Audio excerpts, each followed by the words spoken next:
Sci-Flix presents a classic sci-fi audiobook. You're listening to Journey to the Center of the Earth by Jules Verne. Welcome to this audiobook of Journey to the Center of the Earth. This timeless science fiction adventure was first published in 1864 in Paris, capturing the imaginations of readers with its incredible journey into the unknown. Jules Verne, a pioneer of the sci-fi genre, transports us deep beneath the Earth's surface, where geologist Professor Otto Lidenbrock discovers a hidden path that could lead to the center of the planet. With his reluctant nephew Axel and their steadfast guide Hans, the professor embarks on an expedition that reveals a world unlike any they've known. One of immense caverns, prehistoric landscapes, and mysteries that defy understanding. As they descend further, facing perils and wonders that test their courage, they find themselves deeper in Earth's secrets than they could have ever imagined. We hope you enjoy this captivating journey of discovery, danger, and scientific wonder in Journey to the Center of the Earth.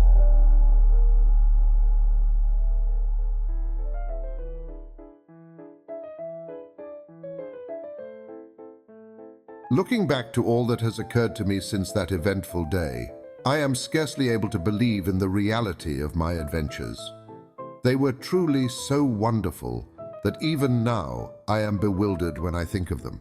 My uncle was a German, having married my mother's sister, an Englishwoman. Being very much attached to his fatherless nephew, he invited me to study under him in his home in the fatherland.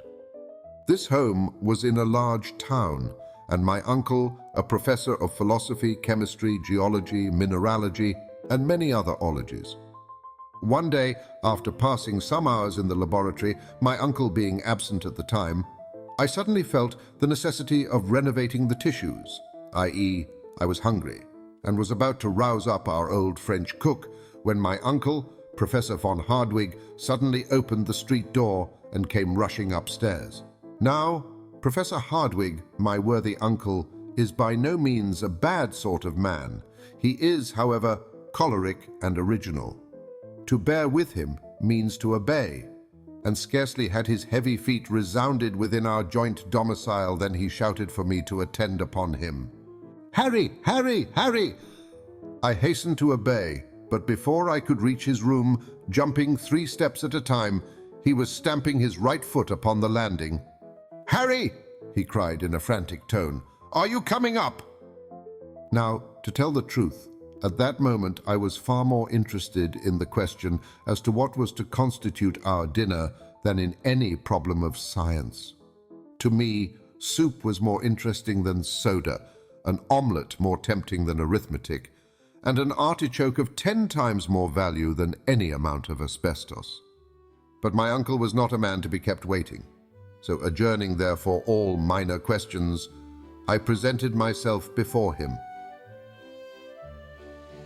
He was a very learned man. Now, most persons in this category supply themselves with information as peddlers do with goods for the benefit of others, and lay up stores in order to diffuse them abroad for the benefit of society in general. Not so my excellent uncle, Professor Hardwigg. He studied, he consumed the midnight oil, he pored over heavy tomes and digested huge quartos and folios in order to keep the knowledge acquired to himself. There was a reason, and it may be regarded as a good one, why my uncle objected to display his learning more than was absolutely necessary. He stammered, and when intent upon explaining the phenomena of the heavens, was apt to find himself at fault, and allude in such a vague way to sun, moon, and stars that few were able to comprehend his meaning. To tell the honest truth, when the right word would not come, it was generally replaced by a very powerful adjective. In connection with the sciences, there are many almost unpronounceable names very much resembling those of Welsh villages, and my uncle being very fond of using them, his habit of stammering was not thereby improved. In fact, there were periods in his discourse when he would finally give up and swallow his discomfiture in a glass of water. As I said, my uncle, Professor Hardwigg, was a very learned man, and I now add a most kind relative. I was bound to him by the double ties of affection and interest. I took deep interest in all his doings and hoped someday to be almost as learned myself. It was a rare thing for me to be absent from his lectures. Like him, I preferred mineralogy to all the other sciences. My anxiety was to gain real knowledge of the earth. Geology and mineralogy were to us the sole objects of life, and in connection with these studies, many a fair specimen of stone, chalk, or metal did we break with our hammers. Steel rods, lodestones, glass pipes, and bottles of various acids were oftener before us than our meals. My uncle Hardwigg was once known to classify 600 different geological specimens by their weight, hardness, fusibility, sound, taste, and smell. He corresponded with all the great, learned, and scientific men of the age. I was, therefore, in constant communication with, at all events, the letters of Sir Humphrey Davy, Captain Franklin, and other great men. But before I state the subject on which my uncle wished to confer with me, I must say a word about his personal appearance. Alas, my readers will see a very different portrait of him at a future time, after he has gone through the fearful adventures yet to be related. My uncle was 50 years old, tall, thin, and wiry. Large spectacles hid, to a certain extent, his vast, round, and goggle eyes, while his nose was irreverently compared to a thin file. So much indeed did it resemble that useful article that a compass was said in his presence to have made considerable nasal deviation. The truth being told, however, the only article really attracted to my uncle's nose was tobacco. Another peculiarity of his was that he always stepped a yard at a time, clenched his fists as if he were going to hit you, and was, when in one of his peculiar humors, very far from a pleasant companion. It is further necessary to observe that he lived in a very nice house in that very nice street, the Königstrasse at Hamburg. Though lying in the center of a town, it was perfectly rural in its aspect, half wood, half bricks, with old-fashioned gables, one of the few old houses spared by the Great Fire of 1842. When I say a nice house, I mean a handsome house. Old, tottering, and not exactly comfortable to English notions. A house a little off the perpendicular and inclined to fall into the neighboring canal. Exactly the house for a wandering artist to depict, all the more that you could scarcely see it for ivy and a magnificent old tree which grew over the door. My uncle was rich. His house was his own property, while he had a considerable private income. To my notion, the best part of his possessions was his goddaughter, Gretchen, and the old cook, the young lady, the professor, and I were the sole inhabitants. I loved mineralogy, I loved geology. To me there was nothing like pebbles, and if my uncle had been in a little less of a fury, we should have been the happiest of families. To prove the excellent Hardwigg's impatience, I solemnly declare that when the flowers in the drawing-room pots began to grow, he rose every morning at 4 o'clock to make them grow quicker by pulling the leaves. Having described my uncle, I will now give an account of our interview. He received me in his study, a perfect museum containing every natural curiosity that can well be imagined, minerals, however, predominating. Everyone was familiar to me, having been catalogued by my own hand. My uncle, apparently oblivious of the fact that he had summoned me to his presence, was absorbed in a book. He was particularly fond of early editions, tall copies, and unique works. "Wonderful!" he cried, tapping his forehead. "Wonderful! Wonderful!" It was one of those yellow-leaved volumes now rarely found on stalls, and to me it appeared to possess but little value. My uncle, however, was in raptures. He admired its binding. the clearness of its characters, the ease with which it opened in his hand, and repeated aloud half a dozen times that it was very, very old. To my fancy, he was making a great fuss about nothing, but it was not my province to say so. On the contrary, I professed considerable interest in the subject and asked him what it was about. "It is the Heimskringla of Snorre Tarleson," he said, "the celebrated Icelandic author of the 12th century. It is a true and correct account of the Norwegian princes who reigned in Iceland." My next question related to the language in which it was written. I hoped at all events it was translated into German. My uncle was indignant at the very thought, and declared he wouldn't give a penny for a translation. His delight was to have found the original work in the Icelandic tongue, which he declared to be one of the most magnificent and yet simple idioms in the world, while at the same time its grammatical combinations were the most varied known to students. "About as easy as German?" was my insidious remark. My uncle shrugged his shoulders. "The letters, at all events," I said, "are rather difficult of comprehension." "It is a runic manuscript, the language of the original population of Iceland, invented by Odin himself," cried my uncle, angry at my ignorance. I was about to venture upon some misplaced joke on the subject when a small scrap of parchment fell out of the leaves. Like a hungry man snatching at a morsel of bread, the professor seized it. It was about 5 inches by 3 and was scrawled over in the most extraordinary fashion. The lines shown here are an exact facsimile of what was written on the venerable piece of parchment, and have wonderful importance, as they induced my uncle to undertake the most wonderful series of adventures which ever fell to the lot of human beings. My uncle looked keenly at the document for some moments, and then declared that it was runic.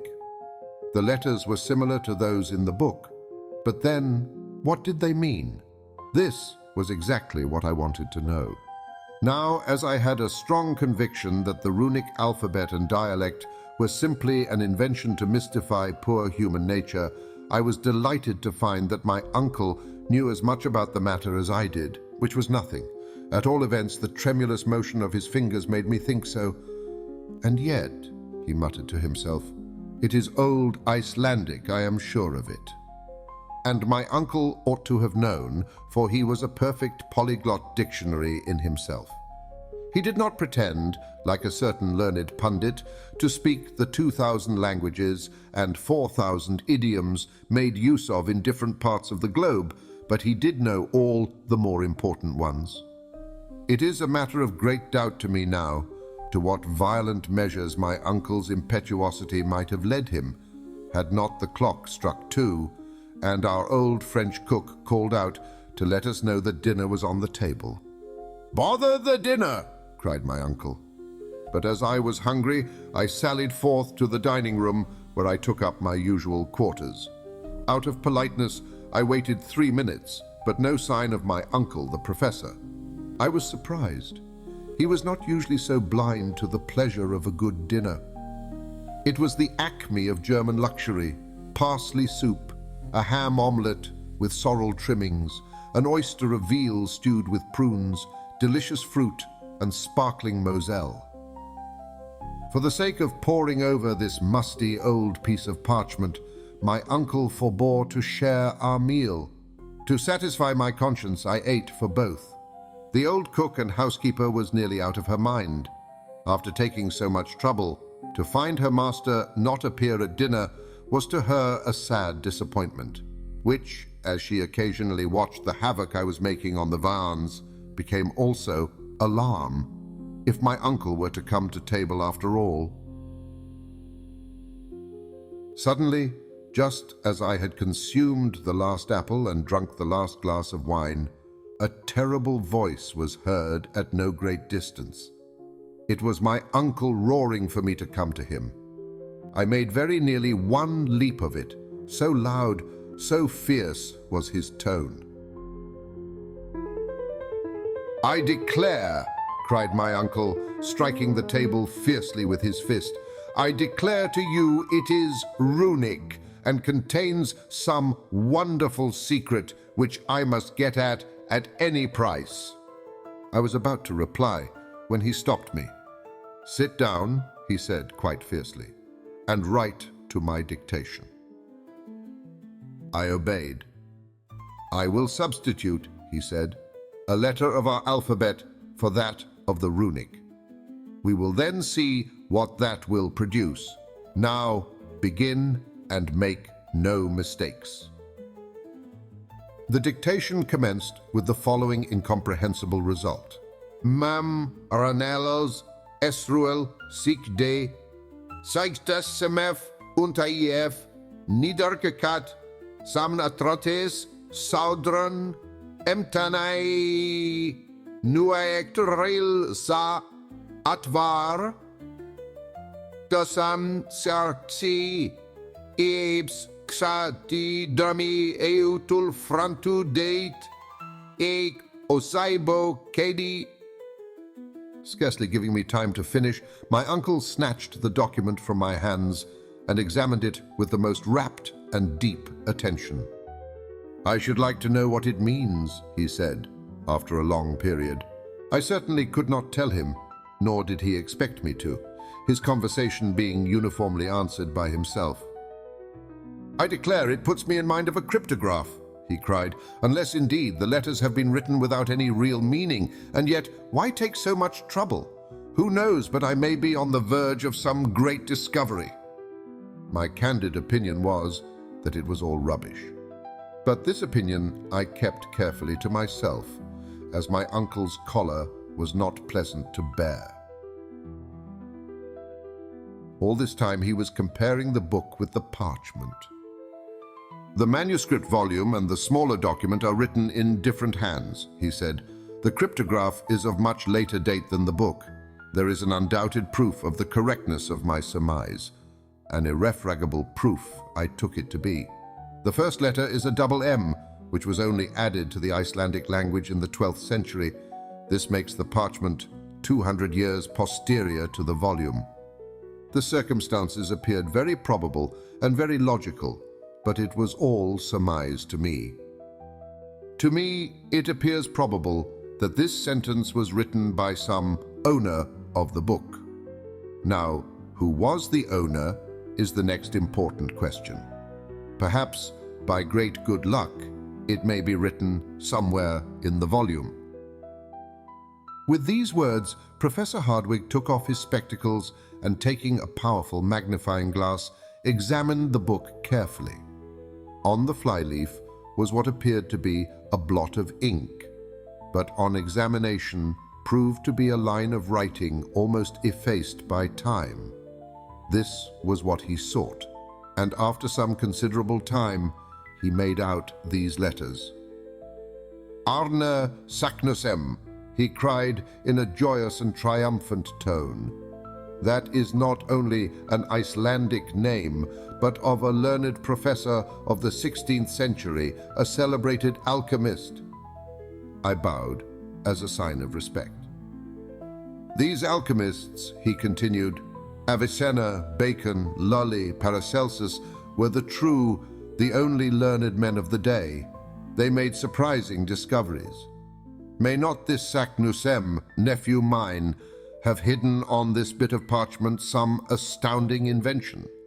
I believe the cryptograph to have a profound meaning, which I must make out." My uncle walked about the room in a state of excitement almost impossible to describe. "It may be so, sir," I timidly observed, "but why conceal it from posterity if it be a useful, a worthy discovery?" "Why? How should I know? Did not Galileo make a secret of his discoveries in connection with Saturn? But we shall see. Until I discover the meaning of this sentence, I will neither eat nor sleep." "My dear uncle," I began.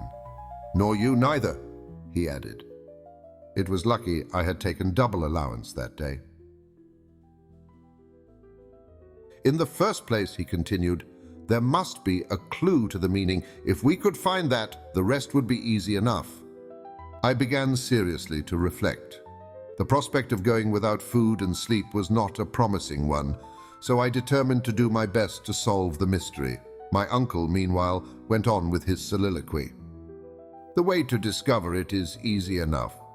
In this document, there are 132 letters, giving 79 consonants to 53 vowels. This is about the proportion found in most southern languages, the idioms of the north being much more rich in consonants. We may confidently predict, therefore, that we have to deal with a southern dialect. Nothing could be more logical. Now, said Professor Hardwigg, to trace the particular language. As Shakespeare says, that is the question, was my rather satirical reply. This man, Saknussemm, he continued, was a very learned man. Now, as he did not write in the language of his birthplace, he probably, like most learned men of the 16th century, wrote in Latin. If, however, I prove wrong in this guess, we must try Spanish, French, Italian, Greek, and even Hebrew. My own opinion, though, is decidedly in favor of Latin. This proposition startled me. Latin was my favorite study, and it seemed sacrilege to believe this gibberish to belong to the country of Virgil. Barbarous Latin in all probability, continued my uncle, but still Latin.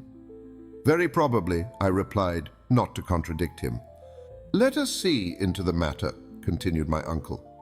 Here, you see, we have a series of 132 letters, apparently thrown pell-mell upon paper, without method or organization. There are words which are composed wholly of consonants, such as mRNLs, others which are nearly all vowels, the fifth, for instance, which is untf, and one of the last osebo. This appears an extraordinary combination. Probably we shall find that the phrase is arranged according to some mathematical plan. No doubt a certain sentence has been written out and then jumbled up, some plan to which some figure is the clue. Now, Harry, to show your English wit, what is that figure? I could give him no hint. My thoughts were indeed far away. While he was speaking, I had caught sight of the portrait of my cousin Gretchen and was wondering when she would return. We were affianced and loved one another very sincerely. But my uncle, who never thought even of such sublunary matters, knew nothing of this. Without noticing my abstraction, the professor began reading the puzzling cryptograph all sorts of ways, according to some theory of his own. Presently, rousing my wandering attention, he dictated one precious attempt to me. I mildly handed it over to him. It read as follows. Mesunka senra, I sefdok, segnita morten, ikerserete, rotaiv sadua, ednexed sadne lakartniam, ilar j seratrak sarb mutabiledmek, meritarxi lukois lefensne.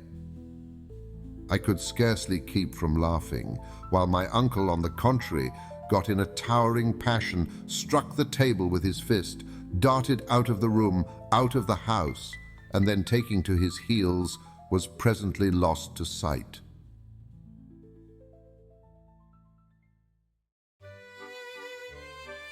What is the matter? Cried the cook, entering the room. When will master have his dinner? Never. And his supper? I don't know.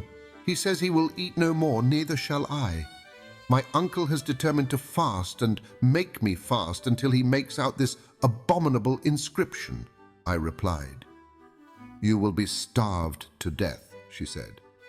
I was very much of the same opinion, but not liking to say so, sent her away, and began some of my usual work of classification. But try as I might, nothing could keep me from thinking alternately of the stupid manuscript and of the pretty Gretchen. Several times I thought of going out, but my uncle would have been angry at my absence. At the end of an hour, my allotted task was done. how to pass the time. I began by lighting my pipe. Like all other students, I delighted in tobacco, and seating myself in the great armchair, I began to think. Where was my uncle?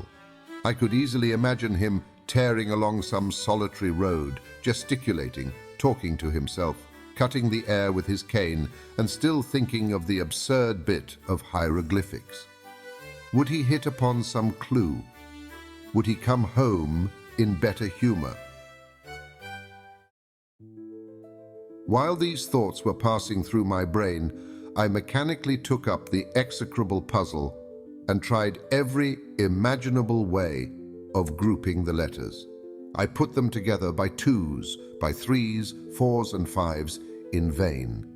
Nothing intelligible came out, except that the 14th, 15th, and 16th made ice in English. The 84th, 85th, and 86th, the word sir. Then at last I seemed to find the Latin words rota, mutabile, era, nec, atra. Ha! There seems to be some truth in my uncle's notion, thought I. Then again, I seemed to find the word luco, which means sacred wood. Then in the third line, I appeared to make out labeled a perfect Hebrew word, and at the last, the syllables mir, ar, mer, which were French. It was enough to drive one mad. 4 different idioms in this absurd phrase. What connection could there be between ice, sir, anger, cruel, sacred wood, changing mother, R and C? The first and the last might, in a sentence connected with Iceland, mean sea of ice. But what of the rest of this monstrous cryptograph? I was, in fact, fighting against an insurmountable difficulty. My brain was almost on fire. My eyes were strained with staring at the parchment. The whole absurd collection of letters appeared to dance before my vision in a number of black little groups. My mind was possessed with temporary hallucination. I was stifling. I wanted air. Mechanically, I fanned myself with the document, of which now I saw the back and then the front. Imagine my surprise when glancing at the back of the wearisome puzzle. The ink having gone through, I clearly made out Latin words, and among others, craterum and terrestre. I had discovered the secret. It came upon me like a flash of lightning. I had got the clue. All you had to do to understand the document was to read it backwards. All the ingenious ideas of the professor were realized. He had dictated it rightly to me. By a mere accident I had discovered what he so much desired. My delight, my emotion may be imagined. My eyes were dazzled, and I trembled so that at first I could make nothing of it. One look, however, would tell me all I wished to know. Let me read, I said to myself, after drawing a long breath. I spread it before me on the table. I passed my finger over each letter. I spelled it through. In my excitement, I read it out. What horror and stupefaction took possession of my soul. I was like a man who had received a knockdown blow. Was it possible that I really read the terrible secret, and it had really been accomplished? A man had dared to do what? No living being should ever know. Never, cried I, jumping up.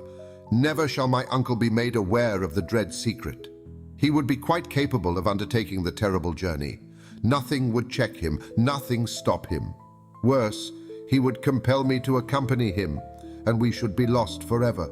But no, such folly and madness cannot be allowed. I was almost beside myself with rage and fury. My worthy uncle is already nearly mad, I cried aloud. This would finish him. By some accident he may make the discovery, in which case we are both lost. Perish the fearful secret, let the flames forever bury it in oblivion. I snatched up book and parchment, and was about to cast them into the fire, when the door opened, and my uncle entered. I had scarcely time to put down the wretched documents before my uncle was by my side. He was profoundly absorbed. His thoughts were evidently bent on the terrible parchment. Some new combination had probably struck him while taking his walk. He seated himself in his armchair and with a pen began to make an algebraical calculation. I watched him with anxious eyes. My flesh crawled as it became probable that he would discover the secret. His combinations, I knew now, were useless, I having discovered the one only clue. For 3 mortal hours he continued without speaking a word, without raising his head, scratching, rewriting, calculating over and over again. I knew that in time he must hit upon the right phrase. The letters of every alphabet have only a certain number of combinations, but then years might elapse before he would arrive at the correct solution. Still, time went on. Night came. The sounds in the streets ceased. And still my uncle went on, not even answering our worthy cook when she called us to supper. I did not dare to leave him, so waved her away, and at last fell asleep on the sofa. When I awoke, my uncle was still at work. His red eyes, his pallid countenance, his matted hair, his feverish hands, his hectically flushed cheeks, showed how terrible had been his struggle with the impossible, and what fearful fatigue he had undergone during that long sleepless night. It made me quite ill to look at him. Though he was rather severe with me, I loved him, and my heart ached at his sufferings. He was so overcome by one idea that he could not even get in a passion. All his energies were focused on one point, and I knew that by speaking one little word, all this suffering would cease. I could not speak it. My heart was, nevertheless, inclining towards him.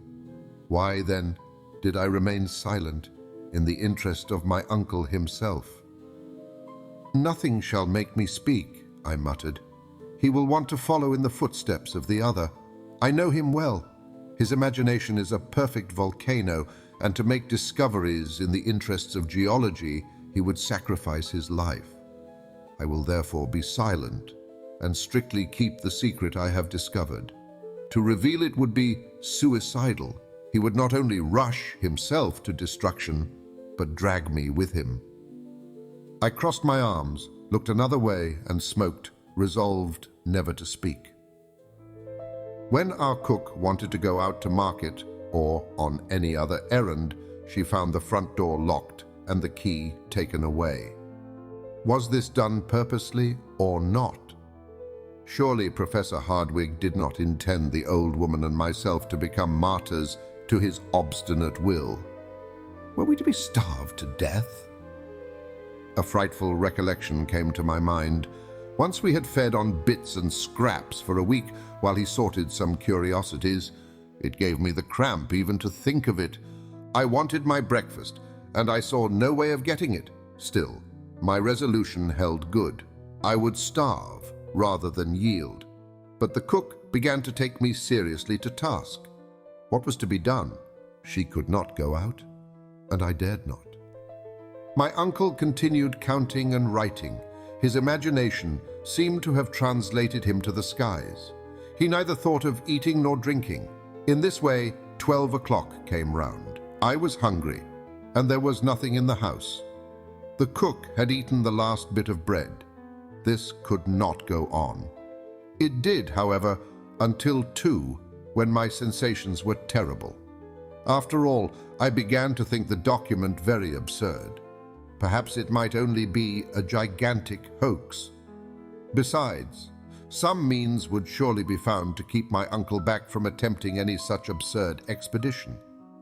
On the other hand, if he did attempt anything so quixotic, I should not be compelled to accompany him. Another line of reasoning partially decided me. Very likely he would make the discovery himself when I should have suffered starvation for nothing. Under the influence of hunger, this reasoning appeared admirable. I determined to tell all. The question now arose as to how it was to be done. I was still dwelling on the thought when he rose and put on his hat. "What? Go out and lock us in? Never." "Uncle," I began. He did not appear even to hear me. "Professor Hardwigg," I cried. "What?" he retorted. "Did you speak? How about the key?" "What key?" "The key of the door." "No, of these horrible hieroglyphics."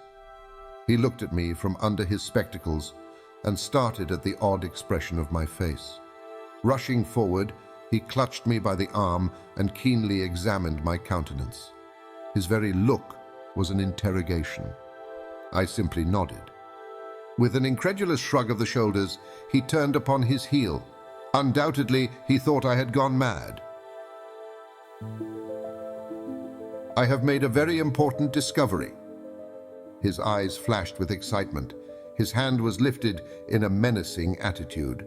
For a moment, neither of us spoke. It is hard to say which was most excited. "You don't mean to say that you have any idea of the meaning of the scrawl?" "I do," was my desperate reply. "Look at the sentence as dictated by you."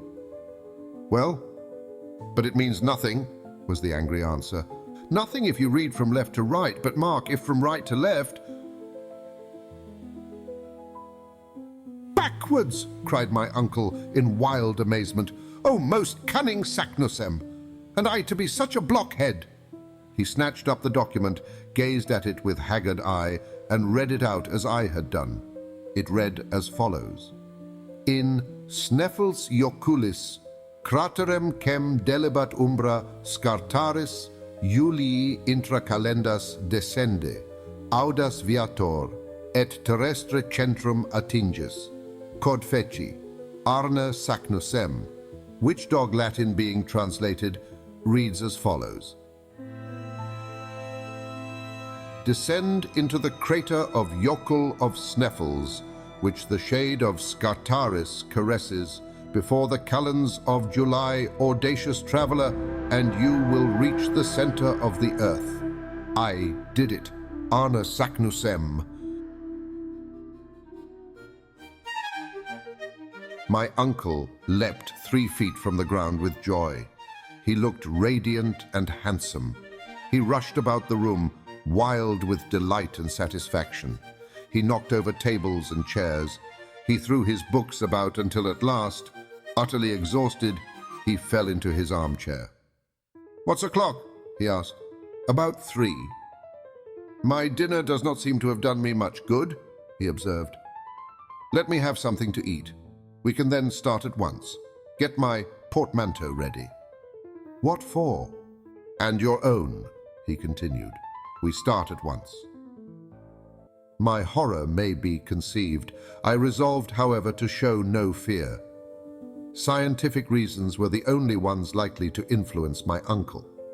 Now, there were many against this terrible journey. The very idea of going down to the center of the earth was simply absurd. I determined, therefore, to argue the point after dinner. My uncle's rage was now directed against the cook for having no dinner ready. My explanation, however, satisfied him, and having gotten the key, she soon contrived to get sufficient to satisfy our voracious appetites.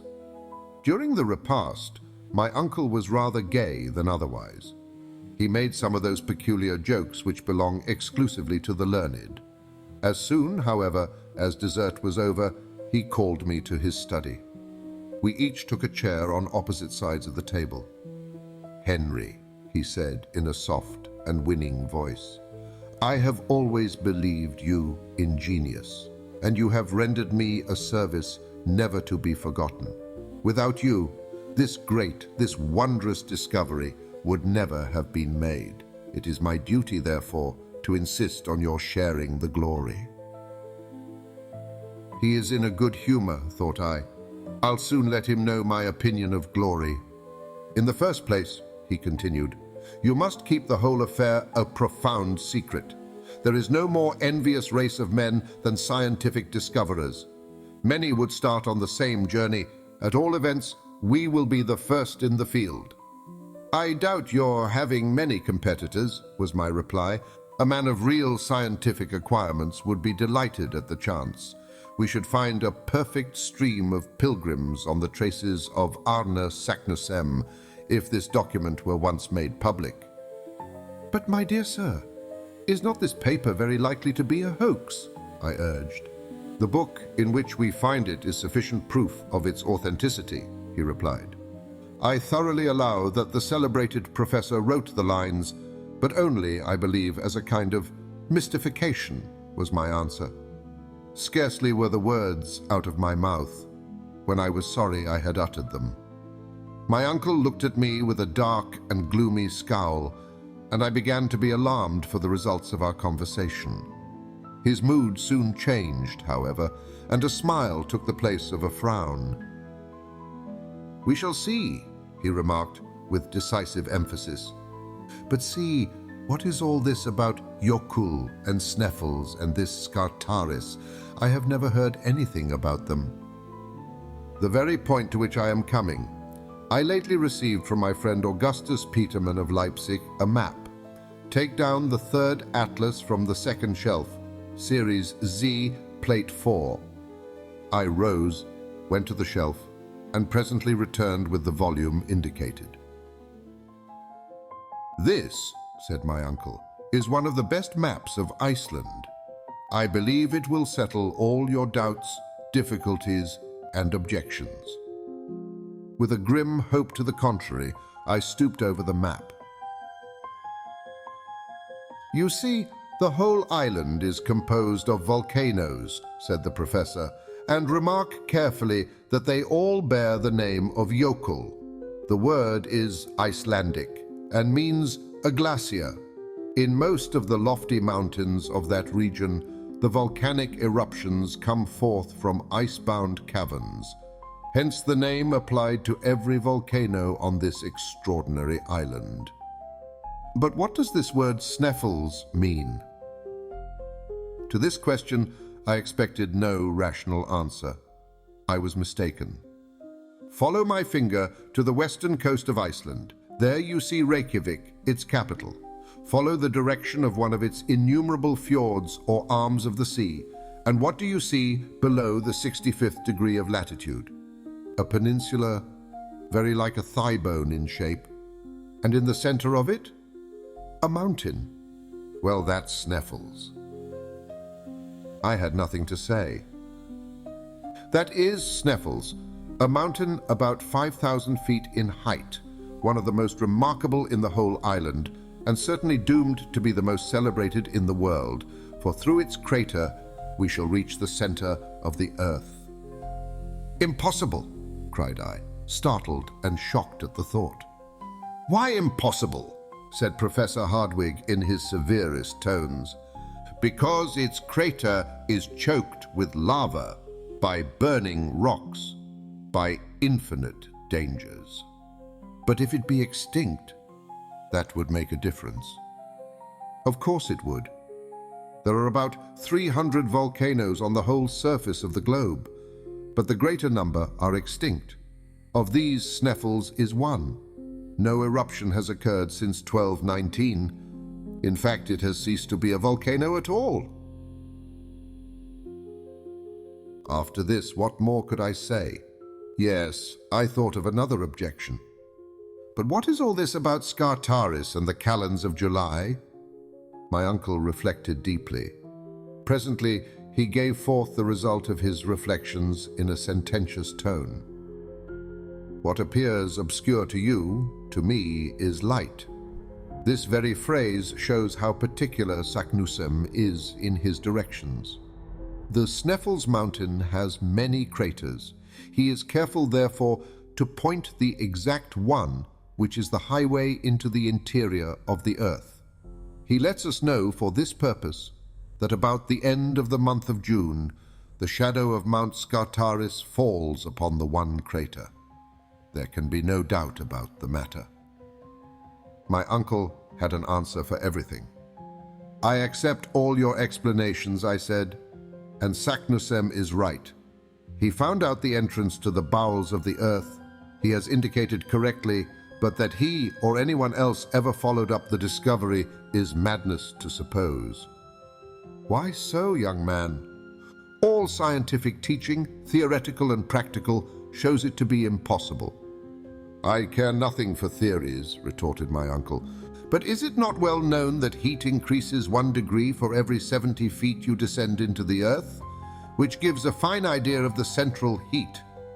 All the matters which compose the globe are in a state of incandescence. Even gold, platinum, and the hardest rocks are in a state of fusion.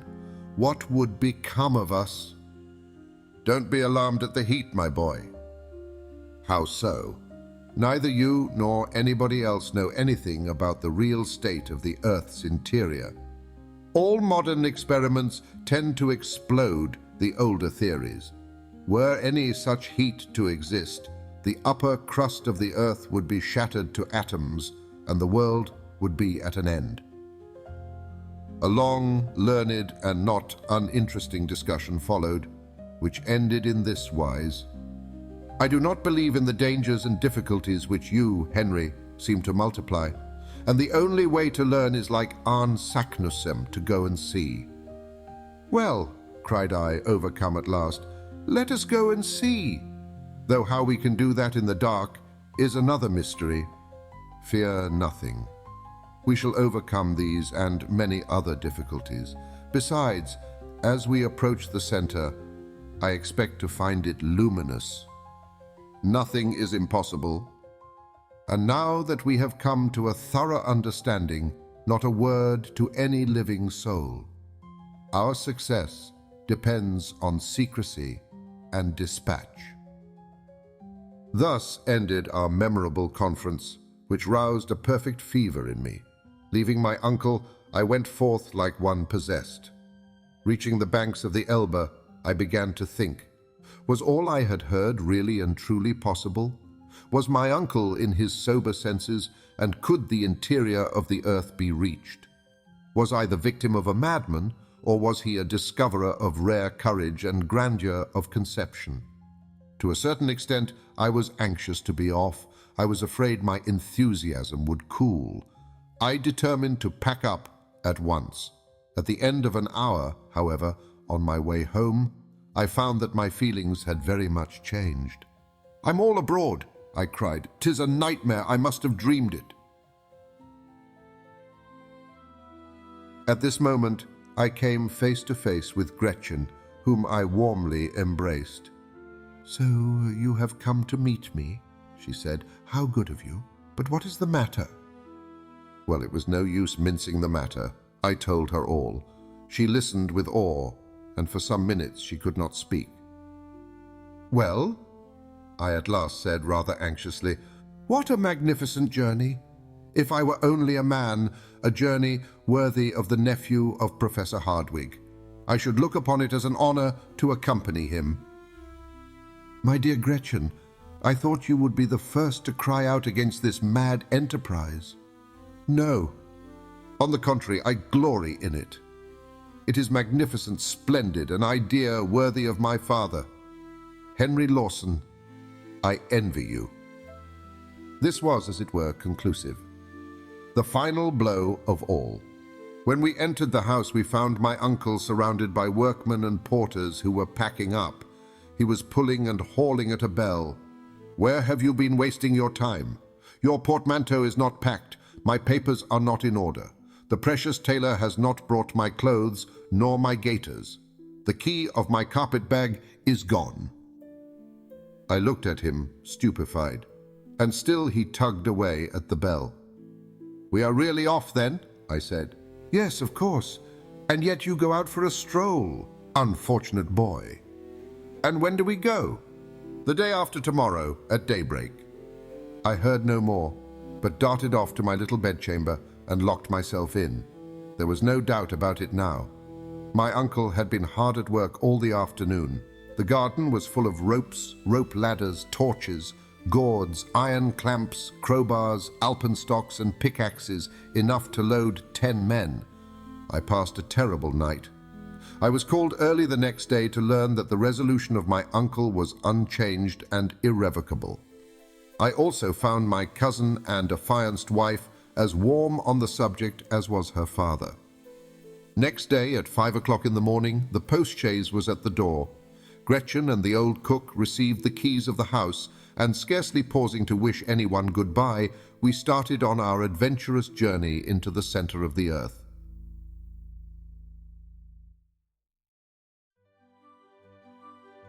At Altona, a suburb of Hamburg, is the chief station of the Kiel Railway, which was to take us to the shores of the Belt. In 20 minutes from the moment of our departure, we were in Holstein, and our carriage entered the station.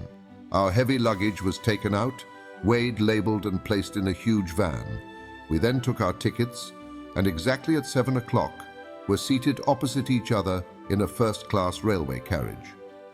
My uncle said nothing. He was too busy examining his papers, among which, of course, was the famous parchment and some letters of introduction from the Danish consul, which were to pave the way to an introduction to the governor of Iceland. My only amusement was looking out of the window. But as we passed through a flat though fertile country, this occupation was slightly monotonous. In 3 hours, we reached Kiel, and our baggage was at once transferred to the steamer. We had now a day before us, a delay of about 10 hours, which fact put my uncle in a towering passion. We had nothing to do but to walk about the pretty town and bay. At length, however, we went on board, and at 10:30 were steaming down the Great Belt.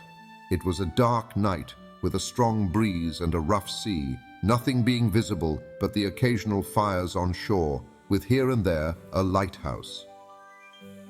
At 7 in the morning, we left Korsør, a little town on the western side of Sealand.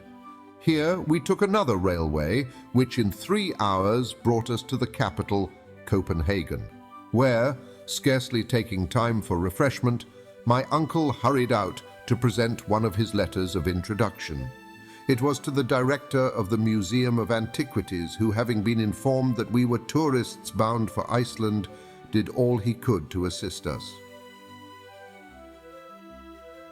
One wretched hope sustained me now. Perhaps no vessel was bound for such distant parts. Alas, a little Danish schooner, the Valkyrie, was to sail on the 2nd of June for Reykjavik.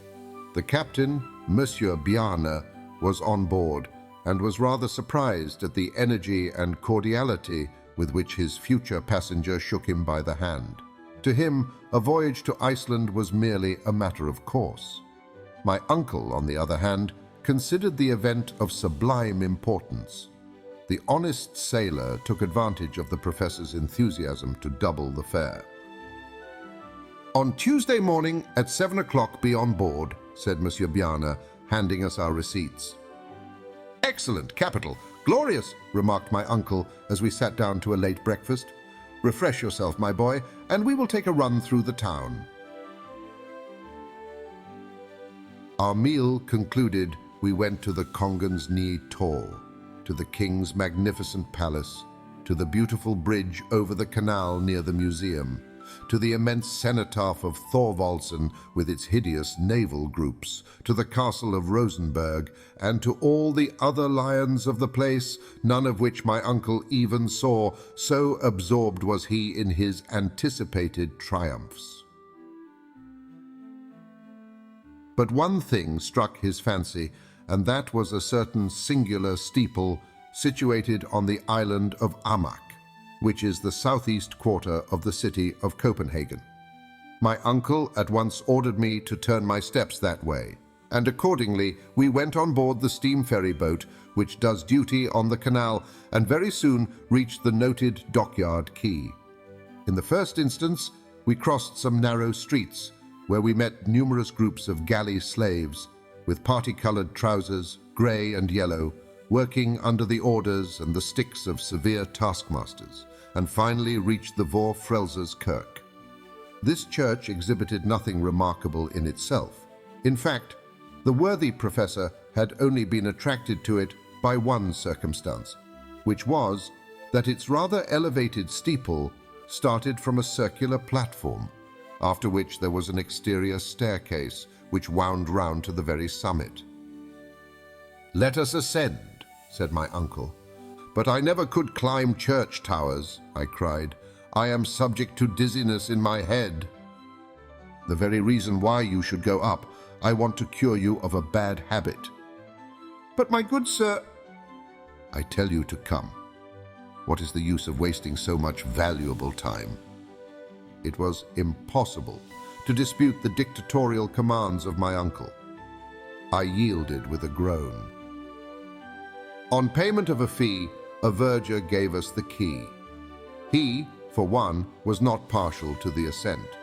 My uncle at once showed me the way, running up the steps like a schoolboy. I followed as well as I could, though no sooner was I outside the tower than my head began to swim. There was nothing of the eagle about me. The earth was enough for me, and no ambitious desire to soar ever entered my mind.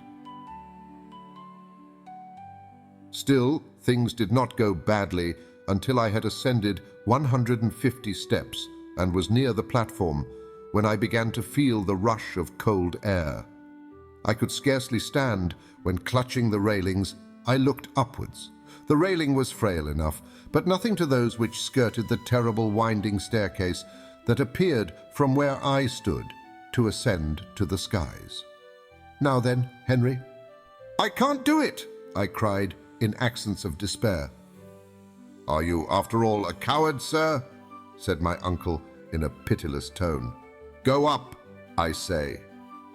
To this there was no reply possible, and yet the keen air acted violently on my nervous system. Sky, earth, all seemed to swim round, while the steeple rocked like a ship. My legs gave way like those of a drunken man. I crawled upon my hands and knees. I hauled myself up slowly, crawling like a snake. Presently, I closed my eyes and allowed myself to be dragged upwards. "Look around you," said my uncle in a stern voice. "Heaven knows what profound abysses you may have to look down. This is excellent practice." Slowly, and shivering all the while with cold, I opened my eyes. What then did I see? My first glance was upwards at the cold, fleecy clouds, which, as by some optical delusion, appeared to stand still, while the steeple, the weathercock, and our two selves were carried swiftly along. Far away on one side could be seen the grassy plain, while on the other lay the sea bathed in translucent light. The Sund, or Sound as we call it, could be discovered beyond the point of Elsinore, crowded with white sails, which at that distance looked like the wings of seagulls, while to the east could be made out the far-off coast of Sweden. The whole appeared a magic panorama. But faint and bewildered as I was, there was no remedy for it. Rise and stand up I must. Despite my protestations, my first lesson lasted quite an hour. When, nearly 2 hours later, I reached the bosom of Mother Earth, I was like a rheumatic old man bent double with pain. "Enough for one day," said my uncle, rubbing his hands. "We will begin again tomorrow." There was no remedy. My lessons lasted 5 days, and at the end of that period I ascended blithely enough and found myself able to look down into the depths below without even winking, and with some degree of pleasure.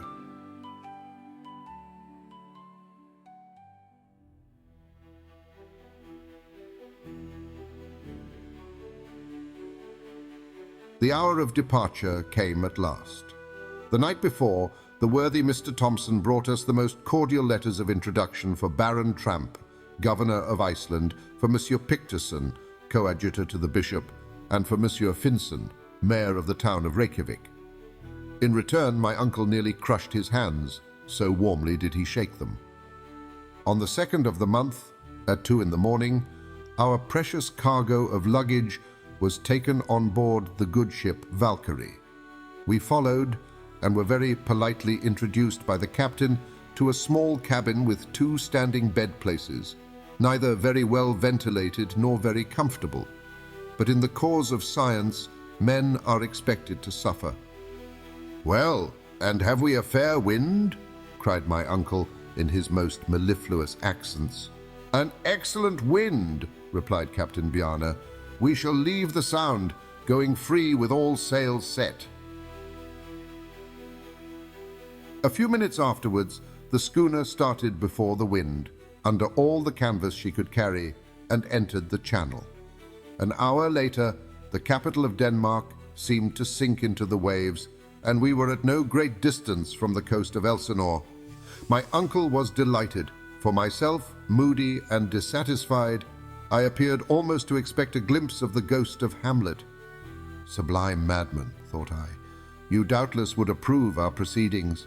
You might perhaps even follow us to the center of the earth, there to resolve your eternal doubts." But no ghost or anything else appeared upon the ancient walls. The fact is, the castle is much later than the time of the heroic Prince of Denmark. It is now the residence of the keeper of the Strait of the Sound, and through that sound, more than 15,000 vessels of all nations pass every year. The castle of Kronborg soon disappeared in the murky atmosphere, as well as the Tower of Helsingborg, which raises its head on the Swedish bank. And here, the schooner began to feel in earnest the breezes of the Kattegat. The Valkyrie was swift enough, but with all sailing boats there is the same uncertainty. Her cargo was coal, furniture, pottery, woolen clothing, and a load of corn. As usual, the crew was small, 5 Danes doing the whole of the work. "How long will the voyage last?" asked my uncle. "Well, I should think about 10 days," replied the skipper, "unless, indeed, we meet with some northeast gales among the Faroe Islands." "At all events, there will be no very considerable delay," cried the impatient professor. "No, Mr. Hardwigg," said the captain, "no fear of that. At all events, we shall get there someday."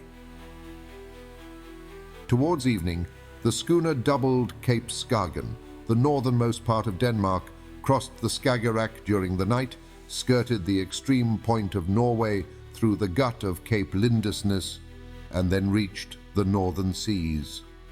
2 days later, we were not far from the coast of Scotland, somewhere near what Danish sailors call Peterhead, and then the Valkyrie stretched out direct for the Faroe Islands between Orkney and Shetland. Our vessel now felt the full force of the ocean waves, and the wind shifting, we with great difficulty made the Faroe Isles. On the 8th day, the captain made out Meigenes, the westernmost of the isles, and from that moment headed direct for Portland, a cape on the southern shores of the singular island for which we were bound. The voyage offered no incident worthy of record. I bore it very well, but my uncle, to his great annoyance and even shame, was remarkably seasick. This mal de mer troubled him the more that it prevented him from questioning Captain Bjarne as to the subject of Sneffels, as to the means of communication and the facilities of transport. All these explanations he had to adjourn to the period of his arrival. His time, meanwhile, was spent lying in bed, groaning, and dwelling anxiously on the hoped for termination of the voyage. I didn't pity him. On the 11th day, we sighted Cape Portland, over which towered Mount Myrtle's Jokul, which, the weather being clear, we made out very readily. The cape itself is nothing but a huge mount of granite, standing naked and alone to meet the Atlantic waves. The Valkyrie kept off the coast, steering to the westward. On all sides were to be seen whole schools of whales and sharks. After some hours, we came in sight of a solitary rock in the ocean, forming a mighty vault, through which the foaming waves poured with intense fury. The islets of Westman appeared to leap from the ocean, being so low in the water as scarcely to be seen until you were right upon them. From that moment, the schooner was steered to the westward in order to round Cape Reykjanes, the western point of Iceland. My uncle, to his great disgust, was unable even to crawl on deck, so heavy a sea was on, and thus lost the first view of the land of promise. 48 hours later, after a storm which drove us far to sea under bare poles, we came once more in sight of land and were boarded by a pilot who, after 3 hours of dangerous navigation, brought the schooner safely to an anchor in the Bay of Faxa before Reykjavik. My uncle came out of his cabin pale, haggard, thin, but full of enthusiasm, his eyes dilated with pleasure and satisfaction. Nearly the whole population of the town was on foot to see us land. The fact was that scarcely any one of them but expected some goods by the periodical vessel. Professor Hardwigg was in haste to leave his prison, or rather, as he called it, his hospital. But before he attempted to do so, he caught hold of my hand, led me to the quarterdeck of the schooner, took my arm with his left hand, and pointed inland with his right, over the northern part of the bay, to where rose a high two-peaked mountain, a double cone covered with eternal snow. "Behold," he whispered in an awe-stricken voice, "behold, Mount Sneffels." Then, without further remark, he put his finger to his lips, frowned darkly, and descended into the small boat which awaited us. I followed, and in a few minutes we stood upon the soil of mysterious Iceland.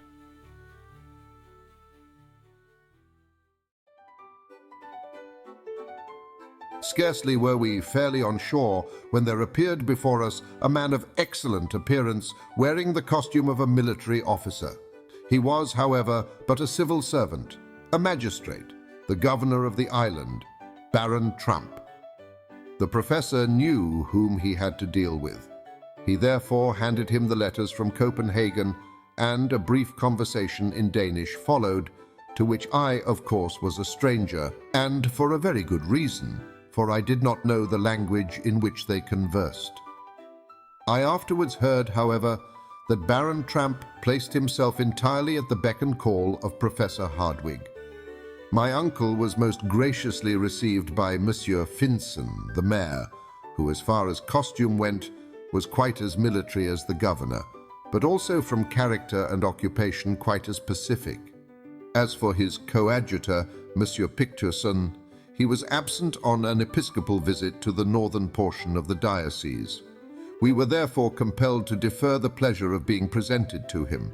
His absence was, however, more than compensated by the presence of Monsieur Fridriksson, professor of natural science in the College of Reykjavik, a man of invaluable ability. This modest scholar spoke no languages save Icelandic and Latin. When, therefore, he addressed himself to me in the language of Horace, we at once came to understand one another. He was, in fact, the only person that I did thoroughly understand during the whole period of my residence in this benighted island. Out of 3 rooms of which his house was composed, 2 were placed at our service, and in a few hours we were installed with all our baggage, the amount of which rather astonished the simple inhabitants of Reykjavik. "Now, Harry," said my uncle, rubbing his hands, "and goes well. The worst difficulty is now over." "How the worst difficulty over?" I cried in fresh amazement. "Doubtless. Here we are in Iceland. Nothing more remains but to descend into the bowels of the earth." "Well, sir, to a certain extent you are right. We have only to go down. But as far as I am concerned, that is not the question. I want to know how we are to get up again. That is the least part of the business, and does not in any way trouble me. In the meantime, there is not an hour to lose. I am about to visit the public library. Very likely I may find there some manuscripts from the hand of Saknussemm. I shall be glad to consult them." "In the meanwhile," I replied, "I will take a walk through the town. Will you not likewise do so?" "I feel no interest in the subject," said my uncle. "What for me is curious in this island is not what is above the surface, but what is below." I bowed by way of reply, put on my hat and furred cloak, and went out. It was not an easy matter to lose oneself in the 2 streets of Reykjavik. I had therefore no need to ask my way. The town lies on a flat and marshy plain between two hills. A vast field of lava skirts it on one side, falling away in terraces towards the sea. On the other hand is the large bay of Faxa, bordered on the north by the enormous glacier of Sneffels, and in which bay the Valkyrie was then the only vessel at anchor. Generally, there were one or two English or French gunboats to watch and protect the fisheries in the offing. They were now, however, absent on duty. The longest of the streets of Reykjavik runs parallel to the shore.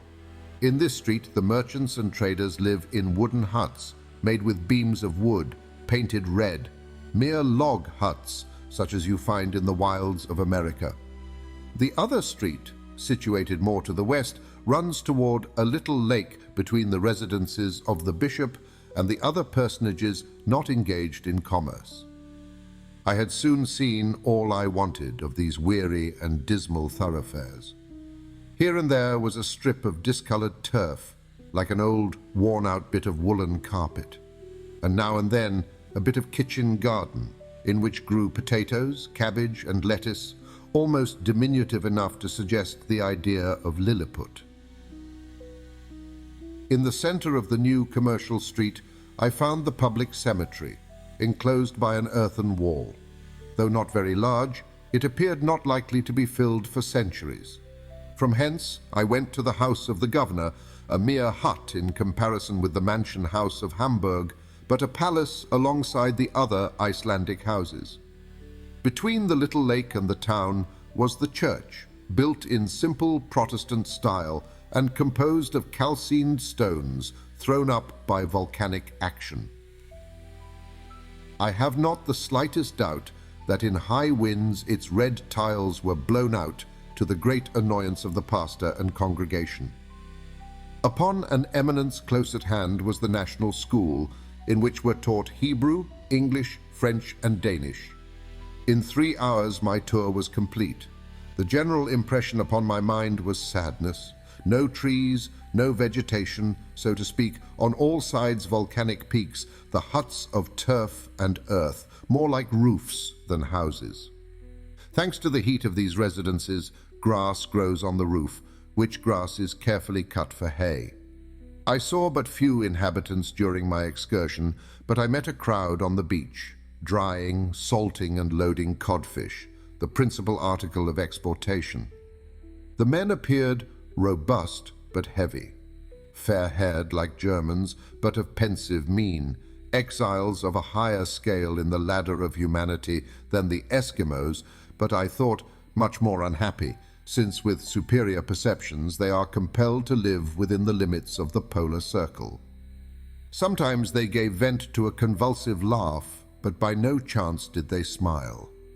Their costume consists of a coarse capote of black wool, known in Scandinavian countries as the vadmal, a broad-brimmed hat, trousers of red serge, and a piece of leather tied with strings for a shoe, a coarse kind of moccasin. The women, though sad-looking and mournful, had rather agreeable features, without much expression. They wear a bodice and petticoat of sombre vadmal. When unmarried, they wear a little brown knitted cap over a crown of plaited hair, but when married, they cover their heads with a colored handkerchief over which they tie a white scarf. When I returned, dinner was ready. This meal was devoured by my worthy relative with avidity and voracity. His shipboard diet had turned his interior into a perfect gulf. The repast, which was more Danish than Icelandic, was in itself nothing, but the excessive hospitality of our host made us enjoy it doubly. The conversation turned upon scientific matters, and Monsieur Fridriksson asked my uncle what he thought of the public library. "Library, sir," cried my uncle. "It appears to me a collection of useless odd volumes, and a beggarly amount of empty shelves." "What?" cried Monsieur Fridriksson. "Why, we have 8,000 volumes of most rare and valuable works, some in the Scandinavian language, besides all the new publications from Copenhagen." 8,000 volumes, my dear sir. Why, where are they? Cried my uncle. Scattered over the country, Professor Hardwigg. We are very studious, my dear sir, though we do live in Iceland. Every farmer, every labourer, every fisherman can both read and write, and we think that books, instead of being locked up in cupboards, far from the sight of students, should be distributed as widely as possible. The books of our library are therefore passed from hand to hand without returning to the library shelves, perhaps for years. Then, when foreigners visit you, there is nothing for them to see. Well, sir, foreigners have their own libraries, and our first consideration is that our humbler classes should be highly educated. Fortunately, the love of study is innate in the Icelandic people. In 1816, we founded a literary society and mechanics institute. Many foreign scholars of eminence are honorary members. We publish books destined to educate our people, and these books have rendered valuable services to our country. Allow me to have the honor, Professor Hardwigg, to enroll you as an honorary member. My uncle, who already belonged to nearly every literary and scientific institution in Europe, immediately yielded to the amiable wishes of good Memser Fridriksson. And now, he said, after many expressions of gratitude and goodwill, if you will tell me what books you expected to find, perhaps I may be of some assistance to you. I watched my uncle keenly. For a minute or two he hesitated, as if unwilling to speak.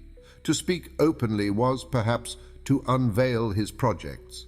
Nevertheless, after some reflection, he made up his mind. "Well, Monsieur Fridriksson," he said in an easy, unconcerned kind of way, "I was desirous of ascertaining if, among other valuable works, you had any of the learned Arne Saknussemm." "Arne Saknussemm," cried the professor of Reykjavik. "You speak of one of the most distinguished scholars of the 16th century, of the great naturalist, the great alchemist, the great traveler." "Exactly so. One of the most distinguished men connected with Icelandic science and literature. As you say, sir, a man illustrious above all."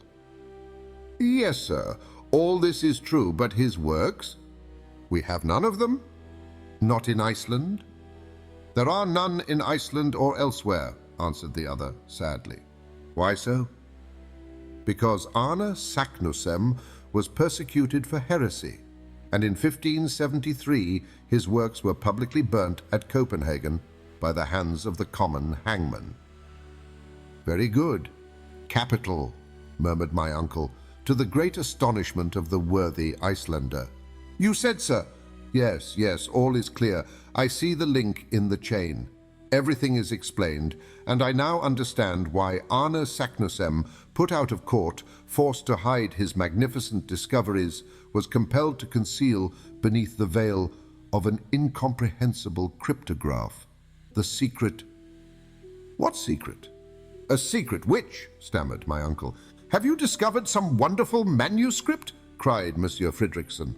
No, I was carried away by my enthusiasm. A mere supposition." "Very good, sir. But really, to turn to another subject, I hope you will not leave our island without examining into its mineralogical riches." "Well, the fact is, I am rather late. So many learned men have been here before me." Yes, but there is still much to be done," cried Monsieur Fridriksson. "You think so?" said my uncle, his eyes twinkling with hidden satisfaction. "Yes. You have no idea how many unknown mountains, glaciers, volcanoes there are which remain to be studied. Without moving from where we sit, I can show you one. Yonder on the edge of the horizon you see Sneffels." "Oh yes, Sneffels," said my uncle. "One of the most curious volcanoes in existence, the crater of which has been rarely visited." "Extinct?" "Extinct.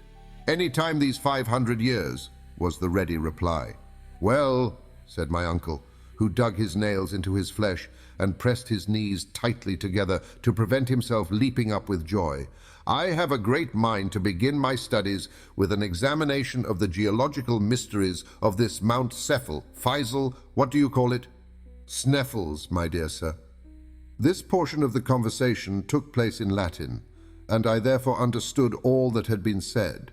I could scarcely keep my countenance when I found my uncle so cunningly concealing his delight and satisfaction. I must confess that his artful grimaces, put on to conceal his happiness, made him look like a new Mephistopheles. Yes, he continued, "your proposition delights me. I will endeavor to climb to the summit of Sneffels, and, if possible, will descend into its crater. I very much regret," continued Monsieur Fridriksson, "that my occupation will entirely preclude the possibility of my accompanying you. It would have been both pleasurable and profitable if I could have spared the time." "No, 1,000 times no," cried my uncle. "I do not wish to disturb the serenity of any man. I thank you, however, with all my heart. The presence of one so learned as yourself would no doubt have been most useful, but the duties of your office and profession before everything." In the innocence of his simple heart, our host did not perceive the irony of these remarks. "I entirely approve your project," continued the Icelander, after some further remarks. "It is a good idea to begin by examining this volcano. You will make a harvest of curious observations. In the first place, how do you propose to get to Sneffels?" "By sea. I shall cross the bay, of course. That is the most rapid route." "Of course, but still it cannot be done." "Why?" "We have not an available boat in all Reykjavik," replied the other. "What is to be done?" "You must go by land along the coast. It is longer, but much more interesting." "Then I must have a guide." "Of course, and I have your very man." "Somebody on whom I can depend." "Yes, an inhabitant of the peninsula on which Sneffels is situated. He is a very shrewd and worthy man, with whom you will be pleased. He speaks Danish like a Dane." "When can I see him? Today?" "No, tomorrow. He will not be here before." "Tomorrow be it," replied my uncle with a deep sigh. The conversation ended by compliments on both sides. During the dinner, my uncle had learned much as to the history of Arne Saknussemm, the reasons for his mysterious and hieroglyphical document. He also became aware that his host would not accompany him on his adventurous expedition, and that next day we should have a guide. That evening, I took a brief walk on the shore near Reykjavik, after which I returned to an early sleep on my bed of coarse planks, where I slept the sleep of the just. When I awoke, I heard my uncle speaking loudly in the next room. I rose hastily and joined him.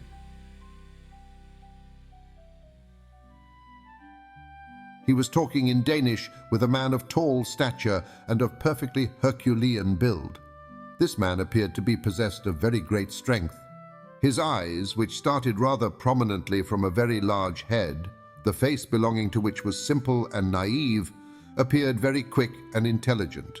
Very long hair, which even in England would have been accounted exceedingly red, fell over his athletic shoulders. This native of Iceland was active and supple in appearance, though he scarcely moved his arms, being in fact one of those men who despise the habit of gesticulation common to southern people. Everything in this man's manner revealed a calm and phlegmatic temperament. There was nothing indolent about him, but his appearance spoke of tranquility.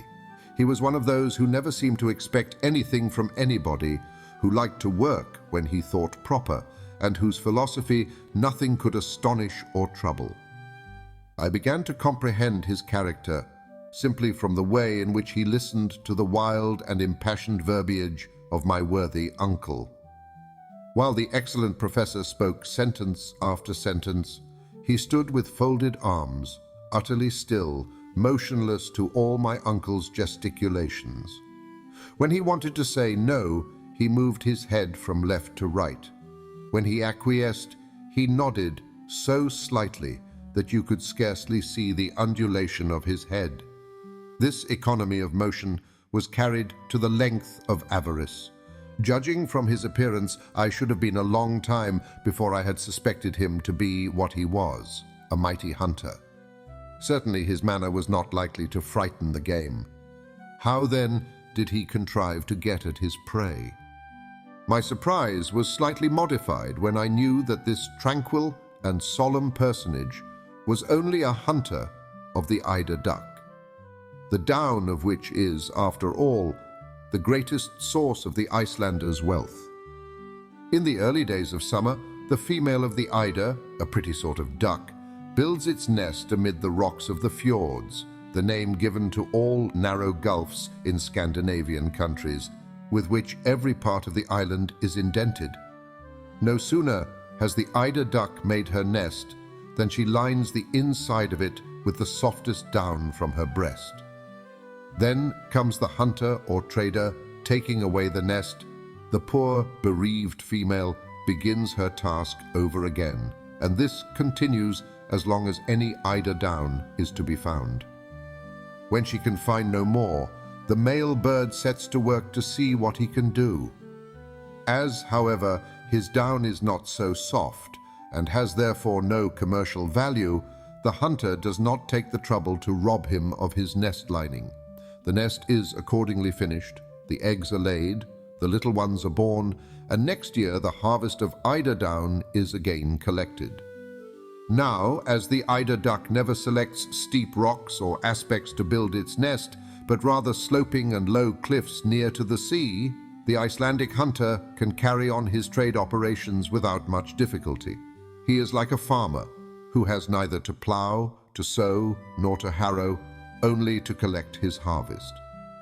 This grave, sententious, silent person, as phlegmatic as an Englishman on the French stage, was named Hans Bielke. He had called upon us in consequence of the recommendation of Monsieur Fridriksson. He was, in fact, our future guide. It struck me that had I sought the world over, I could not have found a greater contradiction to my impulsive uncle. They, however, readily understood one another. Neither of them had any thought about money. One was ready to take all that was offered him, the other ready to offer anything that was asked. It may readily be conceived, then, that an understanding was soon come to between them. Now the understanding was that he was to take us to the village of Stapi, situated on the southern slope of the peninsula of Sneffels, at the very foot of the volcano. Hans, the guide, told us the distance was about 22 miles, a journey which my uncle supposed would take about 2 days. But when my uncle came to understand that they were Danish miles of 8,000 yards each, he was obliged to be more moderate in his ideas, and considering the horrible roads we had to follow, to allow 8 or 10 days for the journey. 4 horses were prepared for us, 2 to carry the baggage, and 2 to bear the important weight of myself and uncle. Hans declared that nothing ever would make him climb on the back of any animal. He knew every inch of that part of the coast and promised to take us the very shortest way.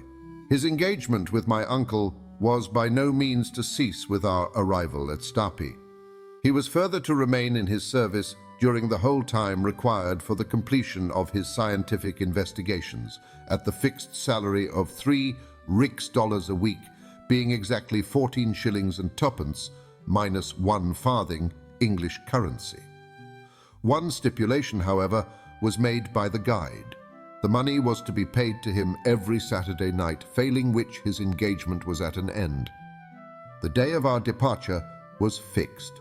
My uncle wished to hand the eider-down hunter an advance, but he refused in one emphatic word, "efter," which, being translated from Icelandic into plain English, means after. The treaty concluded, our worthy guide retired without another word. "A splendid fellow," said my uncle, "only he little suspects the marvelous part he is about to play in the history of the world." "You mean, then," I cried in amazement, "that he should accompany us?" To the interior of the earth, yes, replied my uncle. Why not? There were yet 48 hours to elapse before we made our final start. To my great regret, our whole time was taken up in making preparations for our journey. All our industry and ability were devoted to packing every object in the most advantageous manner. The instruments on one side, the arms on the other, the tools here, and the provisions there. There were in fact 4 distinct groups. The instruments were, of course, of the best manufacture. 1. A centigrade thermometer of Eigel, counting up to 150 degrees, which to me did not appear half enough, or too much. Too hot by half if the degree of heat was to ascend so high, in which case we should certainly be cooked. Not enough if we wanted to ascertain the exact temperature of springs or metal in a state of fusion. 2.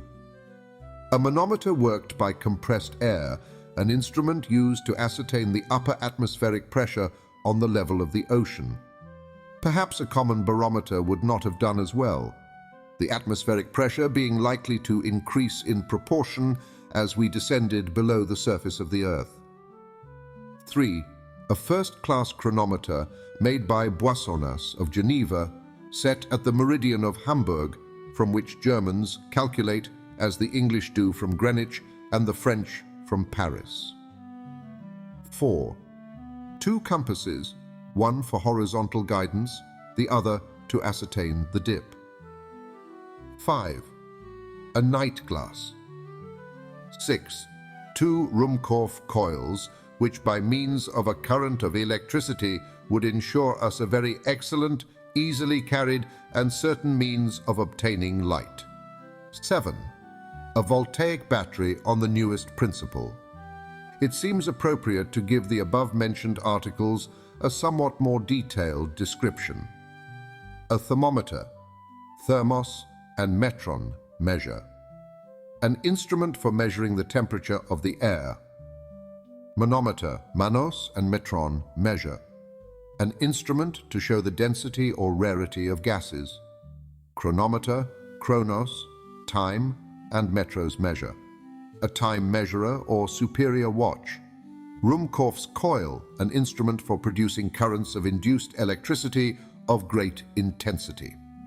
It consists of a coil of copper wire, insulated by being covered with silk, surrounded by another coil of fine wire, also insulated, in which a momentary current is induced when a current is passed through the inner coil from a voltaic battery. When the apparatus is in action, the gas becomes luminous and produces a white and continued light. The battery and wire are carried in a leather bag, which the traveler fastens by a strap to his shoulders. The lantern is in front and enables the benighted wanderer to see in the most profound obscurity. He may venture without fear of explosion into the midst of the most inflammable gases, and the lantern will burn beneath the deepest waters. H.D. Ruhmkorff, an able and learned chemist, discovered the induction coil. In 1864, he won the quinquennial French prize of £2,000 for this ingenious application of electricity. A voltaic battery, so called from Volta, its designer, is an apparatus consisting of a series of metal plates arranged in pairs and subjected to the action of saline solutions for producing currents of electricity. Our arms consisted of 2 rifles with 2 revolving 6-shooters. Why these arms were provided, it was impossible for me to say. I had every reason to believe that we had neither wild beasts nor savage natives to fear. My uncle, on the other hand, was quite as devoted to his arsenal as to his collection of instruments, and above all was very careful with his provision of fulminating or gun cotton, warranted to keep in any climate, and of which the expansive force was known to be greater than that of ordinary gunpowder. Our tools consisted of 2 pickaxes, 2 crowbars, a silken ladder, 3 iron-shod alpine poles, a hatchet, a hammer, a dozen wedges, some pointed pieces of iron, and a quantity of strong rope. you may conceive that the whole made a tolerable parcel, especially when I mentioned that the ladder itself was 300 feet long. Then there came the important question of provisions. The hamper was not very large, but tolerably satisfactory, for I knew that in concentrated essence of meat and biscuit there was enough to last 6 months. The only liquid provided by my uncle was Schiedam. Of water, not a drop. We had, however, an ample supply of gourds, and my uncle counted on finding water and enough to fill them as soon as we commenced our downward journey. My remarks as to the temperature, the quality, and even as to the possibility of none being found remained wholly without effect. To make up the exact list of our traveling gear for the guidance of future travelers, add that we carried a medicine and surgical chest with all apparatus necessary for wounds, fractures, and blows, lint, scissors, lancets, in fact, a perfect collection of horrible-looking instruments, a number of vials containing ammonia, alcohol, ether, Goulard water, aromatic vinegar, in fact, every possible and impossible drug. Finally, all the materials for working the Ruhmkorff coil. My uncle had also been careful to lay in a goodly supply of tobacco, several flasks of very fine gunpowder, boxes of tinder, besides a large belt crammed full of notes and gold. Good boots, rendered watertight, were to be found to the number of 6 in the toolbox. My boy, with such clothing, with such boots, and such general equipment, said my uncle in a state of rapturous delight, we may hope to travel far. It took a whole day to put all these matters in order. In the evening we dined with Baron Trampe in company with the Mayor of Reykjavik and Dr. Hjaltelin, the great medical man of Iceland. Monsieur Fridriksson was not present, and I was afterwards sorry to hear that he and the governor did not agree on some matters connected with the administration of the island. Unfortunately, the consequence was that I did not understand a word that was said at dinner, a kind of semi-official reception. One thing I can say, my uncle never left off speaking. The next day, our labor came to an end. Our worthy host delighted my uncle, Professor Hardwig, by giving him a good map of Iceland, a most important and precious document for a mineralogist. Our last evening was spent in a long conversation with Monsieur Fridriksson, whom I liked very much, the more that I never expected to see him or anyone else again. After this agreeable way of spending an hour or so, I tried to sleep. In vain. With the exception of a few dozes, my night was miserable. At 5 o'clock in the morning, I was awakened from the only real half-hour's sleep of the night by the loud neighing of horses under my window. I hastily dressed myself and went down into the street. Hans was engaged in putting the finishing stroke to our baggage, which he did in a silent, quiet way that won my admiration, and yet he did it admirably well. My uncle wasted a great deal of breath in giving him directions, but worthy Hans took not the slightest notice of his words. At 6 o'clock, all our preparations were completed, and Monsieur Fridriksson shook hands heartily with us. My uncle thanked him warmly in the Icelandic language for his kind hospitality, speaking truly from the heart. As for myself, I put together a few of my best Latin phrases and paid him the highest compliments I could. This fraternal and friendly duty performed, we sallied forth and mounted our horses. As soon as we were quite ready, Monsieur Fridriksson advanced, and by way of farewell, called after me in the words of Virgil, words which appeared to have been made for us, travelers starting for an uncertain destination. Et quacunque viam dederit fortuna sequamur. And whichsoever way thou goest, may fortune follow.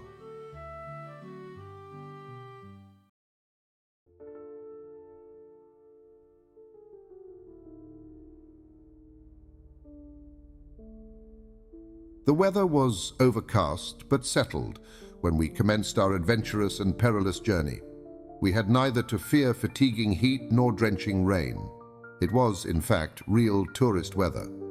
As there was nothing I liked better than horse exercise, the pleasure of riding through an unknown country caused the early part of our enterprise to be particularly agreeable to me. I began to enjoy the exhilarating delight of traveling, a life of desire, gratification, and liberty. The truth is that my spirits rose so rapidly that I began to be indifferent to what had once appeared to be a terrible journey. After all, I said to myself, what do I risk? Simply to take a journey through a curious country, to climb a remarkable mountain, and if the worst comes to the worst, to descend into the crater of an extinct volcano. There could be no doubt that this was all this terrible Saknussemm had done.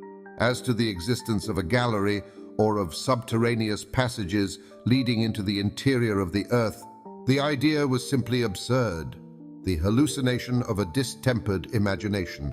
All, then, that may be required of me, I will do cheerfully and will create no difficulty. It was just before we left Reykjavik that I came to this decision. Hans, our extraordinary guide, went first, walking with a steady, rapid, unvarying step. Our 2 horses with the luggage followed of their own accord, without requiring whip or spur. My uncle and I came behind, cutting a very tolerable figure upon our small but vigorous animals. Iceland is one of the largest islands in Europe. It contains 30,000 square miles of surface and has about 70,000 inhabitants. Geographers have divided it into 4 parts, and we had to cross the southwest quarter, which in the vernacular is called Sudvester Fjordungur. Hans, on taking his departure from Reykjavik, had followed the line of the sea. We took our way through poor and sparse meadows, which made a desperate effort every year to show a little green. They very rarely succeed in a good show of yellow.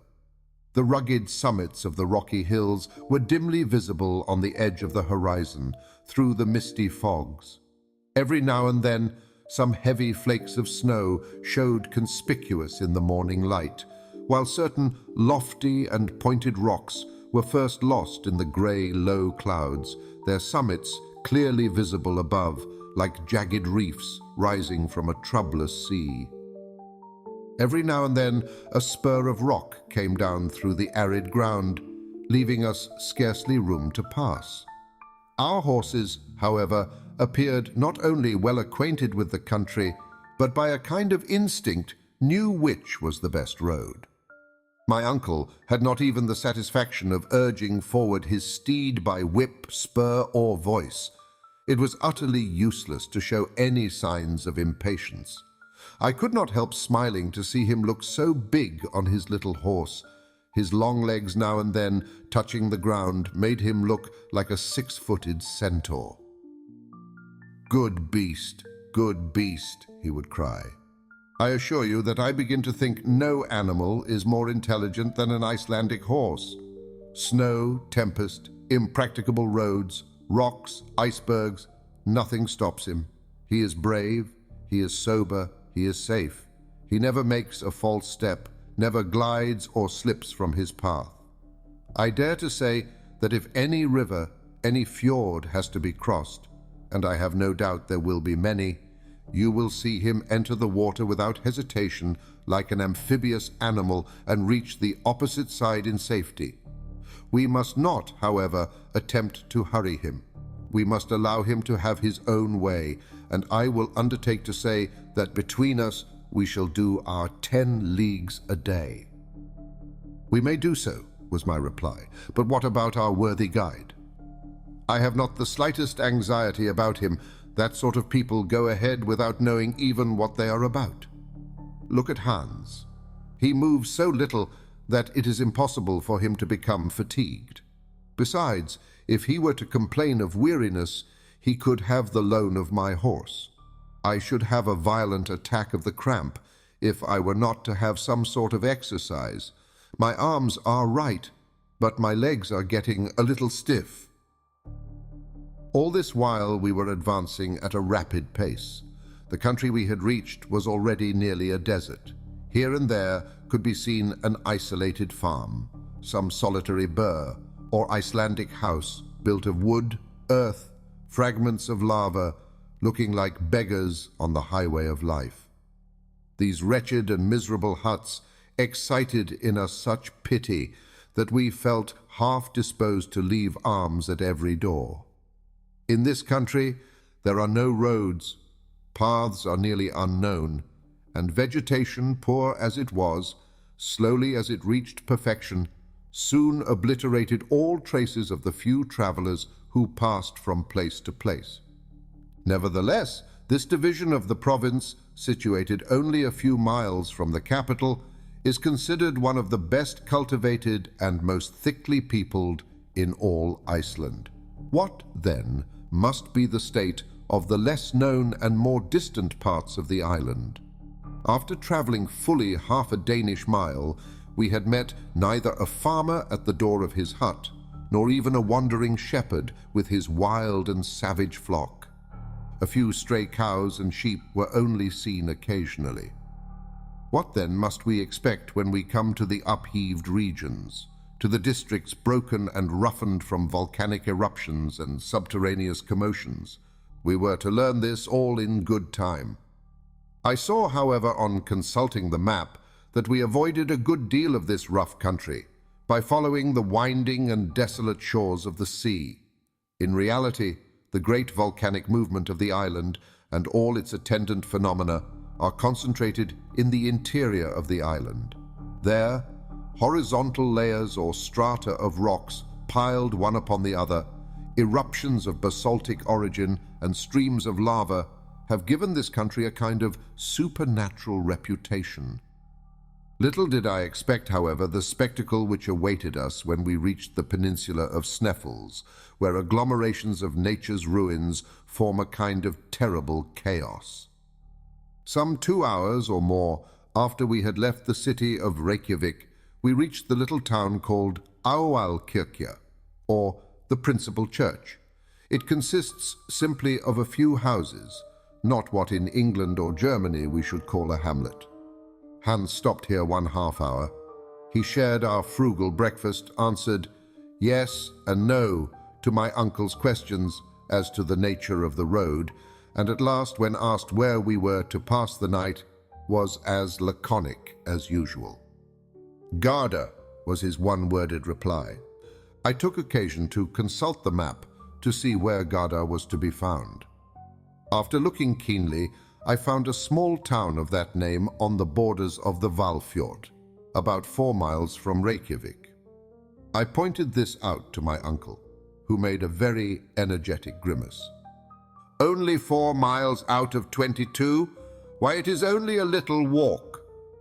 He was about to make some energetic observation to the guide, but Hans, without taking the slightest notice of him, went in front of the horses and walked ahead with the same imperturbable phlegm he had always exhibited. 3 hours later, still travelling over those apparently interminable and sandy prairies, we were compelled to go round the Kollafjord, an easier and shorter cut than crossing the gulfs. Shortly after, we entered a place of communal jurisdiction called Ejulberg, and the clock of which would then have struck 12, if any Icelandic church had been rich enough to possess so valuable and useful an article. These sacred edifices are, however, very much like these people, who do without watches and never miss them. Here the horses were allowed to take some rest and refreshment. Then, following a narrow strip of shore between high rocks and the sea, they took us without further halt to the Aðalkirkja of Brantar, and after another mile to Sárbúar Annexia, a chapel of ease situated on the southern bank of the Hvalfjord. It was 4 o'clock in the evening, and we had travelled 4 Danish miles, about equal to 20 English. The fjord was in this place about half a mile in width. The sweeping and broken waves came rolling in upon the pointed rocks. The gulf was surrounded by rocky walls, a mighty cliff 3,000 feet in height, remarkable for its brown strata, separated here and there by beds of tufa of a reddish hue.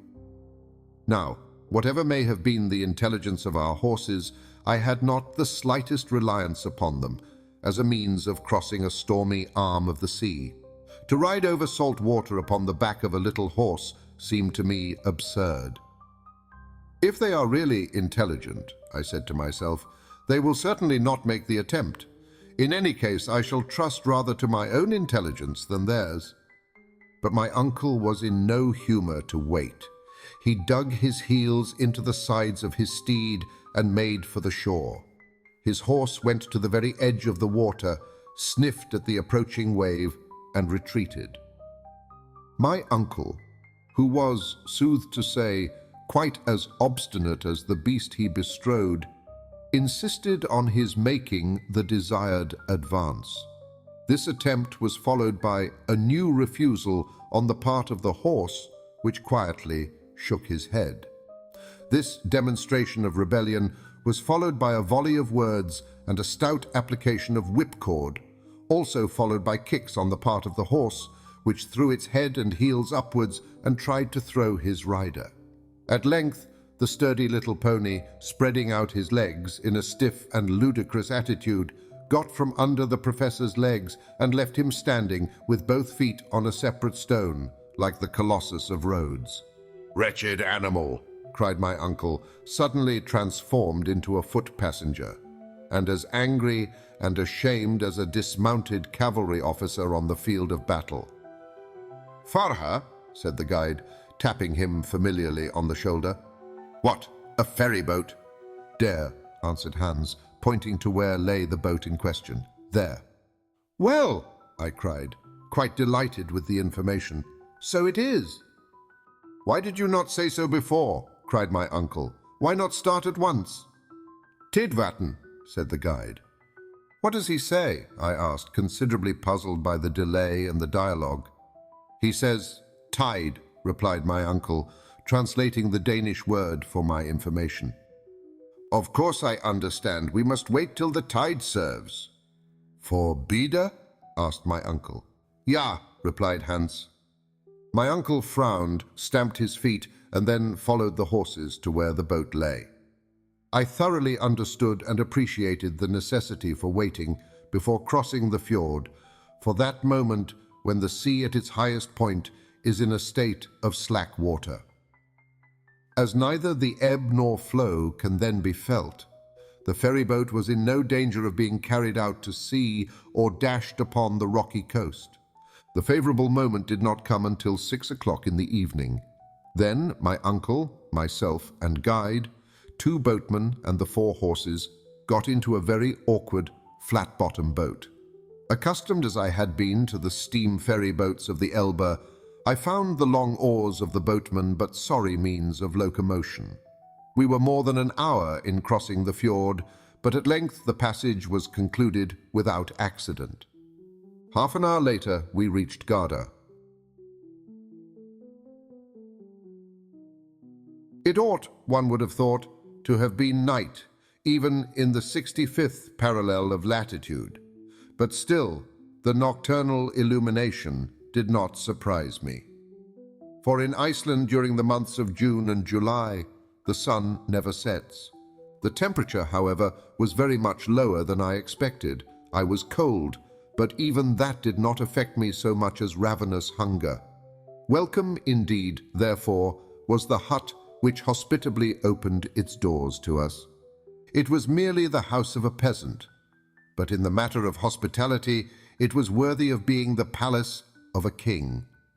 As we alighted at the door, the master of the house came forward, held out his hand, and without any further ceremony signaled to us to follow him.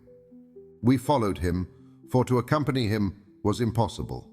A long, narrow, gloomy passage led into the interior of this habitation, made from beams roughly squared by the axe. This passage gave ingress to every room. The chambers were 4 in number: the kitchen, the workshop, where the weaving was carried on, the general sleeping chamber of the family, and the best room, to which strangers were especially invited.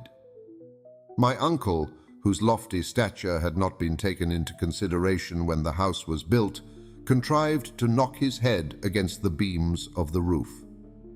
We were introduced into our chamber, a kind of large room with a hard earthen floor and lighted by a window, the panes of which were made of a sort of parchment from the intestines of sheep, very far from transparent.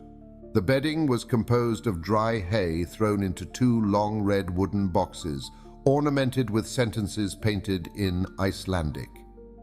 I really had no idea that we should be made so comfortable. There was one objection to the house, and that was the very powerful odor of dried fish, of macerated meat, and of sour milk, which three fragrances combined did not at all suit my olfactory nerves. As soon as we had freed ourselves from our heavy traveling costume, the voice of our host was heard calling to us to come into the kitchen, the only room in which the Icelanders ever make any fire, no matter how cold it may be. My uncle, nothing loath, hastened to obey this hospitable and friendly invitation. I followed. The kitchen chimney was made on an antique model. A large stone standing in the middle of the room was the fireplace. Above, in the roof, was a hole for the smoke to pass through. This apartment was kitchen, parlor, and dining room all in one. On our entrance, our worthy host, as if he had not seen us before, advanced ceremoniously, uttered a word which means, "Be happy," and then kissed both of us on the cheek. His wife followed, pronounced the same word with the same ceremonial. Then the husband and wife, placing their right hands upon their hearts, bowed profoundly. This excellent Icelandic woman was the mother of 19 children, who, little and big, rolled, crawled, and walked about in the midst of volumes of smoke arising from the angular fireplace in the middle of the room. Every now and then I could see a fresh white head and a slightly melancholy expression of countenance peering at me through the vapor. Both my uncle and myself, however, were very friendly with the whole party, and before we were aware of it, there were 3 or 4 of these little ones on our shoulders, as many on our boxes, and the rest hanging about our legs. Those who could speak kept crying out "Sælvertu" in every possible and impossible key. Those who did not speak only made all the more noise. This concert was interrupted by the announcement of supper. At this moment, our worthy guide, the eider duck hunter, came in after seeing to the feeding and stabling of the horses, which consisted in letting them loose to browse on the stunted green of the Icelandic prairies. There was little for them to eat, but moss and some very dry and innutritious grass. Next day they were ready before the door, some time before we were. "Welcome," said Hans. Then tranquilly, with the air of an automaton, without any more expression in one kiss than another, he embraced the host and hostess and their 19 children. This ceremony concluded to the satisfaction of all parties. We all sat down to table, that is, 24 of us, somewhat crowded. Those who were best off had only 2 juveniles on their knees. As soon, however, as the inevitable soup was placed on the table, the natural taciturnity, common even to Icelandic babies, prevailed over all else. Our host filled our plates with a portion of lichen soup of Iceland moss of by no means disagreeable flavor, an enormous lump of fish floating in sour butter. After that there came some skyr, a kind of curds and whey, served with biscuits and juniper berry juice. To drink, we had blanda, skimmed milk with water. I was hungry, so hungry that by way of dessert I finished up with a basin of thick oaten porridge. As soon as the meal was over, the children disappeared, whilst the grown people sat around the fireplace, on which was placed turf, heather, cow dung, and dried fish bones. As soon as everybody was sufficiently warm, a general dispersion took place, all retiring to their respective couches. Our hostess offered to pull off our stockings and trousers according to the custom of the country, but as we graciously declined to be so honored, she left us to our bed of dry fodder. Next day, at 5 in the morning, we took our leave of these hospitable peasants. My uncle had great difficulty in making them accept a sufficient and proper remuneration. Hans then gave the signal to start. We had scarcely got 100 yards from Garda when the character of the country changed. The soil began to be marshy and boggy and less favorable to progress. To the right, the range of mountains was prolonged indefinitely like a great system of natural fortifications, of which we skirted the glacis. We met with numerous streams and rivulets which it was necessary to ford, and that without wetting our baggage. As we advanced, the deserted appearance increased, and yet now and then we could see human shadows flitting in the distance. When a sudden turn of the track brought us within easy reach of one of these spectres, I felt a sudden impulse of disgust at the sight of a swollen head with shining skin, utterly without hair, and whose repulsive and revolting wounds could be seen through his rags. The unhappy wretches never came forward to beg. On the contrary, they ran away. Not so quick, however, but that Hans was able to salute them with the universal Sa'el Vertu. "Spetelsk," said he. "A leper," explained my uncle. The very sound of such a word caused a feeling of repulsion. The horrible affliction known as leprosy, which has almost vanished before the effects of modern science, is common in Iceland. It is not contagious, but hereditary, so that marriage is strictly prohibited to these unfortunate creatures. These poor lepers did not tend to enliven our journey, the scene of which was inexpressibly sad and lonely. The very last tufts of grassy vegetation appeared to die at our feet. Not a tree was to be seen, except a few stunted willows about as big as blackberry bushes. Now and then we watched a falcon soaring in the grey and misty air, taking his flight towards warmer and sunnier regions. I could not help feeling a sense of melancholy come over me. I sighed for my own native land and wished to be back with Gretchen. We were compelled to cross several little fjords and at last came to a real gulf. The tide was at its height, and we were able to go over at once and reach the hamlet of Alftanes about a mile farther. That evening, after fording the Alfa and the Hetta, two rivers rich in trout and pike, we were compelled to pass the night in a deserted house, worthy of being haunted by all the fays of Scandinavian mythology. The King of Cold had taken up his residence there and made us feel his presence all night. The following day was remarkable by its lack of any particular incidents. Always the same damp and swampy soil, the same dreary uniformity, the same sad and monotonous aspect of scenery.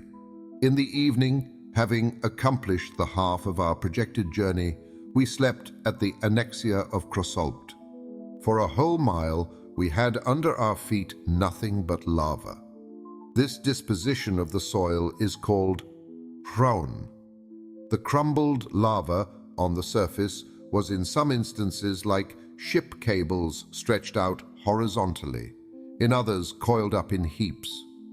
An immense field of lava came from the neighboring mountains, all extinct volcanoes, but whose remains showed what once they had been. Here and there could be made out the steam from hot water springs. There was no time, however, for us to take more than a cursory view of these phenomena. We had to go forward with what speed we might. Soon, the soft and swampy soil again appeared under the feet of our horses, while at every 100 yards we came upon one or more small lakes. Our journey was now in a westerly direction. We had, in fact, swept round the great bay of Faxa, and the twin white summits of Sneffels rose to the clouds at a distance of less than 5 miles. The horses now advanced rapidly. The accidents and difficulties of the soil no longer checked them. I confess that fatigue began to tell severely upon me, but my uncle was as firm and as hard as he had been on the first day. I could not help admiring both the excellent professor and the worthy guide, for they appeared to regard this rugged expedition as a mere walk. On Saturday, the 20th of June, at 6 o'clock in the evening, we reached Boudir, a small town picturesquely situated on the shore of the ocean, and here the guide asked for his money.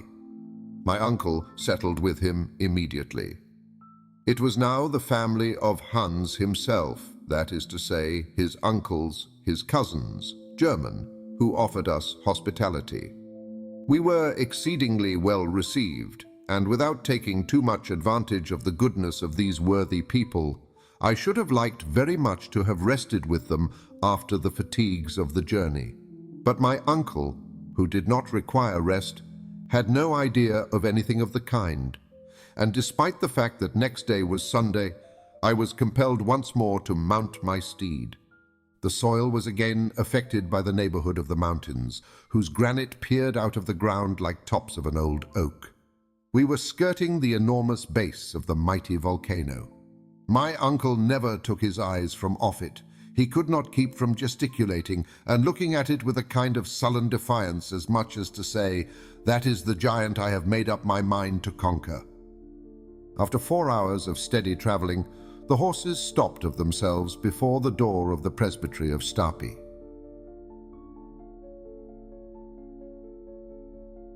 Stapi is a town consisting of 30 huts built on a large plain of lava exposed to the rays of the sun, reflected from the volcano. It stretches its humble tenements along the end of a little fjord, surrounded by a basaltic wall of the most singular character. Basalt is a brown rock of igneous origin. It assumes regular forms which astonish by their singular appearance. Here we found nature proceeding geometrically and working quite after a human fashion, as if she had employed the plummet line, the compass, and the rule. If elsewhere she produces grand artistic effects by piling up huge masses without order or connection, if elsewhere we see truncated cones, imperfect pyramids, with an odd succession of lines. Here, as if wishing to give a lesson in regularity and preceding the architects of the early ages, she has erected a severe order of architecture which neither the splendors of Babylon nor the marvels of Greece ever surpassed. I had often heard of the Giant's Causeway in Ireland, and of Fingal's Cave in one of the Hebrides, but the grand spectacle of a real basaltic formation had never yet come before my eyes. This at Stapi gave us an idea of one in all its wonderful beauty and grace. The wall of the fjord, like nearly the whole of the peninsula, consisted of a series of vertical columns in height about 30 feet. These upright pillars of stone, of the finest proportions, supported an archivolt of horizontal columns which formed a kind of half-vaulted roof above the sea. At certain intervals and below this natural basin, the eye was pleased and surprised by the sight of oval openings through which the outward waves came thundering in volleys of foam. Some banks of basalt, torn from their fastenings by the fury of the waves, lay scattered on the ground like the ruins of an ancient temple. Ruins eternally young, over which the storms of ages swept without producing any perceptible effect. This was the last stage of our journey. Hans had brought us along with fidelity and intelligence, and I began to feel somewhat more comfortable when I reflected that he was to accompany us still farther on our way. When we halted before the house of the rector, a small and incommodious cabin, neither handsome nor more comfortable than those of his neighbors, I saw a man in the act of shoeing a horse, a hammer in his hand, and a leathern apron tied round his waist. "Be happy," said the eider-down hunter, using his national salutation in his own language. "God dag good day," replied the former in excellent Danish. "Kirkoherde," cried Hans, turning round and introducing him to my uncle. "The rector," repeated the worthy professor. "It appears, my dear Harry, that this worthy man is the rector, and is not above doing his own work." During the speaking of these words, the guide intimated to the Kirkoherde what was the true state of the case. The good man, ceasing from his occupation, gave a kind of halloo, upon which a tall woman, almost a giantess, came out of the hut. She was at least 6 feet high, which in that region is something considerable. My first impression was one of horror. I thought she had come to give us the Icelandic kiss. I had, however, nothing to fear, for she did not even show much inclination to receive us into her house. The room devoted to strangers appeared to me to be by far the worst in the presbytery. It was narrow, dirty, and offensive. There was, however, no choice about the matter.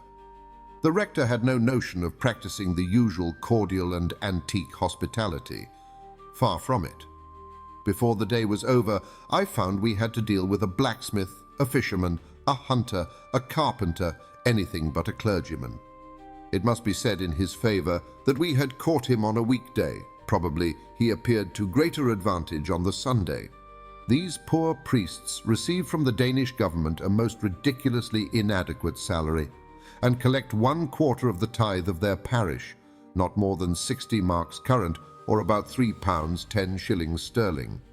Hence the necessity of working to live. In truth, we soon found that our host did not count civility among the cardinal virtues. My uncle soon became aware of the kind of man he had to deal with. Instead of a worthy and learned scholar, he found a dull, ill-mannered peasant. He therefore resolved to start on his great expedition as soon as possible. He did not care about fatigue and resolved to spend a few days in the mountains. The preparations for our departure were made the very next day after our arrival at Stapi. Hans now hired 3 Icelanders to take the place of the horses, which could no longer carry our luggage. When, however, these worthy islanders had reached the bottom of the crater, they were to go back and leave us to ourselves. This point was settled before they would agree to start. On this occasion, my uncle partly confided in Hans, the eider duck hunter, and gave him to understand that it was his intention to continue his exploration of the volcano to the last possible limits. Hans listened calmly and then nodded his head. To go there or elsewhere, to bury himself in the bowels of the earth, or to travel over its summits, was all the same to him. As for me, amused and occupied by the incidents of travel, I had begun to forget the inevitable future. But now I was once more destined to realize the actual state of affairs. What was to be done? Run away? But if I really had intended to leave Professor Hardwigg to his fate, it should have been at Hamburg and not at the foot of Sneffels. One idea, above all others, began to trouble me, a very terrible idea, and one calculated to shake the nerves of a man even less sensitive than myself. Let us consider the matter, I said to myself. We are going to ascend the Sneffels mountain. Well and good. We are about to pay a visit to the very bottom of the crater. Good, still. Others have done it and did not perish from that course. That, however, is not the whole matter to be considered. If a road does really present itself by which to descend into the dark and subterraneous bowels of Mother Earth, if this thrice unhappy Saknussemm has really told the truth, we shall be most certainly lost in the midst of the labyrinth of subterraneous galleries of the volcano. Now, we have no evidence to prove that Sneffels is really extinct. What proof have we that an eruption is not shortly about to take place? Because the monster has slept soundly since 1219, does it follow that he is never to wake? If he does wake, what is to become of us? These were questions worth thinking about, and upon them I reflected long and deeply. I could not lie down in search of sleep without dreaming of eruptions. The more I thought, the more I objected to be reduced to the state of dross and ashes. I could stand it no longer, so I determined at last to submit the whole case to my uncle in the most adroit manner possible and under the form of some totally irreconcilable hypothesis. I sought him. I laid before him my fears and then drew back in order to let him get his passion over at his ease. "I have been thinking about the matter," he said in the quietest tone in the world. What did he mean? Was he at last about to listen to the voice of reason? Did he think of suspending his projects? It was almost too much happiness to be true. I, however, made no remark. In fact, I was only too anxious not to interrupt him, and allowed him to reflect at his leisure. After some moments he spoke out. "I have been thinking about the matter," he resumed. "Ever since we have been at Stapi, my mind has been almost solely occupied with the grave question which has been submitted to me by yourself, for nothing would be unwiser and more inconsistent than to act with imprudence." "I heartily agree with you, my dear uncle," was my somewhat hopeful rejoinder. It is now 600 years since Sneffels has spoken, but though now reduced to a state of utter silence, he may speak again. New volcanic eruptions are always preceded by perfectly well-known phenomena. I have closely examined the inhabitants of this region. I have carefully studied the soil, and I beg to tell you emphatically, my dear Harry, there will be no eruption at present. As I listened to his positive affirmations, I was stupefied and could say nothing. "I see you doubt my word," said my uncle. "Follow me." I obeyed mechanically. Leaving the presbytery, the professor took a road through an opening in the basaltic rock which led far away from the sea. We were soon in open country, if we could give such a name to a place all covered with volcanic deposits. The whole land seemed crushed under the weight of enormous stones, of trap, of basalt, of granite, of lava, and of all other volcanic substances. I could see many spouts of steam rising in the air. These white vapors, called in the Icelandic language reykir, come from hot water fountains and indicate by their violence the volcanic activity of the soil. Now, the sight of these appeared to justify my apprehension. I was, therefore, all the more surprised and mortified when my uncle thus addressed me. "You see all this smoke, Harry, my boy?" "Yes, sir." "Well, as long as you see them thus, you have nothing to fear from the volcano. How can that be? Be careful to remember this," continued the professor. "At the approach of an eruption, these spouts of vapor redouble their activity to disappear altogether during the period of volcanic eruption. For the elastic fluids, no longer having the necessary tension, seek refuge in the interior of the crater, instead of escaping through the fissures of the earth.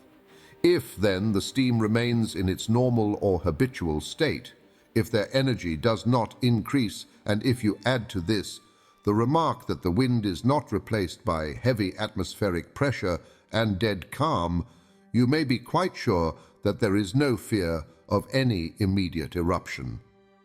But enough, my boy.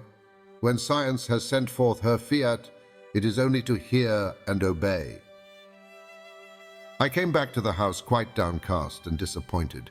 My uncle had completely defeated me with his scientific arguments. Nevertheless, I had still one hope, and that was, when once we were at the bottom of the crater, that it would be impossible in default of a gallery or tunnel to descend any deeper, and this despite all the learned Saknussem in the world. I passed the whole of the following night with a nightmare on my chest, and, after unheard of miseries and tortures, found myself in the very depths of the earth, from which I was suddenly launched into planetary space under the form of an eruptive rock. Next day, June the 23rd, Hans calmly awaited us outside the presbytery with his 3 companions loaded with provisions, tools, and instruments. 2 iron-shod poles, 2 guns, and 2 large game bags were reserved for my uncle and myself. Hans, who was a man who never forgot even the minutest precautions, had added to our baggage a large skin full of water, as an addition to our gourds. This assured us water for 8 days. It was 9 o'clock in the morning when we were quite ready. The rector and his huge wife or servant, I never knew which, stood at the door to see us off. They appeared to be about to inflict on us the usual final kiss of the Icelanders. To our supreme astonishment, their adieu took the shape of a formidable bill in which they even counted the use of the pastoral house, really and truly the most abominable and dirty place I ever was in. The worthy couple cheated and robbed us like a Swiss innkeeper and made us feel, by the sum we had to pay, the splendors of their hospitality. My uncle, however, paid without bargaining. A man who had made up his mind to undertake a voyage into the interior of the earth is not the man to haggle over a few miserable rix dollars. This important matter settled, Hans gave the signal for departure, and some few moments later we had left Stapi. The huge volcano, which was the first stage of our daring experiment, is above 5,000 feet high. Sneffels is the termination of a long range of volcanic mountains of a different character to the system of the island itself. One of its peculiarities is its 2 huge pointed summits. From whence we started, it was impossible to make out the real outlines of the peak against the grey field of sky. All we could distinguish was a vast dome of white which fell downwards from the head of the giant. The commencement of the great undertaking filled me with awe. Now that we had actually started, I began to believe in the reality of the undertaking. Our party formed quite a procession. We walked in single file, preceded by Hans, the imperturbable eider duck hunter. He calmly led us by narrow paths where 2 persons could by no possibility walk abreast. Conversation was wholly impossible. We had all the more opportunity to reflect and admire the awful grandeur of the scene around. Beyond the extraordinary basaltic wall of the fjord of Stapi, we found ourselves making our way through fibrous turf, over which grew a scanty vegetation of grass, the residuum of the ancient vegetation of the swampy peninsula. The vast mass of this combustible, the field of which as yet is utterly unexplored, would suffice to warm Iceland for a whole century. This mighty turf pit, measured from the bottom of certain ravines, is often not less than 70 feet deep and presents to the eye the view of successive layers of black, burned-up, rocky detritus, separated by thin streaks of porous sandstone. The grandeur of the spectacle was undoubted, as well as its arid and deserted air. As a true nephew of the great Professor Hardwigg, and despite my preoccupation and doleful fears of what was to come, I observed with great interest the vast collection of mineralogical curiosities spread out before me in this vast museum of natural history. Looking back to my recent studies, I went over in thought the whole geological history of Iceland. This extraordinary and curious island must have made its appearance from out of the great world of waters at a comparatively recent date. Like the coral islands of the Pacific, it may, for aught we know, be still rising by slow and imperceptible degrees. If this really be the case, its origin can be attributed to only one cause, that of the continued action of subterranean fires. This was a happy thought. If so, if this were true, away with the theories of Sir Humphrey Davy, away with the authority of the parchment of Arne Saknussemm, the wonderful pretensions to discovery on the part of my uncle, and to our journey. All must end in smoke. Charmed with the idea, I began more carefully to look about me. A serious study of the soil was necessary to negative or confirm my hypothesis. I took in every item of what I saw, and I began to comprehend the succession of phenomena which had preceded its formation. Iceland, being absolutely without sedimentary soil, is composed exclusively of volcanic tufa, that is to say, of an agglomeration of stones and of rocks of a porous texture. Long before the existence of volcanoes, it was composed of a solid body of massive trap rock lifted bodily and slowly out of the sea by the action of the centrifugal force at work in the earth. The internal fires, however, had not as yet burst their bounds and flooded the exterior cake of Mother Earth with hot and raging lava. My readers must excuse this brief and somewhat pedantic geological lecture, but it is necessary to the complete understanding of what follows. At a later period in the world's history, a huge and mighty fissure must, reasoning by analogy, have been dug diagonally from the southwest to the northeast of the island, through which, by degrees, flowed the volcanic crust. The great and wondrous phenomenon then went on without violence. The outpouring was enormous, and the seething fused matter ejected from the bowels of the earth spread slowly and peacefully in the form of vast level plains, or what are called mamelons or mounds. It was at this epoch that the rocks called feldspars, sienites, and porphyries appeared. But as a natural consequence of this overflow, the depth of the island increased. It can readily be believed what an enormous quantity of elastic fluids were piled up within its center, when at last it afforded no other openings after the process of cooling the crust had taken place. At length a time came when, despite the enormous thickness and weight of the upper crust, the mechanical forces of the combustible gases below became so great that they actually upheaved the weighty back and made for themselves huge and gigantic shafts. Hence the volcanoes which suddenly arose through the upper crust, and next the craters which burst forth at the summit of these new creations. It will be seen that the first phenomena in connection with the formation of the island were simply eruptive. To these, however, shortly succeeded the volcanic phenomena. Through the newly formed openings escaped the marvelous mass of basaltic stones with which the plain we were now crossing was covered. We were trampling our way over heavy rocks of dark grey color, which, while cooling, had been molded into six-sided prisms. In the back distance, we could see a number of flattened cones, which formerly were so many fire-vomiting mouths. After the basaltic eruption was appeased and set at rest, the volcano, the force of which increased with that of the extinct craters, gave free passage to the fiery overflow of lava and to the mass of cinders and pumice stone, now scattered over the sides of the mountain like disheveled hair on the shoulders of a bacchante. Here, in a nutshell, I had the whole history of the phenomena from which Iceland arose.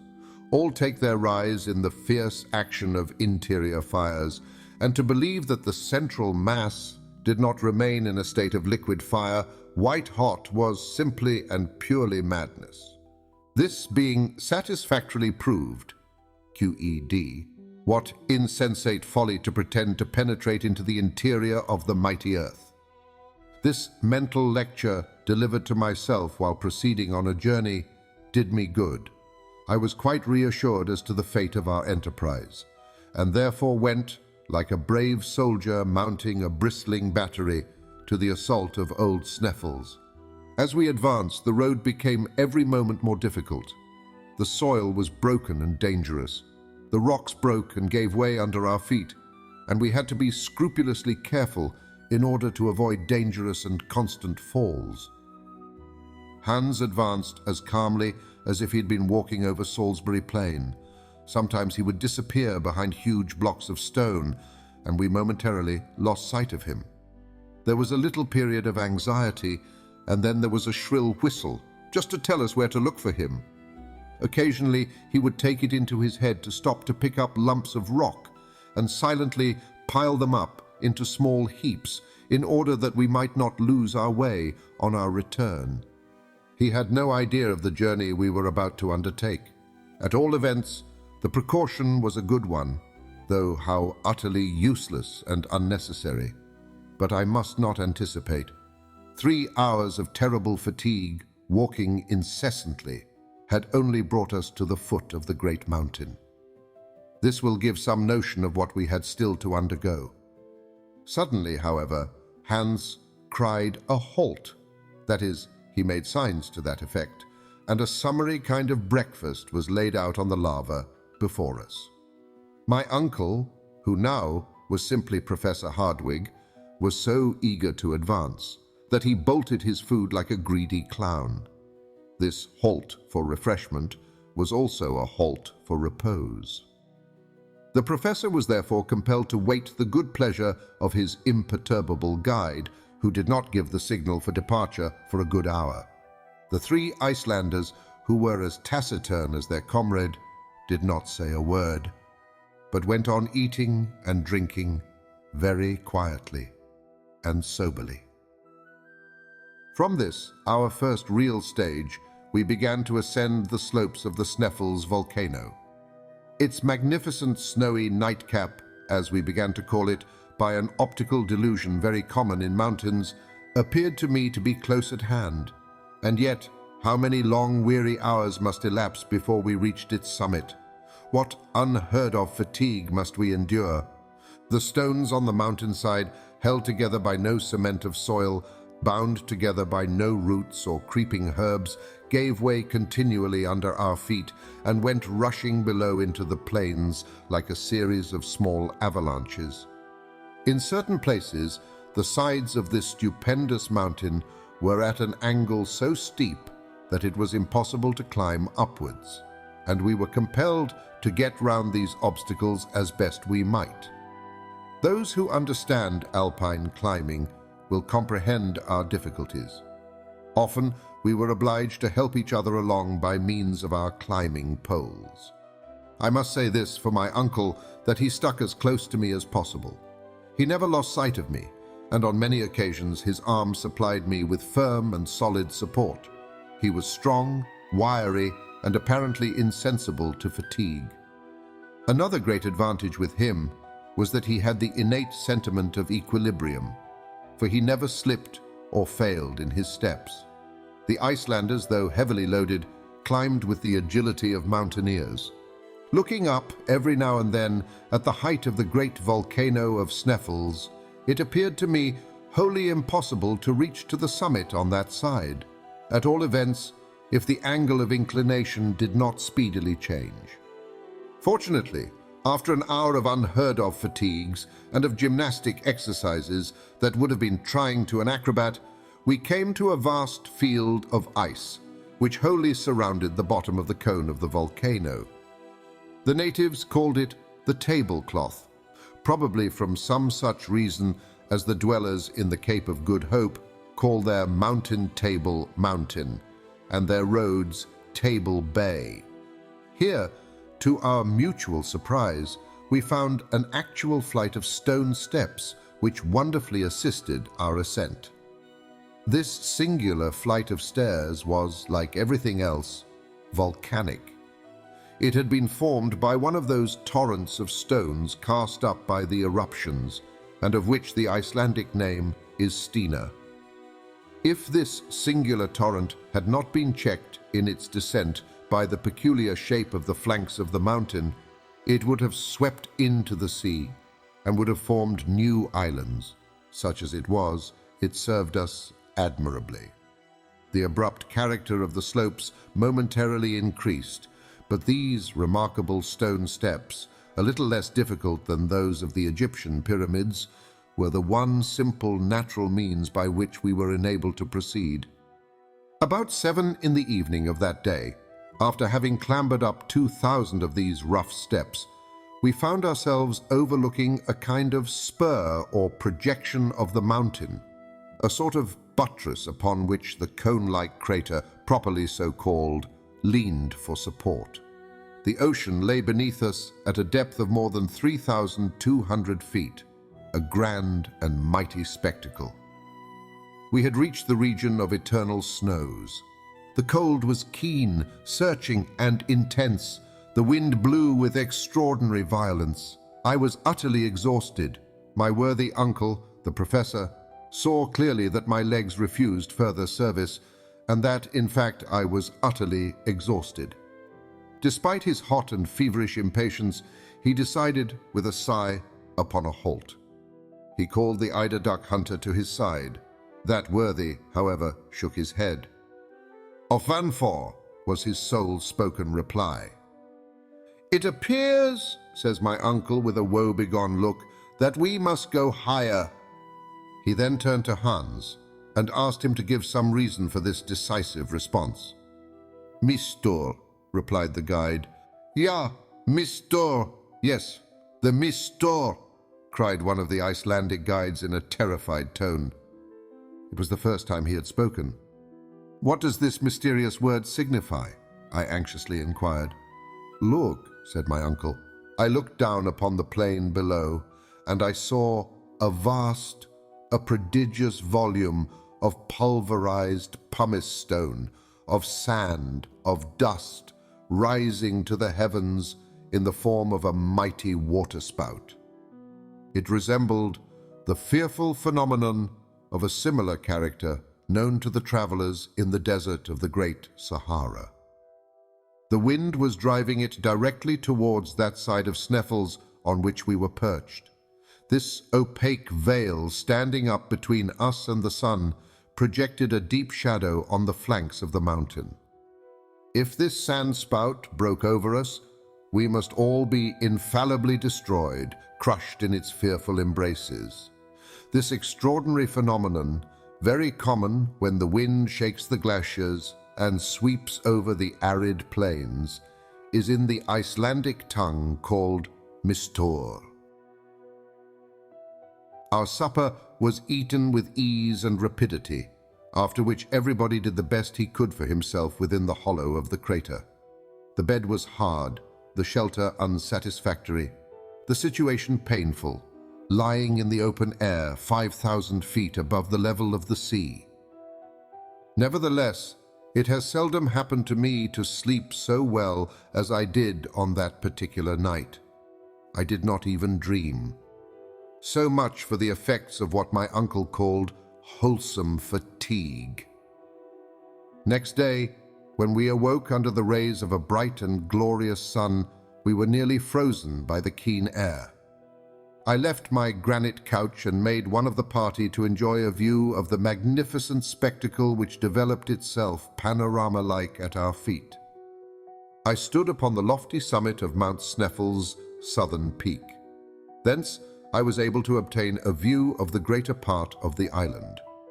The optical delusion, common to all lofty heights, raised the shores of the island, while the central portions appeared depressed.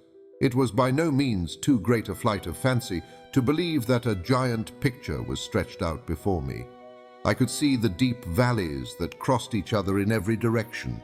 I could see precipices looking like sides of wells, lakes that seemed to be changed into ponds, ponds that looked like puddles, and rivers that were transformed into petty brooks. To my right were glaciers upon glaciers and multiplied peaks topped with light clouds of smoke. The undulation of these infinite numbers of mountains, whose snowy summits make them look as if covered by foam, recalled to my remembrance the surface of a storm-beaten ocean.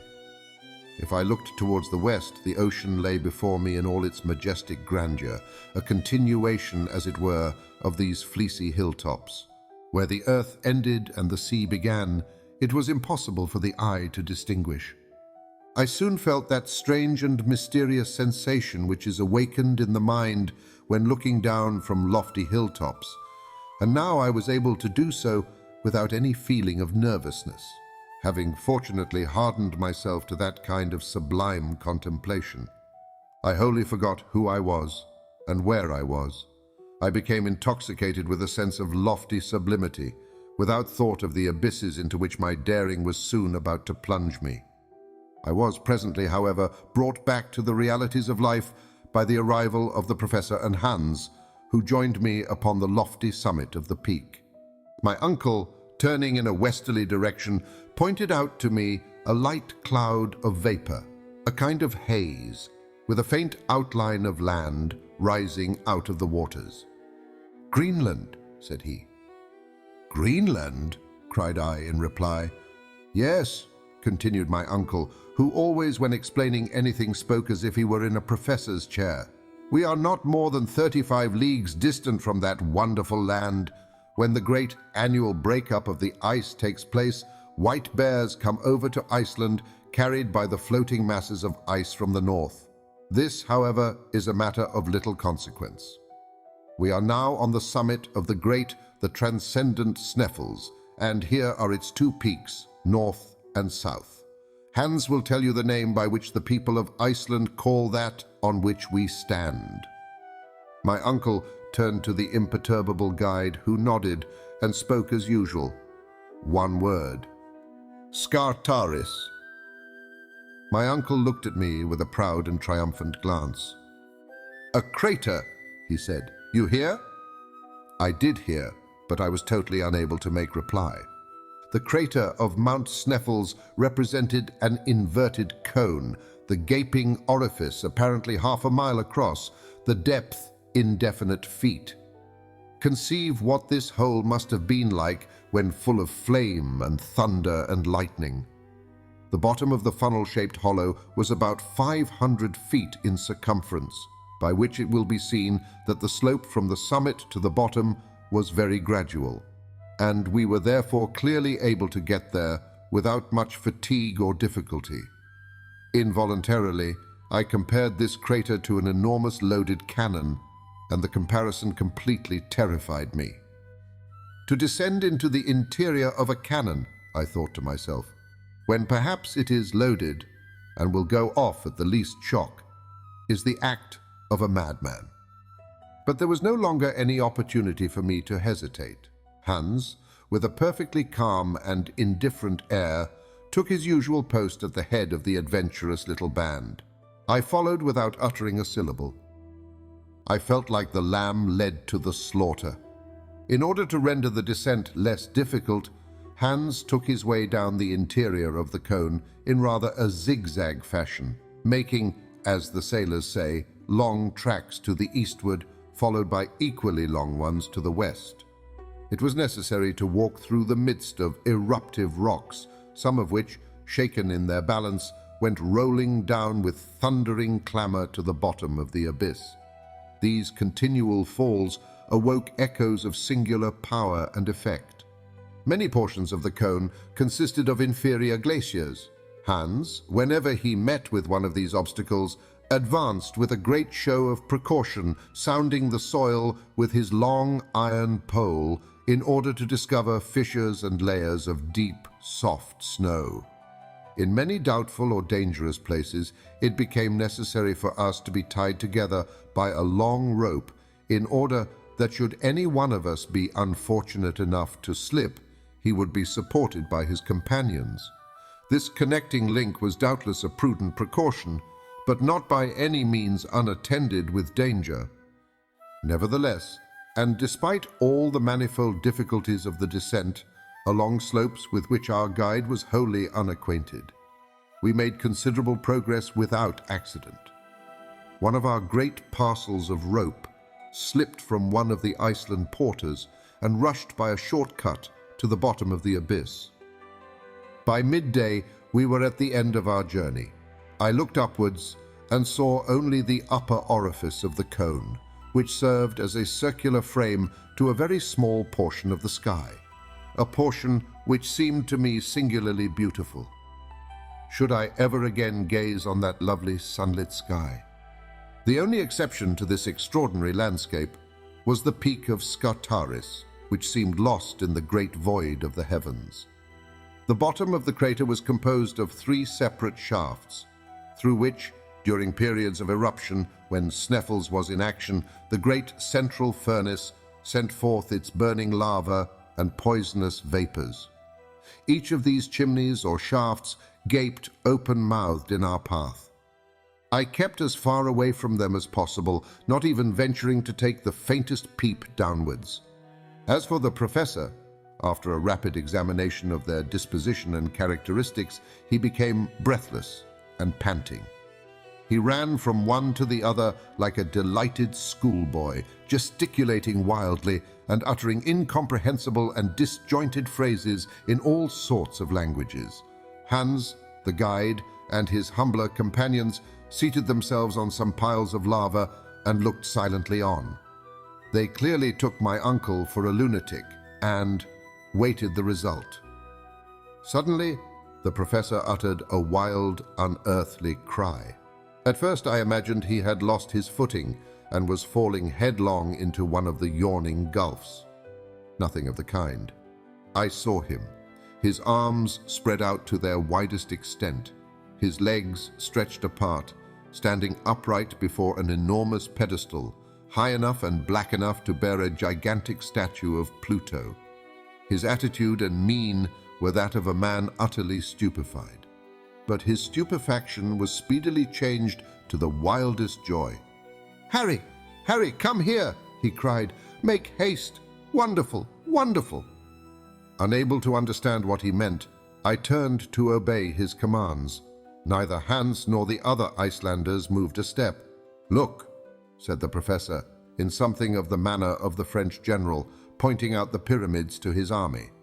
And fully partaking his stupefaction, if not his joy, I read on the eastern side of the huge block of stone the same characters, half eaten away by the corrosive action of time, the name to me 1,000 times accursed. "Arne Saknussemm," cried my uncle. "Now, unbeliever, do you begin to have faith?" It was totally impossible for me to answer a single word. I went back to my pile of lava in a state of silent awe. The evidence was unanswerable, overwhelming. In a few moments, however, my thoughts were far away, back in my German home with Gretchen and the old cook. What would I have given for one of my cousin's smiles, for one of the ancient domestic's omelettes, and for my own feather bed?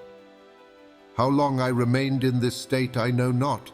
All I can say is that when at last I raised my head from between my hands, there remained at the bottom of the crater only myself, my uncle, and Hans. The Icelandic porters had been dismissed and were now descending the exterior slopes of Mount Sneffels on their way to Stapi. How heartily did I wish myself with them. Hans slept tranquilly at the foot of a rock in a kind of rill of lava where he had made himself a rough and ready bed. My uncle was walking about the bottom of the crater like a wild beast in a cage. I had no desire, neither had I the strength to move from my recumbent position. Taking example by the guide, I gave way to a kind of painful somnolency, during which I seemed both to hear and feel continued heavings and shudderings in the mountain. In this way we passed our first night in the interior of a crater. Next morning, a grey, cloudy, heavy sky hung like a funereal pall over the summit of the volcanic cone.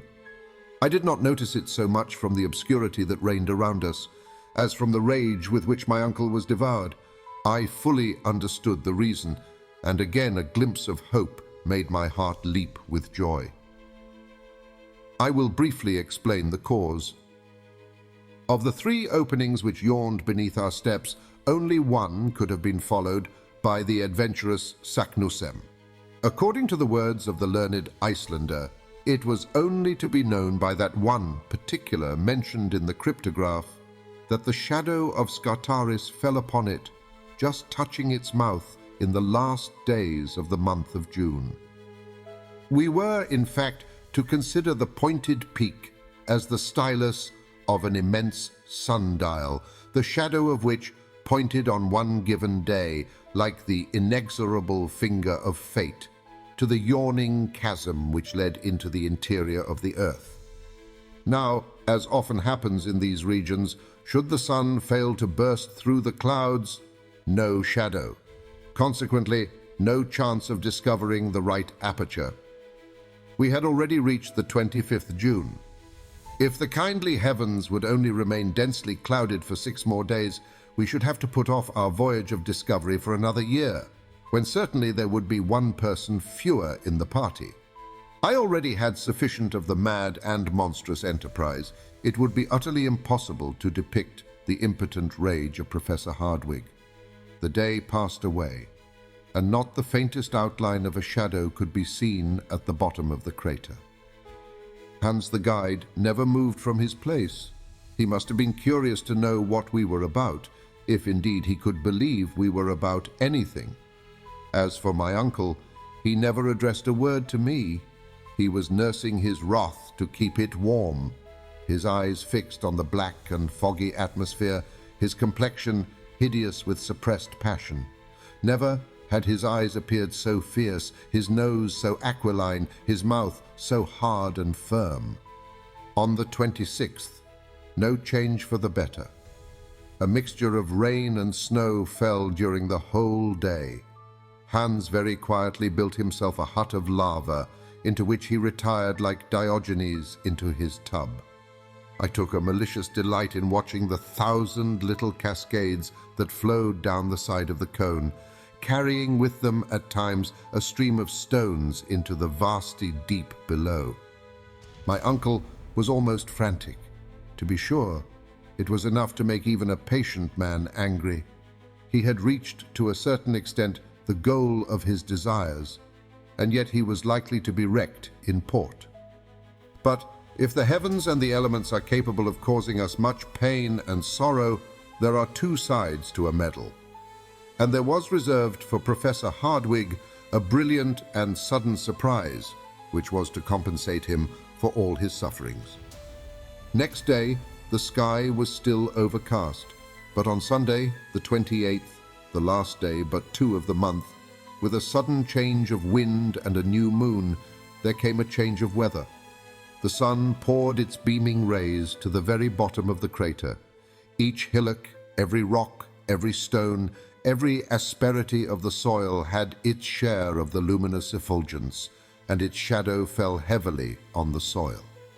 Among others, to his insane delight, the shadow of Scartaris was marked and clear, and moved slowly with the radiant start of day. My uncle moved with it in a state of mental ecstasy. At 12 o'clock exactly, when the sun had attained its highest altitude for the day, the shadow fell upon the edge of the central pit. "Here it is," gasped the professor in an agony of joy. "Here it is. We have found it. Forward, my friends, into the interior of the earth." I looked curiously at Hans to see what reply he would make to this terrific announcement. "Forut," said the guide tranquilly. "Forward it is," answered my uncle, who was now in the 7th heaven of delight. When we were quite ready, our watches indicated 13 minutes past 1. Our real journey had now commenced. Hitherto, our courage and determination had overcome all difficulties. We were fatigued at times, and that was all. Now we were about to encounter unknown and fearful dangers.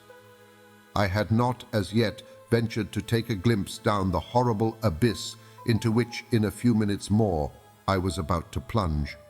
The fatal moment had, however, at last arrived.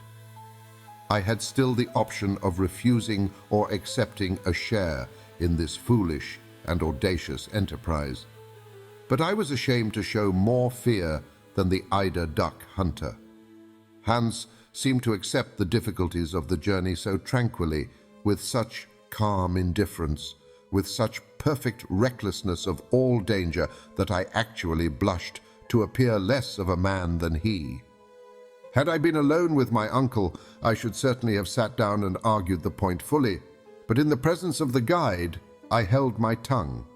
I gave one moment to the thought of my charming cousin, and then I advanced to the mouth of the central shaft. It measured about 100 feet in diameter, which made about 300 in circumference. I leaned over a rock which stood on its edge and looked down. My hair stood on end, my teeth chattered, my limbs trembled. I seemed utterly to lose my center of gravity, while my head was in a sort of whirl, like that of a drunken man.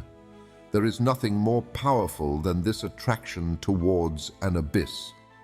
I was about to fall headlong into the gaping well when I was drawn back by a firm and powerful hand. It was that of Hans. I had not taken lessons enough at the Frelsers Kirk of Copenhagen in the art of looking down from lofty eminences without blinking. However, few as the minutes were during which I gazed down this tremendous and even wondrous shaft, I had a sufficient glimpse of it to give me some idea of its physical conformation. Its sides, which were almost as perpendicular as those of a well, presented numerous projections which doubtless would assist our descent. It was a sort of wild and savage staircase, without banister or fence. A rope fastened above near the surface would certainly support our weight and enable us to reach the bottom. But how, when we had arrived at its utmost depth, were we to loosen it above? This was, I thought, a question of some importance. My uncle, however, was one of those men who are nearly always prepared with expedients. He hit upon a very simple method of obviating this difficulty. He unrolled a cord about as thick as my thumb and at least 400 feet in length. He allowed about half of it to go down the pit and catch in a hitch over a great block of lava which stood on the edge of the precipice. This done, he threw the second half after the first. Each of us could now descend by catching the two cords in one hand. When about 200 feet below, all the explorer had to do was to let go one end and pull away at the other, when the cord would come falling at his feet. In order to go down farther, all that was necessary was to continue the same operation. This was a very excellent proposition, and, no doubt, a correct one. Going down appeared to me easy enough. It was the coming up again that now occupied my thoughts. "Now," said my uncle, as soon as he had completed this important preparation, "let us see about the baggage. It must be divided into 3 separate parcels, and each of us must carry one on his back. I allude to the more important and fragile articles." My worthy and ingenious uncle did not appear to consider that we came under the denomination. "Hans," he continued, "you will take charge of the tools and some of the provisions. You, Harry, must take possession of another third of the provisions and of the arms. I will load myself with the rest of the eatables and with the more delicate instruments." "But," I exclaimed, "our clothes, this mass of cord and ladders, who will undertake to carry them down?" "They will go down of themselves." "And how so?" I asked. "You shall see." My uncle was not fond of half measures, nor did he like anything in the way of hesitation. Giving his orders to Hans, he had the whole of the non-fragile articles made up into one bundle, and the packet, firmly and solidly fastened, was simply pitched over the edge of the gulf. I heard the moaning of the suddenly displaced air and the noise of falling stones. My uncle, leaning over the abyss, followed the descent of his luggage with a perfectly self-satisfied air, and did not rise until it had completely disappeared from sight. "Now then," he cried, "it is our turn." I put it in good faith to any man of common sense. Was it possible to hear this energetic cry without a shudder? The professor fastened his case of instruments on his back. Hans took charge of the tools, I of the arms. The descent then commenced in the following order. Hans went first, my uncle followed, and I went last. Our progress was made in profound silence, a silence only troubled by the fall of pieces of rock which, breaking from the jagged sides, fell with a roar into the depths below. I allowed myself to slide, so to speak, holding frantically on the double cord with one hand and with the other keeping myself off the rocks by the assistance of my iron-shod pole. One idea was all the time impressed upon my brain. I feared that the upper support would fail me. The cord appeared to me far too fragile to bear the weight of 3 such persons as we were with our luggage. I made as little use of it as possible, trusting to my own agility and doing miracles in the way of feats of dexterity and strength upon the projecting shelves and spurs of lava which my feet seemed to clutch as strongly as my hands. The guide went first, I have said, and when one of the slippery and frail supports broke from under his feet, he had recourse to his usual monosyllabic way of speaking. "Gifact!" "Attention, look out," repeated my uncle. In about half an hour, we reached a kind of small terrace formed by a fragment of rock projecting some distance from the sides of the shaft. Hans now began to haul upon the cord on one side only, the other going as quietly upward as the other came down. It fell at last, bringing with it a shower of small stones, lava and dust, a disagreeable kind of rain or hail. While we were seated on this extraordinary bench, I ventured once more to look downwards. With a sigh, I discovered that the bottom was still wholly invisible. Were we then going direct to the interior of the earth? The performance with the cord recommenced, and a quarter of an hour later we had reached to the depth of another 200 feet. I have very strong doubts if the most determined geologist would, during that descent, have studied the nature of the different layers of earth around him. I did not trouble my head much about the matter. Whether we were among the combustible carbon, Silurians, or primitive soil, I neither knew nor cared to know. Not so the inveterate professor. He must have taken notes all the way down, for at one of our halts he began a brief lecture. "The farther we advance," said he, "the greater is my confidence in the result. The disposition of these volcanic strata absolutely confirms the theories of Sir Humphrey Davy. We are still within the region of the primordial soil, the soil in which took place the chemical operation of metals becoming inflamed by coming in contact with the air and water. I at once regret the old and now forever exploded theory of a central fire. At all events, we shall soon know the truth." Such was the everlasting conclusion to which he came. I, however, was very far from being in humor to discuss the matter. I had something else to think of. My silence was taken for consent, and still we continued to go down.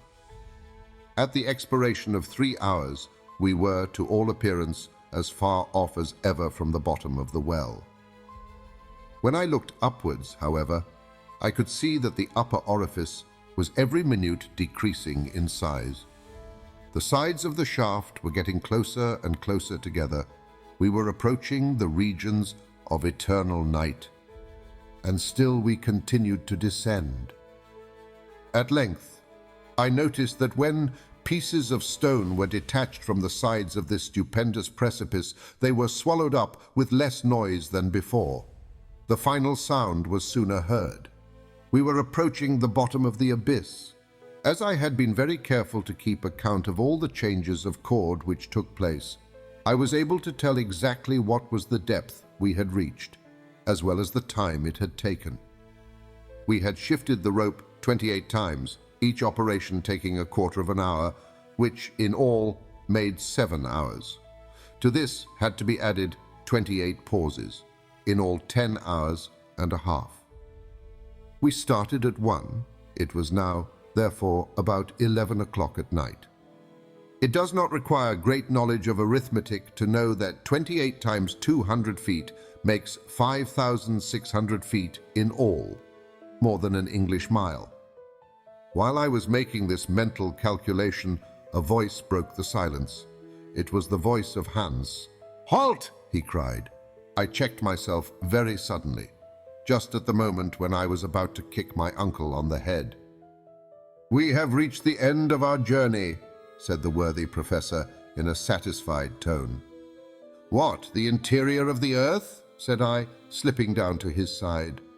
"No, you stupid fellow, but we have reached the bottom of the well." "And I suppose there is no farther progress to be made?" I hopefully exclaimed. "Oh, yes, I can dimly see a sort of tunnel which turns off obliquely to the right. At all events, we must see about that tomorrow. Let us sup now and seek slumber as best we may." I thought it time, but made no observations on that point. I was fairly launched on a desperate course, and all I had to do was to go forward hopefully and trustingly. It was not even now quite dark, the light filtering down in a most extraordinary manner.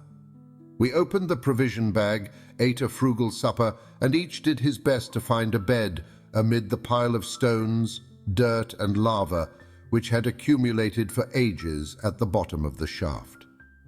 I happened to grope out the pile of ropes, ladders, and clothes which we had thrown down, and upon them I stretched myself. After such a day's labor, my rough bed seemed as soft as down. For a while I lay in a sort of pleasant trance. Presently, after lying quietly for some minutes, I opened my eyes and looked upwards. As I did so, I made out a brilliant little dot at the extremity of this long, gigantic telescope. It was a star without scintillating rays. According to my calculation, it must be Beta in the constellation of the Little Bear. After this little bit of astronomical recreation, I dropped into a sound sleep. At 8 o'clock the next morning, a faint kind of dawn of day awoke us. The 1,001 prisms of the lava collected the light as it passed and brought it to us like a shower of sparks. We were able with ease to see objects around us. "Well, Harry, my boy," cried the delighted professor, rubbing his hands together, "what say you now? Did you ever pass a more tranquil night in our house in the Königstrasse? No deafening sounds of cartwheels, no cries of hawkers, no bad language from boatmen or watermen." "Well, uncle, we are quite at the bottom of this well, but to me there is something terrible in this calm." "Why," said the professor hotly, "one would say you were already beginning to be afraid.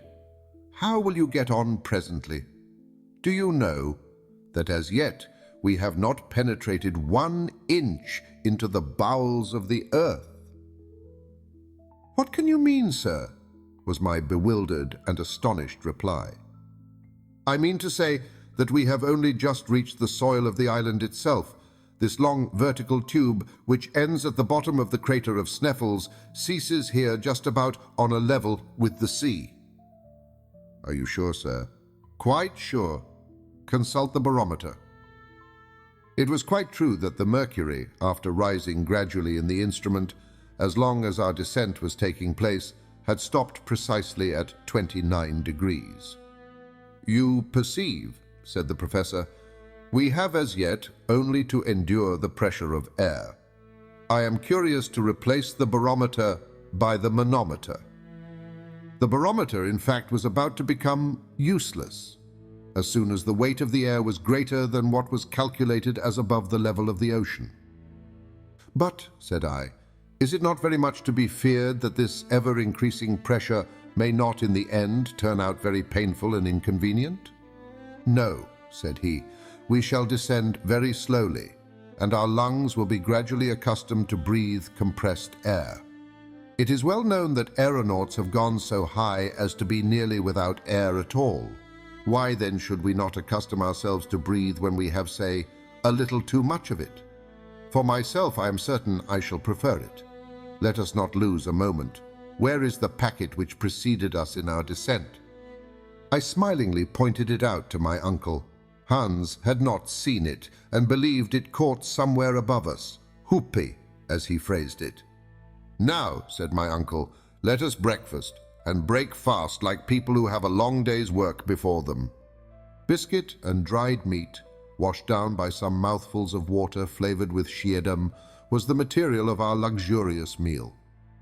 As soon as it was finished, my uncle took from his pocket a notebook destined to be filled by memoranda of our travels. He had already placed his instruments in order, and this is what he wrote.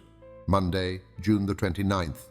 Chronometer, 8 hours, 17 minutes, morning. Barometer, 29.6 inches.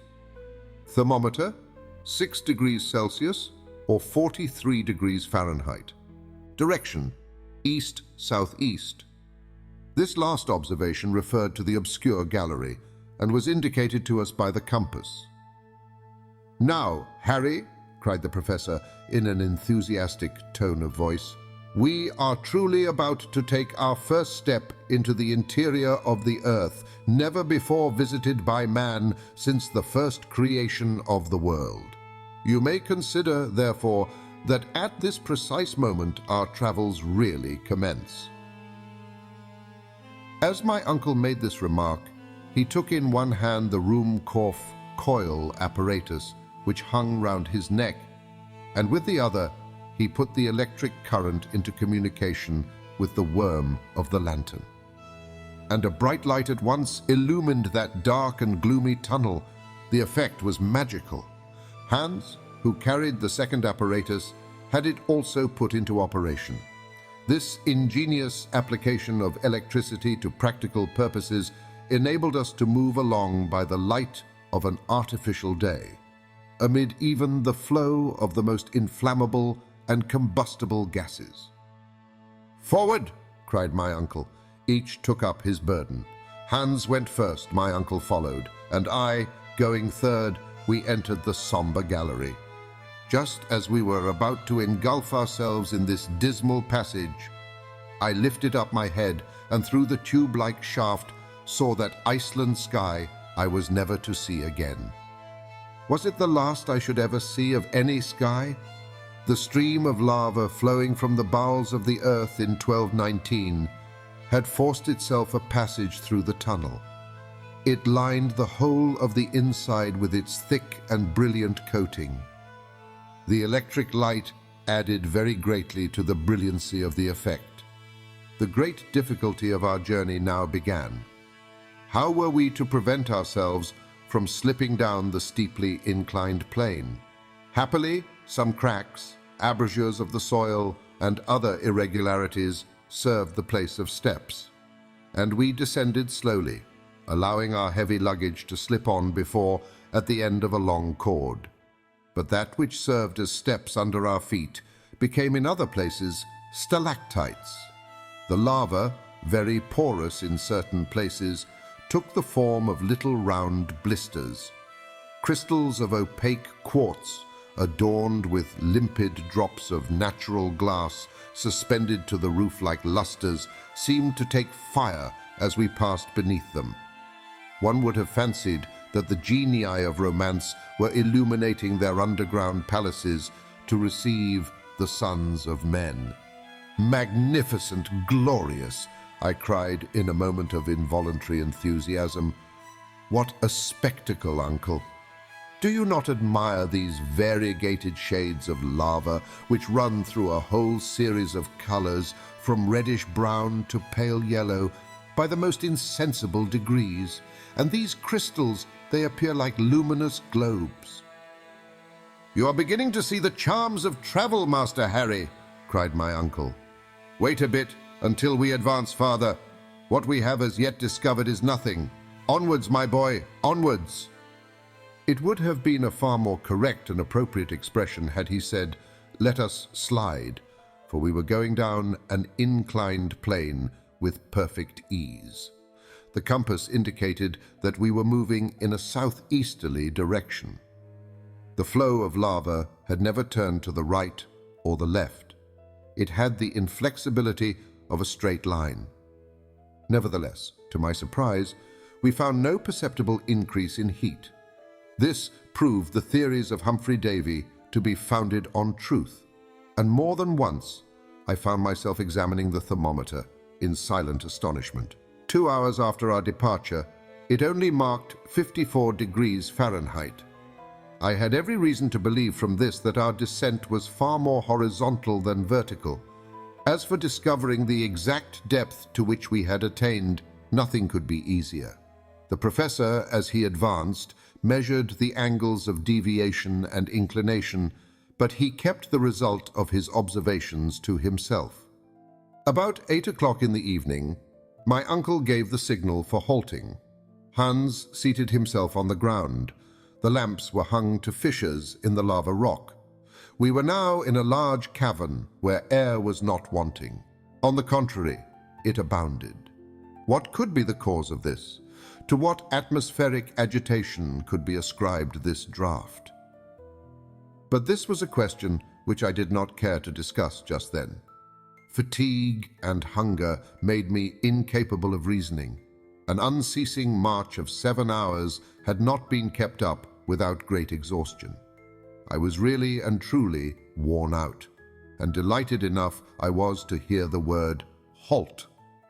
Hans laid out some provisions on a lump of lava, and we each supped with keen relish.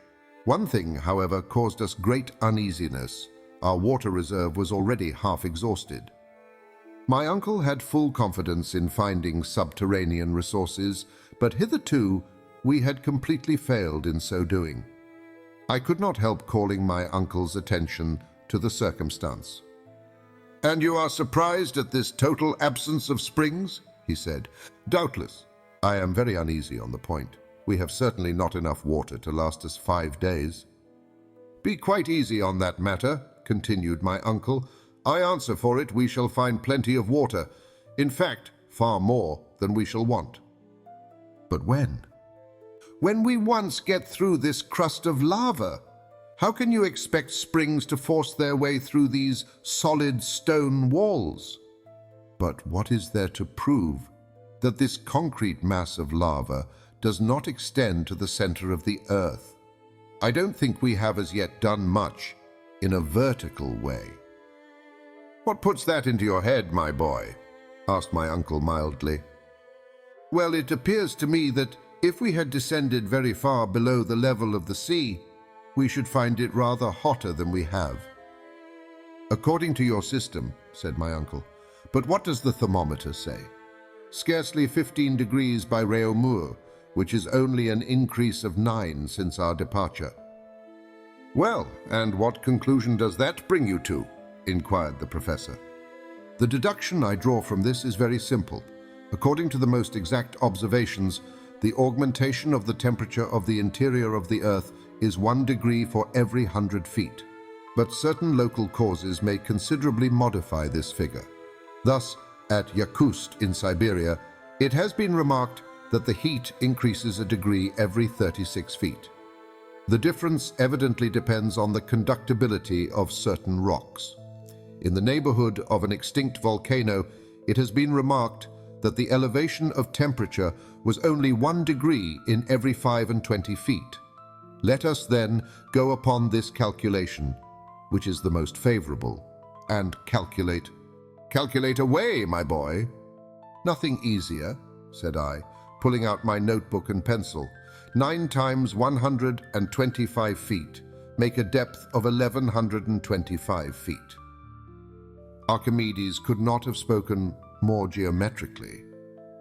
Well, according to my observations, we are at least 10,000 feet below the level of the sea. Can it be possible? Either my calculation is correct, or there is no truth in figures. The calculations of the professor were perfectly correct. We were already 6,000 feet deeper down in the bowels of the earth than anyone had ever been before. The lowest known depth to which man had hitherto penetrated was in the mines of Kitzbühel, in the Tyrol, and those of Württemberg. The temperature, which should have been 81, was in this place only 15. This was a matter for serious consideration. The next day was Tuesday, the 30th of June, and at 6 o'clock in the morning we resumed our journey. We still continued to follow the gallery of lava, a perfect natural pathway, as easy of descent as some of those inclined planes which, in very old German houses, serve the purpose of staircases. This went on until 17 minutes past 12, the precise instant at which we rejoined Hans, who, having been somewhat in advance, had suddenly stopped. "At last," cried my uncle, "we have reached the end of the shaft." I looked wonderingly about me. We were in the center of 4 cross paths, somber and narrow tunnels. The question now arose as to which it was wise to take, and this of itself was no small difficulty. My uncle, who did not wish to appear to have any hesitation about the matter before myself or the guide, at once made up his mind. He pointed quietly to the eastern tunnel, and, without delay, we entered within its gloomy recesses. Besides, had he entertained any feeling of hesitation, it might have been prolonged indefinitely, for there was no indication by which to determine on a choice. It was absolutely necessary to trust to chance and good fortune. The descent of this obscure and narrow gallery was very gradual and winding. Sometimes we gazed through a succession of arches, its course very like the aisles of a Gothic cathedral. The great artistic sculptors and builders of the Middle Ages might have here completed their studies with advantage. Many most beautiful and suggestive ideas of architectural beauty would have been discovered by them. After passing through this phase of the cavernous way, we suddenly came, about a mile further on, upon a square system of arch adopted by the early Romans, projecting from the solid rock and keeping up the weight of the roof. Suddenly, we would come upon a series of low, subterranean tunnels which looked like beaver holes, or the work of foxes, through whose narrow and winding ways we had literally to crawl. The heat still remained at quite a supportable degree. With an involuntary shudder, I reflected on what the heat must have been when the volcano of Sneffels was pouring its smoke, flames, and streams of boiling lava, all of which must have come up by the road we were now following. I could imagine the torrents of hot, seething stone darting on, bubbling up with accompaniments of smoke, steam, and sulphurous stench. Only to think of the consequences, I mused, if the old volcano were once more to set to work. I did not communicate these rather unpleasant reflections to my uncle. He not only would not have understood them, but would have been intensely disgusted. His only idea was to go ahead. He walked, he slid, he clambered over piles of fragments, he rolled down heaps of broken lava, with an earnestness and conviction it was impossible not to admire. At 6 o'clock in the evening, after a very wearisome journey, but one not so fatiguing as before, we had made 6 miles towards the southward, but had not gone more than a mile downwards. My uncle, as usual, gave the signal to halt. We ate our meal in thoughtful silence and then retired to sleep. Our arrangements for the night were very primitive and simple. A traveling rug, in which each rolled himself, was all our bedding. We had no necessity to fear cold or any unpleasant visit. Travelers who bury themselves in the wilds and depths of the African desert, who seek profit and pleasure in the forests of the New World, are compelled to take it in turn to watch during the hours of sleep. But in this region of the earth, absolute solitude and complete security reigned supreme. We had nothing to fear either from savages or from wild beasts. After a night's sweet repose, we awoke fresh and ready for action. There being nothing to detain us, we started on our journey. We continued to burrow through the lava tunnel as before. It was impossible to make out through what soil we were making way. The tunnel, moreover, instead of going down into the bowels of the earth, became absolutely horizontal. I even thought, after some examination, that we were actually tending upwards. About 10 o'clock in the day, this state of things became so clear that, finding the change very fatiguing, I was obliged to slacken my pace and finally come to a halt. "Well," said the professor quickly, "what is the matter?" "The fact is, I am dreadfully tired," was my earnest reply. "What?" cried my uncle. "Tired after a 3 hours' walk, and by so easy a road?" "Easy enough, I dare say, but very fatiguing." "But how can that be when all we have to do is to go downwards?" "I beg your pardon, sir. For some time I have noticed that we are going upwards." "Upwards?" cried my uncle, shrugging his shoulders. "How can that be? There can be no doubt about it. For the last half hour the slopes have been upward, and if we go on in this way much longer, we shall find ourselves back in Iceland." My uncle shook his head with the air of a man who does not want to be convinced. I tried to continue the conversation. He would not answer me, but once more gave the signal for departure. His silence, I thought, was only caused by concentrated ill temper. However this might be, I once more took up my load and boldly and resolutely followed Hans, who was now in advance of my uncle. I did not like to be beaten or even distanced. I was naturally anxious not to lose sight of my companions. The very idea of being left behind, lost in that terrible labyrinth, made me shiver as with the ague. Besides, if the ascending path was more arduous and painful to clamber, I had one source of secret consolation and delight. It was, to all appearance, taking us back to the surface of the earth. That of itself was hopeful. Every step I took confirmed me in my belief, and I began already to build castles in the air in relation to my marriage with my pretty little cousin.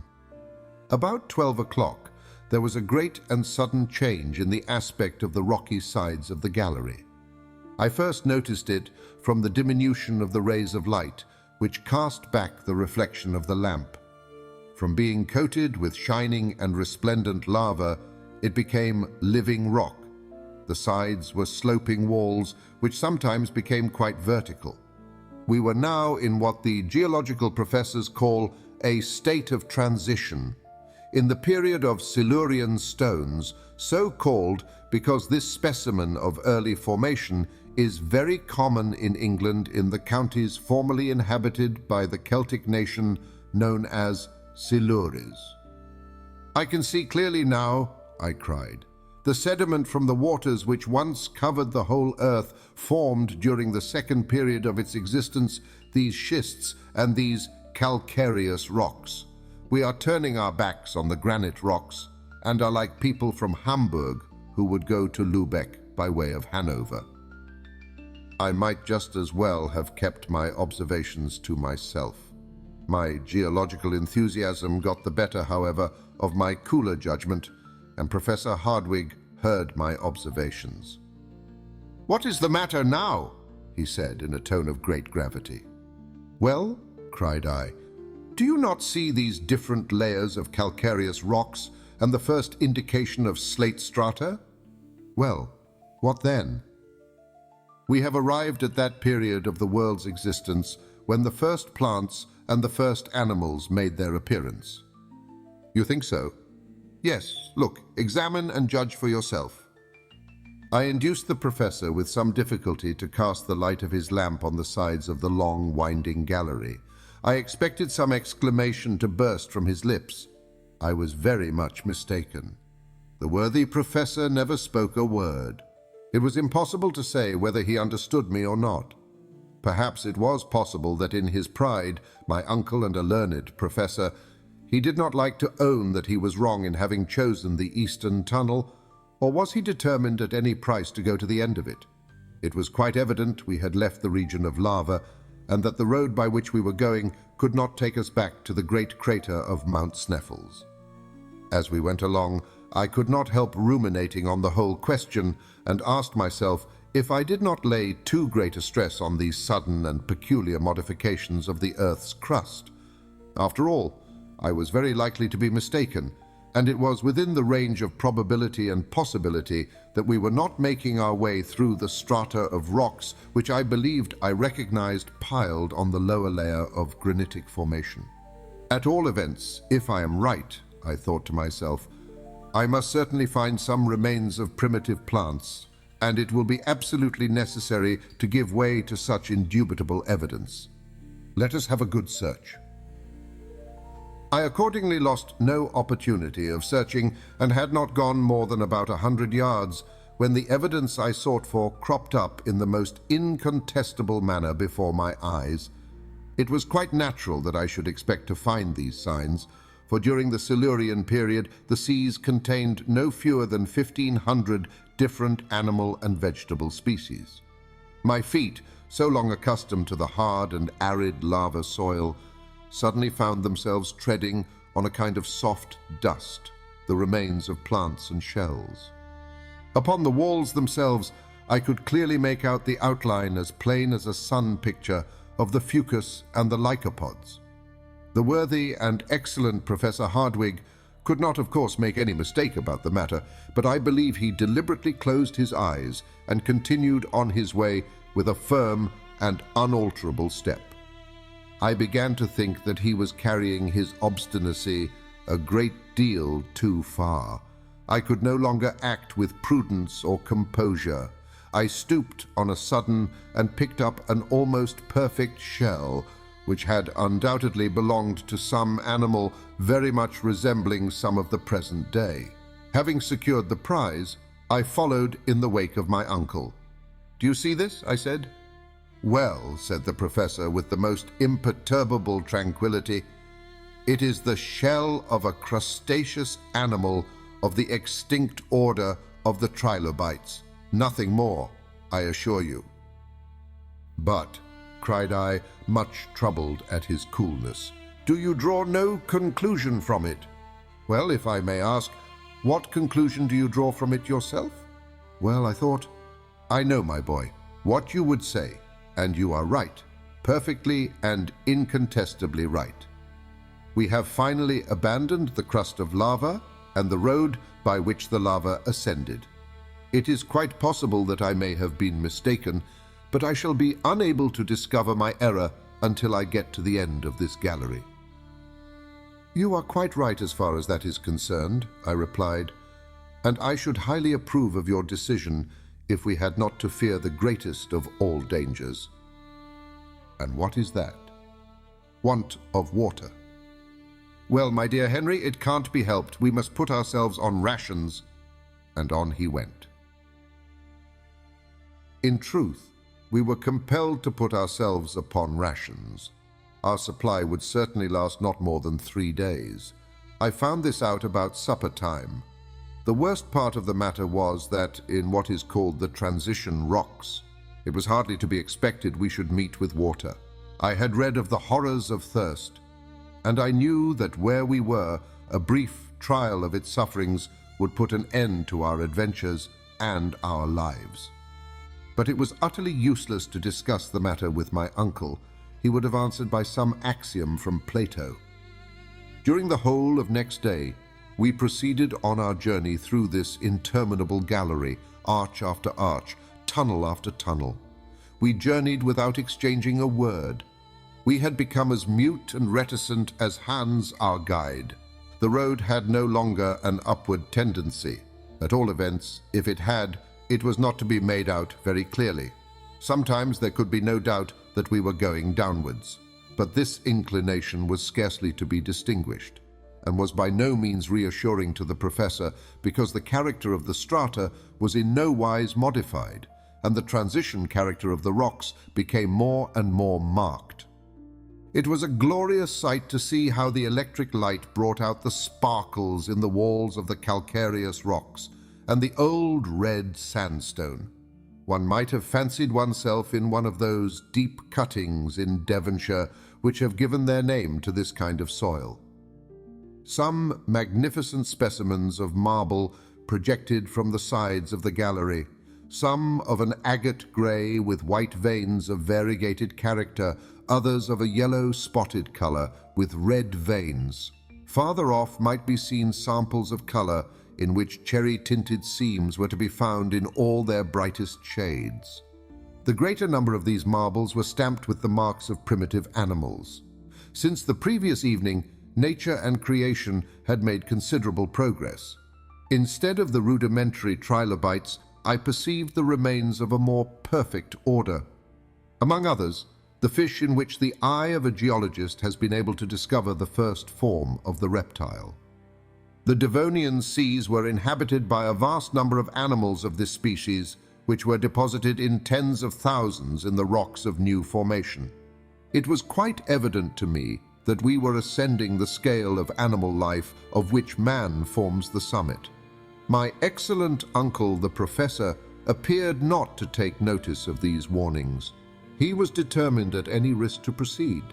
He must have been in expectation of one of two things: either that a vertical well was about to open under his feet and thus allow him to continue his descent, or that some insurmountable obstacle would compel us to stop and go back by the road we had so long traveled. But evening came again, and to my horror, neither hope was doomed to be realized. On Friday, after a night when I began to feel the gnawing agony of thirst, and when in consequence appetite decreased, our little band rose and once more followed the turnings and windings, the ascents and descents of this interminable gallery. All were silent and gloomy. I could see that even my uncle had ventured too far. After about 10 hours of further progress, a progress dull and monotonous to the last degree, I remarked that the reverberation and reflection of our lamps upon the sides of the tunnel had singularly diminished. The marble, the schist, the calcareous rocks, the red sandstone had disappeared, leaving in their places a dark and gloomy wall, somber and without brightness. When we reached a remarkably narrow part of the tunnel, I leaned my left hand against the rock. When I took my hand away and happened to glance at it, it was quite black. We had reached the coal strata of the central earth. "A coal mine!" I cried. "A coal mine without miners," responded my uncle, a little severely. "How can we tell?" "I can tell," replied my uncle in a sharp and doctorial tone. "I am perfectly certain that this gallery, through successive layers of coal, was not cut by the hand of man. But whether it is the work of nature or not is of little concern to us. The hour for our evening meal has come. Let us sup." Hans, the guide, occupied himself in preparing food. I had come to that point when I could no longer eat. All I cared about were the few drops of water which fell to my share. What I suffered it is useless to record. The guide's gourd, not quite half full, was all that was left for us three. Having finished their repast, my two companions laid themselves down upon their rugs and found in sleep a remedy for their fatigue and sufferings. As for me, I could not sleep. I lay counting the hours until morning. The next morning, Saturday, at 6 o'clock, we started again. 20 minutes later, we suddenly came upon a vast excavation. From its mighty extent, I saw at once that the hand of man could have had nothing to do with this coal mine. The vault above would have fallen in. As it was only held together by some miracle of nature. This mighty natural cavern was about 100 feet wide by about 150 high. The earth had evidently been cast apart by some violent subterranean commotion. The mass, giving way to some prodigious upheaving of nature, had split in two, leaving the vast gap into which we inhabitants of the earth had penetrated for the first time. The whole singular history of the coal period was written on those dark and gloomy walls. A geologist would have been able easily to follow the different phases of its formation. The seams of coal were separated by strata of sandstone, a compact clay which appeared to be crushed down by the weight from above. At that period of the world which preceded the secondary epoch, the earth was covered by a coating of enormous and rich vegetation due to the double action of tropical heat and perpetual humidity. A vast atmospheric cloud of vapor surrounded the earth on all sides, preventing the rays of the sun from ever reaching it. Hence the conclusion that these intense heats did not arise from this new source of caloric. Perhaps even the star of day was not quite ready for its brilliant work to illumine a universe. Climates did not as yet exist, and a level heat pervaded the whole surface of the globe, the same heat existing at the North Pole as at the equator. Whence did it come? From the interior of the earth? In spite of all the learned theories of Professor Hardwigg, a fierce and vehement fire certainly burned within the entrails of the great spheroid. Its action was felt even to the very topmost crust of the earth. The plants then in existence, being deprived of the vivifying rays of the sun, had neither buds, nor flowers, nor odor, but their roots drew a strong and vigorous life from the burning earth of early days.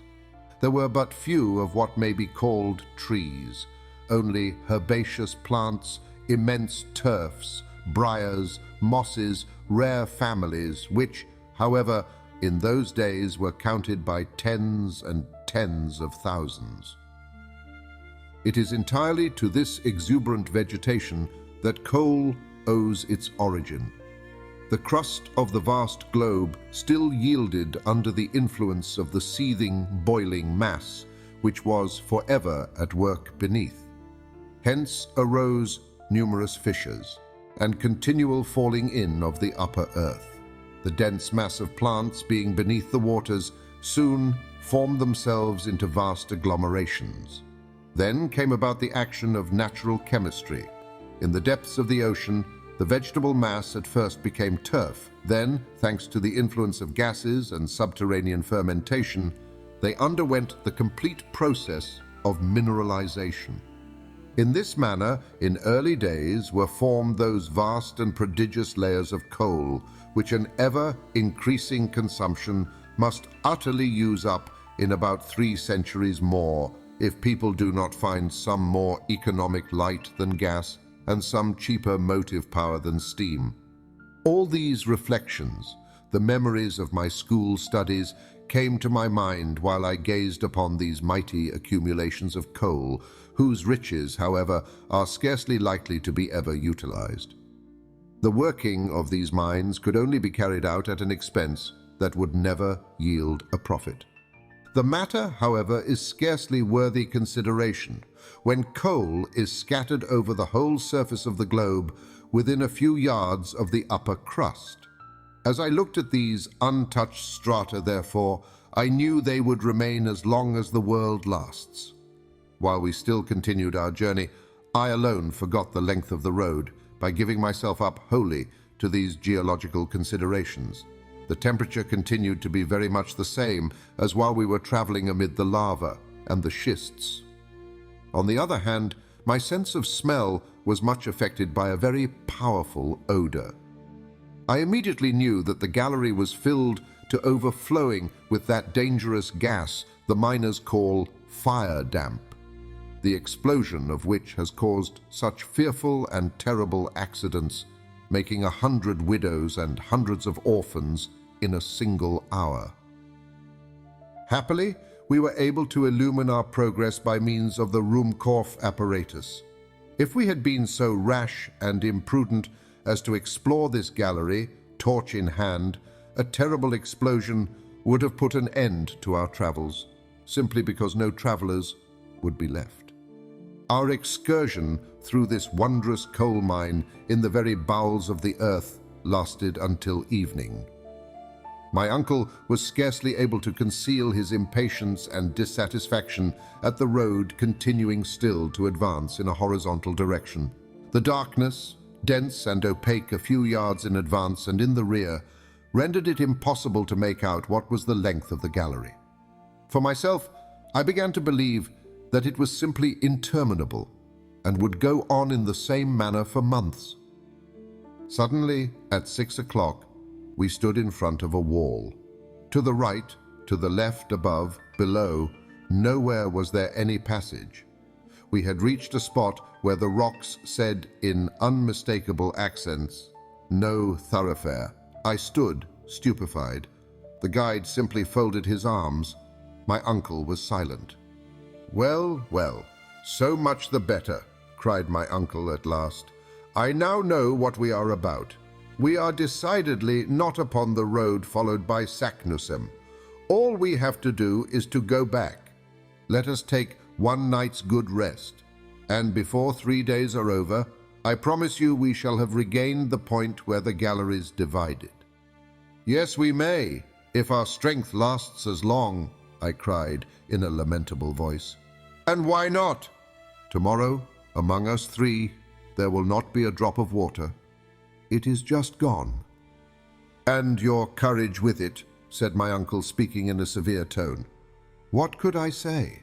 I turned round on my side, and from sheer exhaustion fell into a heavy sleep disturbed by dreams of water. And I awoke unrefreshed. I would have bartered a diamond mine for a glass of pure spring water. Next day, Our departure took place at a very early hour. There was no time for the least delay. According to my account, we had 5 days' hard work to get back to the place where the galleries divided. I can never tell all the sufferings we endured upon our return. My uncle bore them like a man who has been in the wrong, that is, with concentrated and suppressed anger. Hans, with all the resignation of his pacific character, and I confess that I did nothing but complain and despair. I had no heart for this bad fortune, but there was one consolation. Defeat at the outset would probably upset the whole journey. As I had expected from the first, our supply of water gave completely out on our first day's march. Our provision of liquids was reduced to our supply of Schiedam, but this horrible, nay, I will say it, this infernal liquor burnt the throat, and I could not even bear the sight of it. I found the temperature to be stifling. I was paralyzed with fatigue. More than once I was about to fall insensible to the ground. The whole party then halted, and the worthy Icelander and my excellent uncle did their best to console and comfort me. I could, however, plainly see that my uncle was contending painfully against the extreme fatigues of our journey and the awful torture generated by the absence of water. At length the time came when I ceased to recollect anything, when all was one awful, hideous, fantastic dream.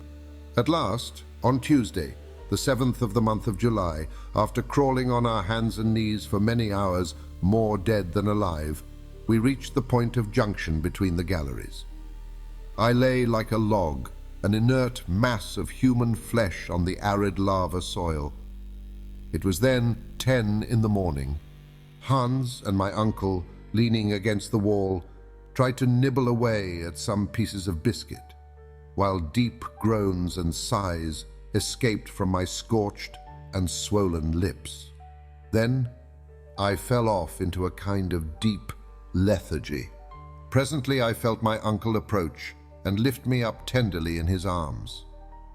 "Poor boy," I heard him say, in a tone of deep commiseration. I was profoundly touched by these words, being by no means accustomed to signs of womanly weakness in the professor. I caught his trembling hands in mine and gave them a gentle pressure. He allowed me to do so without resistance, looking at me kindly all the time. His eyes were wet with tears. I then saw him take the gourd which he wore at his side. To my surprise, or rather to my stupefaction, he placed it to my lips. "Drink, my boy," he said. Was it possible my ears had not deceived me? Was my uncle mad? I looked at him with, I am sure, quite an idiotic expression. I could not believe him. I too much feared the counteraction of disappointment. "Drink," he said again. Had I heard aright? Before, however, I could ask myself the question a second time. A mouthful of water cooled my parched lips and throat. One mouthful, but I do believe it brought me back to life. I thanked my uncle by clasping my hands. My heart was too full to speak. "Yes," said he, "one mouthful of water, the very last. Do you hear, my boy? The very last. I have taken care of it at the bottom of my bottle as the apple of my eye. 20 times, 100 times, I have resisted the fearful desire to drink it, but no, Harry, I saved it for you." "My dear uncle," I exclaimed, and the big tears rolled down my hot and feverish cheeks. "Yes, my poor boy. I knew that when you reached this place, this crossroad in the earth, you would fall down half dead, and I saved my last drop of water in order to restore you." "Thanks," I cried. "Thanks from my heart." As little as my thirst was really quenched, I had nevertheless partially recovered my strength. The contracted muscles of my throat relaxed, and the inflammation of my lips in some measure subsided. At all events, I was able to speak. Well, I said, there can be no doubt now as to what we have to do. Water has utterly failed us. Our journey is therefore at an end. Let us return. While I spoke thus, my uncle evidently avoided my face. He held down his head.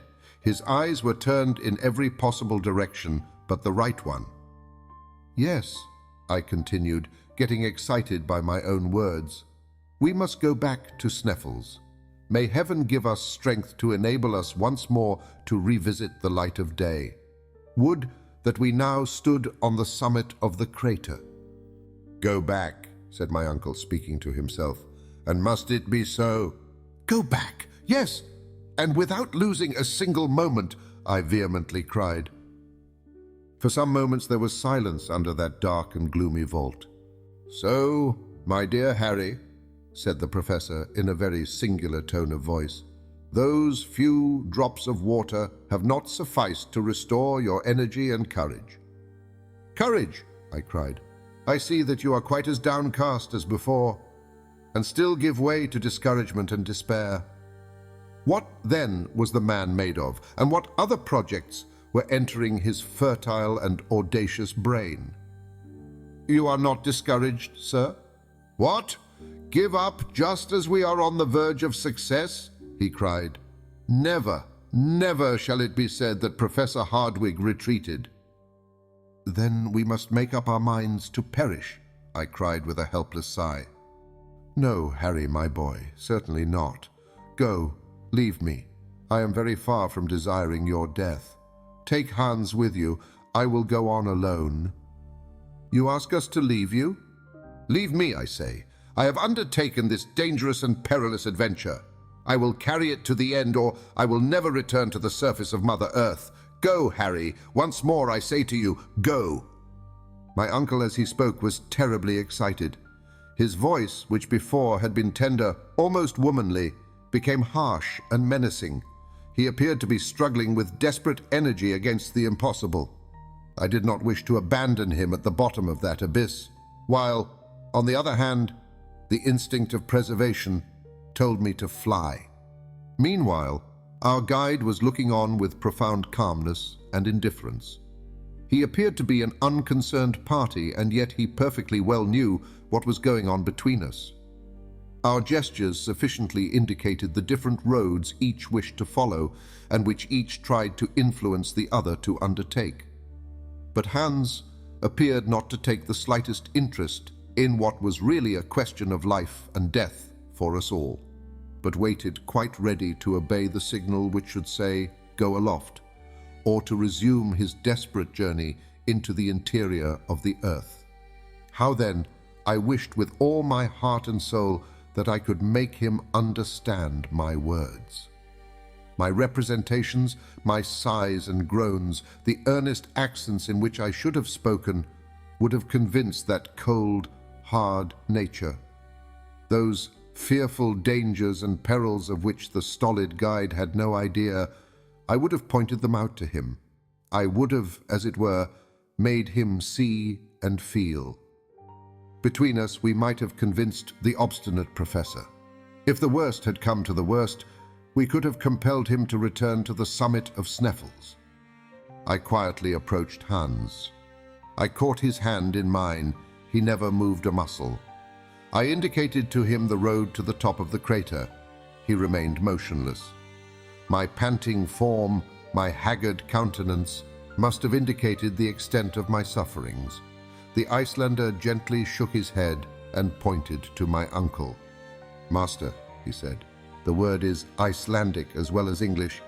"The master!" I cried, beside myself with fury. "Madman!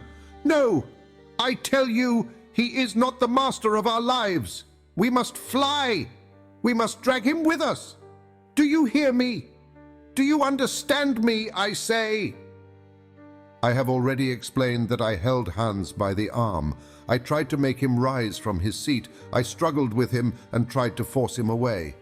My uncle now interposed. "My good Henry, be calm," he said. "You will obtain nothing from my devoted follower. Therefore, listen to what I have to say.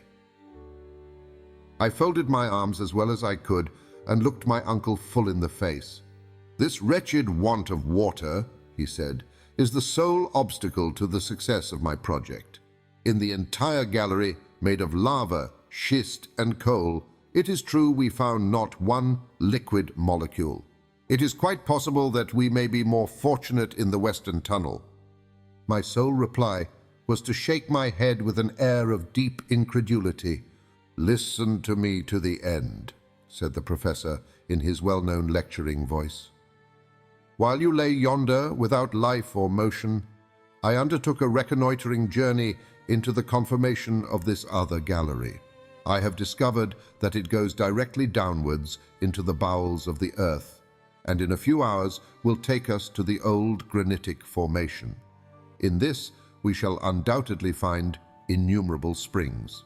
The nature of the rock makes this a mathematical certainty, and instinct agrees with logic to say that it is so.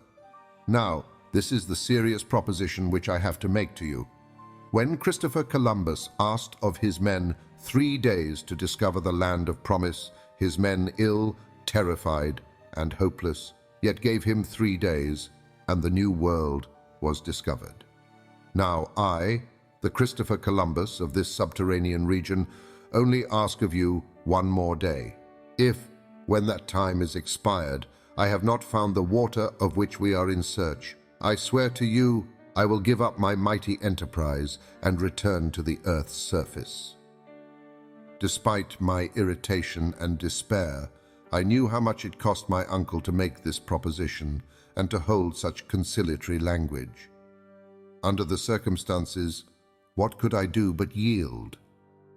"Well," I cried, "let it be as you wish, and may heaven reward your superhuman energy. But as, unless we discover water, our hours are numbered, let us lose no time, but go ahead." Our descent was now resumed by means of the second gallery. Hans took up his post in front as usual. We had not gone more than 100 yards when the professor carefully examined the walls. "This is the primitive formation. We are on the right road. Onwards is our hope." When the whole earth got cool in the first hours of the world's morning, the diminution of the volume of the earth produced a state of dislocation in its upper crust, followed by ruptures, crevasses, and fissures. The passage was a fissure of this kind, through which ages ago had flowed the eruptive granite. The 1,000 windings and turnings formed an inextricable labyrinth through the ancient soil. As we descended, successions of layers composing the primitive soil appeared with the utmost fidelity of detail. Geological science considers this primitive soil as the base of the mineral crust, and it has recognized that it is composed of 3 different strata or layers, all resting on the immovable rock known as granite. No mineralogists had even found themselves placed in such a marvelous position to study nature in all her real and naked beauty.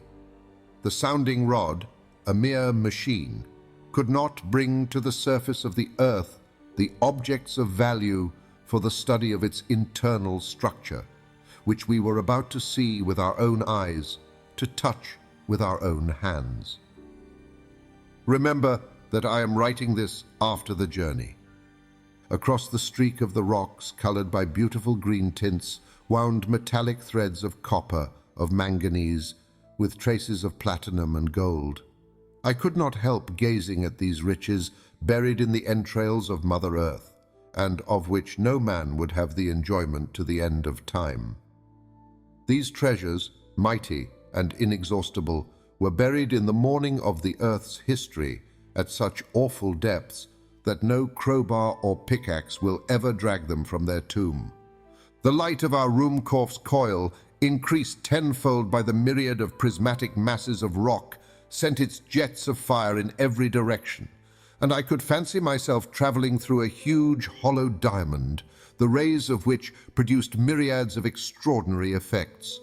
Towards 6 o'clock, this festival of light began sensibly and visibly to decrease, and soon almost ceased. The sides of the gallery assumed a crystallized tint, with a somber hue.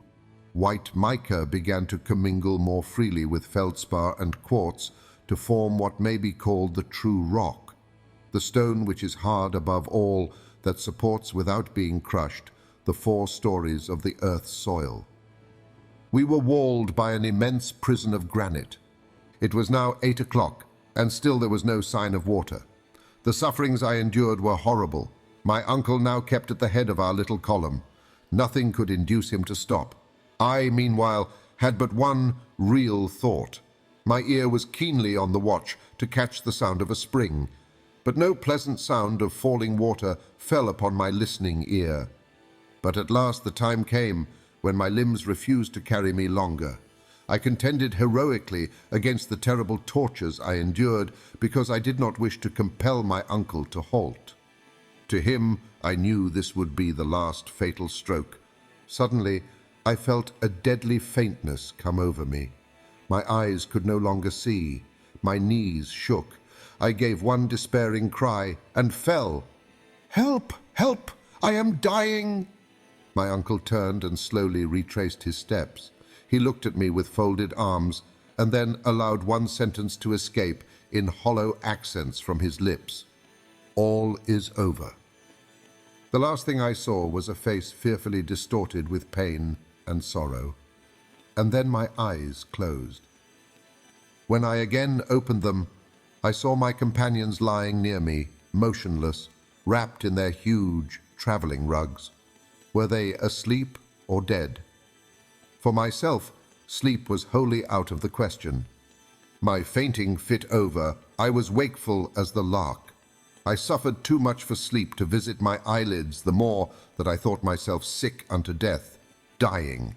The last words spoken by my uncle seemed to be buzzing in my ears.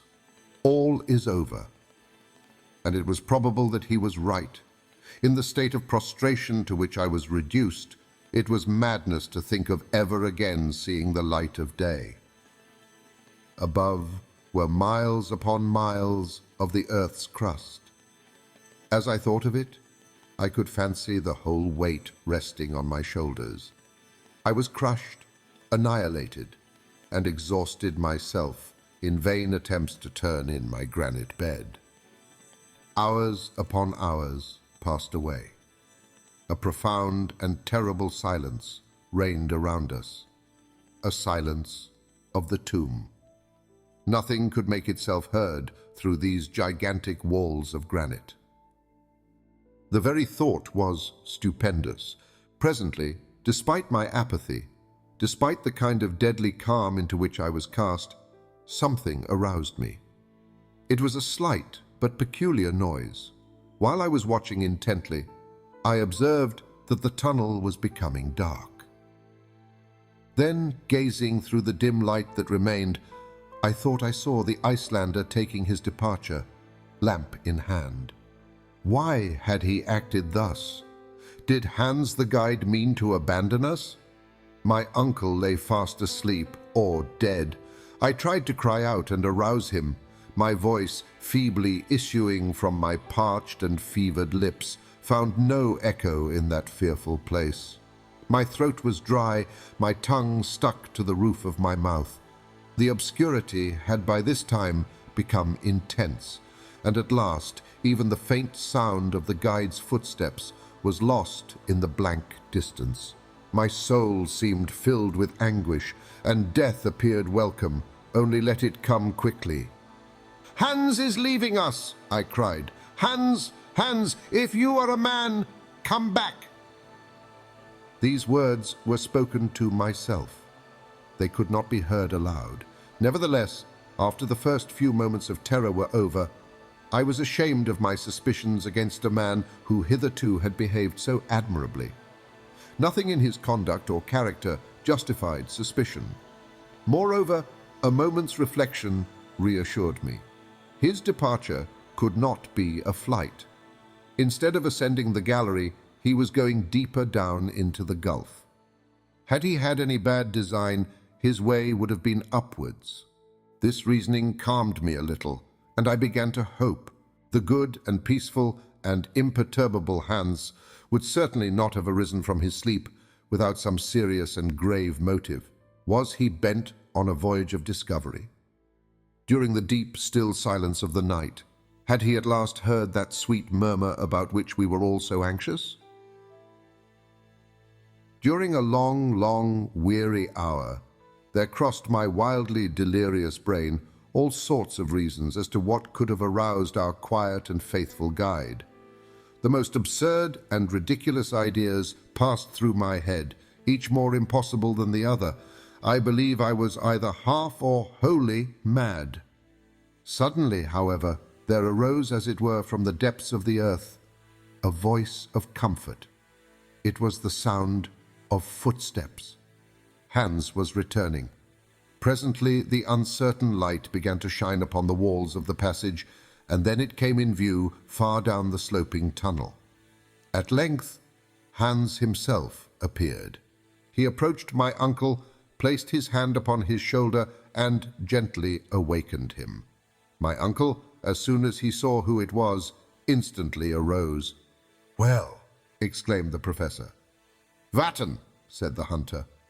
I did not know a single word of the Danish language, and yet, by a sort of mysterious instinct, I understood what the guide had said. "Water! Water!" I cried in a wild and frantic tone, clapping my hands and gesticulating like a madman. "Water!" murmured my uncle, in a voice of deep emotion and gratitude. "Var? Where?" "Nedat. Below." "Where?" "Below." I understood every word. I had caught the hunter by the hands, and I shook them heartily, while he looked on with perfect calmness. The preparations for our departure did not take long, and we were soon making a rapid descent into the tunnel. An hour later, we had advanced 1,000 yards and descended 2,000 feet. At this moment, I heard an accustomed and well-known sound running along the floors of the granite rock, a kind of dull and sullen roar, like that of a distant waterfall. During the first half hour of our advance, not finding the discovered spring, my feelings of intense suffering appeared to return. Once more I began to lose all hope. My uncle, however, observing how downhearted I was again becoming, took up the conversation. "Hans was right," he exclaimed enthusiastically. "That is the dull roaring of a torrent." "A torrent!" I cried, delighted at even hearing the welcome words. "There's not the slightest doubt about it," he replied. "A subterranean river is flowing beside us." I made no reply, but hastened on, once more animated by hope. I began not even to feel the deep fatigue which hitherto had overpowered me. The very sound of this glorious murmuring water already refreshed me. We could hear it increasing in volume every moment. The torrent, which for a long time could be heard flowing over our heads, now ran distinctly along the left wall, roaring, rushing, spluttering, and still falling. Several times I passed my hand across the rock, hoping to find some trace of humidity, of the slightest percolation. Alas, in vain. Again a half hour passed in the same weary toil. Again we advanced. It now became evident that the hunter, during his absence, had not been able to carry his researches any farther. Guided by an instinct peculiar to the dwellers in mountain regions and water-finders, he smelt the living spring through the rock. Still, he had not seen the precious liquid. He had neither quenched his own thirst nor brought us one drop in his gourd. Moreover, we soon made the disastrous discovery that if our progress continued, we should soon be moving away from the torrent, the sound of which gradually diminished. We turned back. Hans halted at the precise spot where the sound of the torrent appeared nearest. I could bear the suspense and suffering no longer, and seated myself against the wall, behind which I could hear the water seething and effervescing not 2 feet away. But a solid wall of granite still separated us from it. Hans looked keenly at me, and strange enough, For once I thought I saw a smile on his imperturbable face. He rose from a stone on which he had been seated and took up the lamp. I could not help rising and following. He moved slowly along the firm and solid granite wall. I watched him with mingled curiosity and eagerness. Presently he halted and placed his ear against the dry stone, moving slowly along and listening with the most extreme care and attention. I understood at once that he was searching for the exact spot where the torrent's roar was most plainly heard. This point he soon found in the lateral wall on the left side, about 3 feet above the level of the tunnel floor. I was in a state of intense excitement. I scarcely dared believe what the eider duck hunter was about to do. It was, however, impossible in a moment more not to both understand and applaud, and even to smother him in my embraces when I saw him raise the heavy crowbar and commence an attack upon the rock itself. "Saved!" I cried. "Yes," cried my uncle, even more excited and delighted than myself. "Hans is quite right. Oh, the worthy, excellent man! We should never have thought of such an idea, and nobody else, I think, would have done so. Such a process, simple as it seemed, would most certainly not have entered our heads. Nothing could be more dangerous than to begin to work with pickaxes in that particular part of the globe. Supposing, while he was at work, a break-up were to take place, and supposing the torrent, once having gained an inch, were to take an ell and come pouring bodily through the broken rock. Not one of these dangers was chimerical. They were only too real. But at that moment, no fear of falling in of the roof or even of inundation was capable of stopping us. Our thirst was so intense that to quench it we would have dug below the bed of old ocean itself. Hans went quietly to work, a work which neither my uncle nor I would have undertaken at any price. Our impatience was so great that if we had once begun with pickaxe and crowbar, the rock would soon have split into 100 fragments. The guide, on the contrary, calm, ready, moderate, wore away the hard rock by little steady blows of his instrument, making no attempt at a larger hole than about 6 inches. As I stood, I heard, or I thought I heard, the roar of the torrent momentarily increasing in loudness, and at times I almost felt the pleasant sensation of water upon my parched lips.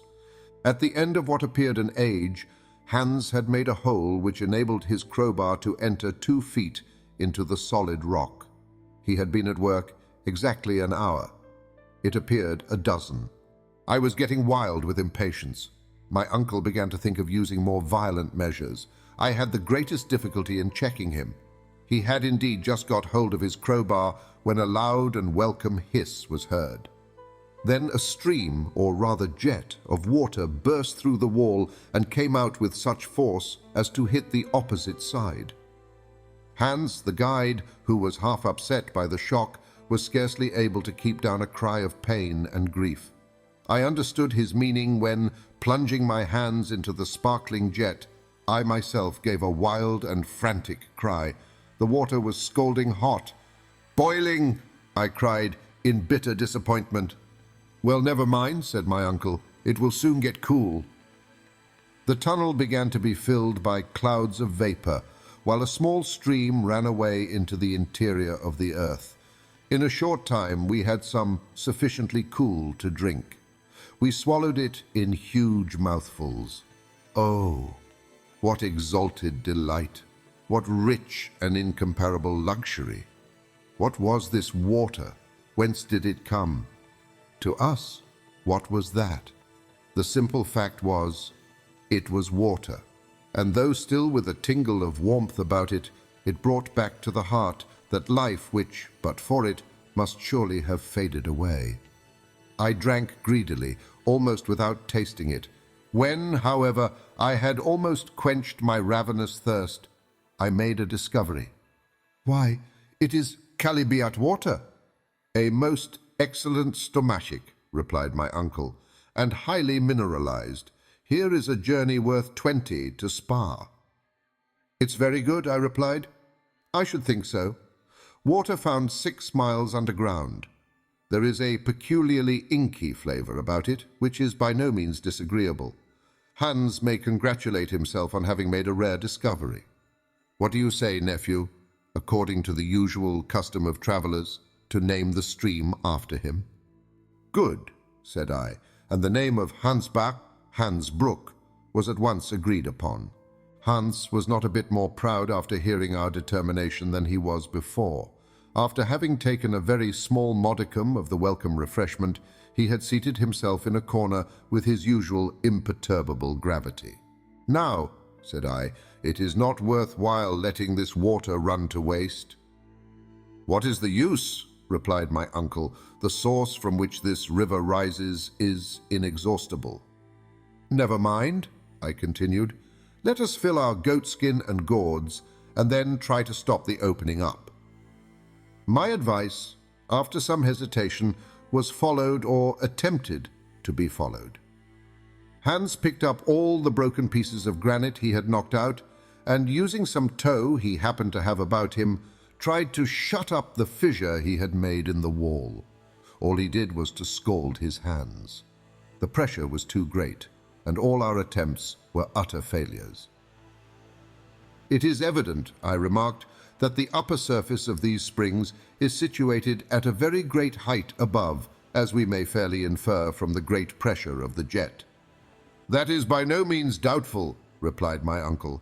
"If this column of water is about 32,000 feet high, the atmospheric pressure must be something enormous. But a new idea has just struck me." "And what is that?" "Why be at so much trouble to close this aperture?" "Because, I hesitated and stammered, having no real reason. "When our water bottles are empty, we are not at all sure that we shall be able to fill them," observed my uncle. "I think that is very probable." "Well then, let this water run. It will, of course, naturally follow in our track, and will serve to guide and refresh us." "I think the idea a good one," I cried in reply, "and with this rivulet as a companion, there is no further reason why we should not succeed in our marvelous project." "Ah, my boy," said the professor, laughing, "after all, you are coming round. More than that, I am now confident of ultimate success. One moment, nephew mine, let us begin by taking some hours of repose." I had utterly forgotten that it was night.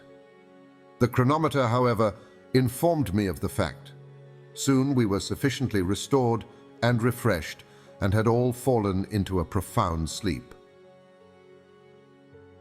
By the next day, we had nearly forgotten our past sufferings. The first sensation I experienced was surprise at not being thirsty, and I actually asked myself the reason. The running stream, which flowed in rippling wavelets at my feet, was the satisfactory reply. We breakfasted with a good appetite and then drank our fill of the excellent water. I felt myself quite a new man, ready to go anywhere my uncle chose to lead.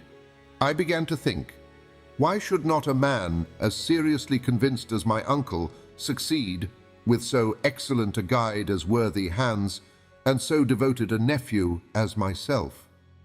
These were the brilliant ideas which now invaded my brain.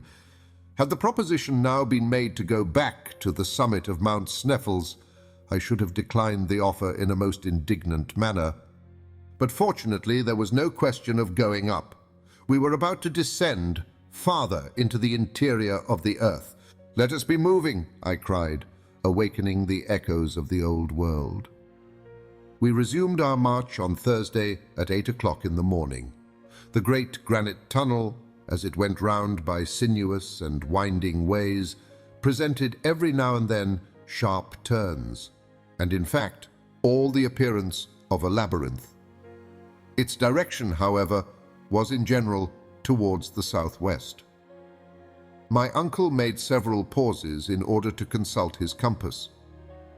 The gallery now began to trend downwards in a horizontal direction, with about 2 inches of fall in every furlong.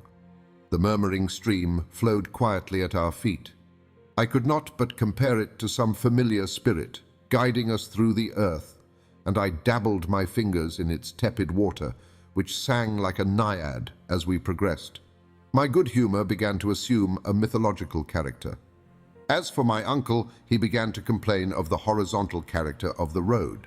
His route, he found, began to be indefinitely prolonged instead of sliding down the celestial ray, according to his expression. But we had no choice, and as long as our road led towards the center, however little progress we made, there was no reason to complain.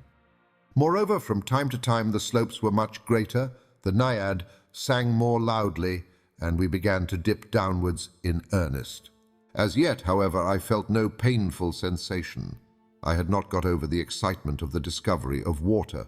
That day and the next, we did a considerable amount of horizontal and relatively very little vertical traveling.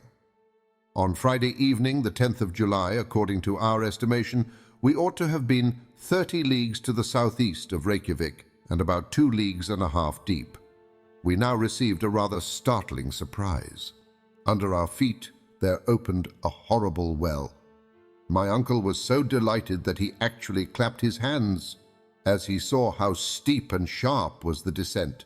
"Ah," he cried in rapturous delight, "this will take us a long way. Look at the projections of the rock. Ha!" he exclaimed, "it's a fearful staircase." Hans, however, who in all our troubles had never given up the ropes, took care so to dispose of them as to prevent any accidents. Our descent then began. I dare not call it a perilous descent, for I was already too familiar with that sort of work to look upon it as anything but a very ordinary affair. This well was a kind of narrow opening in the massive granite of the kind known as a fissure. The contraction of the terrestrial scaffolding, when it suddenly cooled, had been evidently the cause. If it had ever served in former times as a kind of funnel through which passed the eruptive masses vomited by Sneffels, I was at a loss to explain how it had left no mark.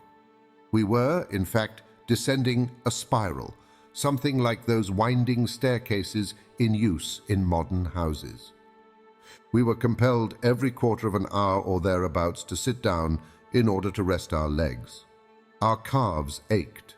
We then seated ourselves on some projecting rock with our legs hanging over and gossiped while we ate a mouthful, drinking still from the pleasantly warm running stream which had not deserted us. It is scarcely necessary to say that in this curiously shaped fissure the Hansbach had become a cascade to the detriment of its size. It was still, however, sufficient and more for our wants. Besides, we knew that as soon as the declivity ceased to be so abrupt, the stream must resume its peaceful course. At this moment, it reminded me of my uncle, his impatience and rage, while when it flowed more peacefully, I pictured to myself the placidity of the Icelandic guide. During the whole of 2 days, the 6th and 7th of July, we followed the extraordinary spiral staircase of the fissure, penetrating 2 leagues farther into the crust of the earth, which put us 5 leagues below the level of the sea. On the 8th, however, at 12 o'clock in the day, the fissure suddenly assumed a much more gentle slope, still trending in a southeast direction. The road now became comparatively easy, and at the same time dreadfully monotonous. It would have been difficult for matters to have turned out otherwise. Our peculiar journey had no chance of being diversified by landscape and scenery. At all events, such was my idea. At length, on Wednesday the 15th, we were actually 7 leagues, 21 miles, below the surface of the earth, and 50 leagues distant from the mountain of Sneffels. Though, if the truth be told, we were very tired, our health had resisted all suffering, and was in a most satisfactory state. Our traveller's box of medicaments had not even been opened. My uncle was careful to note every hour the indications of the compass, of the manometer, and of the thermometer, all which he afterwards published in his elaborate philosophical and scientific account of our remarkable voyage. He was therefore able to give an exact relation of the situation. When, therefore, he informed me that we were 50 leagues in a horizontal direction distant from our starting point, I could not suppress a loud exclamation. "What is the matter now?" cried my uncle. "Nothing very important. Only an idea has entered my head," was my reply. "Well, out with it, my boy." "It is my opinion that if your calculations are correct, we are no longer under Iceland." "Do you think so?" "We can very easily find out," I replied, pulling out a map and compasses. "You see," I said after careful measurement, "that I'm not mistaken. We are far beyond Cape Portland, and those 50 leagues to the southeast will take us into the open sea." "Under the open sea!" cried my uncle, rubbing his hands with a delighted air. "Yes," I cried, "no doubt old ocean flows over our heads." "Well, my dear boy, what can be more natural? Do you not know that in the neighborhood of Newcastle there are coal mines which have been worked far out under the sea?" Now, my worthy uncle, the professor, no doubt regarded this discovery as a very simple fact, but to me the idea was by no means a pleasant one. And yet, when one came to think the matter over seriously, what mattered it whether the plains and mountains of Iceland were suspended over our devoted heads, or the mighty billows of the Atlantic Ocean? The whole question rested on the solidity of the granite roof above us. However, I soon got used to the ideal for the passage, now level, now running down, and still always to the southeast, kept going deeper and deeper into the profound abysses of Mother Earth. 3 days later, on the 18th day of July, on a Saturday, we reached a kind of vast grotto. My uncle here paid Hans his usual Rix-dollars, and it was decided that the next day should be a day of rest. I awoke on Sunday morning without any sense of hurry and bustle attendant on an immediate departure. Though the day to be devoted to repose and reflection was spent under such strange circumstances and in so wonderful a place, the idea was a pleasant one. Besides, we all began to get used to this kind of existence. I had almost ceased to think of the sun, of the moon, of the stars, of the trees, houses, and towns, in fact, about any terrestrial necessities. In our peculiar position, we were far above such reflections. The grotto was a vast and magnificent hall. Along its granitic soil, the stream flowed placidly and pleasantly. So great a distance was it now from its fiery source that its water was scarcely lukewarm and could be drunk without delay or difficulty.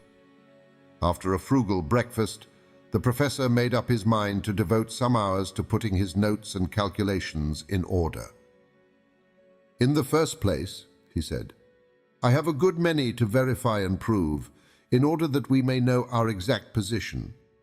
I wish to be able on our return to the upper regions to make a map of our journey, a kind of vertical section of the globe, which will be, as it were, the profile of the expedition." "That would indeed be a curious work, uncle, but can you make your observations with anything like certainty and precision?" "I can.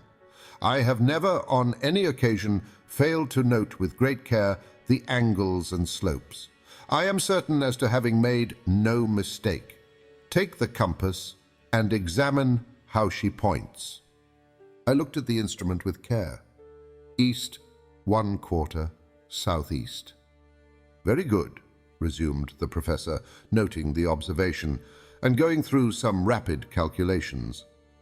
"I make out that we have journeyed 250 miles from the point of our departure." "Then the mighty waves of the Atlantic are rolling over our heads?" "Certainly. And at this very moment it is possible that fierce tempests are raging above, and that men and ships are battling against the angry blasts just over our heads?" "It is quite within the range of possibility," rejoined my uncle, smiling. "And that whales are playing in shoals, thrashing the bottom of the sea, the roof of our adamantine prison?" "Be quite at rest on that point. There is no danger of their breaking through, but to return to our calculations, we are to the southeast, 250 miles from the base of Sneffels, and according to my preceding notes, I think we have gone 16 leagues in a downward direction. 16 leagues! 50 miles! I cried. I am sure of it! But that is the extreme limit allowed by science for the thickness of the Earth's crust, I replied, referring to my geological studies. I do not contravene that assertion, was his quiet answer. And at this stage of our journey, according to all known laws on the increase of heat, there should be here a temperature of 1500 degrees of Raumur. There should be, you say, my boy, in which case this granite would not exist, but be in a state of fusion. But you perceive, my boy, that it is not so, and that facts as usual are very stubborn things, overruling all theories. I am forced to yield to the evidence of my senses, but I am nevertheless very much surprised.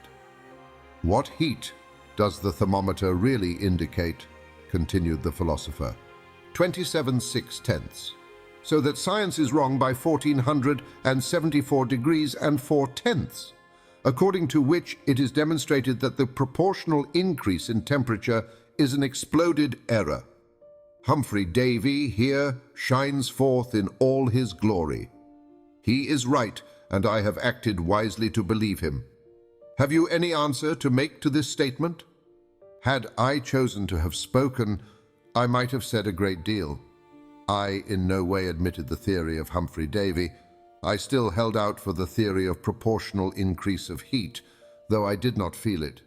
I was far more willing to allow that this chimney of an extinct volcano was covered by lava of a kind refractory to heat, in fact, a bad conductor, which did not allow the great increase of temperature to percolate through its sides. The hot water jet supported my view of the matter, but without entering on a long and useless discussion or seeking for new arguments to controvert my uncle, I contented myself with taking up facts as they were. Well, sir, I take for granted that all your calculations are correct, but allow me to draw from them a rigorous and definite conclusion. Go on, my boy, have your say, cried my uncle good-humoredly. At the place where we now are, under the latitude of Iceland, the terrestrial depth is about 1,583 leagues. 1,583 and a quarter. Well, suppose we say 1,600 in round numbers. Now, out of a voyage of 1,600 leagues, we have completed 16. As you say, what then? At the expense of a diagonal journey of no less than 85 leagues. Exactly. We have been 20 days about it. Exactly 20 days.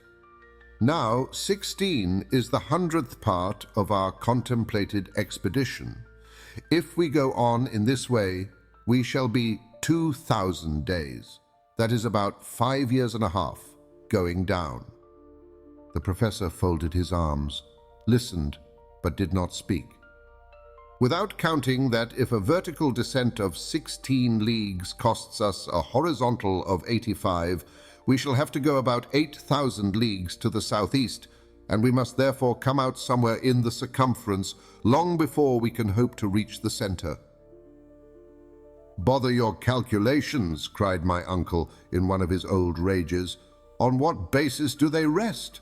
How do you know that this passage does not take us direct to the end we require? Moreover, I have in my favor, fortunately, a precedent. What I have undertaken to do, another has done, and he having succeeded, why should I not be equally successful? I hope indeed you will, but still I suppose I may be allowed to— You are allowed to hold your tongue, cried Professor Hardwigg, when you talk so unreasonably as this. I saw at once that the old doctorial professor was still alive in my uncle, and fearful to rouse his angry passions, I dropped the unpleasant subject. Now then, he explained, consult the manometer. What does that indicate? A considerable amount of pressure. Very good. You see, then, that by descending slowly and by gradually accustoming ourselves to the density of this lower atmosphere, we shall not suffer. Well, I suppose not, except it may be a certain amount of pain in the ears, was my rather grim reply. That, my dear boy, is nothing, and you will easily get rid of that source of discomfort by bringing the exterior air in communication with the air contained in your lungs. Perfectly, said I, for I had quite made up my mind in no wise to contradict my uncle. I should fancy almost that I should experience a certain amount of satisfaction in making a plunge into this dense atmosphere. Have you taken note of how wonderfully sound is propagated? Of course I have. There can be no doubt that a journey into the interior of the earth would be an excellent cure for deafness.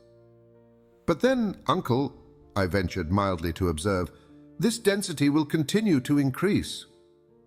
Yes, according to a law which, however, is scarcely defined. It is true that the intensity of weight will diminish just in proportion to the depth to which we go. You know very well that it is on the surface of the earth that its action is most powerfully felt, while on the contrary, in the very center of the earth, bodies cease to have any weight at all. I know that is the case, but as we progress, will not the atmosphere finally assume the density of water? I know it. When placed under the pressure of 710 atmospheres, cried my uncle with imperturbable gravity. And when we are still lower down, I asked with natural anxiety. Well, lower down, the density will become even greater. Then how shall we be able to make our way through this atmospheric fog? Well, my worthy nephew, we must ballast ourselves by filling our pockets with stones, said Professor Hardwigg. Faith, uncle, you have an answer for everything, was my only reply. I began to feel that it was unwise of me to go any farther into the wide field of hypotheses, for I should certainly have revived some difficulty, or rather impossibility, that would have enraged the professor. It was evident, nevertheless, that the air under a pressure which might be multiplied by thousands of atmospheres would end by becoming perfectly solid, and that then, admitting our bodies resisted the pressure, we should have to stop, in spite of all the reasonings in the world. Facts overcome all arguments. But I thought it best not to urge this argument. My uncle would simply have quoted the example of Saknussemm. Supposing the learned Icelander's journey ever really to have taken place, there was one simple answer to be made. In the 16th century, neither the barometer nor the manometer had been invented. How then could Saknussemm have been able to discover when he did reach the center of the earth? This unanswerable and learned objection I, however, kept to myself and, bracing up my courage, awaited the course of events, little aware of how adventurous yet were to be the incidents of our remarkable journey. The rest of this day of leisure and repose was spent in calculation and conversation. I made it a point to agree with the professor in everything, but I envied the perfect indifference of Hans, who, without taking any such trouble about the cause and effect, went blindly onwards wherever destiny chose to lead him. It must in all truth be confessed, things as yet had gone on well, and I should have acted in bad taste to have complained. If the true medium of our difficulties did not increase, it was within the range of possibility that we might ultimately reach the end of our journey. Then what glory would be ours? I began, in the newly aroused ardor of my soul, to speak enthusiastically to the professor. Well, was I serious? The whole state in which we existed was a mystery, and it was impossible to know whether or not I was in earnest. For several days after our memorable halt, the slopes became more rapid. Some were even of a most frightful character, almost vertical, so that we were forever going down into the solid interior mass. During some days, we actually descended 1.5 leagues, even 2 leagues towards the center of the earth. The descents were sufficiently perilous, and while we were engaged in them, we learned fully to appreciate the marvelous coolness of our guide, Hans. Without him, we should have been wholly lost. The grave and impassible Icelander devoted himself to us with the most incomprehensible sang-froid and ease, and thanks to him, many a dangerous pass was got over, where, but for him, we should inevitably have stuck fast. His silence increased every day. I think that we began to be influenced by this peculiar trait in his character. It is certain that the inanimate objects by which you are surrounded have a direct action on the brain. It must be that a man who shuts himself up between 4 walls must lose the faculty of associating ideas and words. How many persons condemned to the horrors of solitary confinement have gone mad, simply because the thinking faculties have lain dormant? During the 2 weeks that followed our last interesting conversation, there occurred nothing worthy of being especially recorded. I have, while writing these memoirs, taxed my memory in vain for one incident of travel during this particular period. But the next event to be related is terrible indeed. Its very memory, even now, makes my soul shudder and my blood run cold. It was on the 7th of August. Our constant and successive descents had taken us quite 30 leagues into the interior of the earth. That is to say that there were above us 30 leagues, nearly 100 miles, of rocks and oceans and continents and towns, to say nothing of living inhabitants. We were in a southeasterly direction, about 200 leagues from Iceland. On that memorable day, the tunnel had begun to assume an almost horizontal course.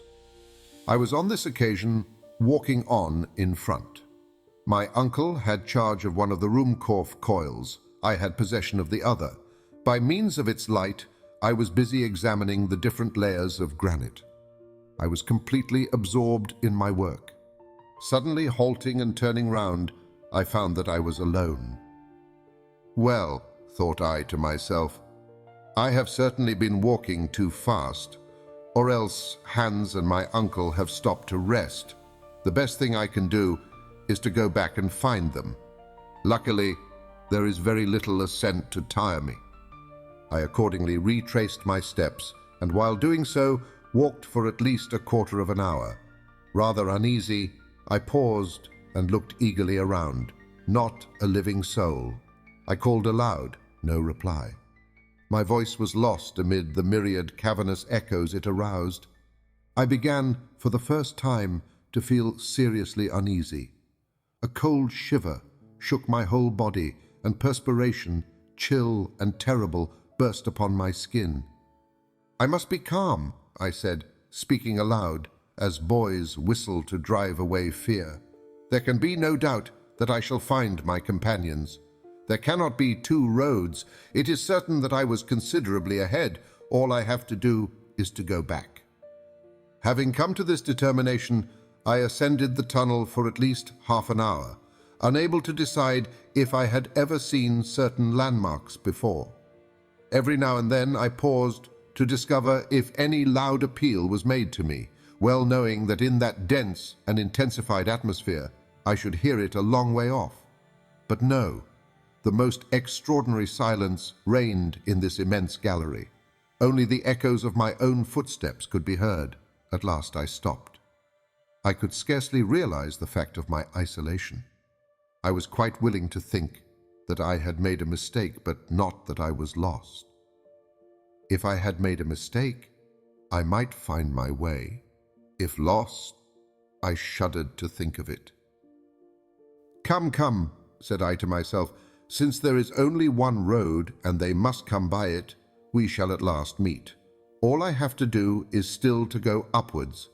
Perhaps, however, not seeing me and forgetting I was ahead, they may have gone back in search of me. Still, even in this case, if I make haste, I shall get up to them. There can be no doubt about the matter. But as I spoke these last words aloud, it would have been quite clear to any listener had there been one, that I was by no means convinced of the fact. Moreover, in order to associate together these simple ideas and to reunite them under the form of reasoning required some time.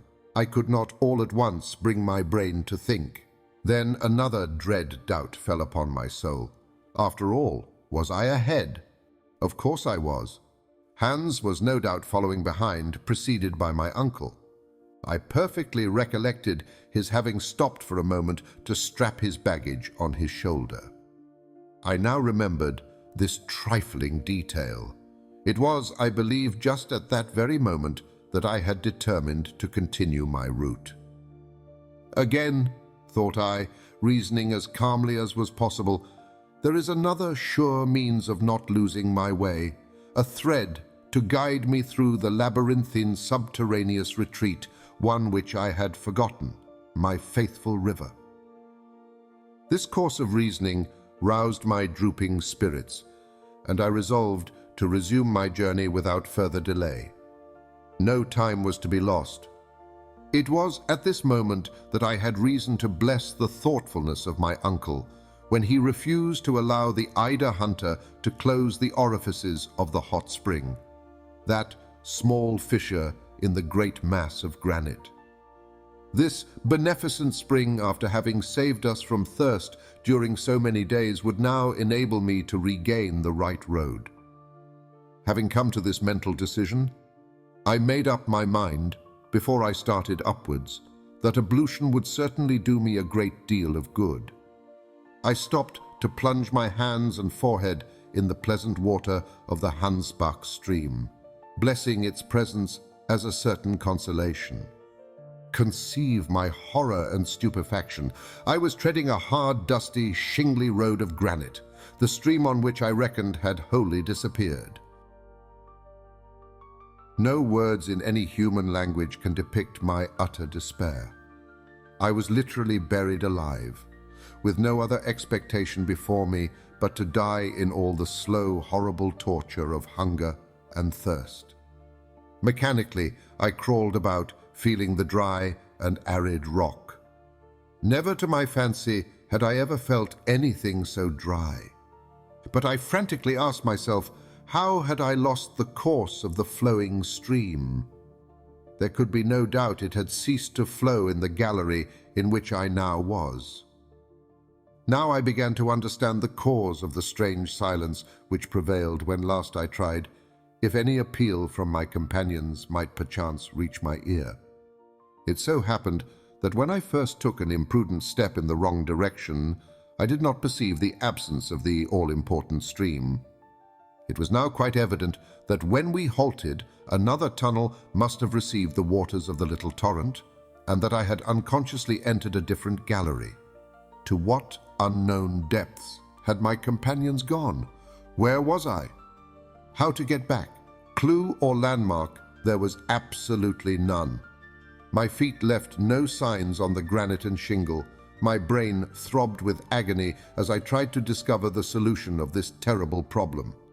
My situation, after all sophistry and reflection, had finally to be summed up in three awful words: lost, lost, lost. Lost at a depth which, to my finite understanding, appeared to be immeasurable. These 30 leagues of the crust of the earth weighed upon my shoulders like the globe on the shoulders of Atlas. I felt myself crushed by the awful weight. It was indeed a position to drive the sanest man to madness. I tried to bring my thoughts back to the things of the world so long forgotten. It was with the greatest difficulty that I succeeded in doing so. Hamburg, the house on the Königstrasse, my dear cousin Gretchen, all that world which had before vanished like a shadow floated before my now vivid imagination. There they were before me, but how unreal! Under the influence of a terrible hallucination, I saw all the incidents of our journey pass before me like the scenes of a panorama. The ship and its inmates, Iceland, Monsieur Fridriksson, and the great summit of Mount Sneffels. I said to myself that if in my position I retained the most faint and shadowy outline of a hope, it would be a sure sign of approaching delirium. It were better to give way wholly to despair. In fact, did I but reason with calmness and philosophy, what human power was there in existence able to take me back to the surface of the earth and ready to split asunder, to rend in twain those huge and mighty vaults which stand above my head? Who could enable me to find my road and regain my companions? Insensate folly and madness to entertain even a shadow of hope. "Oh, uncle!" was my despairing cry. This was the only word of reproach which came to my lips, for I thoroughly understood how deeply and sorrowfully the worthy professor would regret my loss, and how, in his turn, he would patiently seek for me. When I at last began to resign myself to the fact that no further aid was to be expected from man, and knowing that I was utterly powerless to do anything for my own salvation, I kneeled with earnest fervor and asked assistance from heaven. The remembrance of my innocent childhood, the memory of my mother, known only in my infancy, came welling forth from my heart. I had recourse to prayer, and little as I had a right to be remembered by him whom I had forgotten in the hour of prosperity, and whom I so tardily invoked, I prayed earnestly and sincerely. This renewal of my youthful faith brought about a much greater amount of calm, and I was enabled to concentrate all my strength and intelligence on the terrible realities of my unprecedented situation. I had about me that which I had at first wholly forgotten, 3 days' provisions. Moreover, my water bottle was quite full. Nevertheless, the one thing which it was impossible to do was to remain alone. Try to find my companions I must at any price, but which course should I take? Should I go upwards or again descend? Doubtless it was right to retrace my steps in an upward direction. By doing this with care and coolness, I must reach the point where I had turned away from the rippling stream. I must find the fatal bifurcation or fork. Once at this spot, once the river at my feet, I could, at all events, regain the awful crater of Mount Sneffels. Why had I not thought of this before? This, at last, was a reasonable hope of safety. The most important thing, then, to be done was to discover the bed of the Hansbach. After a slight meal and a draught of water, I rose like a giant refreshed. Leaning heavily on my pole, I began the ascent of the gallery. The slope was very rapid and rather difficult, but I advanced hopefully and carefully, like a man who at last is making his way out of a forest and knows there is only one road to follow. During 1 whole hour, nothing happened to check my progress. As I advanced, I tried to recollect the shape of the tunnel, to recall to my memory certain projections of rocks, to persuade myself that I had followed certain winding routes before. But no one particular sign could I bring to mind, and I was soon forced to allow that this gallery would never take me back to the point at which I had separated myself from my companions. It was absolutely without issue, a mere blind alley in the earth. The moment at length came when, facing the solid rock, I knew my fate and fell inanimate on the arid floor. To describe the horrible state of despair and fear into which I then fell would now be vain and impossible. My last hope, the courage which had sustained me, drooped before the sight of this pitiless granite rock, lost in a vast labyrinth, the sinuosities of which spread in every direction without guide, clue, or compass. I knew it was a vain and useless task to attempt flight. All that remained to me was to lie down and die. To lie down and die, the most cruel and horrible of deaths. In my state of mind, the idea came into my head that one day, perhaps, when my fossil bones were found, their discovery so far below the level of the earth might give rise to solemn and interesting scientific discussions. I tried to cry aloud, but hoarse, hollow, and inarticulate sounds alone could make themselves heard through my parched lips. I literally panted for breath. In the midst of all these horrible sources of anguish and despair, a new horror took possession of my soul. My lamp, by falling down, had got out of order. I had no means of repairing it. Its light was already becoming paler, and soon would expire. With a strange sense of resignation and despair, I watched the luminous current in the coil getting less and less. A procession of shadows moved, flashing along the granite wall. I scarcely dared to lower my eyelids, fearing to lose the last spark of this fugitive light.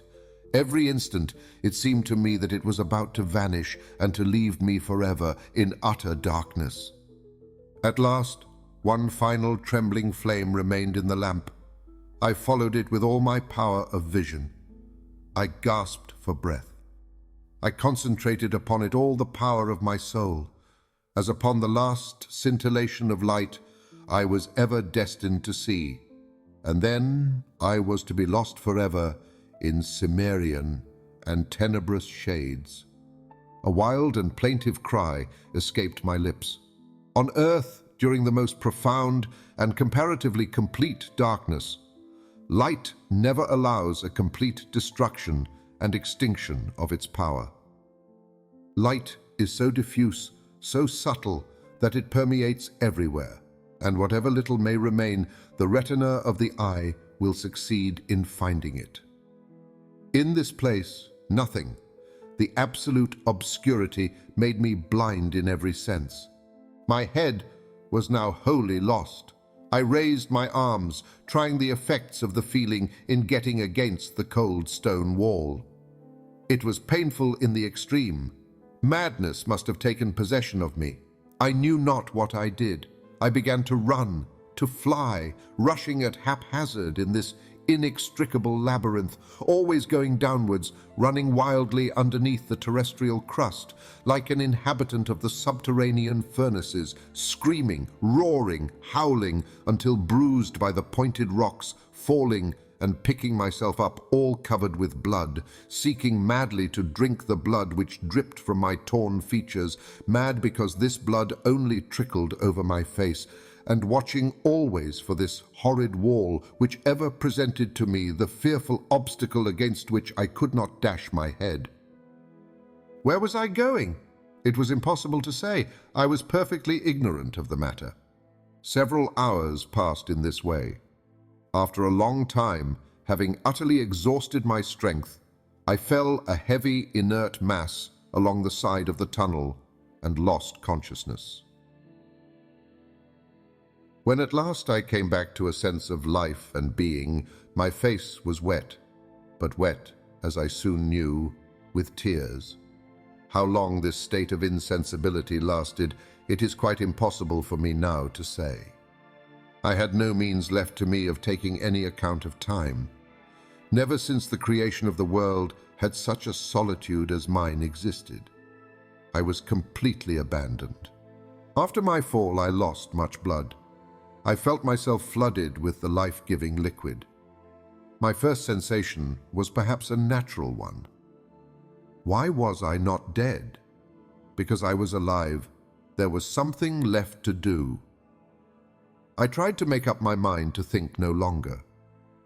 As far as I was able, I drove away all ideas, and utterly overcome by pain and grief, I crouched against the granite wall. I just commenced to feel the fainting coming on again, and the sensation that this was the last struggle before complete annihilation, when, on a sudden, a violent uproar reached my ears. It had some resemblance to the prolonged rumbling voice of thunder, and I clearly distinguished sonorous voices, lost one after the other in the distant depths of the gulf. Whence came this noise? Naturally, it was to be supposed from new phenomena which were taking place in the bosom of the solid mass of Mother Earth. The explosion of some gaseous vapors or the fall of some solid of the granitic or other rock. Again, I listened with deep attention. I was extremely anxious to hear if this strange and inexplicable sound was likely to be renewed.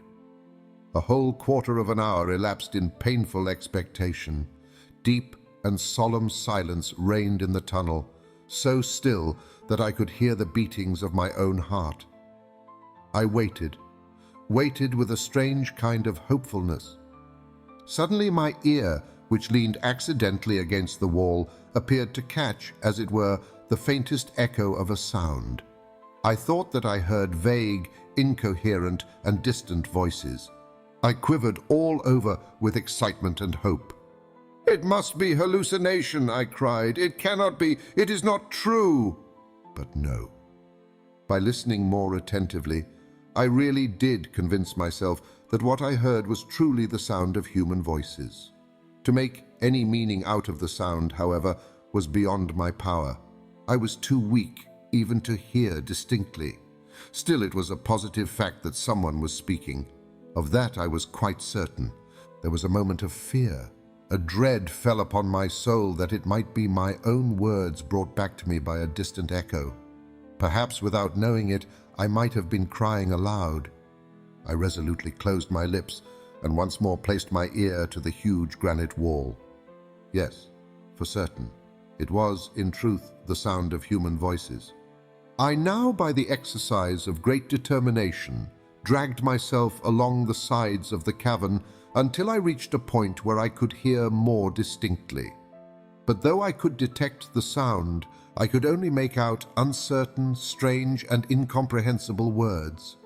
They reached my ear as if they had been spoken in a low tone, murmured, as it were, afar off. At last, I made out the word "forlorad," repeated several times in a tone betokening great mental anguish and sorrow. What could this word mean? And who was speaking it? It must be either my uncle or the guide Hans. If, therefore, I could hear them, they must surely be able to hear me. "Help!" I cried at the top of my voice. "Help! I am dying!"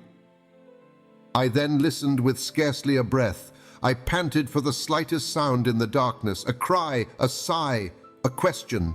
But silence reigned supreme. No answer came. In this way some minutes passed. A whole flood of ideas flashed through my mind. I began to fear that my voice, weakened by sickness and suffering, could not reach my companions who were in search of me. "It must be they!" I cried. "Who else could by any possibility be buried 100 miles below the level of the earth?" The mere supposition was preposterous. I began, therefore, to listen again with the most breathless attention. As I moved my ears along the side of the place I was in, I found a mathematical point, as it were, where the voices appeared to attain their maximum of intensity. The word "forlorad" again distinctly reached my ear. Then came again that rolling noise like thunder which had awakened me out of torpor. "I begin to understand," I said to myself after some little time devoted to reflection. "It is not through the solid mass that the sound reaches my ears. The walls of my cavernous retreat are of solid granite, and the most fearful explosion would not make uproar enough to penetrate them. The sound must come along the gallery itself. The place I was in must possess some peculiar acoustic properties of its own." Again I listened, and this time, yes, this time, I heard my name distinctly pronounced, cast, as it were, into space. It was my uncle the professor who was speaking. He was in conversation with the guide, and the word which had so often reached my ears, "forlorad," was a Danish expression. Then I understood it all. In order to make myself heard, I too must speak, as it were, along the side of the gallery, which would carry the sound of my voice just as the wire carries the electric fluid from point to point. But there was no time to lose. If my companions were only to remove a few feet from where they stood, the acoustic effect would be over, my whispering gallery would be destroyed. I again, therefore, crawled towards the wall, and said as clearly and distinctly as I could, "Uncle Hardwigg." I then awaited a reply. Sound does not possess the property of traveling with such extreme rapidity. Besides, the density of the air at that depth from light and motion was very far from adding to the rapidity of circulation.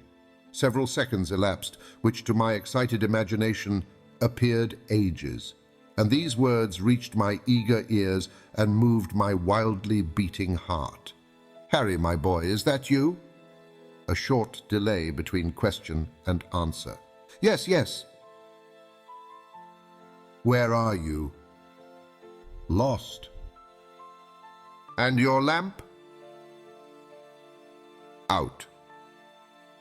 "But the guiding stream?" "Is lost." "Keep your courage, Harry. We will do our best." "One moment, my uncle," I cried.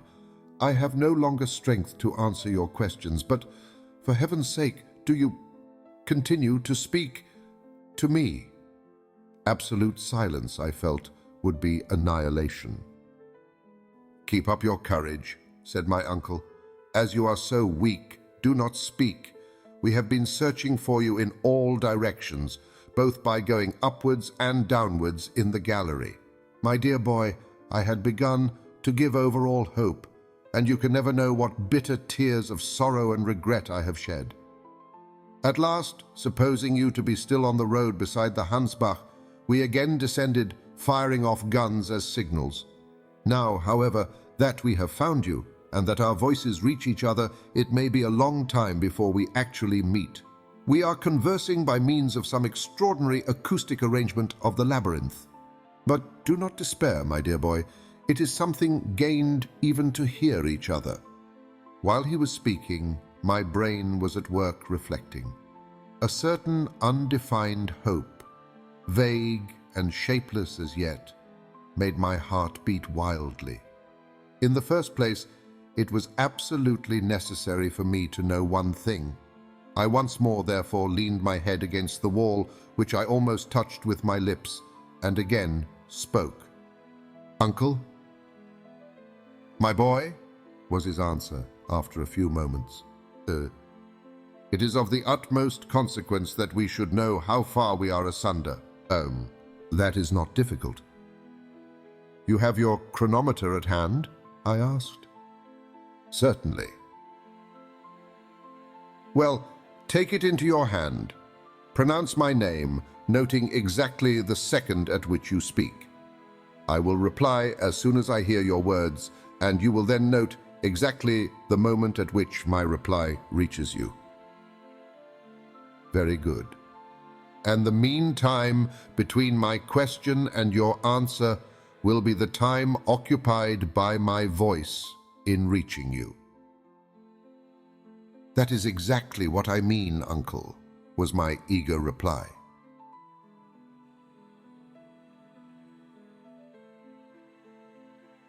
"Are you ready?" "Yes." "Well, make ready. I am about to pronounce your name," said the professor. I applied my ear close to the sides of the cavernous gallery, and as soon as the word "Harry" reached my ear, I turned round and, placing my lips to the wall, repeated the sound. 40 seconds, said my uncle. There has elapsed 40 seconds between the two words. The sound, therefore, takes 20 seconds to ascend. Now, allowing 1,020 feet for every second, we have 20,400 feet, a league and a half and 1/8. These words fell on my soul like a kind of death knell. "A league and a half," I muttered in a low and despairing voice. "It shall be got over, my boy," cried my uncle in a cheery tone. "Depend on us."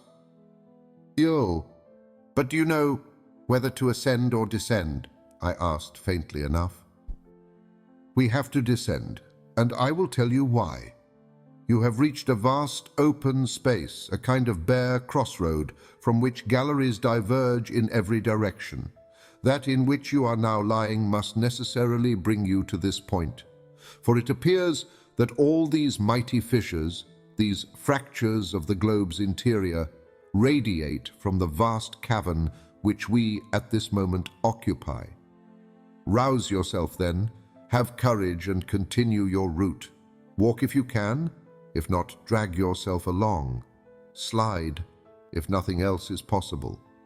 The slope must be rather rapid, and you will find strong arms to receive you at the end of your journey. Make a start, like a good fellow.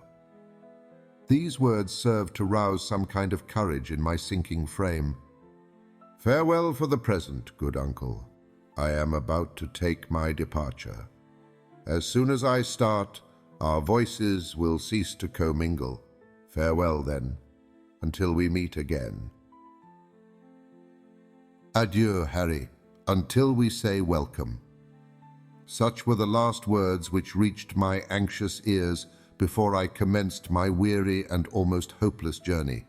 This wonderful and surprising conversation, which took place through the vast mass of the earth's labyrinth, these words exchanged, the speakers being about 5 miles apart, ended with hopeful and pleasant expressions. I breathed one more prayer to heaven. I sent up words of thanksgiving, believing in my inmost heart that he had led me to the only place where the voices of my friends could reach my ears. This apparently astounding acoustic mystery is easily explainable by simple natural laws. It arose from the conductibility of the rock.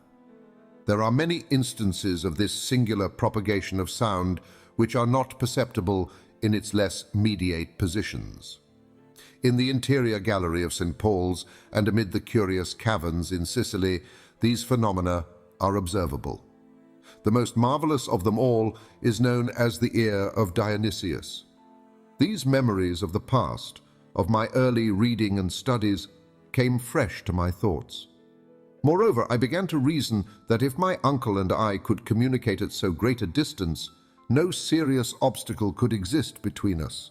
All I had to do was to follow the direction whence the sound had reached me, and logically putting it, I must reach him if my strength did not fail.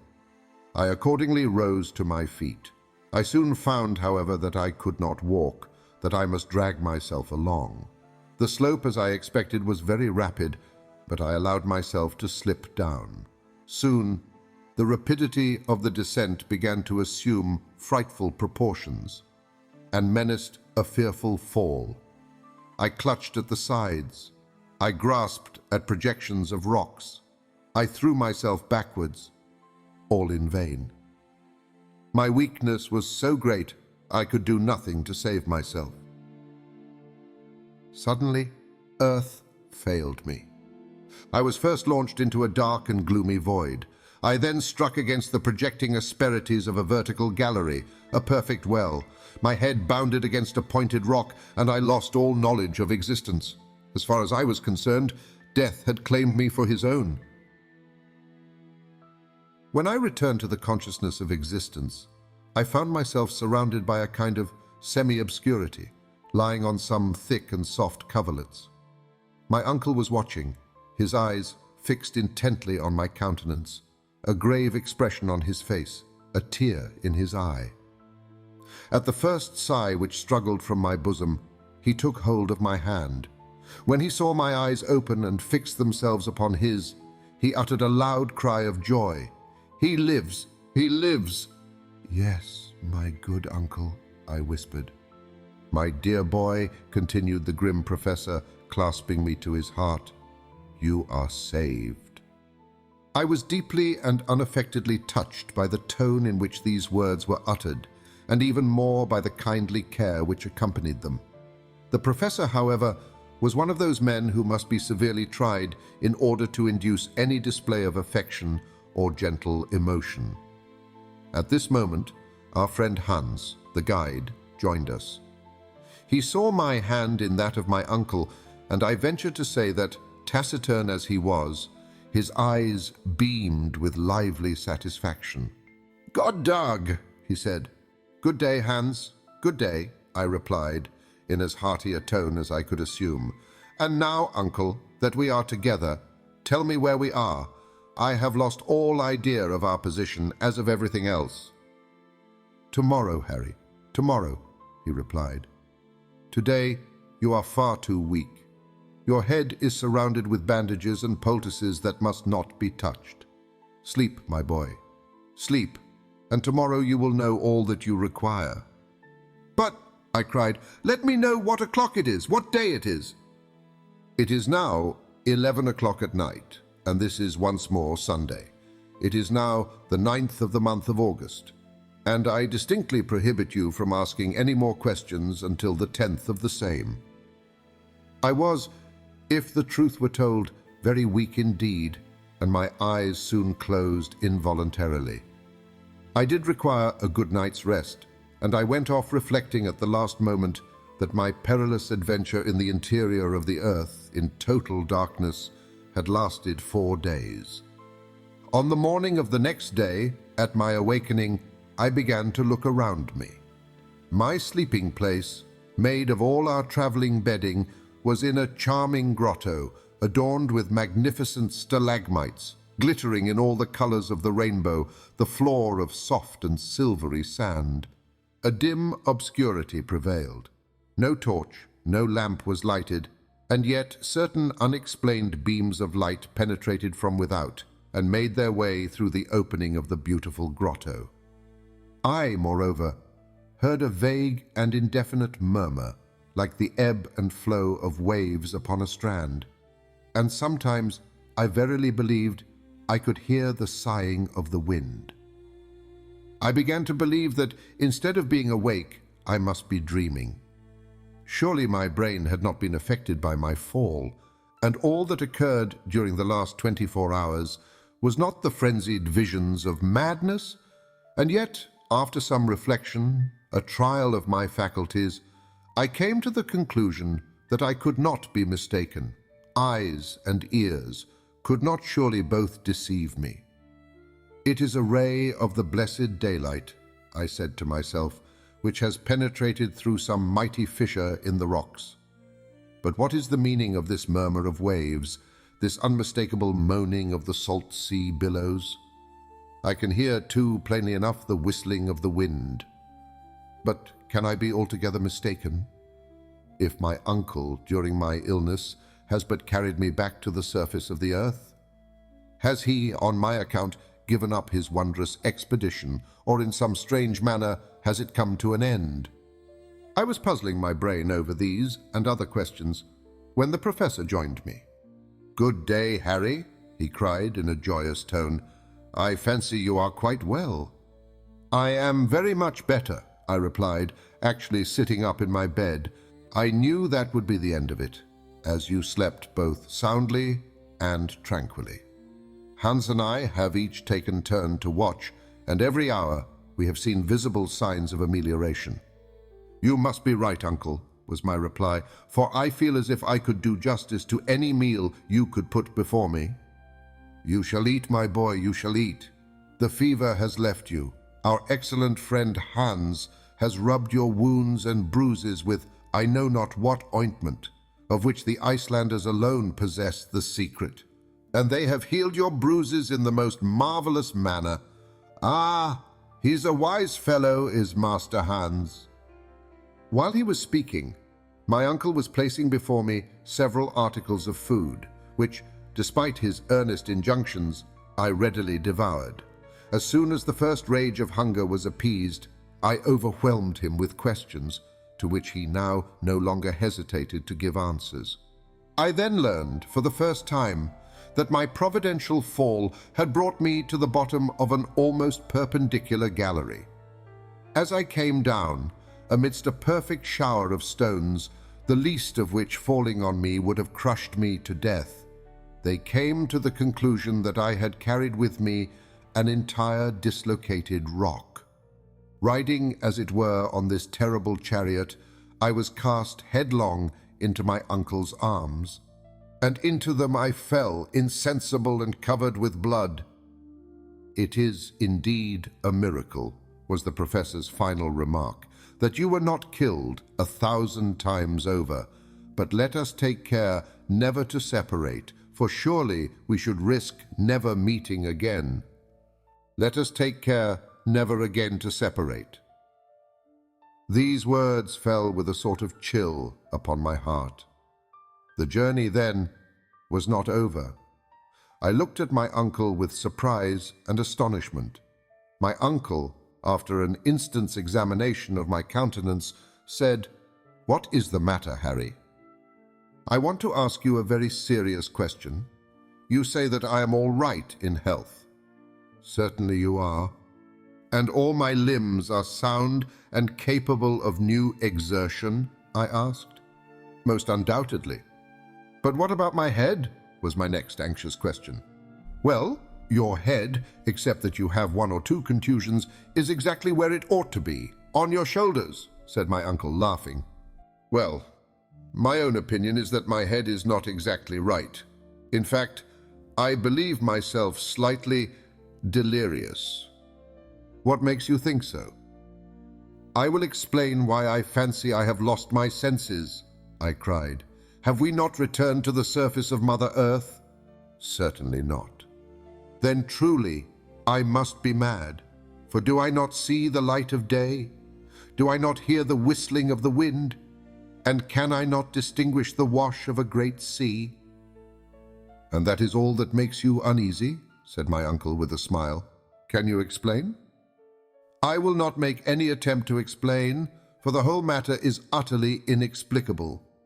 But you shall see and judge for yourself.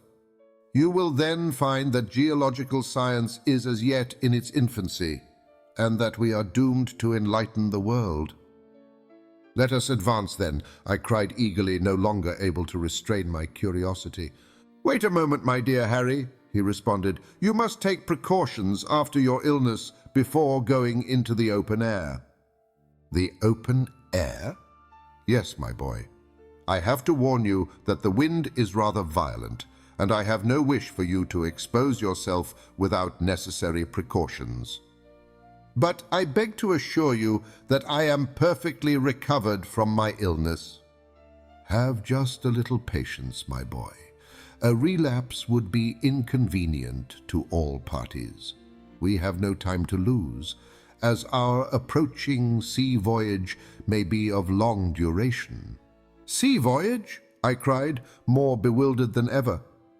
"Yes, you must take another day's rest, and we shall be ready to go on board by tomorrow," replied my uncle with a peculiar smile. "Go on board?" The words utterly astonished me. Go on board? What? And how? Had we come upon a river, a lake? Had we discovered some inland sea? Was a vessel lying at anchor in some part of the interior of the earth? My curiosity was worked up to the very highest pitch. My uncle made vain attempts to restrain me.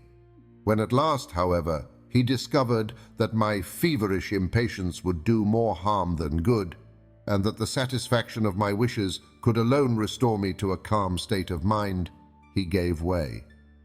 I dressed myself rapidly, and then, taking the precaution to please my uncle, of wrapping myself in one of the coverlets, I rushed out of the grotto.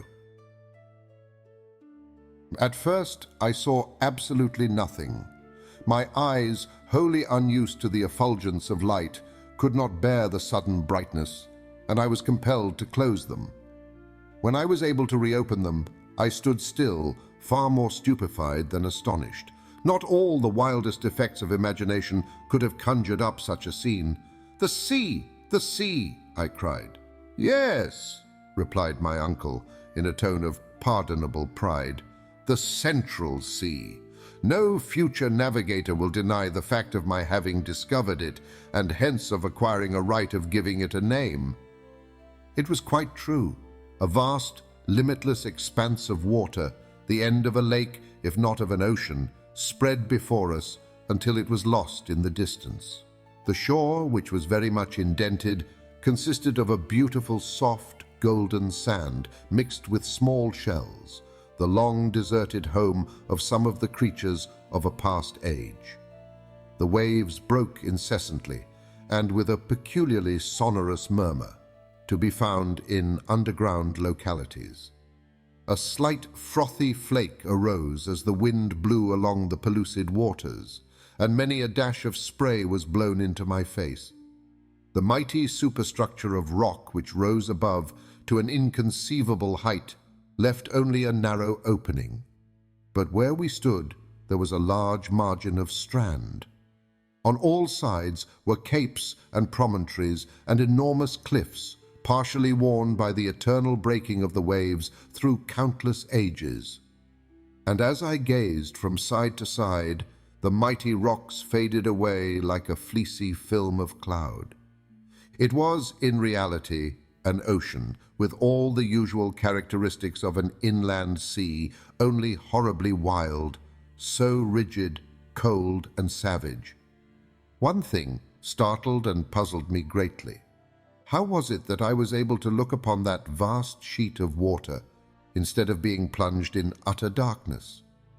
The vast landscape before me was lit up like day. But there was wanting the dazzling brilliancy, the splendid irradiation of the sun, the pale, cold illumination of the moon, the brightness of the stars. The illuminating power in this subterranean region, from its trembling and rickering character, its clear, dry whiteness, the very slight elevation of its temperature, its great superiority to that of the moon, was evidently electric. Something in the nature of the aurora borealis, only that its phenomena were constant and able to light up the whole of the ocean cavern. The tremendous vault above our heads, the sky, so to speak, appeared to be composed of a conglomeration of nebulous vapors in constant motion. I should originally have supposed that under such an atmospheric pressure as must exist in that place, the evaporation of water could not really take place. And yet, from the action of some physical law which escaped my memory, there were heavy and dense clouds rolling along that mighty vault, partially concealing the roof. Electric currents produced astonishing play of light and shade in the distance, especially around the heavier clouds. Deep shadows were cast beneath, and then, suddenly, between two clouds, there would come a ray of unusual beauty and remarkable intensity. And yet it was not like the sun, for it gave no heat. The effect was sad and excruciatingly melancholy. Instead of a noble firmament of blue studded with stars, there was above me a heavy roof of granite, which seemed to crush me. Gazing around, I began to think of the theory of the English captain who compared the earth to a vast hollow sphere in the interior of which the air is retained in a luminous state by means of atmospheric pressure, while two stars, Pluto and Proserpine, circled there in their mysterious orbits. After all, suppose the old fellow was right. In truth, we were imprisoned, bound, as it were, in a vast excavation. Its width it was impossible to make out, the shore on either hand widening rapidly until lost to sight, while its length was equally uncertain. A haze on the distant horizon bounded our view. As to its height, we could see that it must be many miles to the roof. Looking upward, it was impossible to discover where the stupendous roof began. The lowest of the clouds must have been floating at an elevation of 2,000 yards, a height greater than that of terrestrial vapors, which circumstance was doubtless owing to the extreme density of the air. I use the word cavern in order to give an idea of the place. I cannot describe its awful grandeur. Human language fails to convey an idea of its savage sublimity. Whether this singular vacuum had or had not been caused by the sudden cooling of the earth when in a state of fusion, I could not say. I had read of most wonderful and gigantic caverns, but none in any way like this. The great grotto of Guachara in Colombia, visited by the learned Humboldt, the vast and partially explored Mammoth Cave in Kentucky. What were these holes in the earth to that in which I stood in speechless admiration, with its vapory clouds, its electric light, and the mighty ocean slumbering in its bosom. Imagination, not description, can alone give an idea of the splendor and vastness of the cave. I gazed at these marvels in profound silence. Words were utterly wanting to indicate the sensations of wonder I experienced. I seemed, as I stood upon that mysterious shore, as if I were some wandering inhabitant of a distant planet, present for the first time at the spectacle of some terrestrial phenomena belonging to another existence. To give body and existence to such new sensations would have required the coinage of new words, and here my feeble brain found itself wholly at fault. I looked on. I thought. I reflected. I admired, in a state of stupefaction not altogether unmingled with fear. The unexpected spectacle restored some color to my pallid cheeks. I seemed to be actually getting better under the influence of this novelty. Moreover, the vivacity of the dense atmosphere reanimated my body by inflating my lungs with unaccustomed oxygen. It will be readily conceived that after an imprisonment of 47 days in a dark and miserable tunnel, it was with infinite delight that I breathed this saline air. It was like the genial, reviving influence of the salt sea waves. My uncle had already got over the first surprise. With the Latin poet Horace, his idea was that, "Not to admire is all the art I know, to make man happy and to keep him so." "Well," he said, after giving me time thoroughly to appreciate the marvels of this underground sea, "do you feel strong enough to walk up and down?" "Certainly," was my ready answer. "Nothing would give me greater pleasure." "Well then, my boy," he said, "lean on my arm, and we will stroll along the beach." I accepted his offer eagerly, and we began to walk along the shores of this extraordinary lake. To our left were abrupt rocks, piled one upon the other, a stupendous titanic pile. Down their sides leaped innumerable cascades, which at last, becoming limpid and murmuring streams, were lost in the waters of the lake. Light vapors, which rose here and there and floated in fleecy clouds from rock to rock, indicated hot springs, which also poured their superfluity into the vast reservoir at our feet. Among them I recognized our old and faithful stream, the Hansbach, which, lost in that wild basin, seemed as if it had been flowing since the creation of the world. "We shall miss our excellent friend," I remarked with a deep sigh. "Bah!" said my uncle testily. "What matters it? That or another, it is all the same." I thought the remark ungrateful, and felt almost inclined to say so, but I forbore. At this moment my attention was attracted by an unexpected spectacle. After we had gone about 500 yards, we suddenly turned a steep promontory and found ourselves close to a lofty forest. It consisted of straight trunks with tufted tops, in shape like parasols. The air seemed to have no effect upon these trees, which, in spite of a tolerable breeze, remained as still and motionless as if they had been petrified. I hastened forward. I could find no name for these singular formations. Did they not belong to the 2,000 and more known trees? Or were we to make the discovery of a new growth? By no means. When we at last reached the forest and stood beneath the trees, my surprise gave way to admiration. In truth, I was simply in the presence of a very ordinary product of the earth, of singular and gigantic proportions. My uncle unhesitatingly called them by their real names. "It is only," he said in his coolest manner, "a forest of mushrooms." On close examination, I found that he was not mistaken, judge of the development attained by this product of damp, hot soils. I had heard that the Lycopodon giganteum reaches 9 feet in circumference, but here were white mushrooms, nearly 40 feet high, and with tops of equal dimensions. They grew in countless thousands. The light could not make its way through their massive substance, and beneath them reigned a gloomy and mystic darkness. Still, I wished to go forward. The cold in the shades of this singular forest was intense. For nearly an hour, we wandered about in this visible darkness. At length, I left the spot and once more returned to the shores of the lake to light and comparative warmth.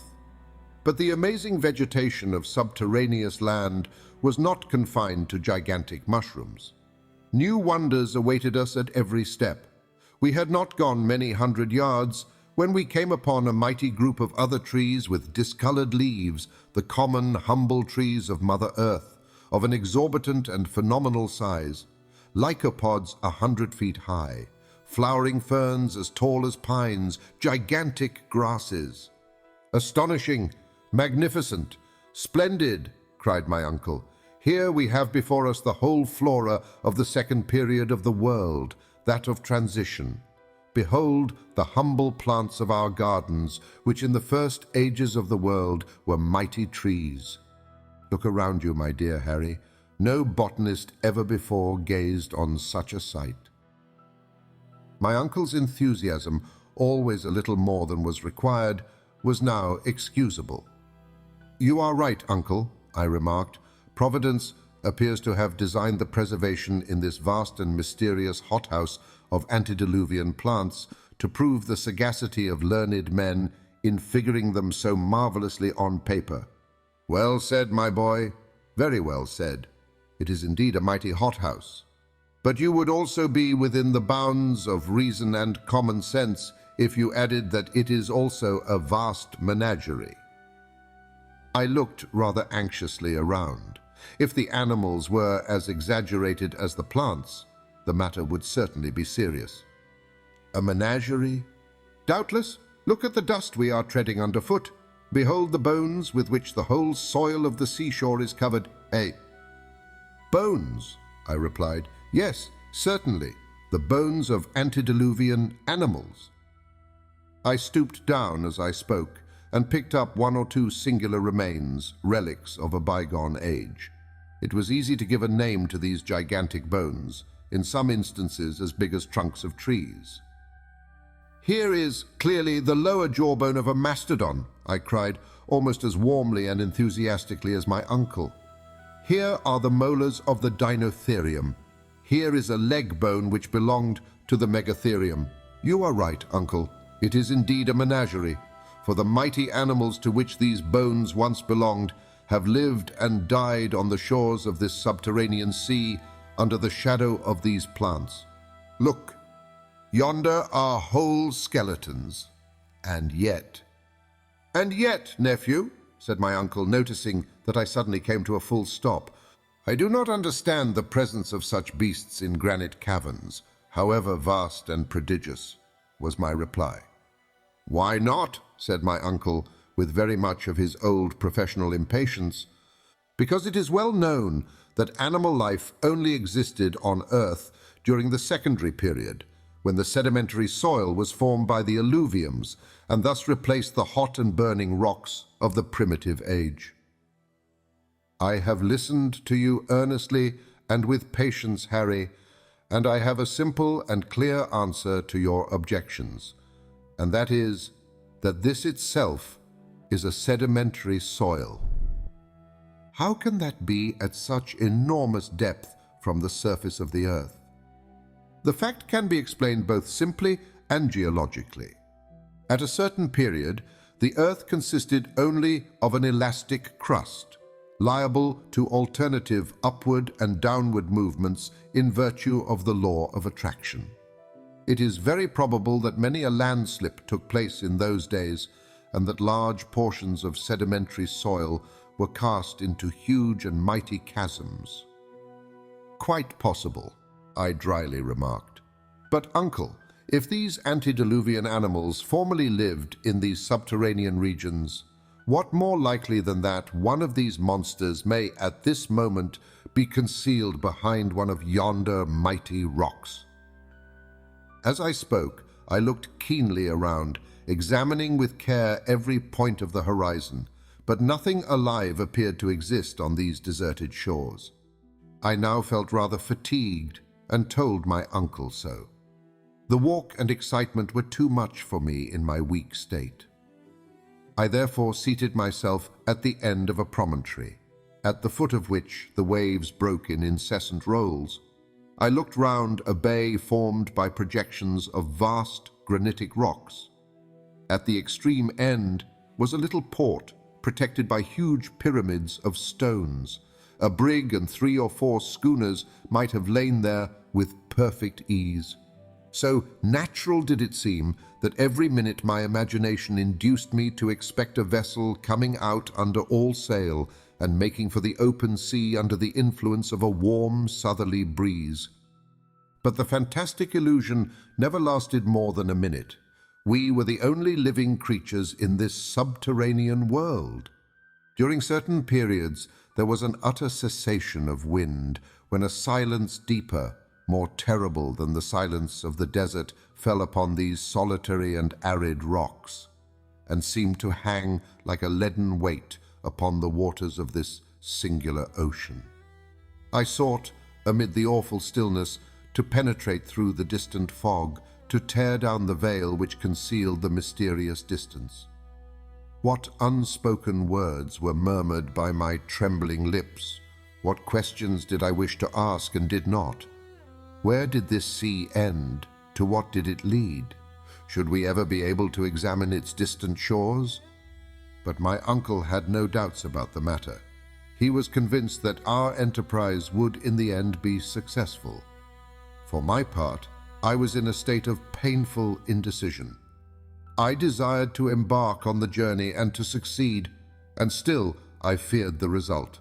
After we had passed an hour or more in silent contemplation of the wondrous spectacle, we rose and went down towards the bank on our way to the grotto, which I was not sorry to gain. After a slight repast, I sought refuge in slumber, and at length, after many and tedious struggles, sleep came over my weary eyes. On the morning of the next day, to my great surprise, I awoke completely restored. I thought a bath would be delightful after my long illness and sufferings. So, soon after rising, I went and plunged into the waters of this new Mediterranean. The bath was cool, fresh, and invigorating.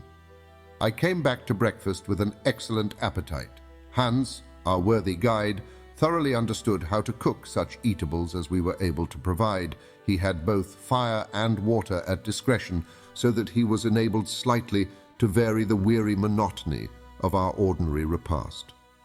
Our morning meal was like a capital English breakfast, with coffee by way of a wind-up, and never had this delicious beverage been so welcome and refreshing. My uncle had sufficient regard for my state of health not to interrupt me in the enjoyment of the meal, but he was evidently delighted when I had finished. "Now then," said he, "come with me. It is the height of the tide, and I am anxious to study its curious phenomena." "What?" I cried, rising in astonishment. "Did you say the tide, uncle?" "Certainly I did."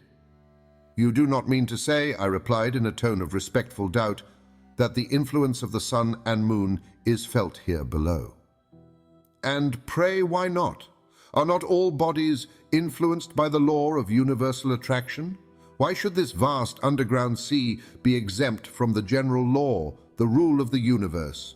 Besides, there is nothing like that which is proved and demonstrated. Despite the great atmospheric pressure down here, you will notice that this inland sea rises and falls with as much regularity as the Atlantic itself." As my uncle spoke, we reached the sandy shore, and saw and heard the waves breaking monotonously on the beach. They were evidently rising. "This is truly the flood," I cried, looking at the water at my feet. "Yes, my excellent nephew," replied my uncle, rubbing his hands with the gusto of a philosopher. "And you see by these several streaks of foam that the tide rises at least 10 or 12 feet. It is indeed marvelous." "By no means," he responded. "On the contrary, it is quite natural." "It may appear so in your eyes, my dear uncle," was my reply, "but all the phenomena of the place appear to me to partake of the marvelous. It is almost impossible to believe that which I see. Who in his wildest dreams could have imagined that, beneath the crust of our earth, there could exist a real ocean, with ebbing and flowing tides, with its changes of winds, and even its storms? I, for one, should have laughed the suggestion to scorn." "But Harry, my boy, why not?" inquired my uncle with a pitying smile. "Is there any physical reason in opposition to it?" "Well, if we give up the great theory of the central heat of the earth, I certainly can offer no reasons why anything should be looked upon as impossible." "Then you will own," he added, "that the system of Sir Humphrey Davy is wholly justified by what we have seen?" "I allow that it is, and that point once granted, I certainly can see no reason for doubting the existence of seas and other wonders, even countries, in the interior of the globe." "That is so, but of course these varied countries are uninhabited." "Well, I grant that it is more likely than not. Still, I do not see why this sea should not have given shelter to some species of unknown fish." "Hitherto we have not discovered any, and the probabilities are rather against our ever doing so," observed the professor. I was losing my skepticism in the presence of these wonders. "Well, I am determined to solve the question. It is my intention to try my luck with my fishing line and hook." "Certainly. Make the experiment," said my uncle, pleased with my enthusiasm. "While we are about it, it will certainly be only proper to discover all the secrets of this extraordinary region." "But after all, where are we now?" I asked. "All this time, I have quite forgotten to ask you a question, which, doubtless, your philosophical instruments have long since answered." "Well," replied the professor, "examining the situation from only one point of view, we are now distant 350 leagues from Iceland." "So much?" was my exclamation. "I've gone over the matter several times and am sure not to have made a mistake of 500 yards, replied my uncle positively. "And as to the direction, are we still going to the southeast?" "Yes, with a western declination of 19 degrees 42 minutes, just as it is above. As for the inclination, I have discovered a very curious fact. The declination is the variation of the needle from the true meridian of a place. On the 13th of August, we were up betimes. There was no time to be lost. We now had to inaugurate a new kind of locomotion, which would have the advantage of being rapid and not fatiguing. A mast, made of 2 pieces of wood fastened together to give additional strength, a yard made from another one, the sail a linen sheet from our bed. We were fortunately in no want of cordage, and the whole on trial appeared solid and seaworthy.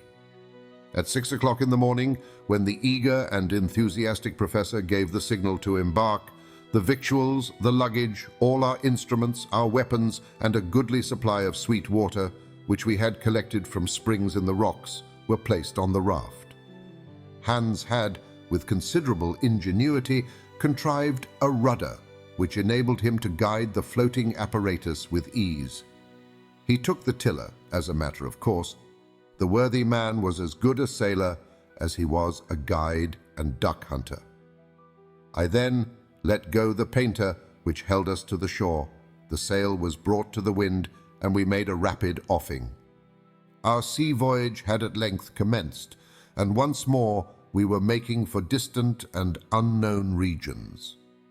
Just as we were about to leave the little port where the raft had been constructed, my uncle, who was very strong as to geographic nomenclature, wanted to give it a name, and among others suggested mine. "Well," said I, "before you decide, I have another to propose." "Well, out with it." "I should like to call it Gretchen.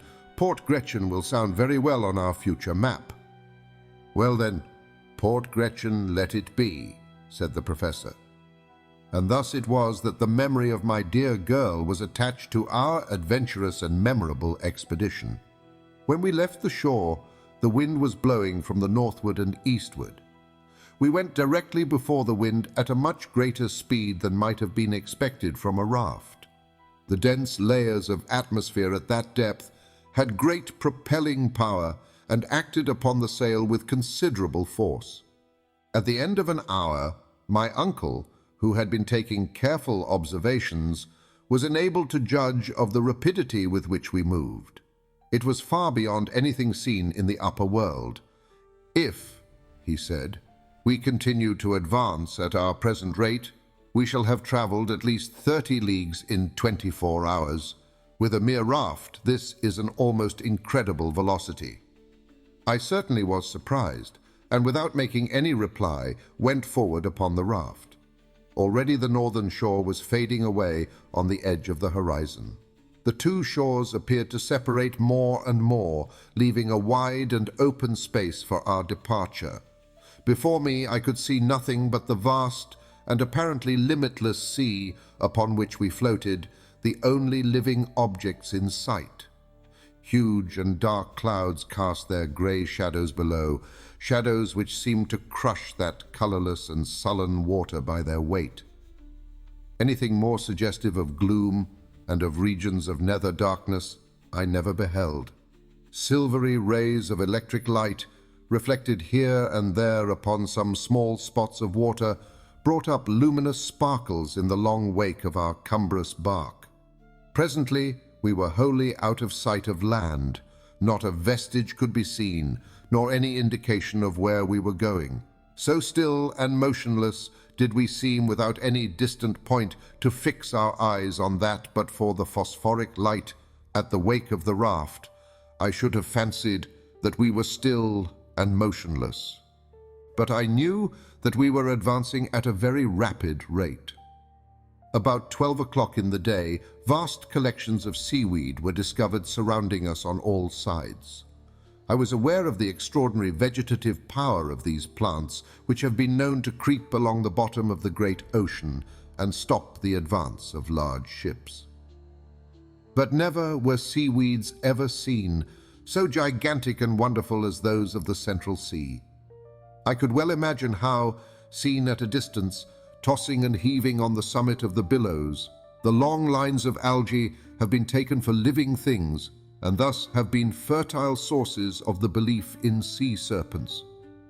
Our raft swept past great specimens of fucus or sea wrack from 3,000 to 4,000 feet in length, immense, incredibly long, looking like snakes that stretched out far beyond our horizon.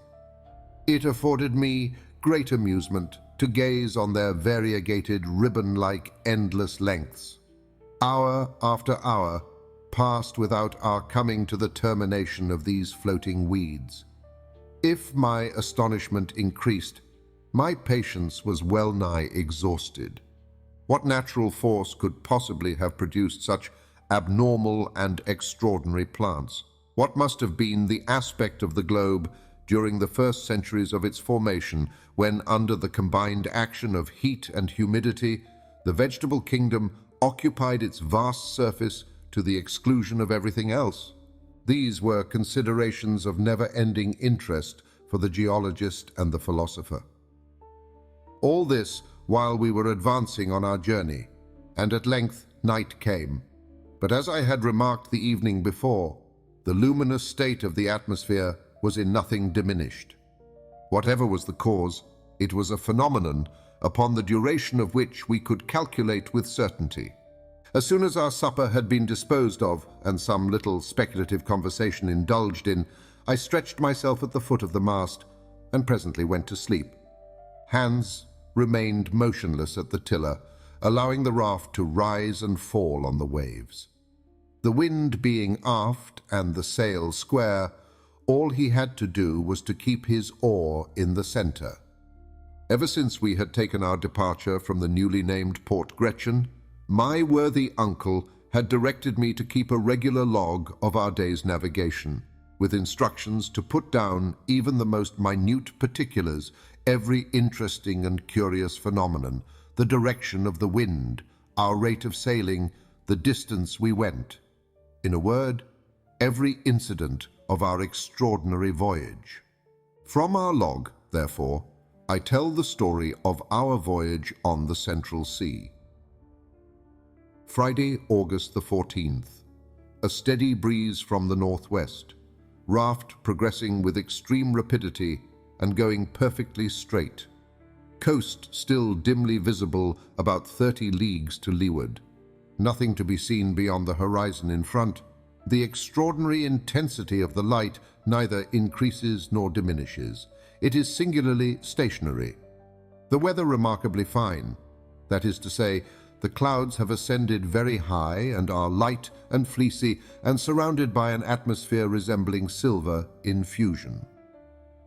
Thermometer plus 32 degrees centigrade. About 12 o'clock in the day, our guide Hans, having prepared and baited a hook, cast his line into the subterranean waters. The bait he used was a small piece of meat, by means of which he concealed his hook. Anxious as I was for a long time doomed to disappointment. Were these waters supplied with fish or not? That was the important question. No, was my decided answer. Then there came a sudden and rather hard tug. Hans coolly drew it in, and with it a fish which struggled violently to escape. "A fish!" cried my uncle. "It is a sturgeon," I cried. "Certainly a small sturgeon." The professor examined the fish carefully, noting every characteristic, and he did not coincide in my opinion. The fish had a flat head, round body, and the lower extremities covered with bony scales. Its mouth was wholly without teeth. The pectoral fins, which were highly developed, sprouted direct from the body, which, properly speaking, had no tail. The animal certainly belonged to the order in which naturalists class the sturgeon, but it differed from that fish in many essential particulars. My uncle, after all, was not mistaken.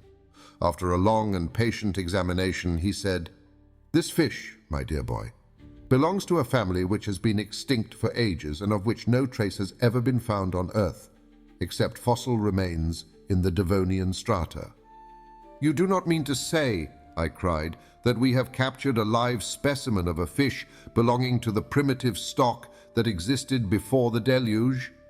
"We have," said the professor, who all this time was continuing his observations, "and you may see by careful examination that these fossil fish have no identity with existing species.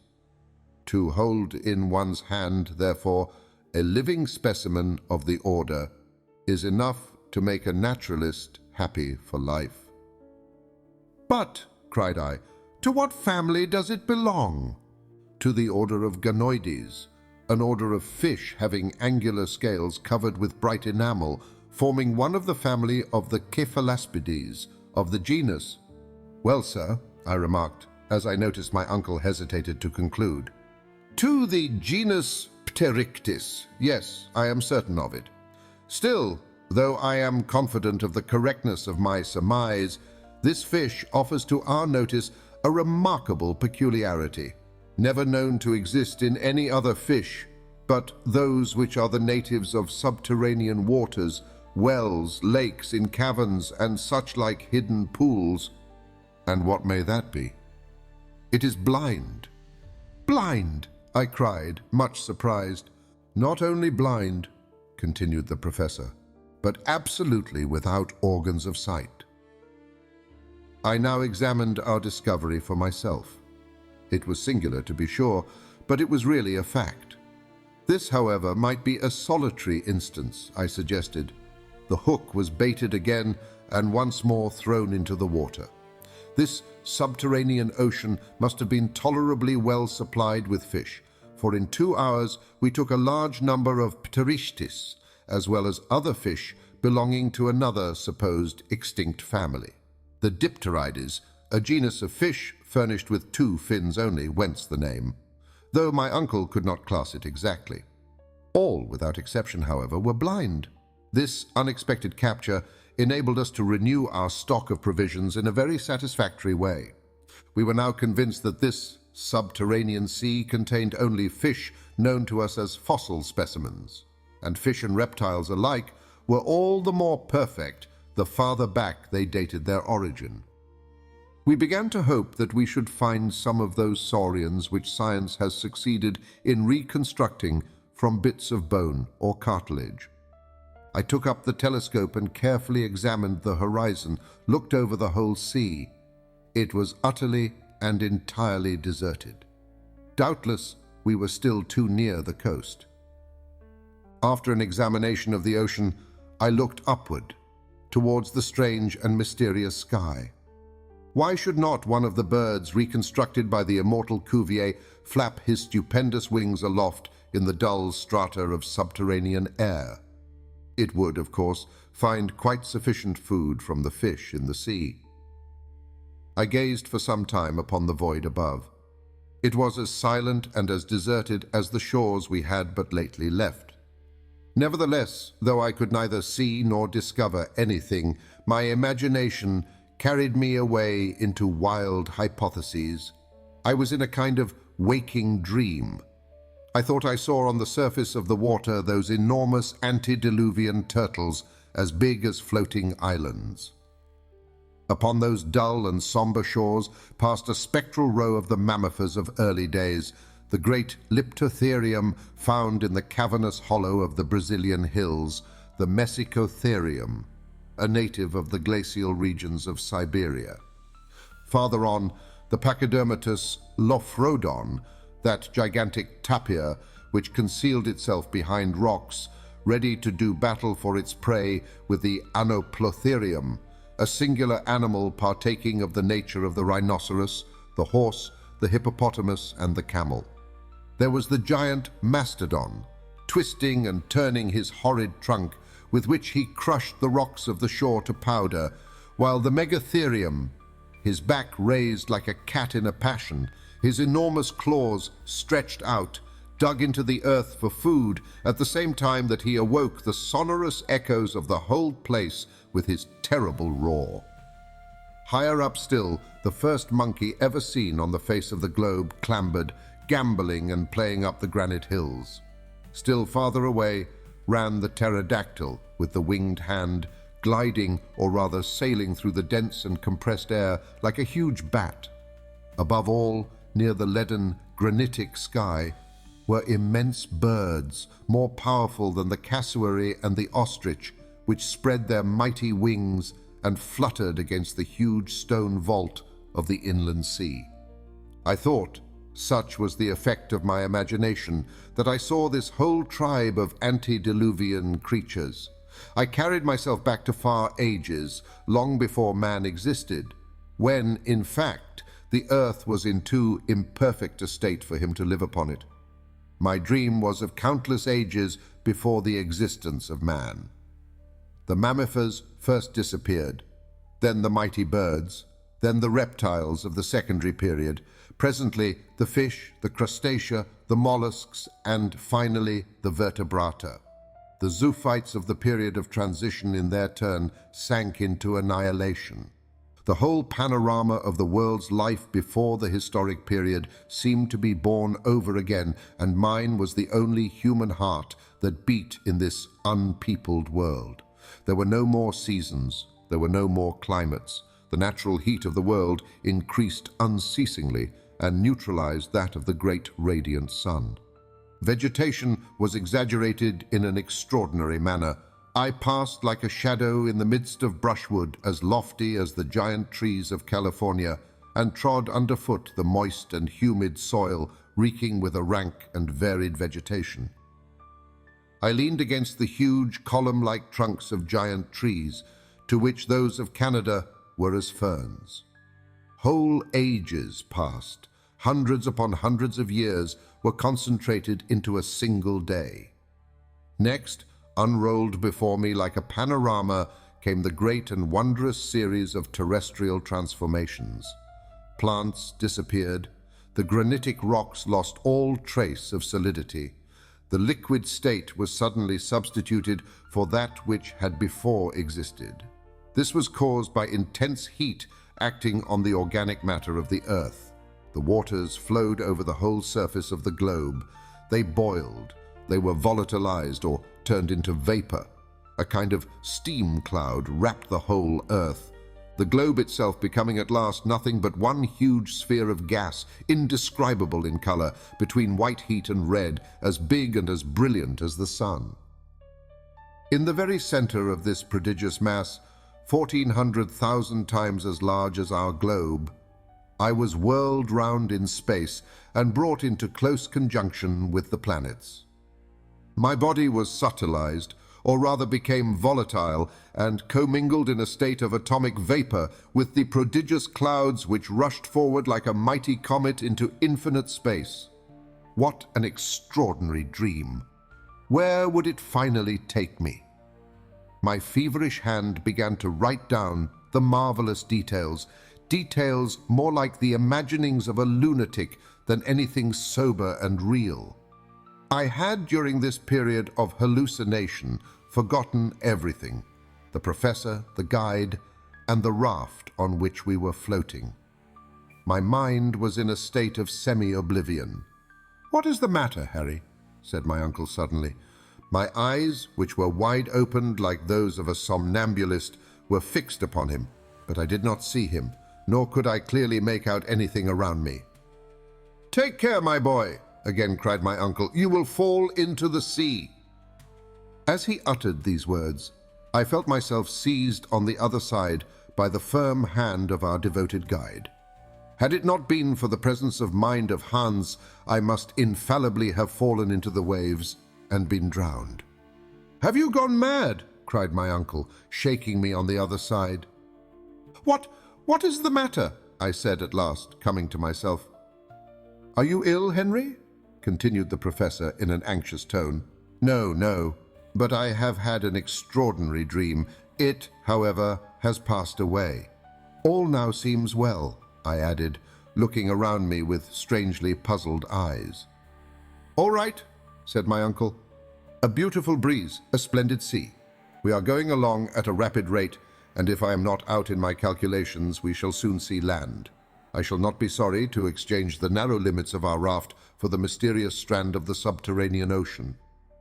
As my uncle uttered these words, I rose and carefully scanned the horizon. But the line of water was still confounded with the lowering clouds that hung aloft, and in the distance appeared to touch the edge of the water. Saturday, August the 15th. The sea still retains its uniform monotony, the same leaden hue, the same eternal glare from above. No indication of land being in sight, the horizon appears to retreat before us more and more as we advance. My head, still dull and heavy from the effects of my extraordinary dream, which I cannot as yet banish from my mind. The professor, who has not dreamed, is, however, in one of his morose and unaccountable humors. Spends his time in scanning the horizon at every point of the compass.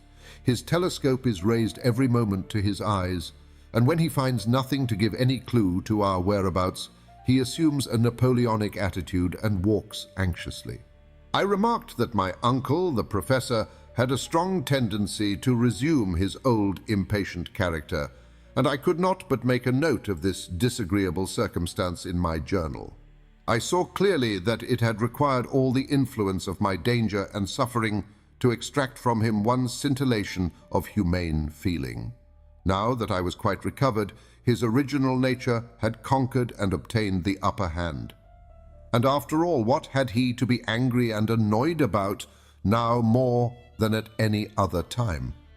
Was not the journey being accomplished under the most favorable circumstances? Was not the raft progressing with the most marvelous rapidity? What then could be the matter? After one or two preliminary hems, I determined to inquire. "You seem uneasy, uncle," said I, when for about the 100th time he put down his telescope and walked up and down, muttering to himself. "No, I am not uneasy," he replied in a dry, harsh tone. "By no means." "Perhaps I should have said impatient," I replied, softening the force of my remark. "Enough to make me so, I think." "And yet we are advancing at a rate seldom attained by a raft," I remarked. "What matters that?" cried my uncle. "I am not vexed at the rate we go at, but I am annoyed to find the sea so much vaster than I expected." I then recollected that the professor, before our departure, had estimated the length of this subterranean ocean as at most about 30 leagues. Now we had travelled at least over thrice that distance without discovering any trace of the distant shore. I began to understand my uncle's anger. "We are not going down," suddenly exclaimed the professor. "We are not progressing with our great discoveries. All this is utter loss of time. After all, I did not come from home to undertake a party of pleasure. This voyage on a raft over a pond annoys and wearies me." He called this adventurous journey a party of pleasure, and this great inland sea a pond. "But," argued I, "if we have followed the route indicated by the great Saknussemm, we cannot be going far wrong." "That is the question, as the great, the immortal Shakespeare has it. Are we following the route indicated by that wondrous sage? Did Saknussemm ever fall in with this great sheet of water? If he did he cross it? I begin to fear that the rivulet we adopted for a guide has led us wrong. In any case, we can never regret having come thus far. It is worth the whole journey to have enjoyed this magnificent spectacle. It is something to have seen. I care nothing about seeing, nor about magnificent spectacles. I came down into the interior of the earth with an object, and that object I mean to attain. Don't talk to me about admiring scenery or any other sentimental trash." After this, I thought it well to hold my tongue and allow the professor to bite his lips until the blood came, without further remark. At 6 o'clock in the evening, our matter-of-fact guide, Hans, asked for his week's salary, and receiving his 3 rix dollars, put them carefully in his pocket. He was perfectly contented and satisfied. Sunday, August the 16th. Nothing new to record. The same weather as before. The wind has a slight tendency to freshen up, with signs of an approaching gale. When I awoke, my first observation was in regard to the intensity of the light.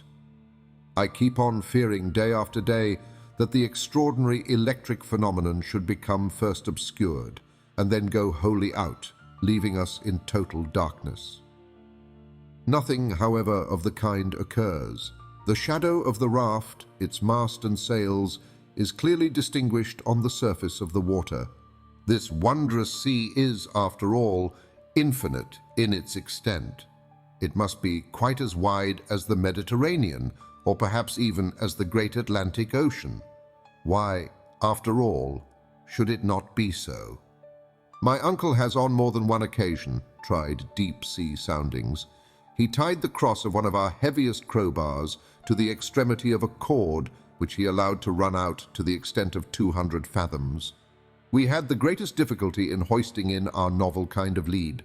When the crowbar was finally dragged on board, Hans called my attention to some singular marks upon its surface.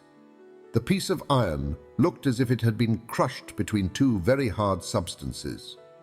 I looked at our worthy guide with an inquiring glance. "Tanda," said he. Of course, I was at a loss to understand.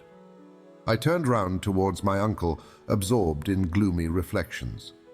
I had little wish to disturb him from his reverie. I accordingly turned once more towards our worthy Icelander. Hans very quietly and significantly opened his mouth once or twice, as if in the act of biting, and in this way made me understand his meaning. "Teeth!" cried I with stupefaction, as I examined the bar of iron with more attention. Yes, there can be no doubt about the matter. The indentations on the bar of iron are the marks of teeth. What jaws must the owner of such molars be possessed of?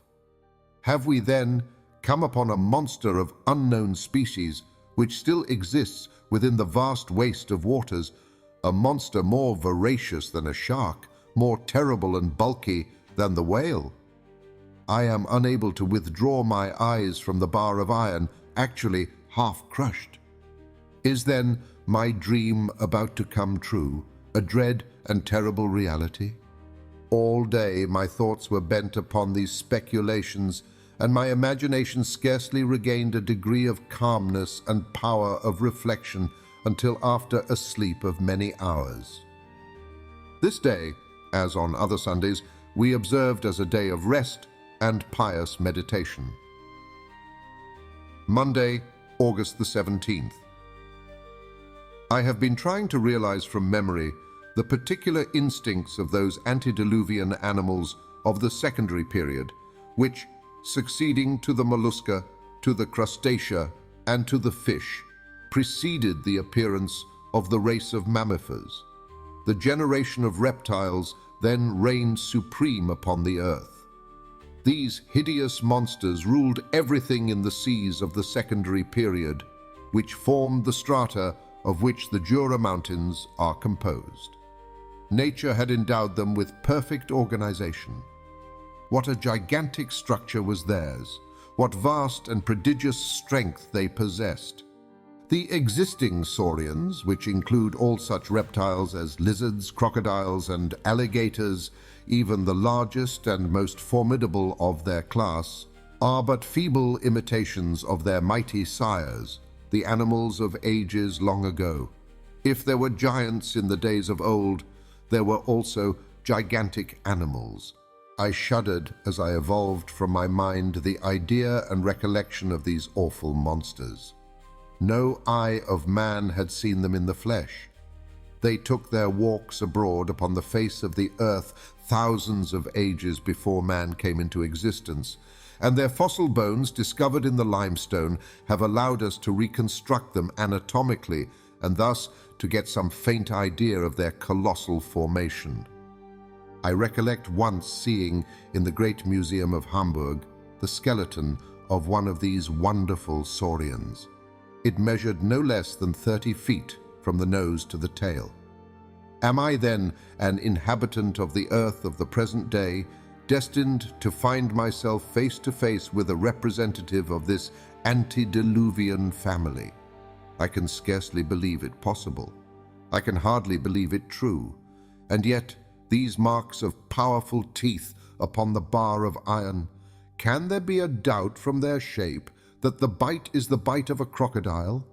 My eyes stare wildly and with terror upon the subterranean sea. Every moment I expect one of these monsters to rise from its vast cavernous depths. I fancy that the worthy professor in some measure shares my notions, if not my fears, for after an attentive examination of the crowbar, he cast his eyes rapidly over the mighty and mysterious ocean. What could possess him to leave the land, I thought, as if the depth of this water was of any importance to us. No doubt he has disturbed some terrible monster in his watery home, and perhaps we may pay dearly for our temerity. Anxious to be prepared for the worst, I examined our weapons and saw that they were in a fit state for use. My uncle looked on at me and nodded his head approvingly. He, too, has noticed what we have to fear. Already the uplifting of the waters on the surface indicates that something is in motion below. The danger approaches. It comes nearer and nearer. It behooves us to be on the watch. Tuesday, August the 18th. Evening came at last, the hour when the desire for sleep caused our eyelids to be heavy. Night there is not, properly speaking, in this place any more than there is in summer in the Arctic regions. Hans, however, is immovable at the rudder. When he snatches a moment of rest, I really cannot say. I take advantage of his vigilance to take some little repose. But 2 hours after I was awakened from a heavy sleep by an awful shock. The raft appeared to have struck upon a sunken rock. It was lifted right out of the water by some wondrous and mysterious power, and then started off 20 fathoms distant. "Hey, what is it?" cried my uncle, starting up. "Are we shipwrecked or what?" Hans raised his hand and pointed to where, about 200 yards off, a large black mass was moving up and down. I looked with awe. My worst fears were realized. "It is a colossal monster!" I cried, clasping my hands. "Yes," cried the agitated professor, "and there yonder is a huge sea lizard of terrible size and shape. And farther on, behold, a prodigious crocodile. Look at his hideous jaws and that row of monstrous teeth. Ha! He has gone." "A whale! A whale!" shouted the professor. "I can see her enormous fins. See, see how she blows air and water." Two liquid columns rose to a vast height above the level of the sea, into which they fell with a terrific crash, waking up the echoes of that awful place. We stood still, surprised, stupefied, terror-stricken, at the sight of this group of fearful marine monsters, more hideous in the reality than in my dream. They were of supernatural dimensions. The very smallest of the whole party could with ease have crushed our raft and ourselves with a single bite. Hans, seizing the rudder which had flown out of his hand, puts it hard aweather in order to escape from such dangerous vicinity. But no sooner does he do so than he finds he is flying from Scylla to Charybdis. To leeward is a turtle about 40 feet wide, and a serpent quite as long, with an enormous and hideous head peering from out the waters. Look which way we will, it is impossible for us to fly. The fearful reptiles advanced upon us. They turned and twisted about the raft with awful rapidity. They formed around our devoted vessel a series of concentric circles. I took up my rifle in desperation. But what effect can a rifle ball produce upon the armor scales with which the bodies of these horrid monsters are covered? We remain still and dumb from utter horror. They advance upon us nearer and nearer. Our fate appears certain, fearful, and terrible. On one side, the mighty crocodile, on the other, the great sea serpent. The rest of the fearful crowd of marine prodigies have plunged beneath the briny waves and disappeared. I am about to fire at any risk and try the effect of a shot. Hans the guide, however, interfered by a sign to check me. The two hideous and ravenous monsters passed within 50 fathoms of the raft, and then made a rush at one another, their fury and rage preventing them from seeing us. The combat commenced. We distinctly made out every action of the two hideous monsters, but to my excited imagination, the other animals appeared about to take part in the fierce and deadly struggle. The monster, the whale, the lizard, and the turtle. I distinctly saw them every moment. I pointed them out to the Icelander, but he only shook his head. "Tava," he said. "What? Two only does he say? Surely he is mistaken," I cried in a tone of wonder. "He is quite right," replied my uncle coolly and philosophically, examining the terrible duel with his telescope and speaking as if he were in a lecture room. "How can that be?" "Yes, it is so.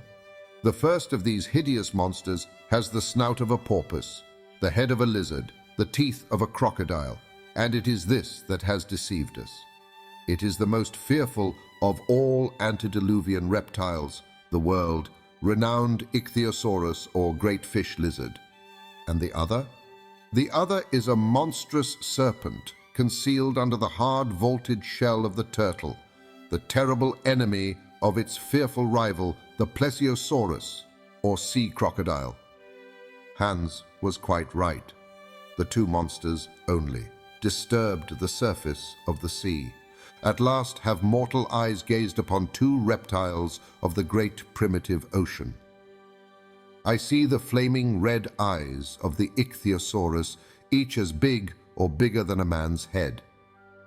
Nature, in its infinite wisdom, had gifted this wondrous marine animal with an optical apparatus of extreme power, capable of resisting the pressure of the heavy layers of water which rolled over him in the depths of the ocean where he usually fed. It has, by some authors, truly been called the whale of the saurian race, for it is as big and quick in its motions as our king of the seas. This one measures not less than 100 feet in length, and I can form some idea of his girth when I see him lift his prodigious tail out of the waters. His jaw is of awful size and strength, and according to the best informed naturalists, it does not contain less than 182 teeth.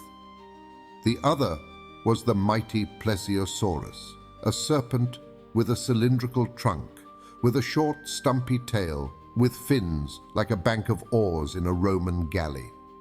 Its whole body covered by a carapace or shell, and its neck, as flexible as that of a swan, rose more than 30 feet above the waves, a tower of animated flesh. These animals attacked one another with inconceivable fury. Such a combat was never seen before by mortal eyes, and to us who did see it, it appeared more like the phantasmagoric creation of a dream than anything else. They raised mountains of water which dashed in spray over the raft, already tossed to and fro by the waves. 20 times we seemed on the point of being upset and hurled headlong into the waves. Hideous hisses appeared to shake the gloomy granite roof of that mighty cavern, hisses which carried terror to our hearts. The awful combatants held each other in a tight embrace. I could not make out one from the other. Still the combat could not last forever, and woe unto us, whichsoever became the victor. 1 hour, 2 hours, 3 hours passed away without any decisive result. The struggle continued with the same deadly tenacity, but without apparent result. The deadly opponents now approached, now drew away from the raft. Once or twice we fancied they were about to leave us altogether, but instead of that, they came nearer and nearer. We crouched on the raft, ready to fire at them at a moment's notice, poor as the prospect of hurting or terrifying them was. Still, we were determined not to perish without a struggle. Suddenly, the Ichthyosaurus and the Plesiosaurus disappeared beneath the waves, leaving behind them a maelstrom in the midst of the sea.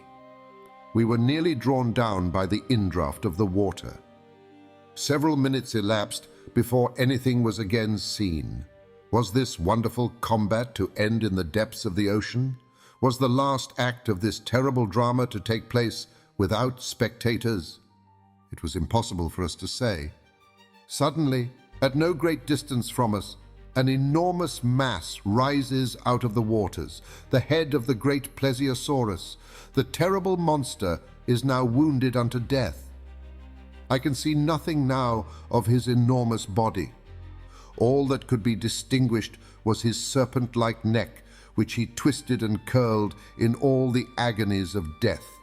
Now he struck the waters with it as if it had been a gigantic whip, and then again wriggled like a worm cut in two. The water was spurted up to a great distance in all directions. A great portion of it swept over our raft and nearly blinded us. But soon the end of the beast approached nearer and nearer. His movements slackened visibly, his contortions almost ceased, and at last the body of the mighty snake lay an inert, dead mass on the surface of the now calm and placid waters. As for the Ichthyosaurus, has he gone down to his mighty cavern under the sea to rest, or will he reappear to destroy us? This question remained unanswered, and we had breathing time. Wednesday, August the 19th. Fortunately, the wind, which for the present blows with some violence, has allowed us to escape from the scene of the unparalleled and extraordinary struggle. Hans, with his usual imperturbable calm, remained at the helm. My uncle, who for a short time had been withdrawn from his absorbing reveries by the novel incidents of this sea fight, fell back again apparently into a brown study. His eyes were fixed impatiently on the widespread ocean. Our voyage now became monotonous and uniform. Dull as it has become, I have no desire to have it broken by any repetition of the perils and adventures of yesterday. Thursday, August the 20th. The wind is now north-northeast and blows very irregularly. It has changed to fitful gusts. The temperature is exceedingly high. We are now progressing at the average rate of about 10 miles and a half per hour. About 12 o'clock, a distant sound as of thunder fell upon our ears. I make a note of the fact without even venturing a suggestion as to its cause. It was one continued roar as of a sea falling over mighty rocks. "Far off in the distance," said the professor dogmatically, "there is some rock or some island against which the sea, lashed to fury by the wind, is breaking violently." Hans, without saying a word, clambered to the top of the mast, but could make out nothing. The ocean was level in every direction as far as the eye could reach. 3 hours passed away without any sign to indicate what might be before us.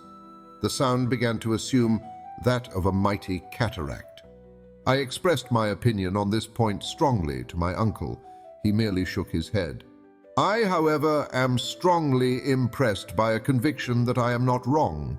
Are we advancing towards some mighty waterfall which shall cast us into the abyss?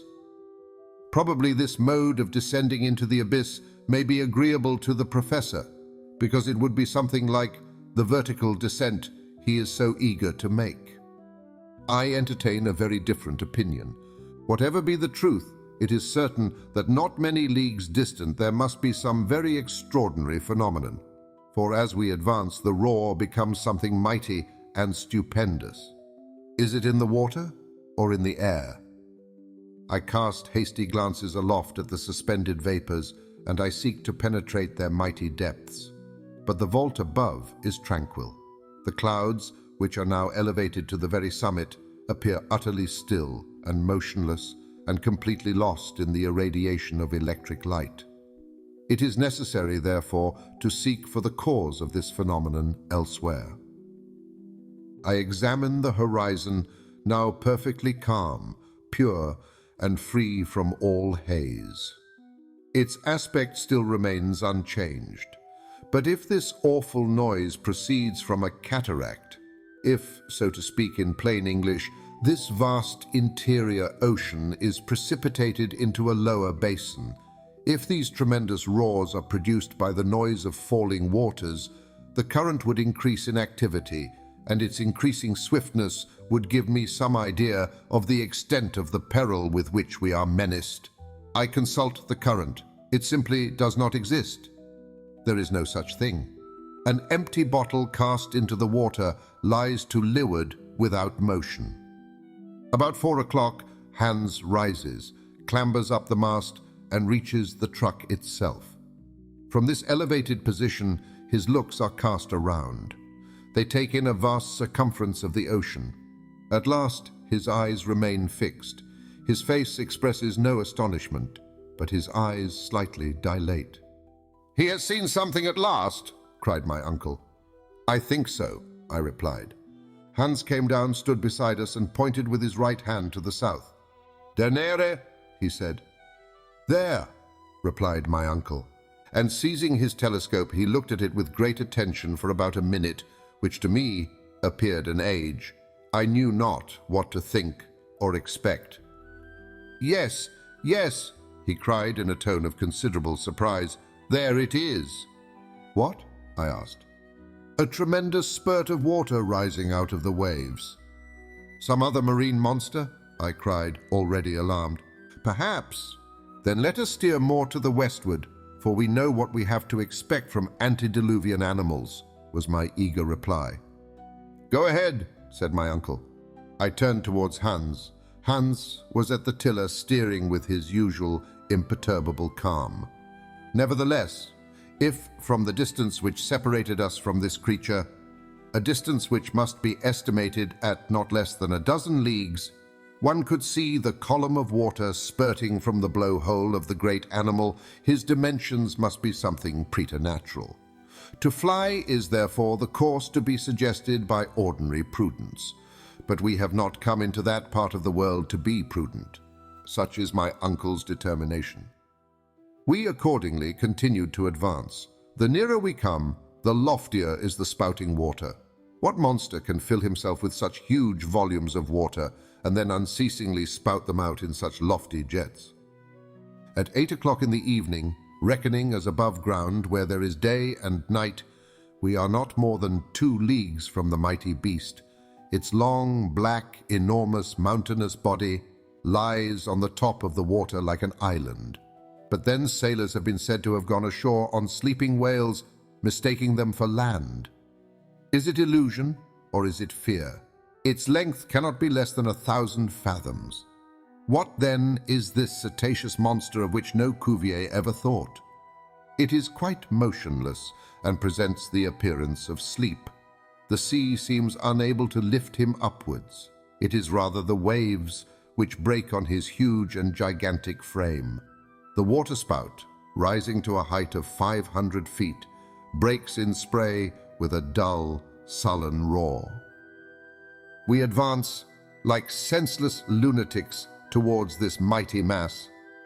I honestly confess that I was abjectly afraid. I declared that I would go no farther. I threatened in my terror to cut the sheet of the sail. I attacked the professor with considerable acrimony, calling him foolhardy, mad, I know not what. He made no answer. Suddenly the imperturbable Hans once more pointed his finger to the menacing object. Home! An island! Cried my uncle. An island? I replied, shrugging my shoulders at this poor attempt at deception. Of course it is! Cried my uncle, bursting into a loud and joyous laugh. But the water spout? Geyser, said Hans. Yes, of course, a geyser, replied my uncle, still laughing. A geyser like those common in Iceland. Jets like this are the great wonders of the country. At first, I would not allow that I had been so grossly deceived. What could be more ridiculous than to have taken an island for a marine monster? But kick as one may, one must yield to evidence, and I was finally convinced of my error. It was nothing after all, but a natural phenomenon. As we approached nearer and nearer, the dimensions of the liquid sheaf of waters became truly grand and stupendous. The island had, at a distance, presented the appearance of an enormous whale, whose head rose high above the waters. The geyser, a word the Icelanders pronounce geysir, and which signifies fury, rose majestically from its summit. Dull detonations are heard every now and then, and the enormous jet, taken as it were with sudden fury, shakes its plume of vapor and bounds into the first layer of the clouds. It is alone. Neither spurts of vapor nor hot springs surround it, and the whole volcanic power of that region is concentrated in one sublime column. The rays of electric light mix with this dazzling sheaf, every drop as it falls assuming the prismatic colors of the rainbow. Let us go on shore, said the professor, after some minutes of silence. It is necessary, however, to take great precaution in order to avoid the weight of falling waters, which would cause the raft to founder in an instant. Hans, however, steers admirably and brings us to the other extremity of the island. I was the first to leap on the rock. My uncle followed, while the eider duck hunter remained still, like a man above any childish sources of astonishment. We were now walking on granite, mixed with siliceous sandstone. The soil shivered under our feet, like the sides of boilers in which overheated steam is forcibly confined. It is burning. We soon came in sight of the little central basin from which rose the geyser. I plunged a thermometer into the water, which ran bubbling from the center, and it marked a heat of 163 degrees. This water, therefore, came from some place where the heat was intense. This was singularly in contradiction with the theories of Professor Hardwigg. I could not help telling him my opinion on the subject. Well, said he sharply, And what does this prove against my doctrine?" "Nothing," replied I dryly, seeing that I was running my head against a foregone conclusion. "Nevertheless, I am compelled to confess that until now we have been most remarkably fortunate, and that this voyage is being accomplished in most favorable conditions of temperature. But it appears evident, in fact certain, that we shall sooner or later arrive at one of those regions where the central heat will reach its utmost limits and will go far beyond all the possible gradations of thermometers. Visions of the Hades of the ancients, believed to be in the center of the earth, floated through my imagination. We shall, however, see what we shall see. That is the professor's favorite phrase now. Having christened the volcanic island by the name of his nephew, the leader of the expedition turned away and gave the signal for embarkation. I stood still, however, for some minutes, gazing upon the magnificent geyser. I soon was able to perceive that the upward tendency of the water was irregular. Now it diminished in intensity, and then, suddenly, it regained new vigor, which I attributed to the variation of the pressure of the accumulated vapors in its reservoir. At last we took our departure, going carefully round the projecting and rather dangerous rocks of the southern side. Hans had taken advantage of this brief halt to repair the raft. Before we took our final departure from the island, however, I made some observations to calculate the distance we had gone over, and I put them down in my journal. Since we left Port Gretchen, we had traveled 270 leagues, more than 800 miles, on this great inland sea. We were therefore 620 leagues from Iceland and exactly under England. Friday, August the 21st. This morning, the magnificent geyser had wholly disappeared. The wind had freshened up, and we were fast leaving the neighborhood of Henry's Island. Even the roaring sound of the mighty column was lost to the ear. The weather, if, under the circumstances, we may use such an expression, is about to change very suddenly. The atmosphere is being gradually loaded with vapors which carry with them the electricity formed by the constant evaporation of the saline waters. The clouds are slowly but sensibly falling towards the sea and are assuming a dark olive texture. The electric rays can scarcely pierce through the opaque curtain which has fallen like a drop scene before this wondrous theater, on the stage of which another and terrible drama is soon to be enacted. This time, it is no fight of animals, it is the fearful battle of the elements. I feel that I am very peculiarly influenced, as all creatures are on land when a deluge is about to take place. The cumuli, a perfectly oval kind of cloud piled upon the south, presented a most awful and sinister appearance, with the pitiless aspect often seen before a storm. The air is extremely heavy. The sea is comparatively calm. In the distance, the clouds have assumed the appearance of enormous balls of cotton, or rather pods, piled one above the other in picturesque confusion. By degrees, they appear to swell out, break, and gain in number what they lose in grandeur. Their heaviness is so great that they are unable to lift themselves from the horizon. But under the influence of the upper currents of air, they are gradually broken up, become much darker, and then present the appearance of one single layer of a formidable character. Now and then, a lighter cloud, still lit up from above, rebounds upon this grey carpet and is lost in the opaque mass. There can be no doubt that the entire atmosphere is saturated with electric fluid. I am myself wholly impregnated. My hairs literally stand on end as if under the influence of a galvanic battery. If one of my companions ventured to touch me, I think he would receive rather a violent and unpleasant shock. About 10 o'clock in the morning, the symptoms of the storm became more thorough and decisive. The wind appeared to soften down as if to take breath for a renewed attack. The vast funereal pall above us looked like a huge bag, like the cave of Aeolus in which the storm was collecting its forces for the attack.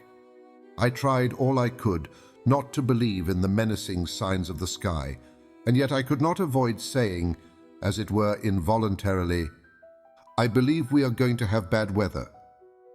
The professor made me no answer.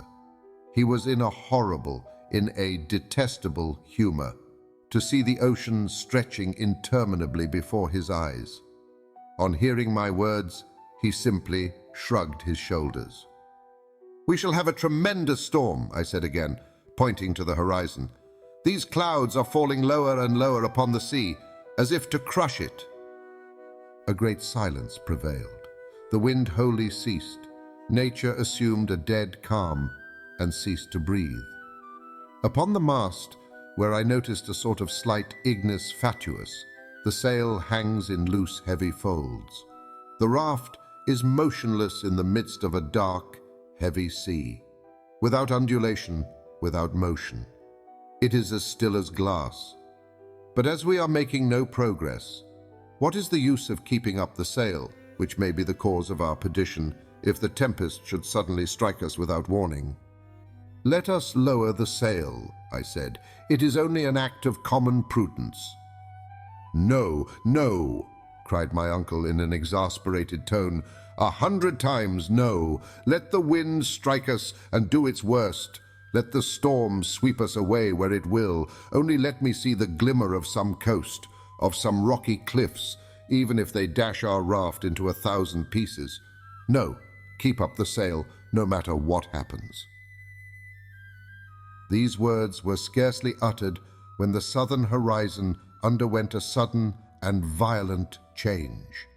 The long accumulated vapors were resolved into water, and the air required to fill up the void produced became a wild and raging tempest.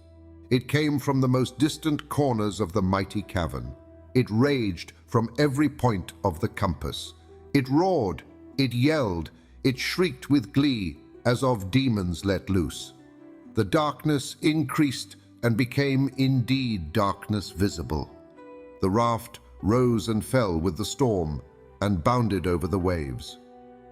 My uncle was cast headlong upon the deck. I, with great difficulty, dragged myself towards him. He was holding on with might and main to the end of a cable, and appeared to gaze with pleasure and delight at the spectacle of the unchained elements. Hans never moved a muscle. His long hair, driven hither and thither by the tempest and scattered wildly over his motionless face, gave him a most extraordinary appearance, for every single hair was illuminated by little sparkling sprigs. His countenance presents the extraordinary appearance of an antediluvian man, a true contemporary of the megatherium. Still, the mast holds good against the storm. The sail spreads out and fills like a soap bubble about to burst.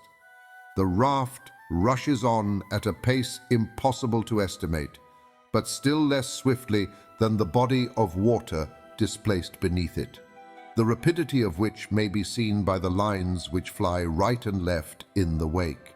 "The sail, the sail!" I cried, making a trumpet of my hands and then endeavoring to lower it. "Let it alone," said my uncle, more exasperated than ever. "Nay," said Hans, gently shaking his head. Nevertheless, the rain formed a roaring cataract before this horizon of which we were in search, and to which we were rushing like madmen. But before this wilderness of waters reached us, the mighty veil of cloud was torn in twain. The sea began to foam wildly, and the electricity, produced by some vast and extraordinary chemical action in the upper layer of cloud, is brought into play. To the fearful claps of thunder are added dazzling flashes of lightning such as I had never seen.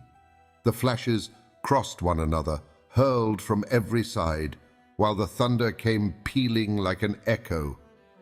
The mass of vapor becomes incandescent, The hailstones which strike the metal of our boots and our weapons are actually luminous. The waves as they rise appear to be fire-eating monsters, beneath which seethes an intense fire, their crests surmounted by combs of flame. My eyes are dazzled, blinded by the intensity of light. My ears are deafened by the awful roar of the elements. I am compelled to hold on to the mast, which bends like a reed beneath the violence of the storm, to which none ever before seen by mariners bore any resemblance. Here my traveling notes become very incomplete, loose and vague. I have only been able to make out 1 or 2 fugitive observations, jotted down in a mere mechanical way, but even their brevity, even their obscurity, show the emotions which overcame me. Sunday, August 23rd. Where have we got to? In what region are we wandering? We are still carried forward with inconceivable rapidity. The night has been fearful, something not to be described. The storm shows no signs of cessation. We exist in the midst of an uproar which has no name. The detonations as of artillery are incessant. Our ears literally bleed. We are unable to exchange a word or hear each other speak. The lightning never ceases to flash for a single instant. I can see the zigzags after a rapid dart strike the arched roof of this mightiest of mighty vaults. If it were to give way and fall upon us, other lightnings plunge their forked streaks in every direction and take the form of globes of fire which explode like bombshells over a beleaguered city. The general crash and roar do not apparently increase. It has already gone far beyond what human ear can appreciate. If all the powder magazines in the world were to explode together, it would be impossible for us to hear worse noise. There is a constant emission of light from the storm clouds. The electric matter is incessantly released. Evidently, the gaseous principles of the air are out of order. Innumerable columns of water rush up like water spouts and fall back upon the surface of the ocean in foam. Whither are we going? My uncle still lies at full length upon the raft, without speaking, without taking any note of time. The heat increases. I look at the thermometer. To my surprise, it indicates the exact figure is here rubbed out in my manuscript. Monday, August the 24th. This terrible storm will never end. Why should not this state of the atmosphere, so dense and murky, once modified, again remain definitive? We are utterly broken and harassed by fatigue. Hans remains just as usual. The raft runs to the southeast invariably. We have now already run 200 leagues from the newly discovered island. About 12 o'clock, the storm became worse than ever. We are obliged now to fasten every bit of cargo tightly on the deck of the raft, or everything would be swept away. We make ourselves fast too, each man lashing the other. The waves drive over us, so that several times we are actually underwater. We had been under the painful necessity of abstaining from speech for 3 days and 3 nights. We opened our mouths, we moved our lips, but no sound came.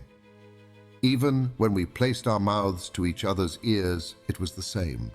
The wind carried the voice away.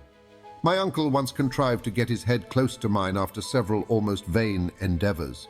He appeared to my nearly exhausted senses to articulate some word. I had a notion, more from intuition than anything else, that he said to me, "We are lost." I took out my notebook, from which under the most desperate circumstances I never parted, and wrote a few words as legibly as I could. "Take in sail." With a deep sigh, he nodded his head and acquiesced. His head had scarcely time to fall back in the position from which he had momentarily raised it, than a disk or ball of fire appeared on the very edge of the raft. Our devoted, our doomed craft. The mast and sail are carried away bodily, and I see them swept away to a prodigious height, like a kite. we were frozen, actually shivered with terror. The ball of fire, half white, half azure-colored, about the size of a 10-inch bombshell, moved along, turning with prodigious rapidity to leeward of the storm. It ran about here, there, and everywhere. It clambered up one of the bulwarks of the raft. It leaped upon the sack of provisions, and then finally descended lightly, fell like a football, and landed on our powder barrel. Horrible situation. An explosion, of course, was now inevitable. By heaven's mercy, it was not so. The dazzling disk moved on one side. It approached Hans, who looked at it with singular fixity. Then it approached my uncle, who cast himself on his knees to avoid it. It came towards me as I stood pale and shuddering in the dazzling light and heat. It pirouetted round my feet, which I endeavored to withdraw. An odor of nitrous gas filled the whole air. It penetrated to the throat, to the lungs. I felt ready to choke. Why is it that I cannot withdraw my feet? Are they riveted to the flooring of the raft? No. The fall of the electric globe has turned all the iron on board into lodestones. The instruments, the tools, the arms are clanging together with awful and horrible noise. The nails of my heavy boots adhere closely to the plate of iron incrustated in the wood. I cannot withdraw my foot. It is the old story again of the mountain of adamant. At last, by a violent and almost superhuman effort, I tear it away, just as the ball, which is still executing its gyratory motions, is about to run round it and drag me with it. Oh, what intense, stupendous light! The globe of fire bursts. We are enveloped in cascades of living fire which flood the space around with luminous matter. Then all went out, and darkness once more fell upon the deep. I had just time to see my uncle once more, cast apparently senseless on the flooring of the raft, Hans at the helm, spitting fire under the influence of the electricity which seemed to have gone through him. "Whither are we going?" I ask. An echo answers, "Whither?" Tuesday, August the 25th. I have just come out of a long fainting fit. The awful and hideous storm still continues. The lightning has increased in vividness and pours out its fiery wrath like a brood of serpents let loose in the atmosphere. Are we still upon the sea? Yes, and being carried along with incredible velocity. We have passed under England, under the Channel, under France, probably under the whole extent of Europe. Another awful clamor in the distance. This time, it is certain that the sea is breaking upon the rocks at no great distance. Then,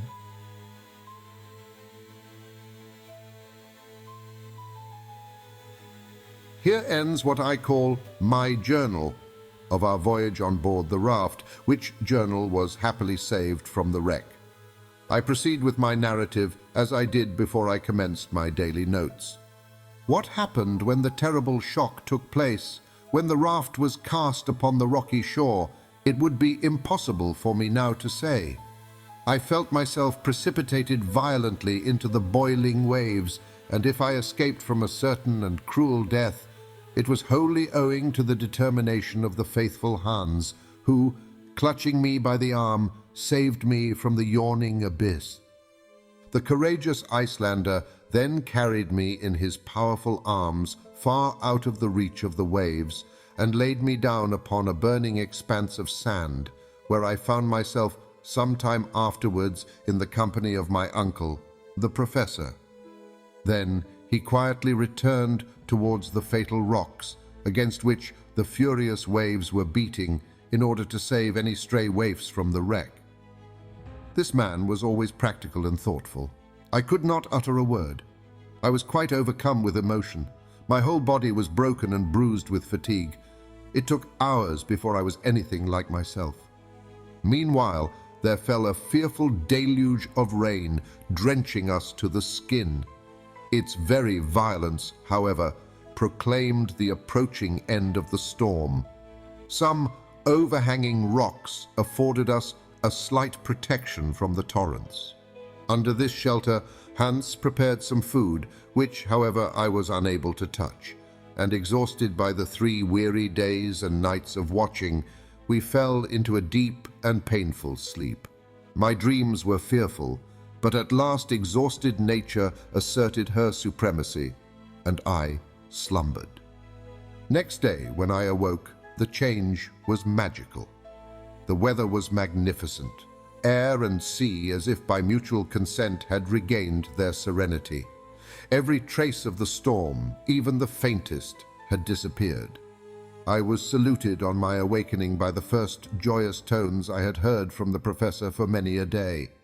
His gaiety, indeed, was something terrible. "Well, my lad," he cried, rubbing his hands together, "have you slept soundly?" Might it not have been supposed that we were in the old house on the Königstrasse, that I had just come down quietly to my breakfast, and that my marriage with Gretchen was to take place that very day? My uncle's coolness was exasperating.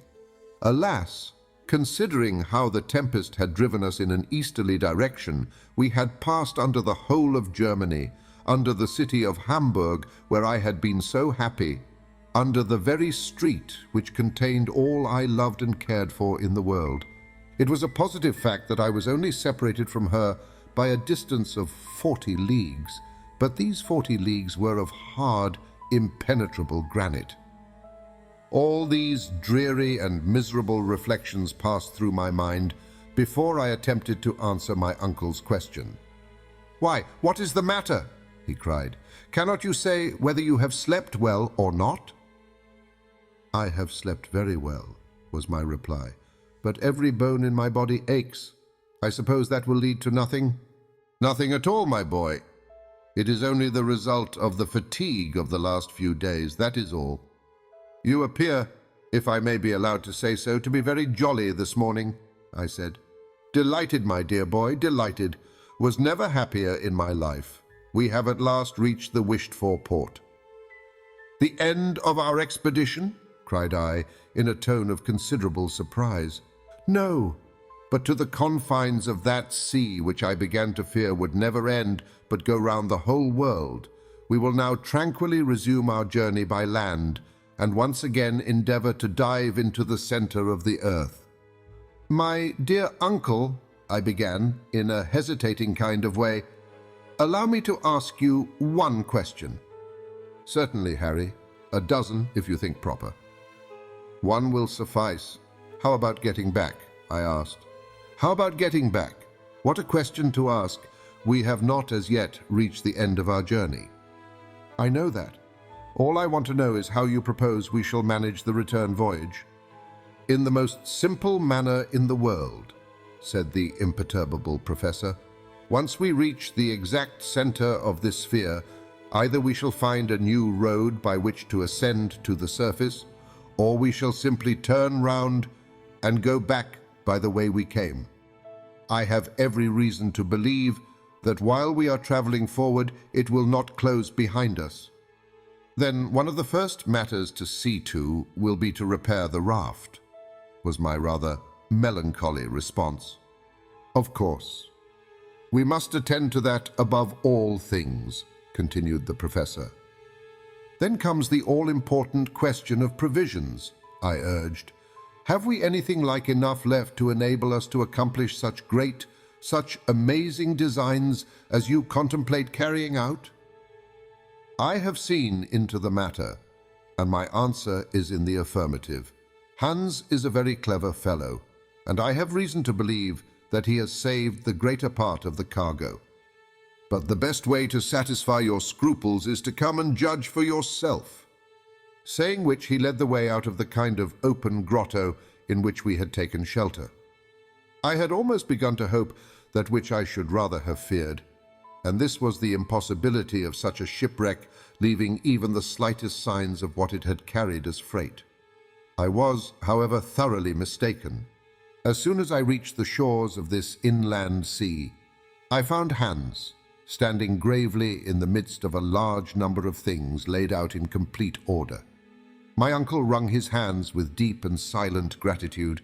His heart was too full for speech.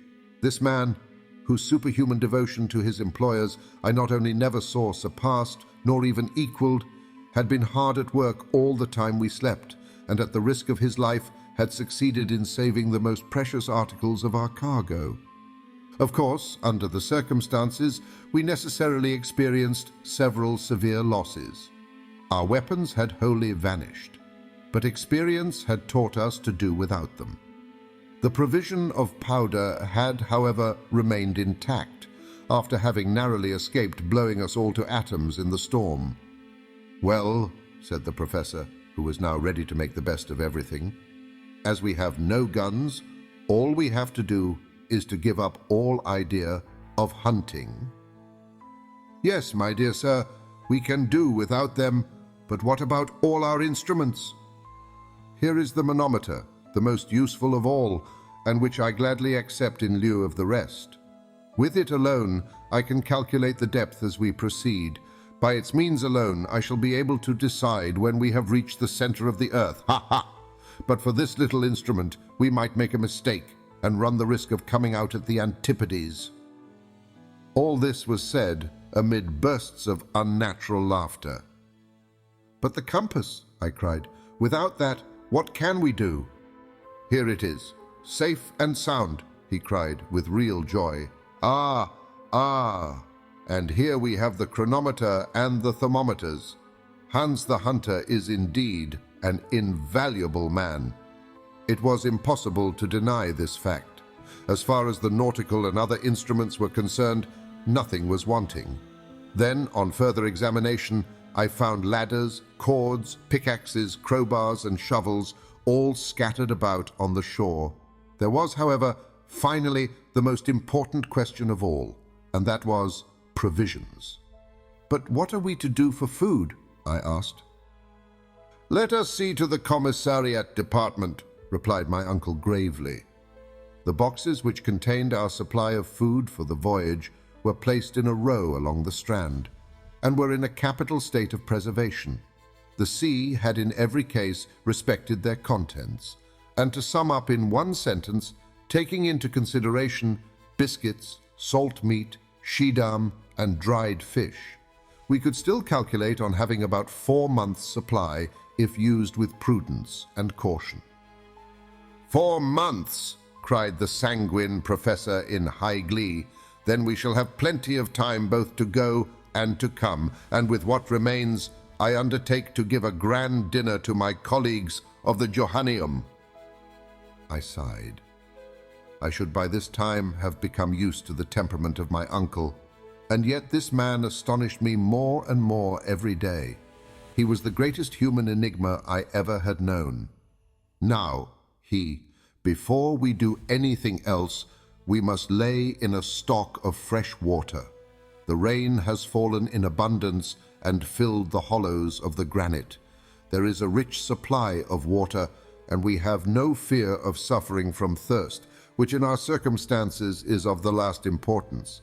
As for the raft, I shall recommend Hans to repair it to the best of his abilities, though I have every reason to believe we shall not require it again." "How is that?" I cried, more amazed than ever at my uncle's style of reasoning. "I have an idea, my dear boy. It is none other than this simple fact. We shall not come out by the same opening as that by which we entered." I began to look at my uncle with vague suspicion. An idea had more than once taken possession of me, and this was that he was going mad. And yet little did I think how true and prophetic his words were doomed to be. "And now," he said, "having seen to all these matters of detail to breakfast." I followed him to a sort of projecting cape, after he had given his last instructions to our guide. In this original position, with dried meat, biscuit, and a delicious cup of tea, we made a satisfactory meal. I may say, one of the most welcome and pleasant I ever remember. Exhaustion, the keen atmosphere, the state of calm after so much agitation, all contributed to give me an excellent appetite. Indeed, it contributed very much to producing a pleasant and cheerful state of mind. While breakfast was in hand, and between the sips of warm tea, I asked my uncle if he had any idea of how we now stood in relation to the world above. For my part, I added, I think it will be rather difficult to determine. Well, if we were compelled to fix the exact spot, said my uncle, it might be difficult, since during the 3 days of that awful tempest, I could keep no account either of the quickness of our pace or of the direction in which the raft was going. Still, we will endeavor to approximate to the truth. We shall not, I believe, be so very far out. Well, if I recollect rightly, I replied, our last observation was made at the Geyser Island. Harry's Island, my boy. Harry's Island. Do not decline the honor of having named it. Given your name to an island discovered by us, the first human beings who trod it since the creation of the world. Let it be so, then.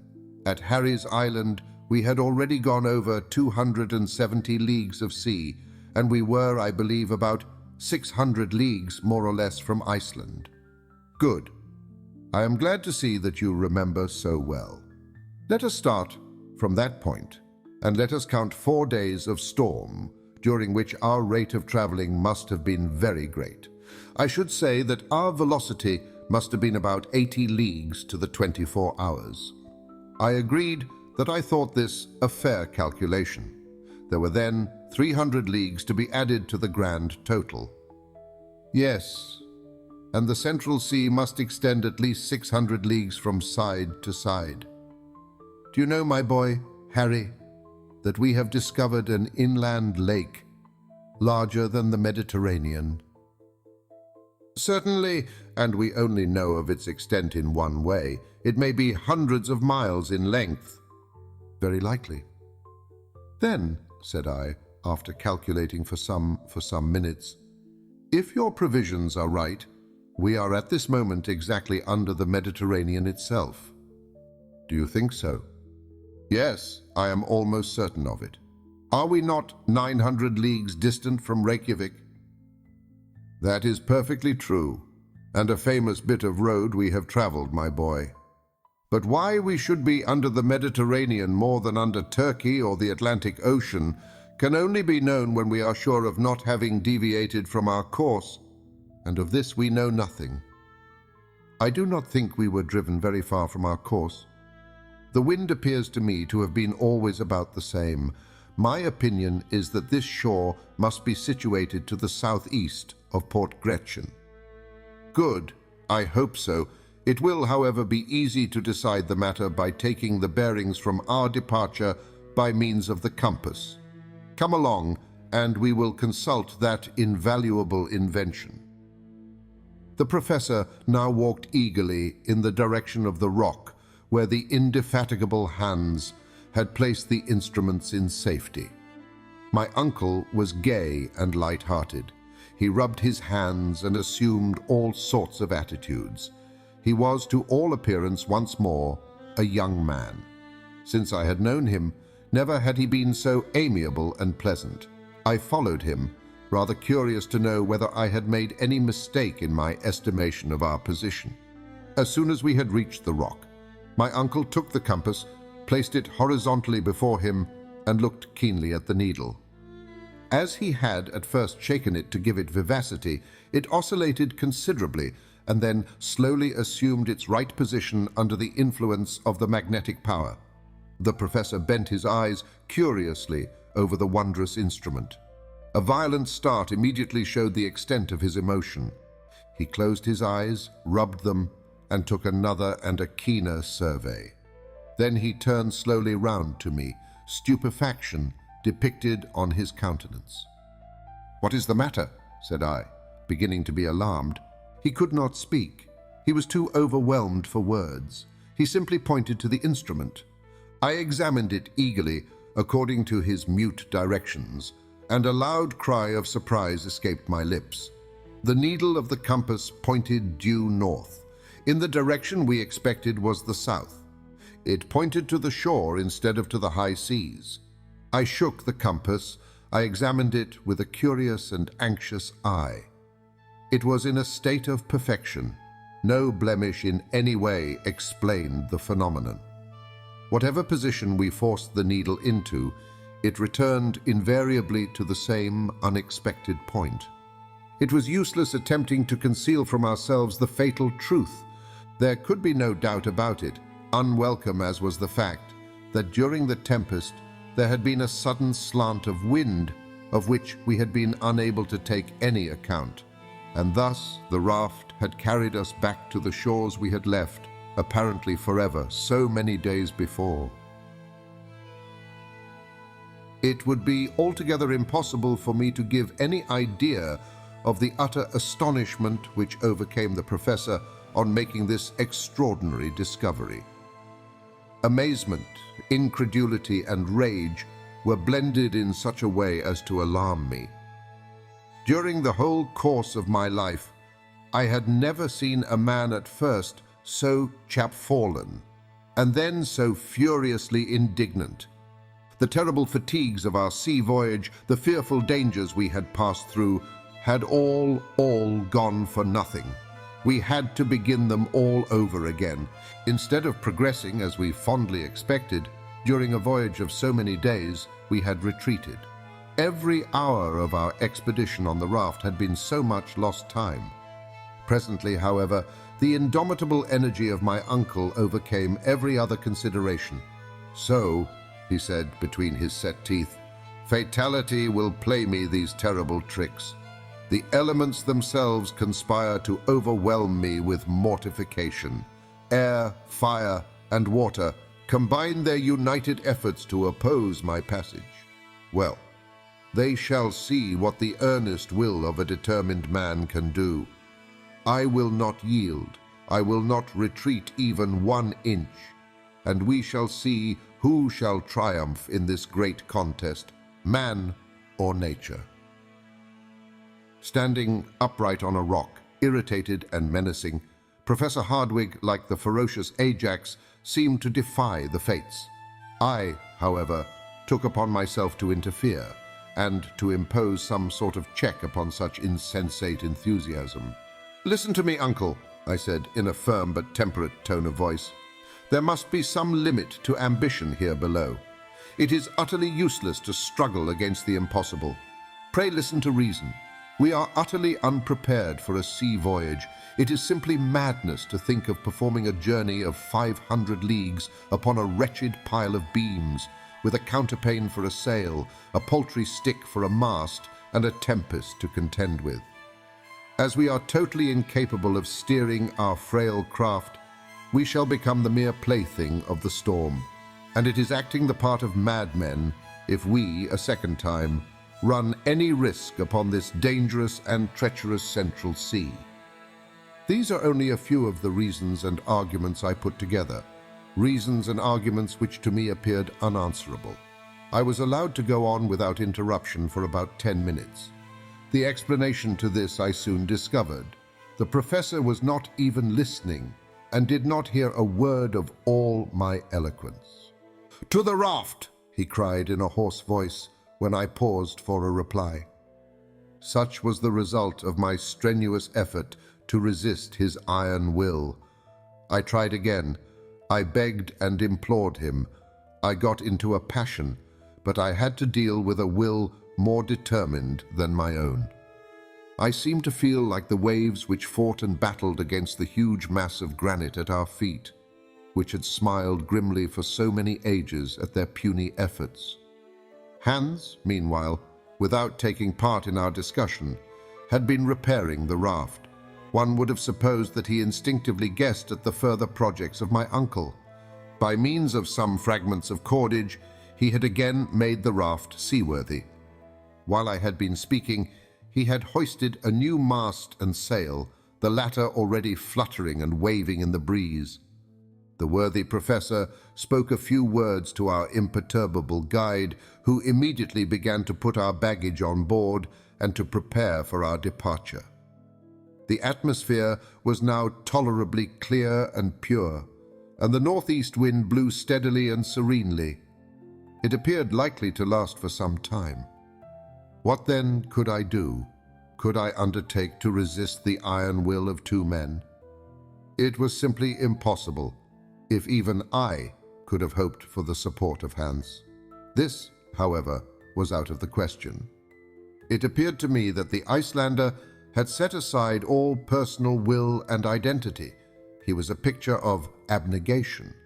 I could hope for nothing from one so infatuated with and devoted to his master. All I could do, therefore, was to swim with the stream. In a mood of stolid and sullen resignation, I was about to take my accustomed place on the raft when my uncle placed his hand upon my shoulder. "There is no hurry, my boy," he said. "We shall not start until tomorrow." I looked the picture of resignation to the dire will of fate. "Under the circumstances," he said, "I ought to neglect no precautions. As fate has cast me upon these shores, I shall not leave without having completely examined them." In order to understand this remark, I must explain that though we had been driven back to the northern shore, we had landed at a very different spot from that which had been our starting point. Port Gretchen must, we calculated, be very much to the westward. Nothing, therefore, was more natural and reasonable than that we should reconnoiter this new shore upon which we had so unexpectedly landed. "Let us go on a journey of discovery," I cried.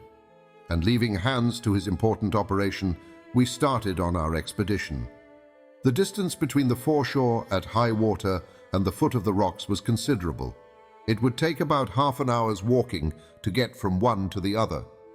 As we trudged along, our feet crushed innumerable shells of every shape and size, once the dwelling place of animals of every period of creation. I particularly noticed some enormous shells, carapaces, turtle and tortoise species, the diameter of which exceeded 15 feet. They had in past ages belonged to those gigantic glyptodons of the Pliocene period, of which the modern turtle is but a minute specimen. In addition, the whole soil was covered by a vast quantity of stony relics, having the appearance of flints worn by the action of the waves, and lying in successive layers, one above the other. I came to the conclusion that in past ages the sea must have covered the whole district. Upon the scattered rocks, now lying far beyond its reach, the mighty waves of ages had left evident marks of their passage. On reflection, this appeared to me partially to explain the existence of this remarkable ocean 40 leagues below the surface of the Earth's crust. According to my new and perhaps fanciful theory, this liquid mass must be gradually lost in the deep bowels of the earth. I had also no doubt that this mysterious sea was fed by infiltration of the ocean above through imperceptible fissures. Nevertheless, it was impossible not to admit that these fissures must now be nearly choked up, for if not, the cavern, or rather the immense and stupendous reservoir, would have been completely filled in a short space of time. Perhaps even this water, having to contend against the accumulated subterraneous fires of the interior of the earth, had become partially vaporized. Hence the explanation of those heavy clouds suspended over our heads and the superabundant display of that electricity which occasioned such terrible storms in this deep and cavernous sea. This lucid explanation of the phenomena we had witnessed appeared to me quite satisfactory. However great and mighty the marvels of nature may seem to us, they are always to be explained by physical reasons. Everything is subordinate to some great law of nature. It now appeared clear that we were walking upon a kind of sedimentary soil, formed like all the soils of that period, so frequent on the surface of the globe, by the subsidence of the waters. The professor, who was now in his element, carefully examined every rocky fissure. Let him only find an opening, and it directly became important to him to examine its depth. For a whole mile, we followed the windings of the Central Sea, when suddenly an important change took place in the aspect of the soil. It seemed to have been rudely cast up, convulsionized, as it were, by a violent upheaving of the lower strata. In many places, Hollows here and hillocks there attested great dislocations at some other period of the terrestrial mass.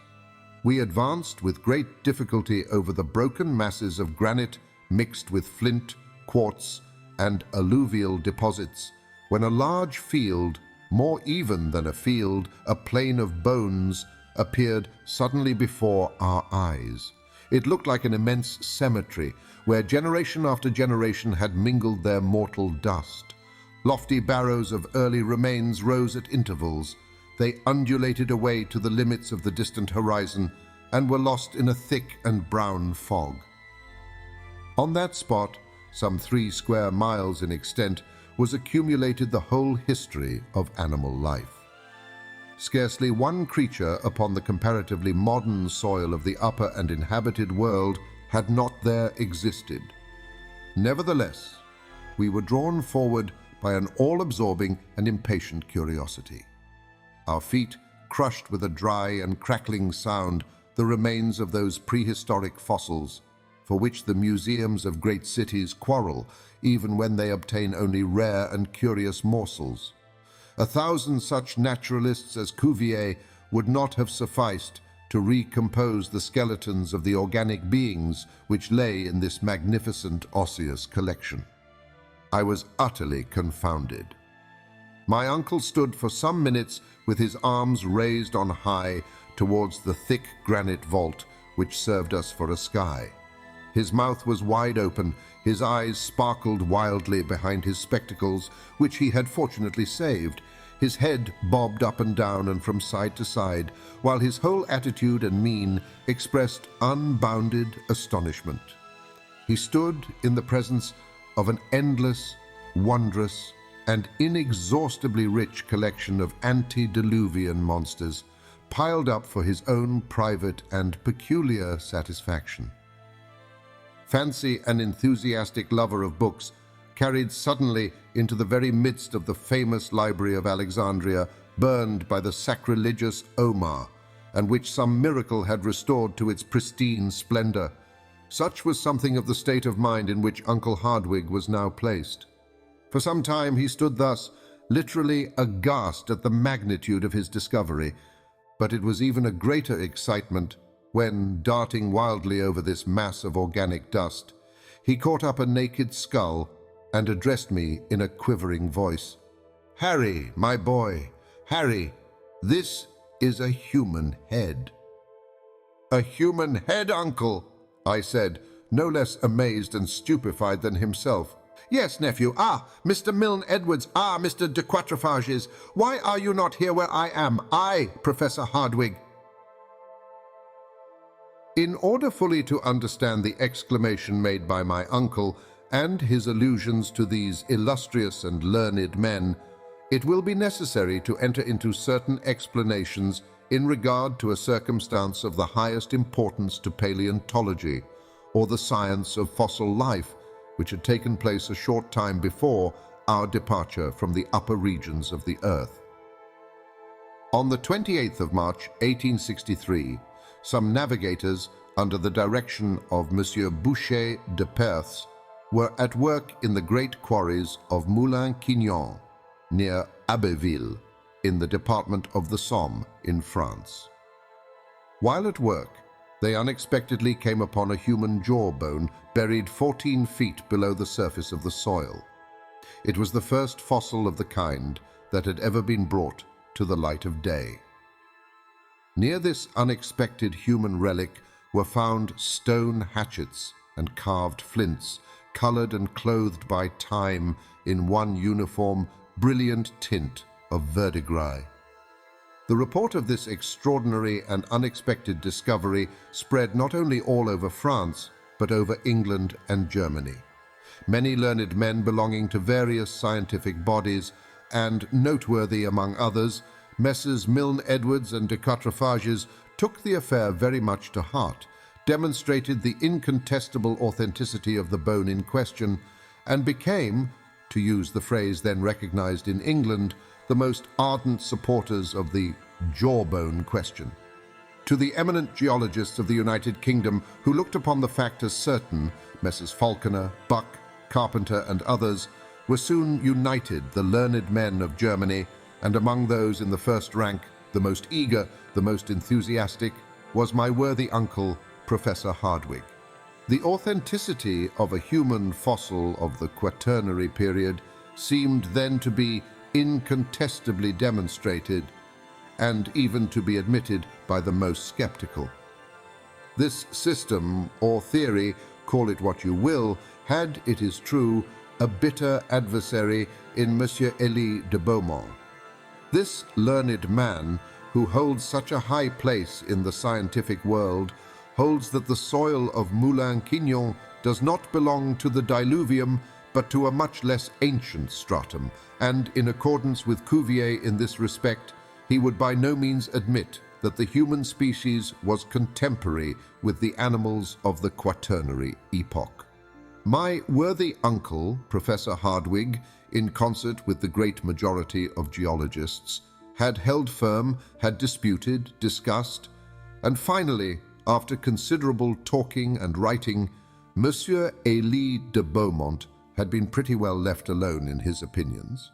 We were familiar with all the details of this discussion, but were far from being aware then that since our departure, the matter had entered upon a new phase.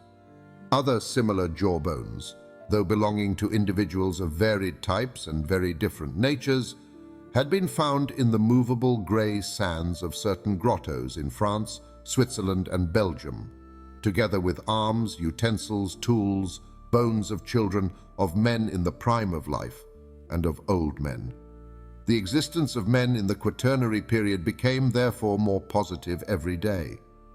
But this was far from being all. New remains, dug up from the Pliocene or Tertiary deposits, had enabled the more far-seeing or audacious among learned men to assign even a far greater degree of antiquity to the human race. These remains, it is true, were not those of men, that is, were not the bones of men, but objects decidedly having served the human race. Shin bones, thigh bones of fossil animals, regularly scooped out, and in fact sculptured, bearing the unmistakable signs of human handiwork.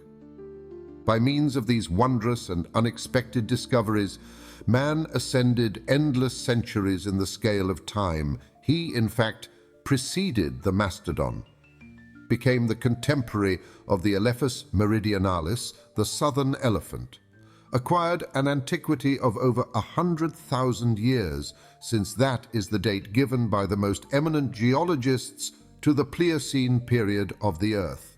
Such was then the state of paleontologic science, and what we moreover knew sufficed to explain our attitude before this great cemetery of the plains of the Hardwigg Ocean. It will now be easy to understand the professor's mingled astonishment and joy when, on advancing about 20 yards, he found himself in the presence of, I may say, face to face with, a specimen of the human race actually belonging to the Quaternary period. It was indeed a human skull, perfectly recognizable. Had a soil of very peculiar nature, like that of the cemetery of Saint-Michel at Bordeaux, preserved it during countless ages? This was the question I asked myself, but which I was wholly unable to answer. But this head, with stretched and parchmenty skin, with the teeth whole, the hair abundant, was before our eyes as in life. I stood mute, almost paralyzed with wonder and awe before this dread apparition of another age. My uncle, who on almost every occasion was a great talker, remained for a time completely dumbfounded. He was too full of emotion for speech to be possible. After a while, however, we raised up the body to which the skull belonged. We stood it on end. It seemed, to our excited imaginations, to look at us with its terrible, hollow eyes. After some minutes of silence, the man was vanquished by the professor. Human instincts succumbed to scientific pride and exultation. Professor Hardwigg, carried away by his enthusiasm, forgot all the circumstances of our journey, the extraordinary position in which we were placed, the immense cavern which stretched far away over our heads. There can be no doubt that he thought himself at the institution addressing his attentive pupils, for he put on his most doctorial style, waved his hand, and began, "Gentlemen, I have the honor on this auspicious occasion to present to you a man of the Quaternary period of our globe. Many learned men have denied his very existence, while other able persons, perhaps of even higher authority, have affirmed their belief in the reality of his life. If the St. Thomases of paleontology were present, they would reverentially touch him with their fingers and believe in his existence, thus acknowledging their obstinate heresy. I know that science should be careful in relation to all discoveries of this nature. I am not without having heard of the many Barnums and other quacks who have made a trade of such like pretended discoveries. I have, of course, heard of the discovery of the knee bones of Ajax, of the pretended finding of the body of Orestes by the Spartiates, and of the body of Asterius, 10 spans long, 15 feet, of which we read in Pausanias. I have read everything in relation to the skeleton of Trapani, discovered in the 14th century, and which many persons chose to regard as that of Polyphemus, and the history of the giant dug up during the 16th century in the environs of Palmyra. You are well aware, as I am, gentlemen, of the existence of the celebrated analysis made near Lucerne in 1577 of the great bones which the celebrated Dr. Felix Plater declared belonged to a giant about 19 feet high. I have devoured all the treatises of Cassanian and all those memoirs, pamphlets, speeches, and replies published in reference to the skeleton of Teutobochus, king of the Cimbri, the invader of Gaul, dug out of a gravel pit in Dauphine in 1613. In the 18th century I should have denied, with Peter Campert, the existence of the Preadamites of Scheuchzer. I have had in my hands the writing called Geigens. Here my uncle was afflicted by the natural infirmity which prevented him from pronouncing difficult words in public. It was not exactly stuttering, but a strange sort of constitutional hesitation.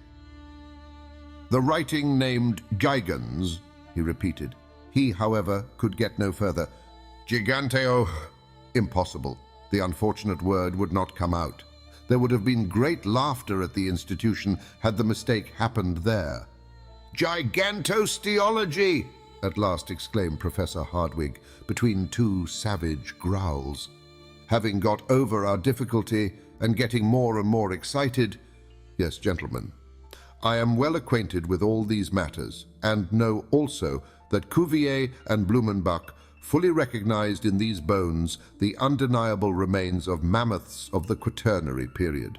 But after what we now see, to allow a doubt is to insult scientific inquiry.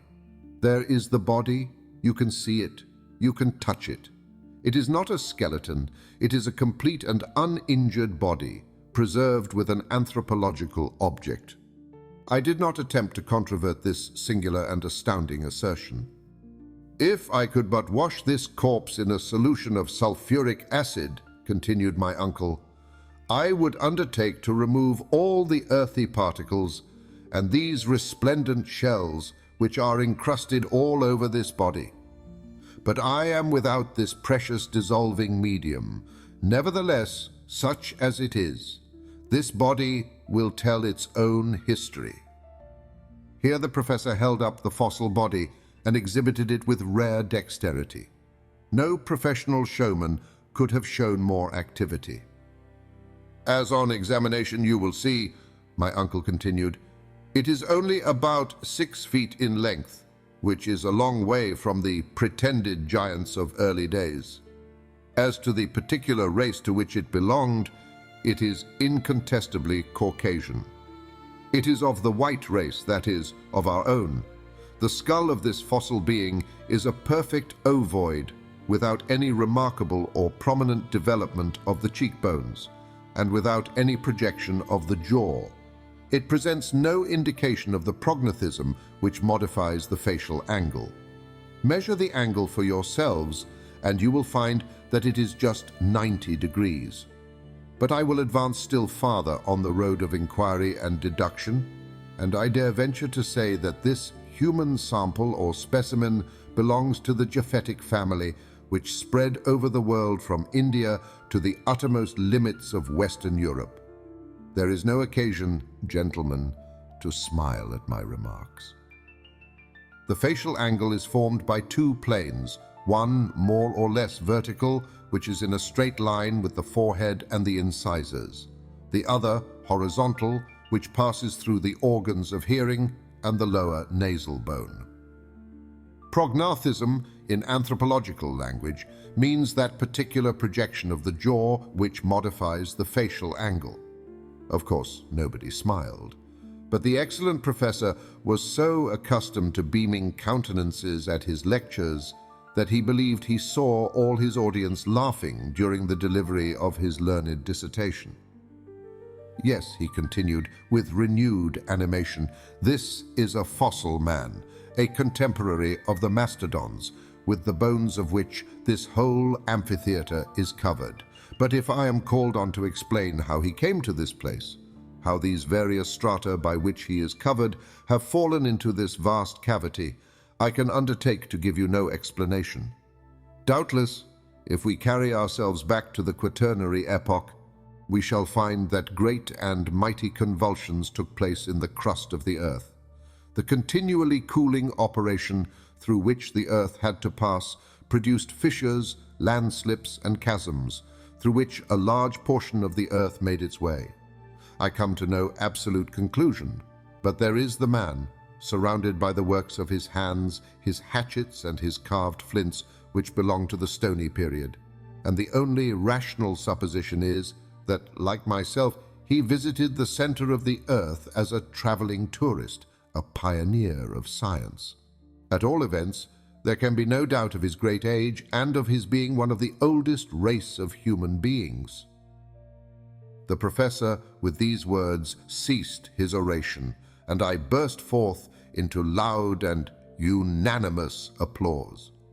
Besides, after all, my uncle was right. Much more learned men than his nephew would have found it rather hard to refute his facts and arguments. Another circumstance soon presented itself. This fossilized body was not the only one in this vast plain of bones, the cemetery of an extinct world. Other bodies were found as we trod the dusty plain, and my uncle was able to choose the most marvelous of these specimens in order to convince the most incredulous. In truth, it was a surprising spectacle, the successive remains of generations and generations of men and animals confounded together in one vast cemetery.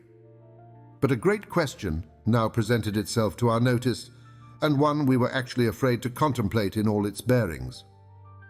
Had these once animated beings been buried so far beneath the soil by some tremendous convulsion of nature, after they had been earth to earth and ashes to ashes, or had they lived here below in this subterranean world, under this factitious sky, born, married, and given in marriage, and died at last, just like ordinary inhabitants of the earth? Up to the present moment, marine monsters, fish, and such like animals had alone been seen alive. The question which rendered us rather uneasy was a pertinent one. Were any of these men of the abyss wandering about the deserted shores of this wondrous sea of the center of the earth? This was a question which rendered me very uneasy and uncomfortable. How? Should they really be in existence, would they receive us men from above? For a long and weary hour, we tramped over this great bed of bones. We advanced regardless of everything, drawn on by ardent curiosity. What other marvels did this great cavern contain? What other wondrous treasures for the scientific man? My eyes were quite prepared for any number of surprises. My imagination lived in expectation of something new and wonderful. The borders of the great central ocean had for some time disappeared behind the hills that were scattered over the ground occupied by the plain of bones. The imprudent and enthusiastic professor, who did not care whether he lost himself or not, hurried me forward. We advanced silently, bathed in waves of electric fluid. By reason of a phenomenon which I cannot explain, and thanks to its extreme diffusion now complete, the light illumined equally the sides of every hill and rock. Its seat appeared to be nowhere, in no determined force, and produced no shade whatever. The appearance presented was that of a tropical country at midday in summer, in the midst of the equatorial regions and under the vertical rays of the sun. All signs of vapor had disappeared. The rocks, the distant mountains, some confused masses of far-off forests, assumed a weird and mysterious aspect under this equal distribution of the luminous fluid. We resembled, to a certain extent, the mysterious personage in one of Hoffmann's fantastic tales, the man who lost his shadow.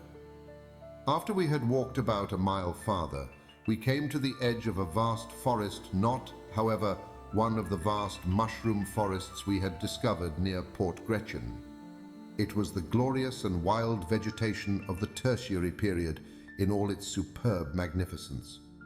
Huge palms of a species now unknown, superb palmacites, a genus of fossil palms from the coal formation, pines, yews, cypress and conifers or cone-bearing trees, the whole bound together by an inextricable and complicated mass of creeping plants. A beautiful carpet of mosses and ferns grew beneath the trees. Pleasant brooks murmured beneath umbrageous boughs, little worthy of this name, for no shade did they give. Upon their borders grew small tree-like shrubs, such as are seen in the hot countries on our own inhabited globe. The one thing wanting in these plants, these shrubs, these trees, was color. Forever deprived of the vivifying warmth of the sun, they were vapid and colorless. All shade was lost in one uniform tint of a brown and faded character.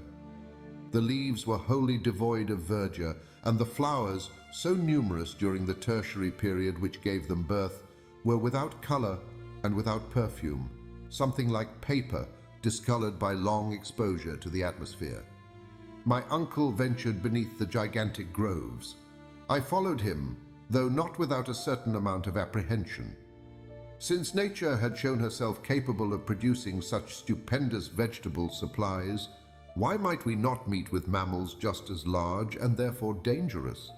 I particularly remarked in the clearings left by trees that had fallen and been partially consumed by time, many leguminous, bean-like shrubs, such as the maple and other eatable trees, dear to ruminating animals.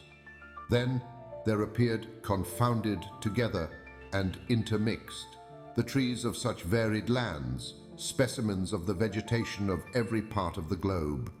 There was the oak near the palm tree, the Australian eucalyptus, an interesting class of the order Myrtaceae, leaning against the tall Norwegian pine, the poplar of the north, mixing its branches with those of the New Zealand chorus. It was enough to drive the most ingenious classifier of the upper regions out of his mind and to upset all his received ideas about botany. Suddenly I stopped short and restrained my uncle. The extreme diffuseness of the light enabled me to see the smallest objects in the distant copses. I thought I saw, no, I really did see with my own eyes, immense, gigantic animals moving about under the mighty trees. Yes, they were truly gigantic animals, a whole herd of mastodons, not fossils, but living, and exactly like those discovered in 1801 on the marshy banks of the Great Ohio in North America. Yes, I could see these enormous elephants whose trunks were tearing down large boughs and working in and out the trees like a legion of serpents. I could hear the sounds of the mighty tusks uprooting huge trees. The boughs crackled, and the whole masses of leaves and green branches went down the capacious throats of these terrible monsters. that wondrous dream when I saw the ante-historical times revivified, when the tertiary and quaternary periods passed before me, was now realized. And there we were alone, far down in the bowels of the earth, at the mercy of its ferocious inhabitants. My uncle paused, full of wonder and astonishment. "Come," he said at last, when his first surprise was over. "Come along, my boy, and let us see them nearer." "No," replied I, restraining his efforts to drag me forward. "We are wholly without arms. What should we do in the midst of that flock of gigantic quadrupeds? Come away, uncle, I implore you. No human creature can with impunity brave the ferocious anger of these monsters." "No human creature," said my uncle, suddenly lowering his voice to a mysterious whisper. "You are mistaken, my dear Henry. Look yonder. It seems to me that I behold a human being, a being like ourselves, a man." I looked, shrugging my shoulders, decided to push incredulity to its very last limits. But whatever might have been my wish, I was compelled to yield to the weight of ocular demonstration. Yes, not more than a quarter of a mile off, leaning against the trunk of an enormous tree, was a human being, a Proteus of these subterranean regions, a new son of Neptune keeping this innumerable herd of mastodons. During this time, we had left the bright and transparent forest far behind us. We were mute with astonishment, overcome by a kind of feeling which was next door to apathy. We kept running in spite of ourselves. It was a perfect right, which resembled one of those horrible sensations we sometimes meet with in our dreams. Instinctively, we made our way towards the Central Sea, and I cannot now tell what wild thoughts passed through my mind, nor of what follies I might have been guilty, but for a very serious preoccupation which brought me back to practical life. Though I was aware that we were treading on a soil quite new to us, I, however, every now and then noticed certain aggregations of rock, the shape of which forcibly reminded me of those near Port Gretchen. This confirmed, moreover, the indications of the compass and our extraordinary and unlooked-for, as well as involuntary, return to the north of this great Central Sea. It was so like our starting point that I could scarcely doubt the reality of our position. Streams and cascades fell in hundreds over the numerous projections of the rocks. I actually thought I could see our faithful and monotonous Hans and the wonderful grotto in which I had come back to life after my tremendous fall. Then, as we advanced still farther, the position of the cliffs, the appearance of a stream, the unexpected profile of a rock, threw me again into a state of bewildering doubt. After some time, I explained my state of mental indecision to my uncle. He confessed to a similar feeling of hesitation. He was totally unable to make up his mind in the midst of this extraordinary but uniform panorama.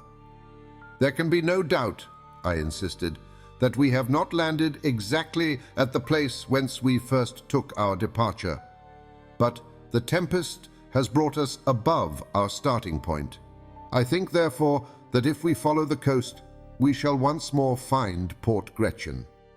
"In that case," cried my uncle, "it is useless to continue our exploration. The very best thing we can do is to make our way back to the raft. Are you quite sure, Harry, that you are not mistaken?" "It is difficult," was my reply, "to come to any decision, for all these rocks are exactly alike. There is no marked difference between them. At the same time, the impression on my mind is that I recognize the promontory at the foot of which our worthy Hans constructed the raft. We are, I am nearly convinced, near the little port. If this be not it," I added, carefully examining a creek which appeared singularly familiar to my mind. "My dear Harry, if this were the case, we should find traces of our own footsteps, some signs of our passage, and I can really see nothing to indicate our having passed this way." "But I see something," I cried in an impetuous tone of voice. as I rushed forward and eagerly picked up something which shone in the sand under my feet. "What is it?" cried the astonished and bewildered professor. "This," was my reply, and I handed to my startled relative a rusty dagger of singular shape. "What made you bring with you so useless a weapon?" he exclaimed. "It was needlessly hampering yourself." "I bring it? It is quite new to me. I never saw it before. Are you sure it is not out of your collection?" "Not that I know of," said the professor, puzzled. "I have no recollection of the circumstance. It was never my property." "This is very extraordinary," I said, musing over the novel and singular incident. "Not at all. There is a very simple explanation, Harry. The Icelanders are known to keep up the use of these antiquated weapons, and this must have belonged to Hans, who has let it fall without knowing it." I shook my head. That dagger had never been in the possession of the pacific and taciturn Hans. I knew him and his habits too well. "Then what can it be? Unless it be the weapon of some antediluvian warrior," I continued, "of some living man, a contemporary of that mighty shepherd from whom we have just escaped. But no, mystery upon mystery. This is no weapon of the stony epoch, nor even of the Bronze period. It is made of excellent steel." Ere I could finish my sentence, my uncle stopped me short from entering upon a whole train of theories, and spoke in his most cold and decided tone of voice. "Calm yourself, my dear boy, and endeavor to use your reason. This weapon, upon which we have fallen so unexpectedly, is a true dague, one of those worn by gentlemen in their belts during the 16th century. Its use was to give the coup de grace, the final blow, to the foe who would not surrender. It is clearly of Spanish workmanship. It belongs neither to you, nor to me, nor the eider-down hunter, nor to any of the living beings who may still exist so marvelously in the interior of the earth." "What can you mean, uncle?" I said, now lost in a host of surmises. "Look closely at it," he continued. "These jagged edges were never made by the resistance of human blood and bone. The blade is covered with a regular coating of iron mold and rust, which is not a day old, not a year old, not a century old, but much more."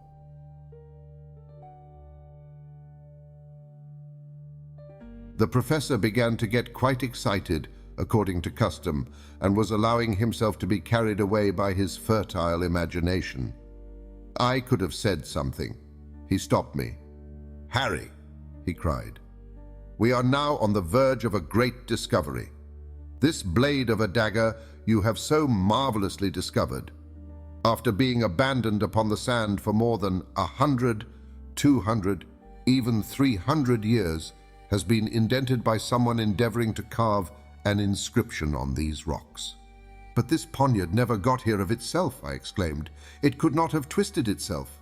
Someone therefore must have preceded us upon the shores of this extraordinary sea." "Yes, a man. But what man has been sufficiently desperate to do such a thing?" "A man who has somewhere written his name with this very dagger.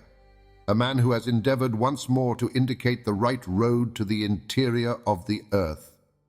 Let us look around, my boy. You know not the importance of your singular and happy discovery." Prodigiously interested, we walked along the wall of rock, examining the smallest fissures, which might finally expand into the much-wished for gully or shaft.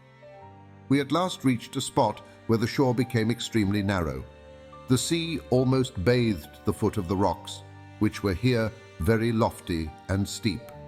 There was scarcely a path wider than 2 yards at any point. At last, under a huge overhanging rock, we discovered the entrance of a dark and gloomy tunnel. There, on a square tablet of granite, which had been smoothed by rubbing it with another stone, we could see 2 mysterious and much worn letters. The 2 initials of the bold and extraordinary traveler who had preceded us on our adventurous journey. "A.S.," cried my uncle. "You see, I was right. Arne Saknussemm, always Arne Saknussemm." Ever since the commencement of our marvelous journey, I had experienced many surprises, had suffered from many illusions. I thought that I was case-hardened against all surprises and could neither see nor hear anything to amaze me again. I was like a many who, having been round the world, finds himself wholly blasé and proof against the marvelous. When, however, I saw these two letters which had been engraven 300 years before, I stood fixed in an attitude of mute surprise. Not only was there the signature of the learned and enterprising alchemist written in the rock, but I held in my hand the very identical instrument with which he had laboriously engraved it. It was impossible, without showing an amount of incredulity scarcely becoming a sane man, to deny the existence of the traveler, and the reality of that voyage which I believed all along to have been a myth, the mystification of some fertile brain. While these reflections were passing through my mind, my uncle, the professor, gave way to an access of feverish and poetical excitement. "Wonderful and glorious genius, great Saknussemm," he cried, "you have left no stone unturned, no resource omitted, to show to other mortals the way into the interior of our mighty globe, and your fellow creatures can find the trail left by your illustrious footsteps 300 years ago at the bottom of these obscure subterranean abodes. You have been careful to secure for others the contemplation of these wonders and marvels of creation. Your name, engraved at every important stage of your glorious journey, leads the hopeful traveler direct to the great and mighty discovery to which you devoted such energy and courage. The audacious traveler, who shall follow your footsteps to the last, will doubtless find your initials engraved with your own hand upon the center of the earth. I will be that audacious traveler. I, too, will sign my name upon the very same spot, upon the central granite stone of this wondrous work of the Creator.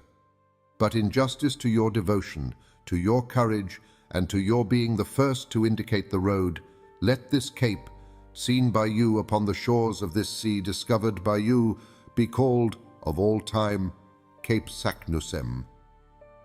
This is what I heard, and I began to be roused to the pitch of enthusiasm indicated by those words. A fierce excitement roused me. I forgot everything. The dangers of the voyage and the perils of the return journey were now as nothing. What another man had done in ages past could, I felt, be done again. I was determined to do it myself, and now nothing that man had accomplished appeared to me impossible. "Forward! Forward!" I cried in a burst of genuine and hearty enthusiasm.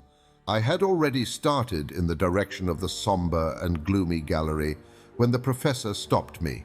He, the man so rash and hasty, he, the man so easily roused to the highest pitch of enthusiasm, checked me and asked me to be patient and show more calm. "Let us return to our good friend Hans," he said. "We will then bring the raft down to this place." I must say that though I at once yielded to my uncle's request, it was not without dissatisfaction, and I hastened along the rocks of that wonderful coast. "Do you know, my dear uncle," I said as we walked along, "that we have been singularly helped by a concurrence of circumstances right up to this very moment?" "So you begin to see it, do you, Harry?" said the professor with a smile. "Doubtless," I responded, "and strangely enough, even the tempest has been the means of putting us on the right road. Blessings on the tempest.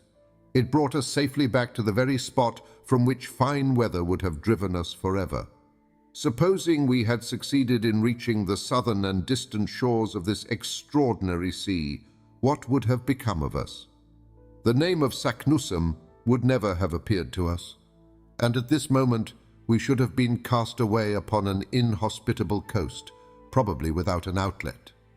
Yes, Harry, my boy, there is certainly something providential in that wandering at the mercy of wind and waves towards the south. We have come back exactly north, and what is better still, we fall upon this great discovery of Cape Saknussemm. I mean to say that it is more than surprising. There is something in it which is far beyond my comprehension. The coincidence is unheard of, marvelous.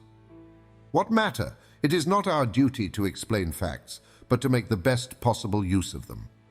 Doubtless, my boy, but if you will allow me, said the really delighted professor. Excuse me, sir, but I see exactly how it will be. We shall take the northern route. We shall pass under the northern regions of Europe, under Sweden, under Russia, under Siberia, and who knows where, instead of burying ourselves under the burning plains and deserts of Africa, or beneath the mighty waves of the ocean. And that is all, at this stage of our journey, that I care to know. Let us advance, and heaven will be our guide. Yes, Harry, you are right, quite right. All is for the best. Let us abandon this horizontal sea, which could never have led to anything satisfactory.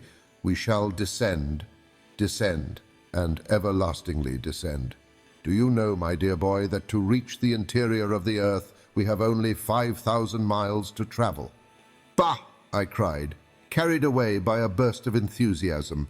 The distance is scarcely worth speaking about. The thing is to make a start. My wild, mad, and incoherent speeches continued until we rejoined our patient and phlegmatic guide. All was, we found, prepared for an immediate departure. There was not a single parcel but what was in its proper place. We all took up our posts on the raft, and the sail being hoisted, Hans received his directions and guided the frail bark towards Cape Saknussemm, as we had definitely named it. The wind was very unfavorable to a craft that was unable to sail close to the wind. It was constructed to go before the blast. We were continually reduced to pushing ourselves forward by means of poles. On several occasions, the rocks ran far out into deep water, and we were compelled to make a long round. At last, after 3 long and weary hours of navigation, that is to say about 6 o'clock in the evening, we found a place at which we could land. I jumped on shore first. In my present state of excitement and enthusiasm, I was always first. My uncle and the Icelander followed. The voyage from the port to this point of the sea had by no means calmed me. It had rather produced the opposite effect. I even proposed to burn our vessel, that is, to destroy our raft, in order to completely cut off our retreat. But my uncle sternly opposed this wild project. I began to think him particularly lukewarm and unenthusiastic. At any rate, my dear uncle, I said, let us start without delay. Yes, my boy, I am quite as eager to do so as you can be. But in the first place, let us examine this mysterious gallery in order to find if we shall need to prepare and mend our ladders. My uncle now began to see to the efficiency of our Ruhmkorff coil, which would doubtless soon be needed. The raft, securely fastened to a rock, was left alone. Moreover, the opening into the new gallery was not 20 paces distant from the spot. Our little troop, with myself at the head, advanced. The orifice, which was almost circular, presented a diameter of about 5 feet. The somber tunnel was cut in the living rock and coated on the inside by the different material which had once passed through it in a state of fusion. The lower part was about level with the water, so that we were able to penetrate to the interior without difficulty.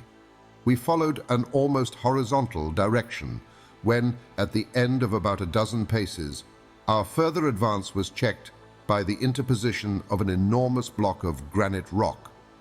"Accursed stone!" I cried furiously, on perceiving that we were stopped by what seemed an insurmountable obstacle.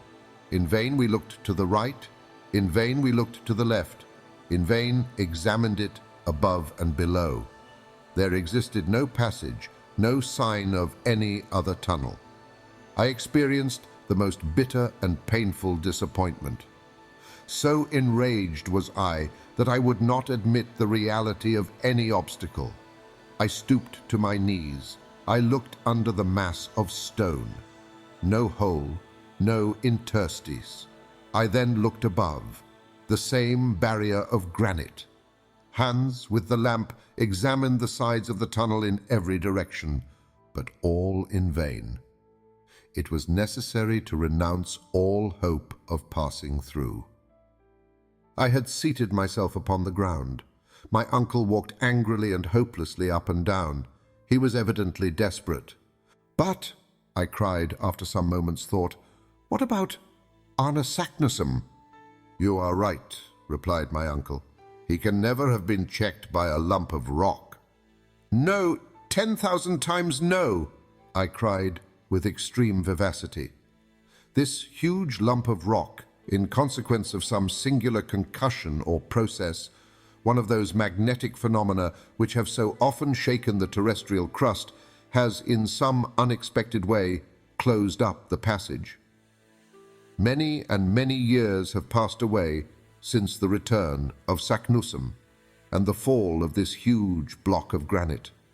Is it not quite evident that this gallery was formerly the outlet for the pent-up lava in the interior of the earth, and that these eruptive matters then circulated freely? Look at these recent fissures in the granite roof.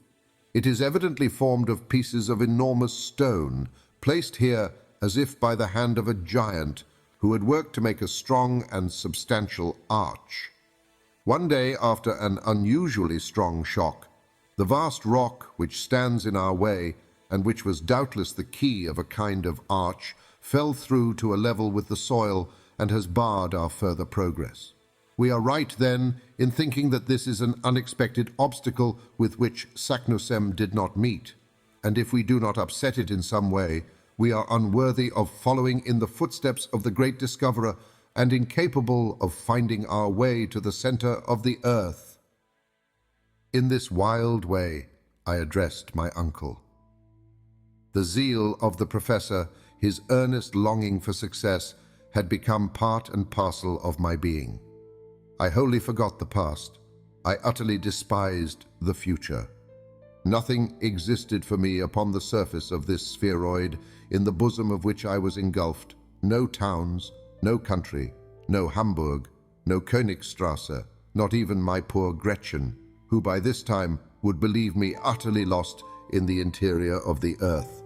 "Well," cried my uncle, roused to enthusiasm by my words, "let us go to work with pickaxes, with crowbars, with anything that comes to hand, but down with these terrible walls."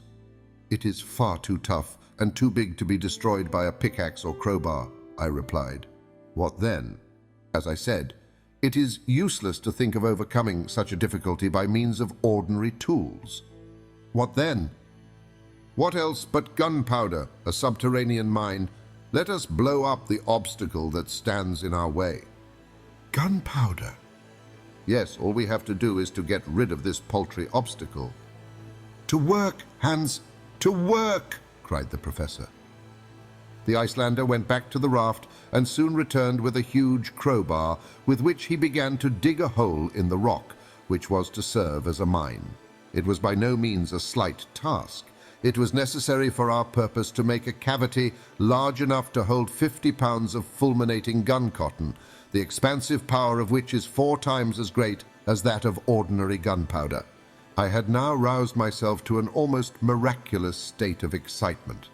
While Hans was at work, I actively assisted my uncle to prepare a long wick made from damp gunpowder, the mass of which we finally enclosed in a bag of linen.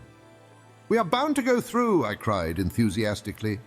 "We are bound to go through," responded the professor, tapping me on the back. At midnight, our work as miners was completely finished. The charge of fulminating cotton was thrust into the hollow, and the match, which we had made of considerable length, was ready. A spark was now sufficient to ignite this formidable engine and to blow the rock to atoms. We will now rest until tomorrow.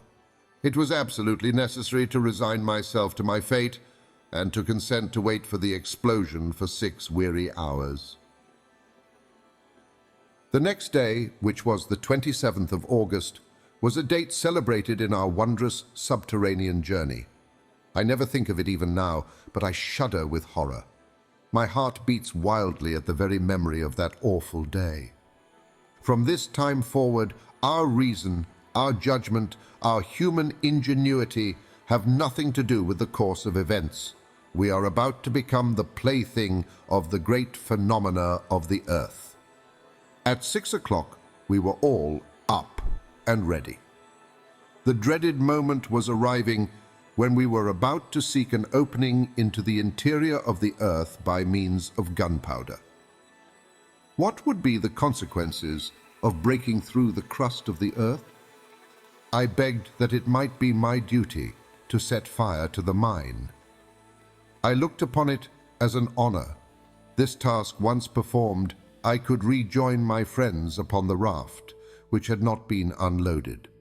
As soon as we were all ready, we were to sail away to some distance to avoid the consequences of the explosion, the effects of which would certainly not be concentrated in the interior of the earth. The slow match we calculated to burn for about 10 minutes, more or less, before it reached the chamber in which the great body of powder was confined. I should therefore have plenty of time to reach the raft and put off to a safe distance. I prepared to execute my self-allotted task, not, it must be confessed, without considerable emotion. After a hearty repast, my uncle and the hunter guide embarked on board the raft, while I remained alone upon the desolate shore. I was provided with a lantern, which was to enable me to set fire to the wick of the infernal machine. "Go, my boy," said my uncle, "and heaven be with you. But come back as soon as you can. I shall be all impatience." "Be easy on that matter," I replied. "There is no fear of my delaying on the road." Having said this, I advanced toward the opening of the somber gallery. My heart beat wildly. I opened my lantern and seized the extremity of the wick. The professor, who was looking on, held his chronometer in his hand. "Are you ready?" cried he. "Quite ready." "Well then, fire away!" I hastened to put the light to the wick, which crackled and sparkled, hissing and spitting like a serpent. Then, running as fast as I could, I returned to the shore. "Get on board, my lad, and you, Hans, shove off," cried my uncle. By a vigorous application of his pole, Hans sent us flying over the water. The raft was quite 20 fathoms distant. It was a moment of palpitating interest, of deep anxiety. My uncle, the professor, never took his eyes off the chronometer. "Only 5 minutes more," he said in a low tone. "Only 4, only 3. My pulse went 100 to the minute. I could hear my heart beating. "Only 2-1. Now then, mountains of granite, crumble beneath the power of man." What happened after that? As to the terrific roar of the explosion, I do not think I heard it. But the form of the rocks completely changed in my eyes. They seemed to be drawn aside like a curtain. I saw a fathomless, a bottomless abyss which yawned beneath the turgid waves. The sea, which seemed suddenly to have gone mad, then became one great mountainous mass, upon the top of which the raft rose perpendicularly. We were all thrown down. In less than a second, the light gave place to the most profound obscurity.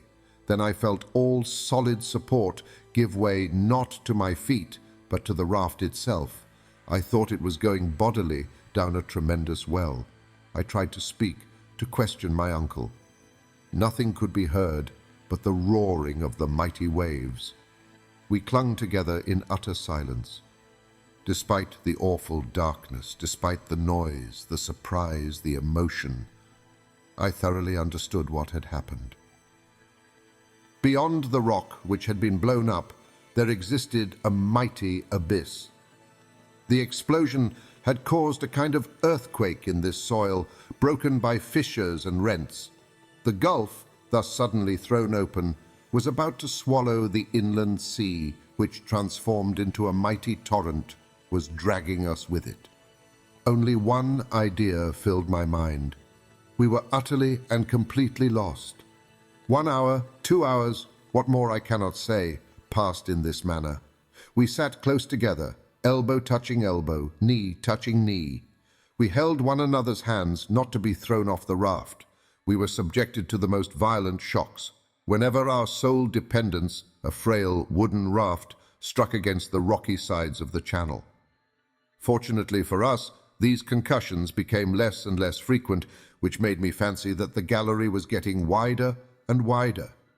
There could be now no doubt that we had chanced upon the road once followed by Saknussemm. But instead of going down in a proper manner, we had, through our own imprudence, drawn a whole sea with us. These ideas presented themselves to my mind in a very vague and obscure manner. I felt rather than reasoned. I put my ideas together only confusedly, while spinning along like a man going down a waterfall. To judge by the air which, as it were, whipped my face, we must have been rushing at a perfectly lightning rate.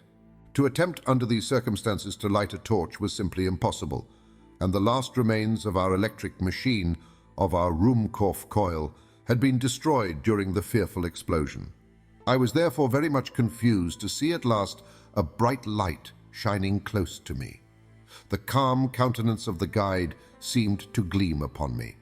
The clever and patient hunter had succeeded in lighting the lantern, and though, in the keen and thorough draught, the flame flickered and vacillated and was nearly put out, it served partially to dissipate the awful obscurity. The gallery into which we had entered was very wide. I was, therefore, quite right in that part of my conjecture. The insufficient light did not allow us to see both of the walls at the same time. The slope of waters, which was carrying us away, was far greater than that of the most rapid river of America. The whole surface of the stream seemed to be composed of liquid arrows, darted forward with extreme violence and power. I can give no idea of the impression it made upon me. The raft, at times, caught in certain whirlpools and rushed forward, yet turned on itself all the time. How it did not upset, I shall never be able to understand. When it approached the sides of the gallery, I took care to throw upon them the light of the lantern, and I was able to judge of the rapidity of motion by looking at the projecting masses of rock, which as soon as seen were again invisible.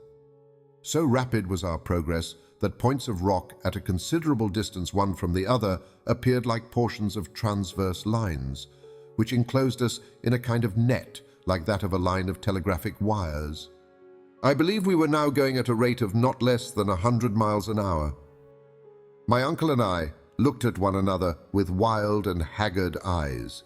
We clung convulsively to the stump of the mast, which, at the moment when the catastrophe took place, had snapped short off. We turned our backs as much as possible to the wind in order not to be stifled by a rapidity of motion which nothing human could face and live. And still the long, monotonous hours went on. The situation did not change in the least, though a discovery I suddenly made seemed to complicate it very much. When we had slightly recovered our equilibrium, I proceeded to examine our cargo. I then made the unsatisfactory discovery that the greater part of it had utterly disappeared. I became alarmed and determined to discover what were our resources. My heart beat at the idea, but it was absolutely necessary to know on what we had to depend. With this view, I took the lantern and looked around. Of all our former collection of nautical and philosophical instruments, there remained only the chronometer and the compass. The ladders and ropes were reduced to a small piece of rope fastened to the stump of the mast. Not a pickaxe, not a crowbar, not a hammer, and, far worse than all, no food. Not enough for one day. This discovery was a prelude to a certain and horrible death. Seated gloomily on the raft, clasping the stump of the mast mechanically, I thought of all I had read as to sufferings from starvation. I remembered everything that history had taught me on the subject, and I shuddered at the remembrance of the agonies to be endured. Maddened at the prospects of enduring the miseries of starvation, I persuaded myself that I must be mistaken. I examined the cracks in the raft. I poked between the joints and beams. I examined every possible hole and corner. The result was simply nothing. Our stock of provisions consisted of nothing but a piece of dry meat and some soaked and half-moldy biscuits. I gazed around me, scared and frightened. I could not understand the awful truth. And yet, of what consequence was it in regard to any new danger? Supposing that we had had provisions for months, and even for years, how could we ever get out of the awful abyss into which we were being hurled by the irresistible torrent we had let loose? Why should we trouble ourselves about the sufferings and tortures to be endured from hunger when death stared us in the face under so many other, swifter, and perhaps even more horrid forms? It was very doubtful, under the circumstances in which we were placed, if we should have time to die of inanition. But the human frame is singularly constituted. I know not how it was, but from some singular hallucination of the mind, I forgot the real, serious, and immediate danger to which we were exposed, to think of the menaces of the future which appeared before us in all their naked terror. Besides, after all, suggested Hope, perhaps we might finally escape the fury of the raging torrent and once more revisit the glimpses of the moon on the surface of our beautiful Mother Earth. How was it to be done?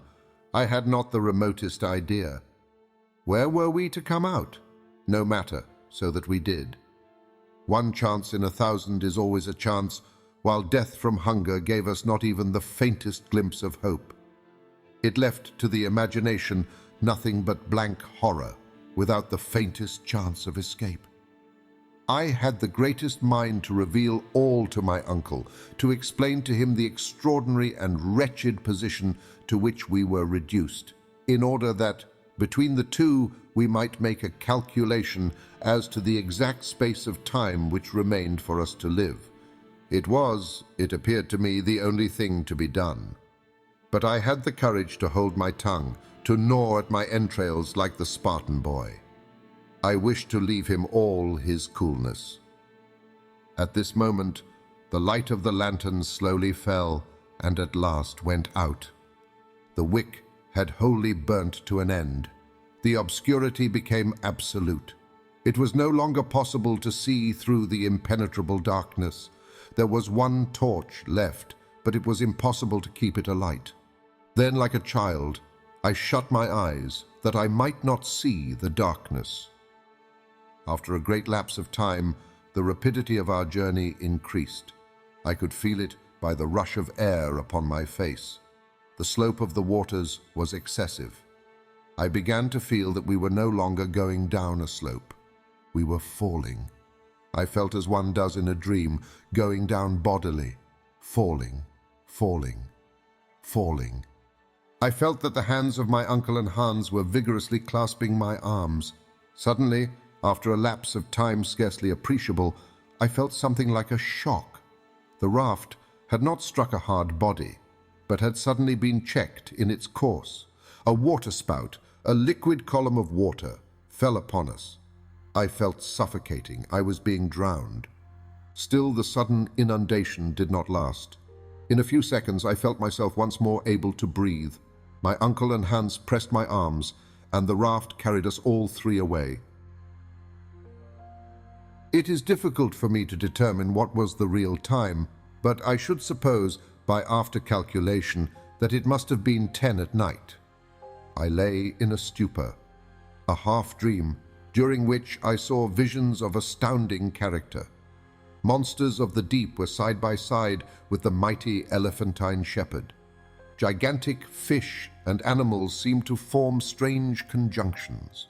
The raft took a sudden turn, whirled round, entered another tunnel, this time illumined in a most singular manner. The roof was formed of porous stalactite, through which a moonlit vapor appeared to pass, casting its brilliant light upon our gaunt and haggard figures. The light increased as we advanced, while the roof ascended, until at last we were once more in a kind of water cavern. the lofty dome of which disappeared in a luminous cloud. A rugged cavern of small extent appeared to offer a halting place to our weary bodies. My uncle and the guide moved as men in a dream. I was afraid to waken them, knowing the danger of such a sudden start. I seated myself beside them to watch. As I did so, I became aware of something moving in the distance, which at once fascinated my eyes. It was floating, apparently, upon the surface of the water, advancing by means of what at first appeared paddles. I looked with glaring eyes. One glance told me that it was something monstrous. But what? It was the great shark crocodile of the early writers on geology. About the size of an ordinary whale with hideous jaws and two gigantic eyes, it advanced, its eyes fixed on me with terrible sternness. Some indefinite warning told me that it had marked me for its own. I attempted to rise, to escape no matter where, but my knees shook under me, my limbs trembled violently. I almost lost my senses. And still the mighty monster advanced. My uncle and the guide made no effort to save themselves. With a strange noise, like none other I had ever heard, the beast came on. His jaws were at least 7 feet apart, and his distended mouth looked large enough to have swallowed a boatful of men. We were about 10 feet distant when I discovered that much as his body resembled that of a crocodile, his mouth was wholly that of a shark. His twofold nature now became apparent.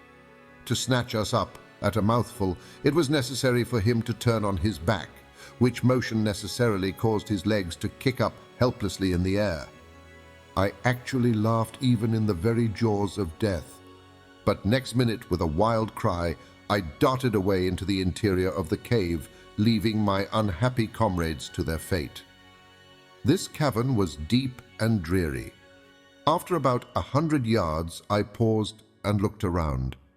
The whole floor, composed of sand and malachite, was strewn with bones, freshly gnawed bones of reptiles and fish, with a mixture of mammalia.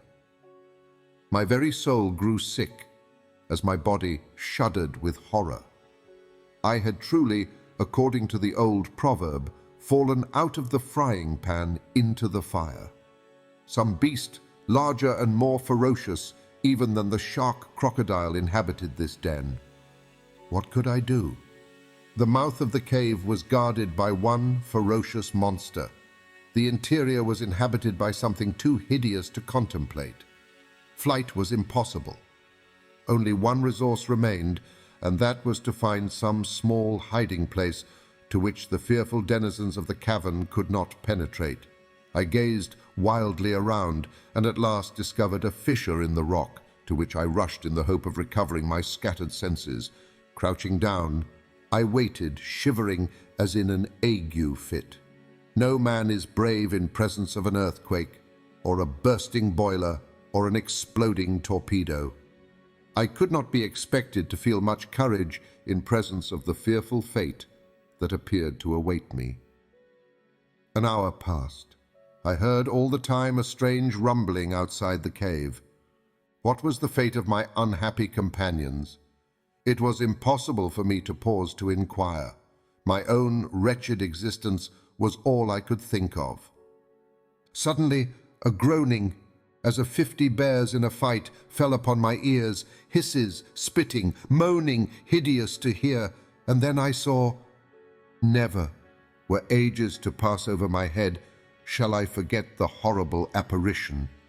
It was the ape gigans, 14 feet high, covered with coarse hair, of a blackish brown, the hair on the arms, from the shoulder to the elbow joints, pointing downwards, while that from the wrist to the elbow pointed upwards.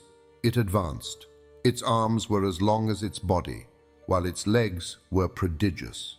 It had thick, long, and sharply pointed teeth, like a mammoth saw.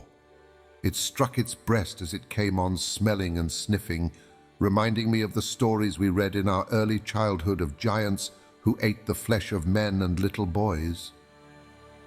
Suddenly, it stopped. My heart beat wildly, for I was conscious that somehow or other the fearful monster had smelled me out and was peering about with his hideous eyes to try and discover my whereabouts. My reading, which as a rule is a blessing, but which on this occasion seemed momentarily to prove a curse, told me the real truth. It was the ape gigans, the antediluvian gorilla. Yes, this awful monster, confined by good fortune to the interior of the earth, was the progenitor of the hideous monster of Africa. He glared wildly about, seeking something, doubtless myself. I gave myself up for lost. No hope of safety or escape seemed to remain. At this moment, just as my eyes appeared to close in death, there came a strange noise from the entrance of the cave, and turning, the gorilla evidently recognized some enemy more worthy his prodigious size and strength. It was the huge shark crocodile which, perhaps having disposed of my friends, was coming in search of further prey. The gorilla placed himself on the defensive, and clutching a bone some 7 or 8 feet in length, a perfect club, aimed a deadly blow at the hideous beast, which reared upwards and fell with all its weight upon its adversary. A terrible combat, the details of which it is impossible to give, now ensued. The struggle was awful and ferocious. I, however, did not wait to witness the result. Regarding myself as the object of contention, I determined to remove from the presence of the victor. I slid down from my hiding place, reached the ground, and gliding against the wall, strove to gain the open mouth of the cavern. But I had not taken many steps when the fearful clamor ceased, to be followed by a mumbling and groaning which appeared to be indicative of victory. I looked back and saw the huge ape, gory with blood, coming after me with glaring eyes, with dilated nostrils that gave forth 2 columns of heated vapor. I could feel his hot and fetid breath on my neck, and with a horrid jump awoke from my nightmare sleep. Yes, it was all a dream. I was still on the raft with my uncle and the guide. The relief was not instantaneous, for under the influence of the hideous nightmare, my senses had become numbed. After a while, however, my feelings were tranquilized. The first of my perceptions which returned in full force was that of hearing. I listened with acute and attentive ears. All was still as death. All I comprehended was silence. To the roaring of the waters which had filled the gallery with awful reverberations succeeded perfect peace. After some little time my uncle spoke in a low and scarcely audible tone. "Harry, boy, where are you?" "I am here," was my faint rejoinder. "Well, don't you see what has happened? We are going upwards." "My dear uncle, what can you mean?" was my half-delirious reply. "Yes, I tell you, we are ascending rapidly. Our downward journey is quite checked." I held out my hand, and after some little difficulty, succeeded in touching the wall. My hand was in an instant covered with blood. The skin was torn from the flesh. We were ascending with extraordinary rapidity. "The torch! The torch!" cried the professor wildly. "It must be lighted." Hans, the guide, after many vain efforts, at last succeeded in lighting it, and the flame, having now nothing to prevent its burning, shed a tolerably clear light. We were enabled to form an approximate idea of the truth. "It is just as I thought," said my uncle after a moment or two of silent attention. "We are in a narrow well about 4 fathoms square. The waters of the great inland sea, having reached the bottom of the gulf, are now forcing themselves up the mighty shaft. As a natural consequence, we are being cast upon the summit of the waters." "That I can see," was my lugubrious reply. "But where will this shaft end, and to what fall are we likely to be exposed?" "Of that I am as ignorant as yourself. All I know is that we should be prepared for the worst. We are going up at a fearfully rapid rate. As far as I can judge, We are ascending at the rate of 2 fathoms a second of 120 fathoms a minute, or rather more than 3.5 leagues an hour. At this rate, our fate will soon be a matter of certainty." "No doubt of it," was my reply. "The great concern I have now, however, is to know whether this shaft has any issue. It may end in a granite roof, in which case we shall be suffocated by compressed air or dashed to atoms against the top. I fancy already that the air is beginning to be close and condensed. I have a difficulty in breathing. This might be fancy, or it might be the effect of our rapid motion, but I certainly felt a great oppression of the chest." "Henry," said the professor, "I do believe that the situation is to a certain extent desperate. There remain, however, many chances of ultimate safety, and I have in my own mind been revolving them over during your heavy but agitated sleep. I have come to this logical conclusion: whereas we may at any moment perish, so at any moment we may be saved. We need, therefore, prepare ourselves for whatever may turn up in the great chapter of accidents." "But what would you have us do?" I cried. "Are we not utterly helpless?" "No. While there is life, there is hope. At all events, there is one thing we can do: eat, and thus obtain strength to face victory or death." As he spoke, I looked at my uncle with a haggard glance. I had put off the fatal communication as long as possible. It was now forced upon me, and I must tell him the truth. Still I hesitated. "Eat," I said, in a deprecating tone as if there were no hurry. "Yes, and at once. I feel like a starving prisoner," he said, rubbing his yellow and shivering hands together. And, turning round to the guide, he spoke some hearty, cheering words, as I judged from his tone, in Danish. Hans shook his head in a terribly significant manner. I tried to look unconcerned. "What?" cried the professor. "You do not mean to say that all our provisions are lost?" "Yes," was my lowly spoken reply, as I held out something in my hand.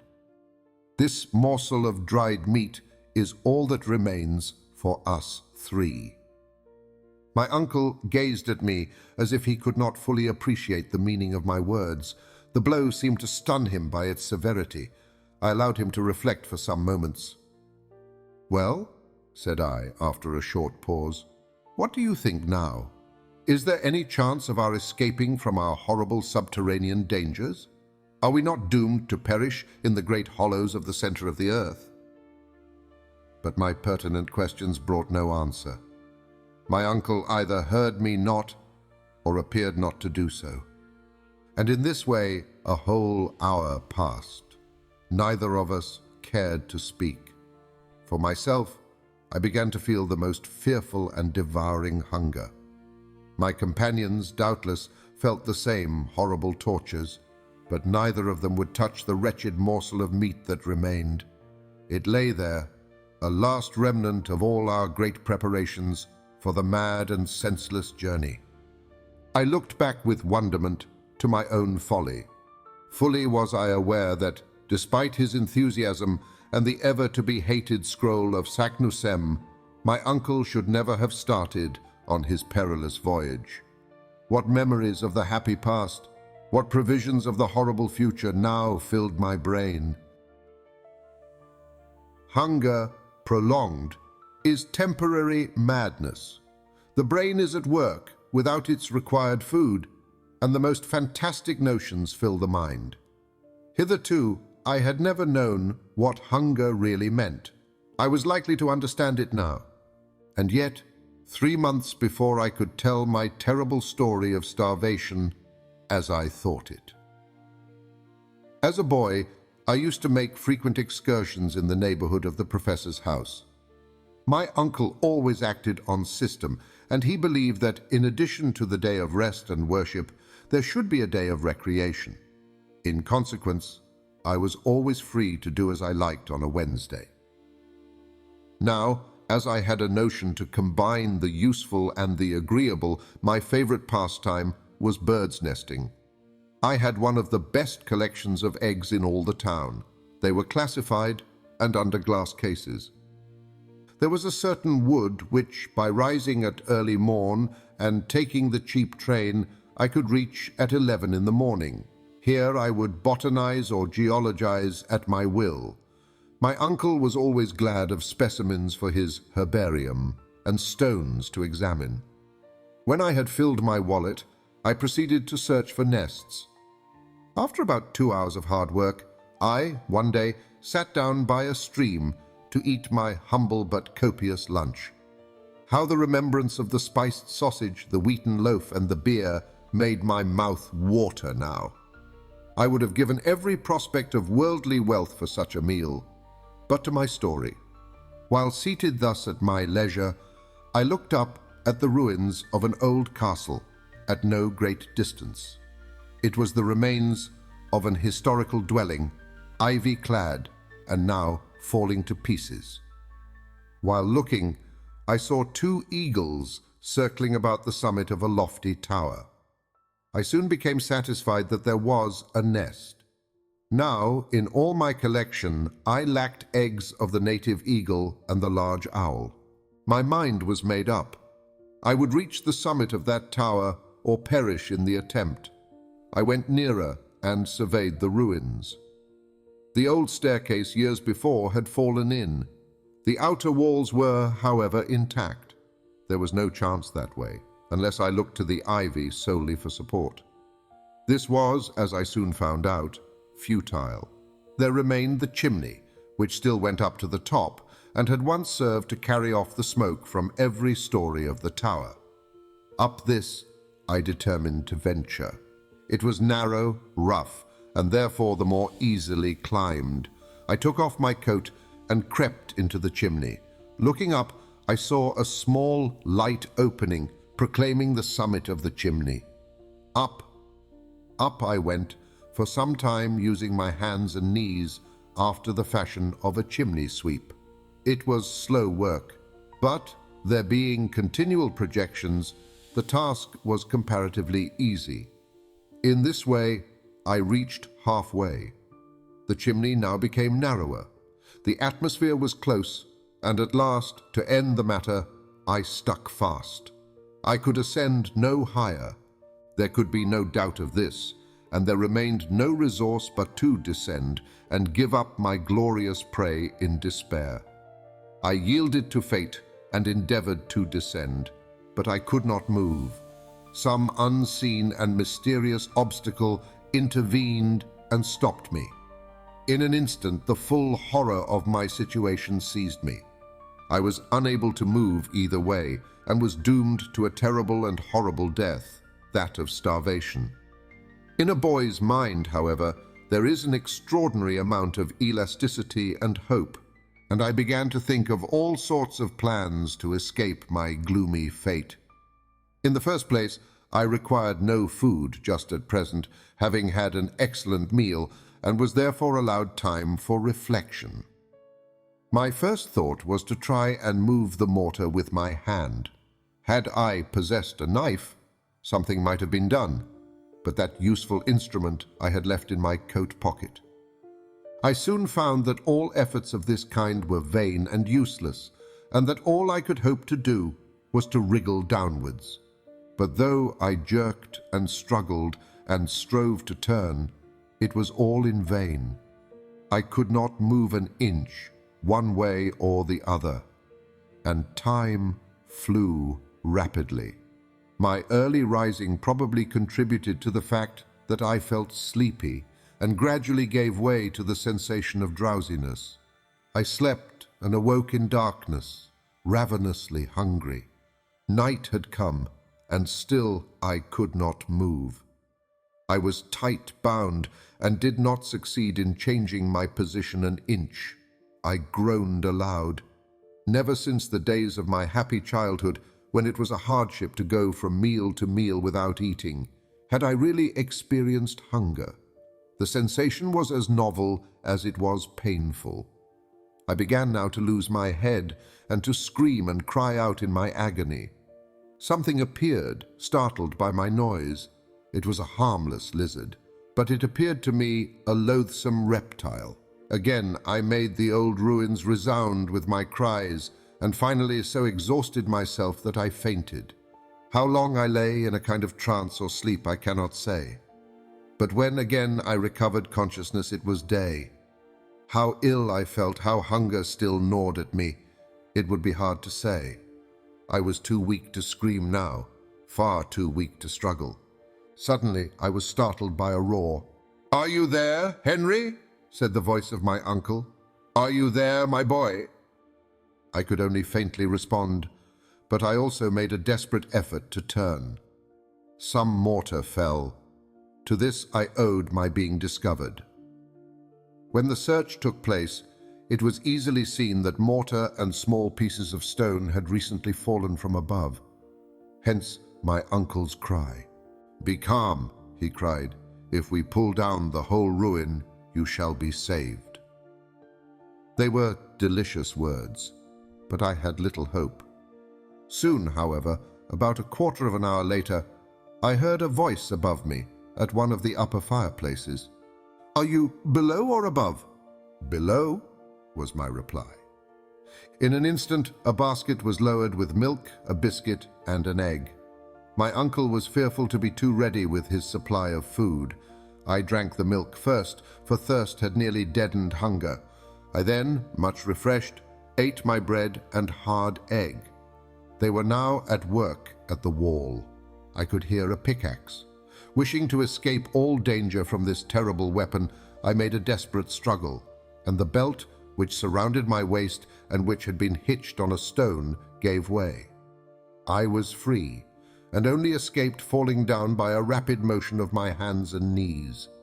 In 10 minutes more, I was in my uncle's arms after being 2 days and nights in that horrible prison. My occasional delirium prevented me from counting time. I was weeks recovering from that awful starvation adventure. And yet, what was that to the hideous sufferings I now endured? After dreaming for some time, and thinking of this and other matters, I once more looked around me. We were still ascending with fearful rapidity. Every now and then, the air appeared to check our respiration, as it does that of aeronauts when the ascension of the balloon is too rapid. But if they feel a degree of cold in proportion to the elevation they attain in the atmosphere, we experienced quite a contrary effect. The heat began to increase in a most threatening and exceptional manner. I cannot tell exactly the mean, but I think it must have reached 122 degrees Fahrenheit. What was the meaning of this extraordinary change in the temperature? As far as we had hitherto gone, facts had proved the theories of Davy and of Lidenbrock to be correct. Until now, all the peculiar conditions of refractory rocks, of electricity, of magnetism, had modified the general laws of nature and had created for us a moderate temperature, for the theory of the central fire remained, in my eyes, the only explainable one. Were we, then, going to reach a position in which these phenomena were to be carried out in all their rigor, and in which the heat would reduce the rocks to a state of fusion? Such was my not unnatural fear, and I did not conceal the fact from my uncle. My way of doing so might be cold and heartless, but I could not help it. If we are not drowned or smashed into pancakes, and if we do not die of starvation, we have the satisfaction of knowing that we must be burned alive. My uncle, in presence of this brusque attack, simply shrugged his shoulders and resumed his reflections, whatever they might be. An hour passed away, and except that there was a slight increase in the temperature, no incident modified the situation. My uncle, at last, of his own accord, broke silence. "Well, Henry, my boy," he said in a cheerful way, "we must make up our minds." "Make up our minds to what?" I asked in considerable surprise. "Well, to something. We must, at whatever risk, recruit our physical strength. If we make the fatal mistake of husbanding our little remnant of food, we may probably prolong our wretched existence a few hours, but we shall remain weak to the end." "Yes," I growled, "to the end. That, however, will not keep us long waiting." "Well, only let a chance of safety present itself. only allow that a moment of action be necessary. Where shall we find the means of action if we allow ourselves to be reduced to physical weakness by inanition? When this piece of meat is devoured, uncle, what hope will there remain unto us? None, my dear Henry, none. But will it do you any good to devour it with your eyes? You appear to me to reason like one without will or decision, like a being without energy. Then, cried I, exasperated to a degree which is scarcely to be explained, you do not mean to tell me that you have not lost all hope? Certainly not, replied the professor with consummate coolness. You mean to tell me, uncle, that we shall get out of this monstrous subterranean shaft? While there is life, there is hope. I beg to assert, Henry, that as long as a man's heart beats, as long as a man's flesh quivers, I do not allow that a being gifted with thought and will can allow himself to despair. What a nerve! The man placed in a position like that we occupied must have been very brave to speak like this. Well, I cried, what do you mean to do? Eat what remains of the food we have in our hands. Let us swallow the last crumb. It will be, heaven willing, our last repast. Well, never mind. Instead of being exhausted skeletons, we shall be men. True, muttered I in a despairing tone, let us take our fill. We must, replied my uncle with a deep sigh. Call it what you will. My uncle took a piece of the meat that remained and some crusts of biscuit which had escaped the wreck. He divided the whole into 3 parts. Each had 1 pound of food to last him as long as he remained in the interior of the earth. Each now acted in accordance with his own private character. My uncle, the professor, ate greedily, but evidently without appetite, eating simply from some mechanical motion.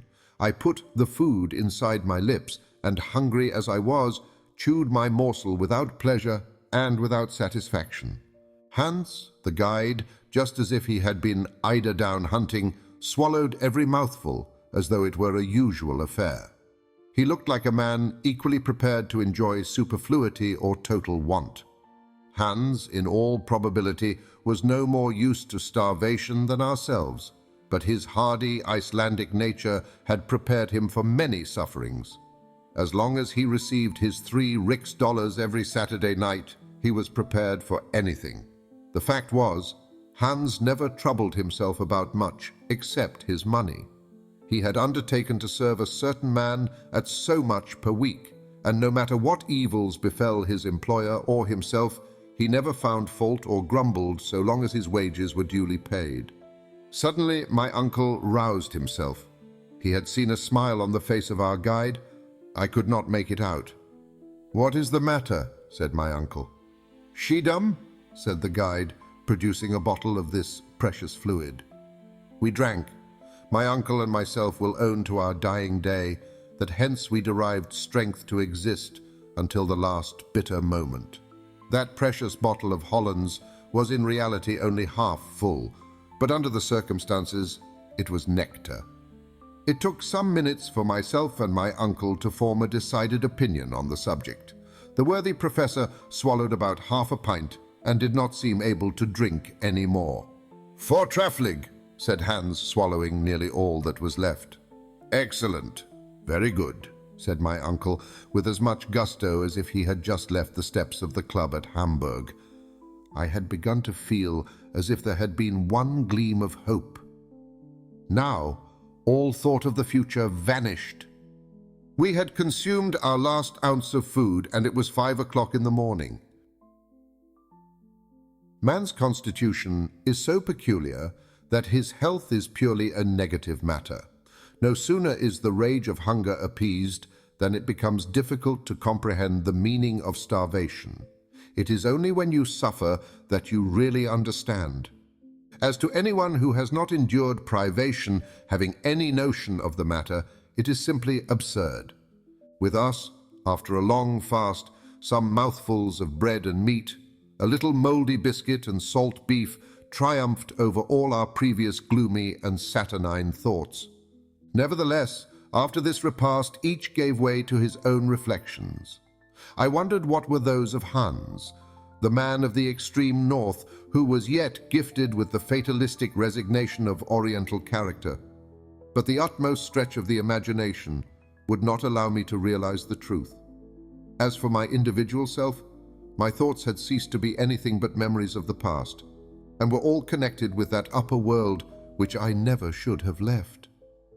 I saw it all now. The beautiful house in the Königstrasse, my poor Gretchen, the good Martha. They all passed before my mind like visions of the past. Every time any of the lugubrious groanings which were to be distinguished in the hollows around fell upon my ears, I fancied I heard the distant murmur of the great cities above my head. As for my uncle, always thinking of his science, he examined the nature of the shaft by means of a torch. He closely examined the different strata one above the other, in order to recognize his situation by geological theory. This calculation, or rather this estimation, could by no means be anything but approximate. But a learned man, a philosopher, is nothing if not a philosopher when he keeps his ideas calm and collected, and certainly the professor possessed this quality to perfection. I heard him, as I sat in silence, murmuring words of geological science. As I understood his object and his meaning, I could not but interest myself despite my preoccupation in that terrible hour. "Eruptive granite," he said to himself.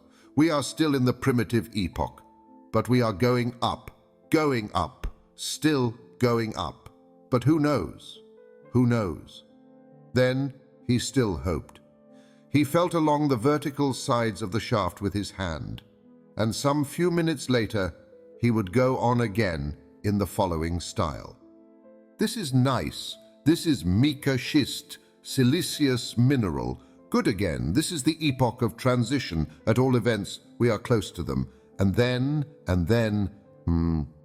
What could the professor mean? Could he, by any conceivable means, measure the thickness of the crust of the earth suspended above our heads? Did he possess any possible means of making any approximation to this calculation? No. The manometer was wanting, and no summary estimation could take the place of it.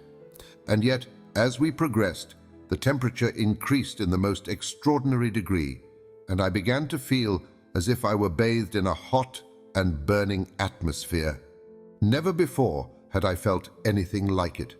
I could only compare it to the hot vapor from an iron foundry, when the liquid iron is in a state of ebullition and runs over. By degrees, and one after the other, Hans, my uncle, and myself had taken off our coats and waistcoats. They were unbearable. Even the slightest garment was not only uncomfortable, but the cause of extreme suffering. "Are we ascending to a living fire?" I cried, when, to my horror and astonishment, the heat became greater than before. "No, no," said my uncle, "it is simply impossible, quite impossible." "And yet," said I, touching the side of the shaft with my naked hand, "this wall is literally burning." At this moment, feeling as I did that the sides of this extraordinary wall were red hot, I plunged my hands into the water to cool them. I drew them back with a cry of despair. "The water is boiling!" I cried. My uncle, the professor, made no reply other than a gesture of rage and despair. Something very like the truth had probably struck his imagination. But I could take no share in either what was going on, or in his speculations. An invincible dread had taken possession of my brain and soul. I could only look forward to an immediate catastrophe, such a catastrophe as not even the most vivid imagination could have thought of. An idea, at first vague and uncertain, was gradually being changed into certainty. I tremulously rejected it at first, but it forced itself upon me by degrees with extreme obstinacy. It was so terrible an idea that I scarcely dared to whisper it to myself. And yet all the while certain and, as it were, involuntary observations determined my convictions. By the doubtful glare of the torch, I could make out some singular changes in the granitic strata. A strange and terrible phenomenon was about to be produced in which electricity played a part. Then this boiling water, this terrible and excessive heat. I determined as a last resource to examine the compass. The compass had gone mad. Yes, wholly stark staring mad. The needle jumped from pole to pole with sudden and surprising jerks, ran round, or, as it is said, boxed the compass, and then ran suddenly back again as if it had the vertigo. I was aware that, according to the best acknowledged theories, it was a received notion that the mineral crust of the globe is never and never has been in a state of complete repose. It is perpetually undergoing the modifications caused by the decomposition of internal matter, the agitation consequent on the flowing of extensive liquid currents, the excessive action of magnetism which tends to shake it incessantly at a time when even the multitudinous beings on its surface do not suspect the seething process to be going on. Still, this phenomenon would not have alarmed me alone. It would not have aroused in my mind a terrible and awful idea.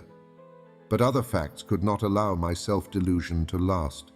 Terrible detonations like heaven's artillery began to multiply themselves with fearful intensity. I could only compare them with the noise made by hundreds of heavily laden chariots being madly driven over a stone pavement. It was a continuous roll of heavy thunder. And then the mad compass, shaken by the wild electric phenomena, confirmed me in my rapidly formed opinion. The mineral crust was about to burst. The heavy granite masses were about to rejoin. The fissure was about to close. The void was about to be filled up, and we poor atoms to be crushed in its awful embrace. "Uncle, uncle," I cried, "we are wholly, irretrievably lost." "What then, my young friend, is your new cause of terror and alarm?" he said in his calmest manner. "What fear you now?" "What do I fear now?" I cried in fierce and angry tones. "Do you not see that the walls of the shaft are in motion? Do you not see that the solid granite masses are cracking? Do you not feel the terrible, torrid heat? Do you not observe the awful boiling water on which we float? Do you not remark this mad needle?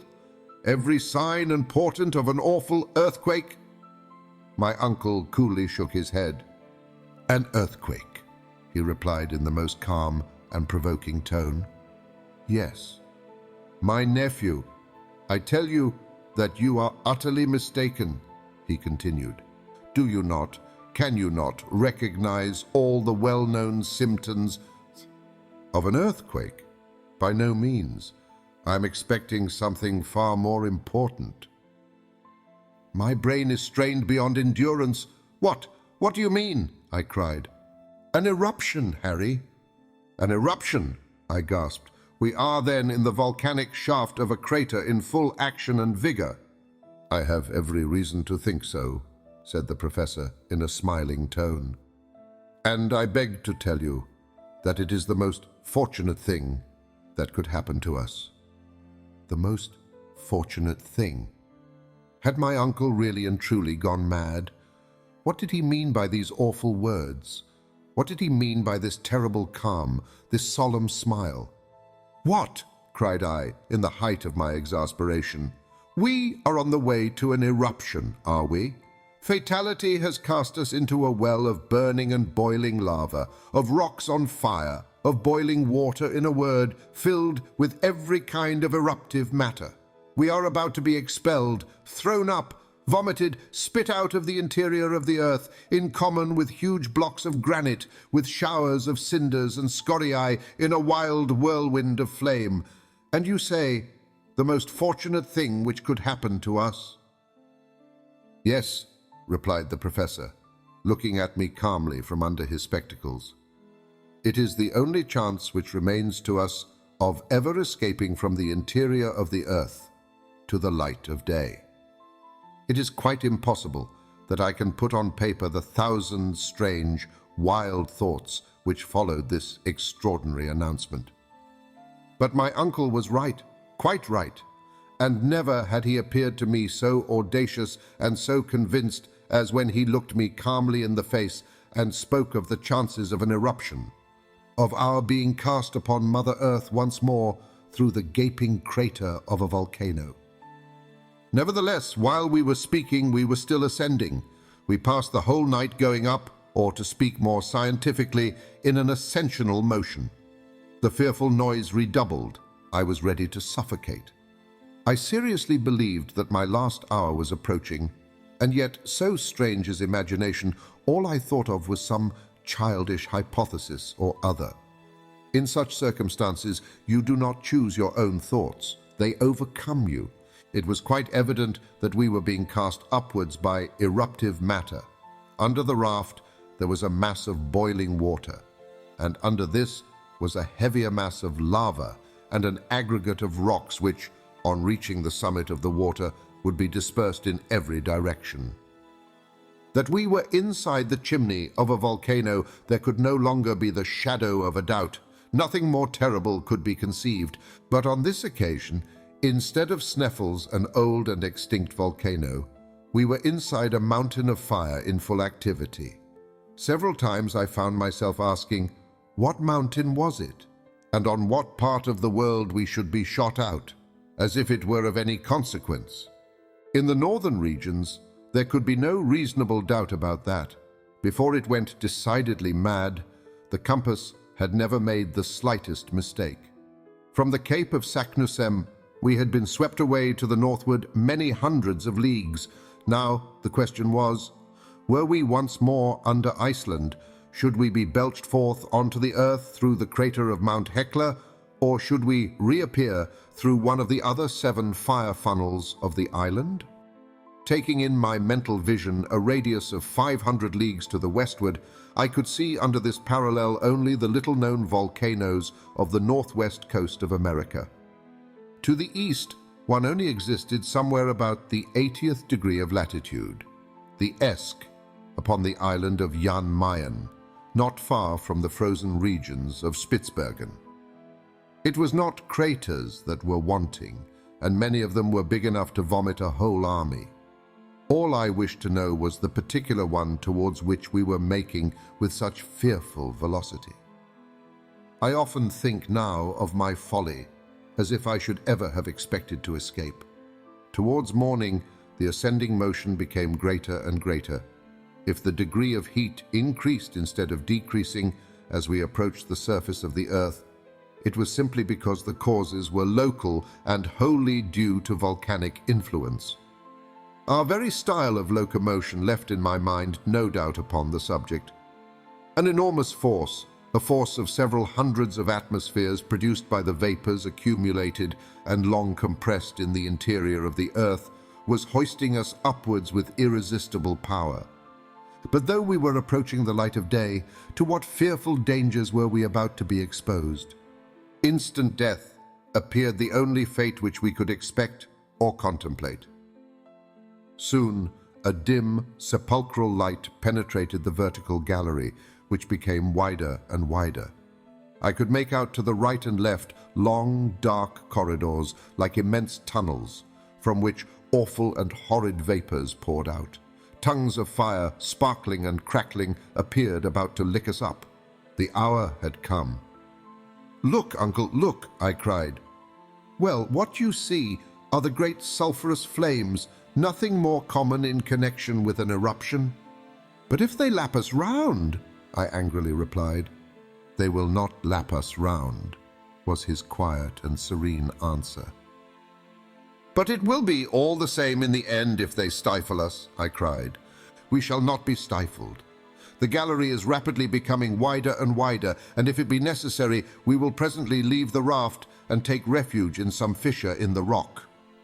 "But the water, which is continually ascending?" I despairingly replied.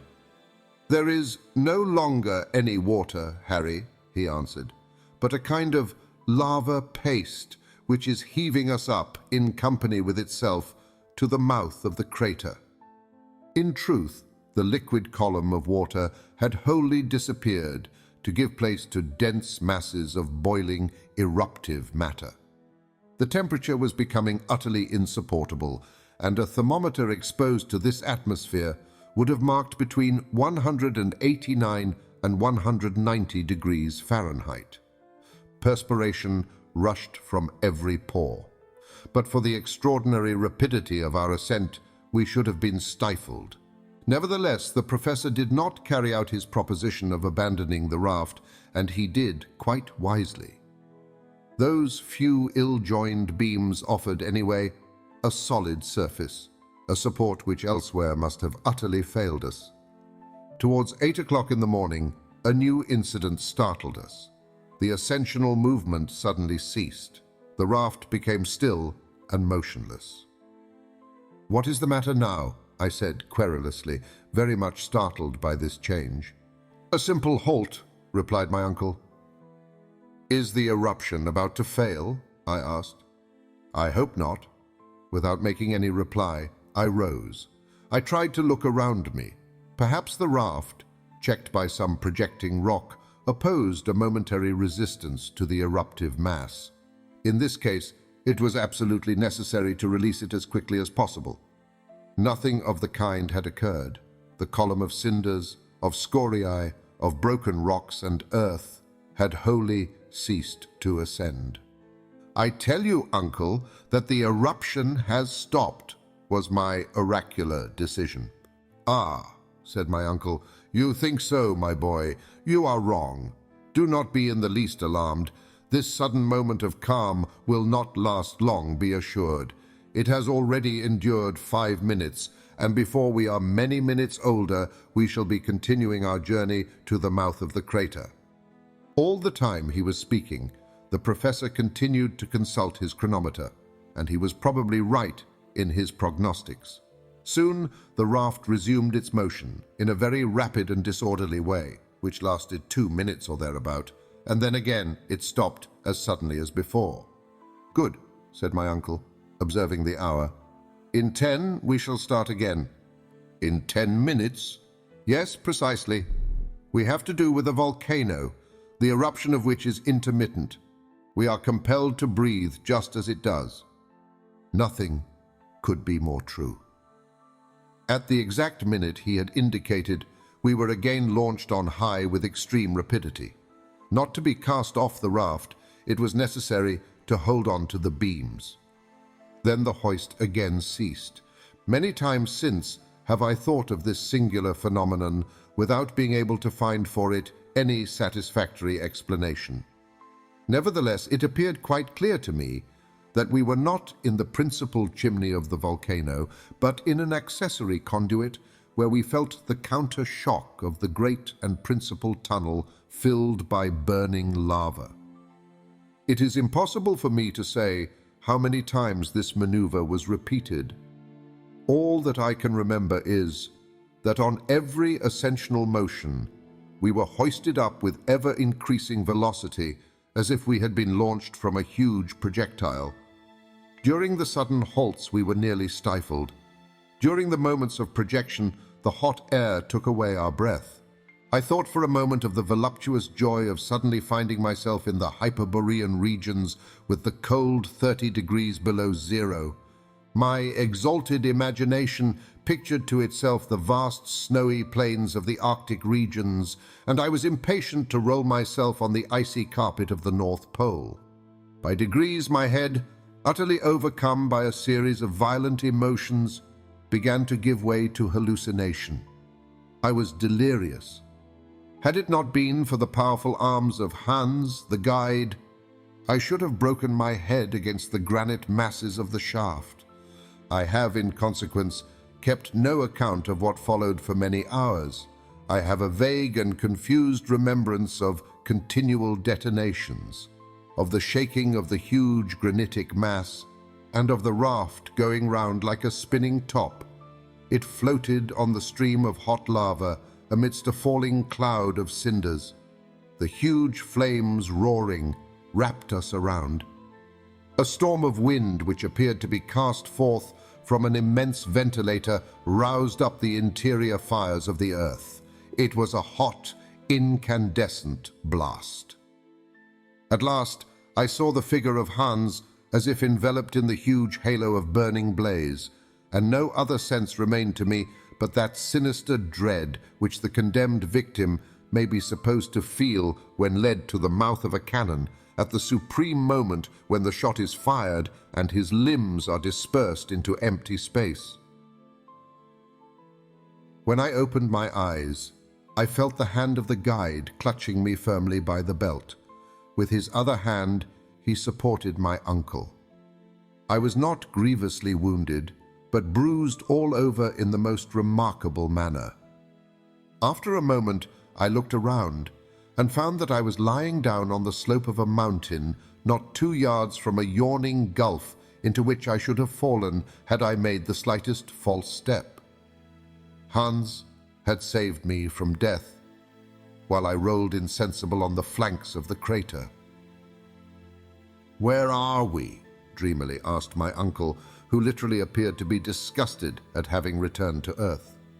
The eider-down hunter simply shrugged his shoulders as a mark of total ignorance.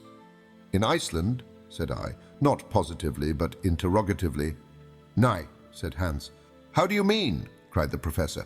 "No, what are your reasons?" "Hans is wrong," said I, rising. "After all the innumerable surprises of this journey, a yet more singular one was reserved to us. I expected to see a cone covered by snow, by extensive and widespread glaciers, in the midst of the arid deserts of the extreme northern regions, beneath the full rays of a polar sky, beyond the highest latitudes.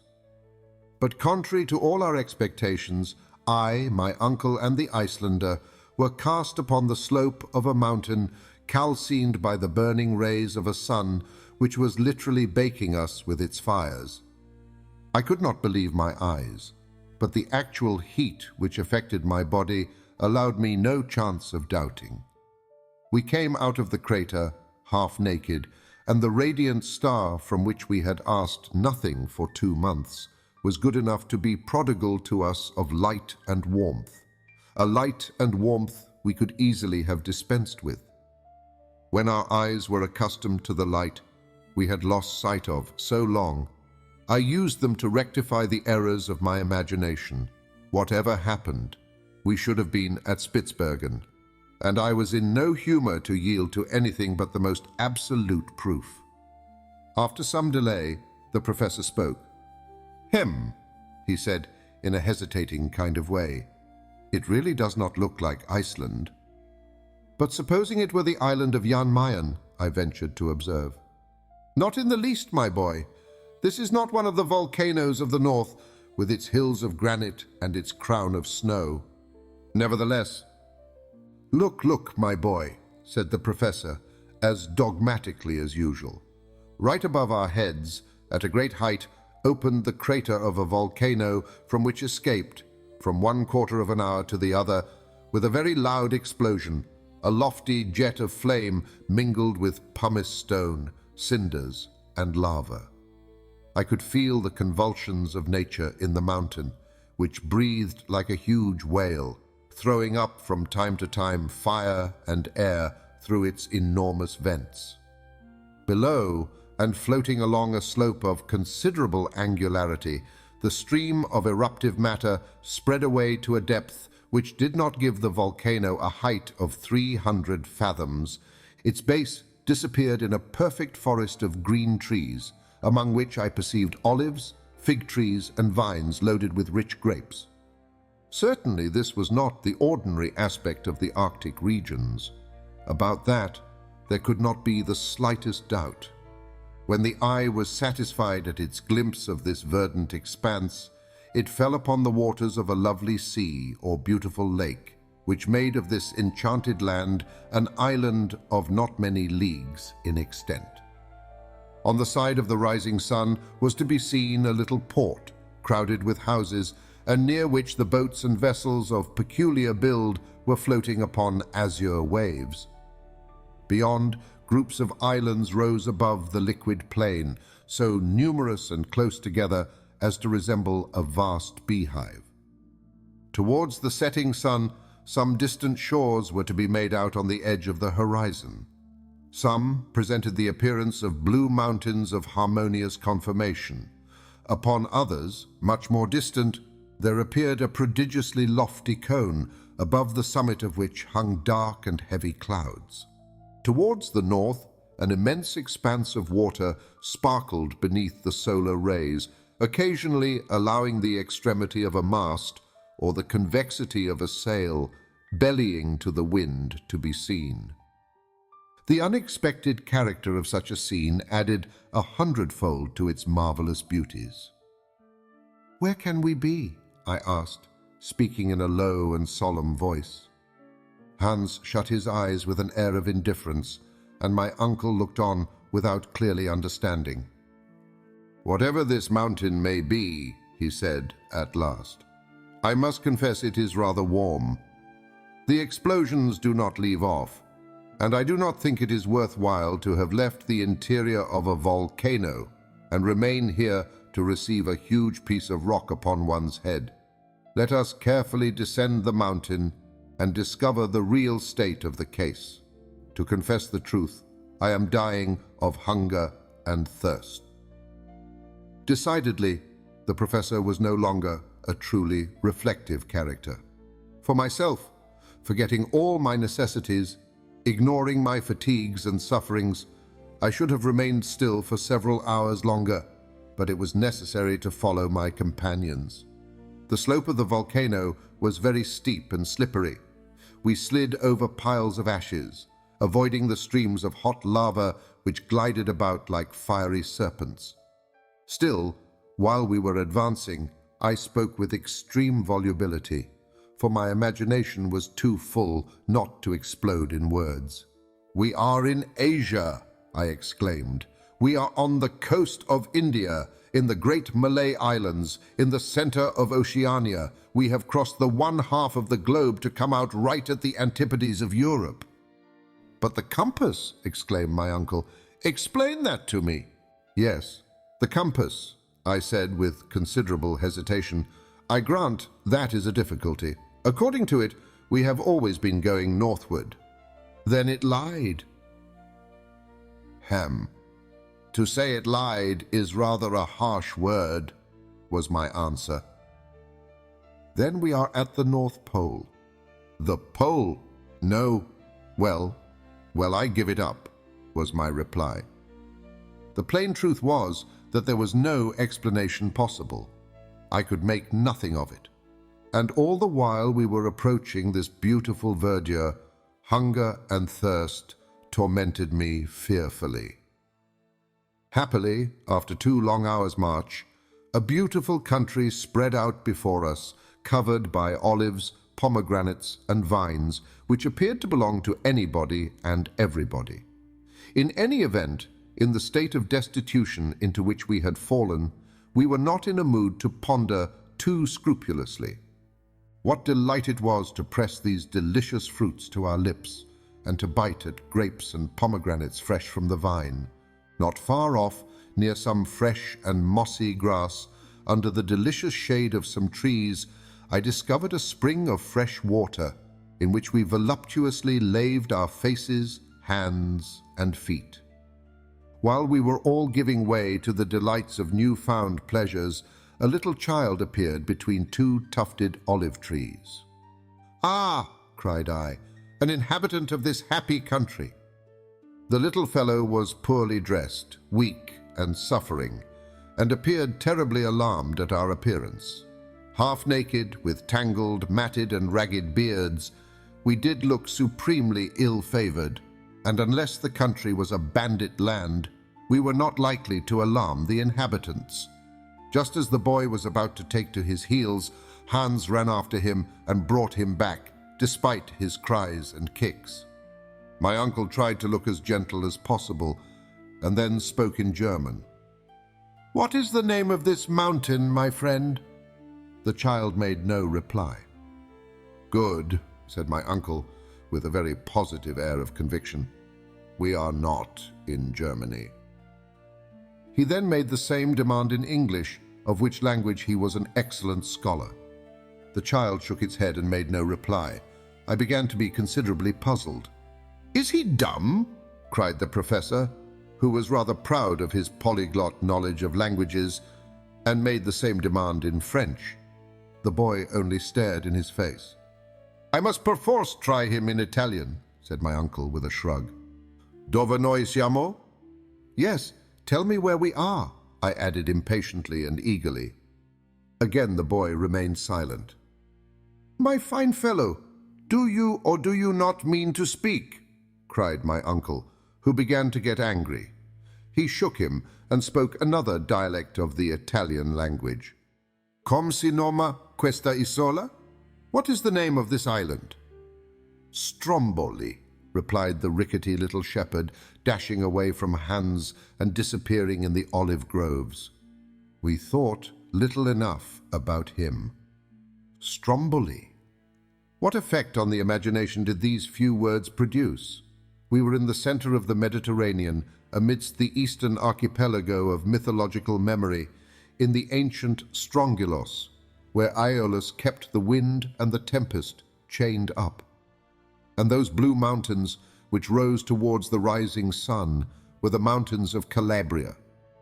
And that mighty volcano which rose on the southern horizon was Etna, the fierce and celebrated Etna.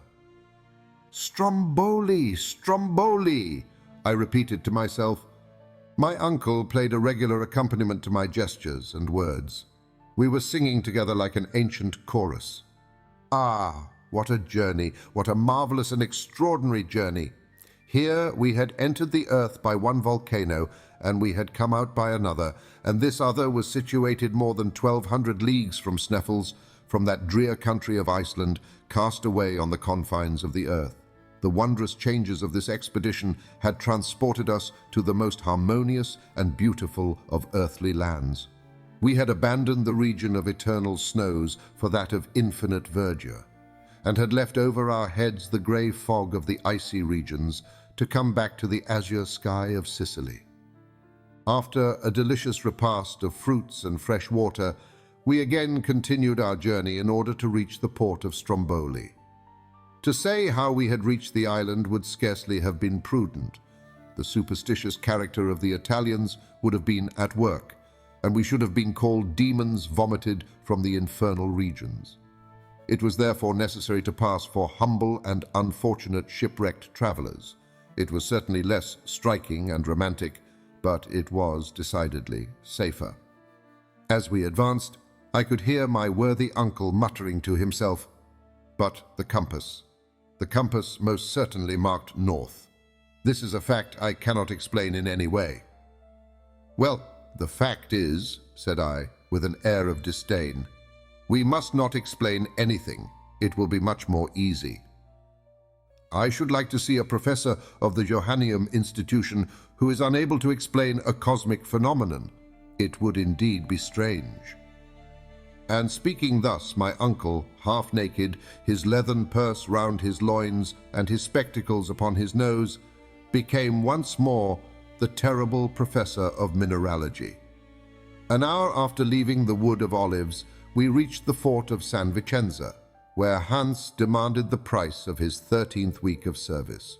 My uncle paid him with very many warm shakes of the hand. At that moment, if he did not indeed quite share our natural emotion, he allowed his feelings so far to give way as to indulge in an extraordinary expression for him. With the tips of 2 fingers, he gently pressed our hands and smiled. This is the final conclusion of a narrative which will be probably disbelieved even by people who are astonished at nothing. I am, however, armed at all points against human incredulity. We were kindly received by the Strombolite fishermen, who treated us as shipwrecked travelers. They gave us clothes and food. After a delay of 48 hours, on the 30th of September, a little vessel took us to Messina, where a few days of delightful and complete repose restored us to ourselves. On Friday, the 4th of October, we embarked in the Volturne, one of the postal packets of the imperial messageries of France. and 3 days later we landed at Marseille, having no other care on our minds but that of our precious but erratic compass. This inexplicable circumstance tormented me terribly. On the 9th of October, in the evening, we reached Hamburg. What was the astonishment of Martha? What the joy of Gretchen? I will not attempt to define it. "Now then, Harry, that you really are a hero," she said. "There is no reason why you should ever leave me again." I looked at her. She was weeping tears of joy. I leave it to be imagined if the return of Professor Hardwigg made or did not make a sensation in Hamburg. Thanks to the indiscretion of Martha, the news of his departure for the interior of the earth had been spread over the whole world. No one would believe it, and when they saw him come back in safety, they believed it all the less. But the presence of Hans and many stray scraps of information by degrees modified public opinion. Then my uncle became a great man, and I the nephew of a great man, which, at all events, is something. Hamburg gave a festival in our honor. A public meeting of the Johanneum Institution was held, at which the professor related the whole story of his adventures, omitting only the facts in connection with the compass. That same day, he deposited in the archives of the town the document he had found written by Saknussemm, and he expressed his great regret that circumstances stronger than his will did not allow him to follow the Icelandic traveler's track into the very center of the earth. He was modest in his glory, but his reputation only increased. So much honor necessarily created for him many envious enemies. Of course they existed, and as his theories, supported by certain facts, contradicted the system of science upon the question of central heat, he maintained his own views both with pen and speech against the learned of every country. Although I still believe in the theory of central heat, I confess that certain circumstances, hitherto very ill-defined, may modify the laws of such natural phenomena. At the moment when these questions were being discussed with interest, my uncle received a rude shock, one that he felt very much. Hans, despite everything he could say to the contrary, quitted Hamburg. The man to whom we owed so much would not allow us to pay our deep debt of gratitude. He was taken with nostalgia, a love for his Icelandic home. "Farvel," said he one day, and with this one short word of adieu, he started for Reykjavik, which he soon reached in safety. We were deeply attached to our brave eider duck hunter. His absence will never cause him to be forgotten by those whose lives he saved, and I hope, at some not distant day, to see him again. To conclude, I may say that our journey into the interior of the earth created an enormous sensation throughout the civilized world. It was translated and printed in many languages. All the leading journals published extracts from it, which were commentated, discussed, attacked, and supported with equal animation by those who believed in its episodes and by those who were utterly incredulous. Wonderful. My uncle enjoyed during his lifetime all the glory he deserved, and he was even offered a large sum of money by Mr. Barnum to exhibit himself in the United States, while I am credibly informed by a traveler that he is to be seen in waxwork at Madame Tussauds. But one care preyed upon his mind, a care which rendered him very unhappy. One fact remained inexplicable, that of the compass. For a learned man to be baffled by such an inexplicable phenomenon was very aggravating, but heaven was merciful, and in the end my uncle was happy. One day, while he put some minerals belonging to his collection in order, I fell upon the famous compass and examined it keenly. For 6 months it had lain unnoticed and untouched. I looked at it with curiosity, which soon became surprise. I gave a loud cry. The professor, who was at hand, soon joined me. "What is the matter?" he cried. "The compass." "What then?" Why its needle points to the south and not to the north? My dear boy, you must be dreaming. I am not dreaming. See, the poles are changed. Changed? My uncle put on his spectacles, examined the instrument, and leaped with joy, shaking the whole house. A clear light fell upon our minds. "Here it is!" he cried as soon as he had recovered the use of his speech. "After we had once passed Cape Saknussemm, the needle of this compass pointed to the southward instead of the northward." Evidently. Our error is now easily explained, but to what phenomenon do we owe this alteration in the needle? Nothing more simple. Explain yourself, my boy. I am on thorns. During the storm upon the Central Sea, the ball of fire which made a magnet of the iron in our raft turned our compass topsy-turvy. "Ah!" cried the professor with a loud and ringing laugh. It was a trick of that inexplicable electricity. From that hour, my uncle was the happiest of learned men, and I the happiest of ordinary mortals. For my pretty Verland girl, abdicating her position as ward, took her place in the house in the Königstrasse in the double quality of niece and wife. We need scarcely mention that her uncle was the illustrious Professor Hardwigg, corresponding member of all the scientific, geographical, mineralogical, and geological societies of the 5 parts of the globe, and of the voyage extraordinaire. The end.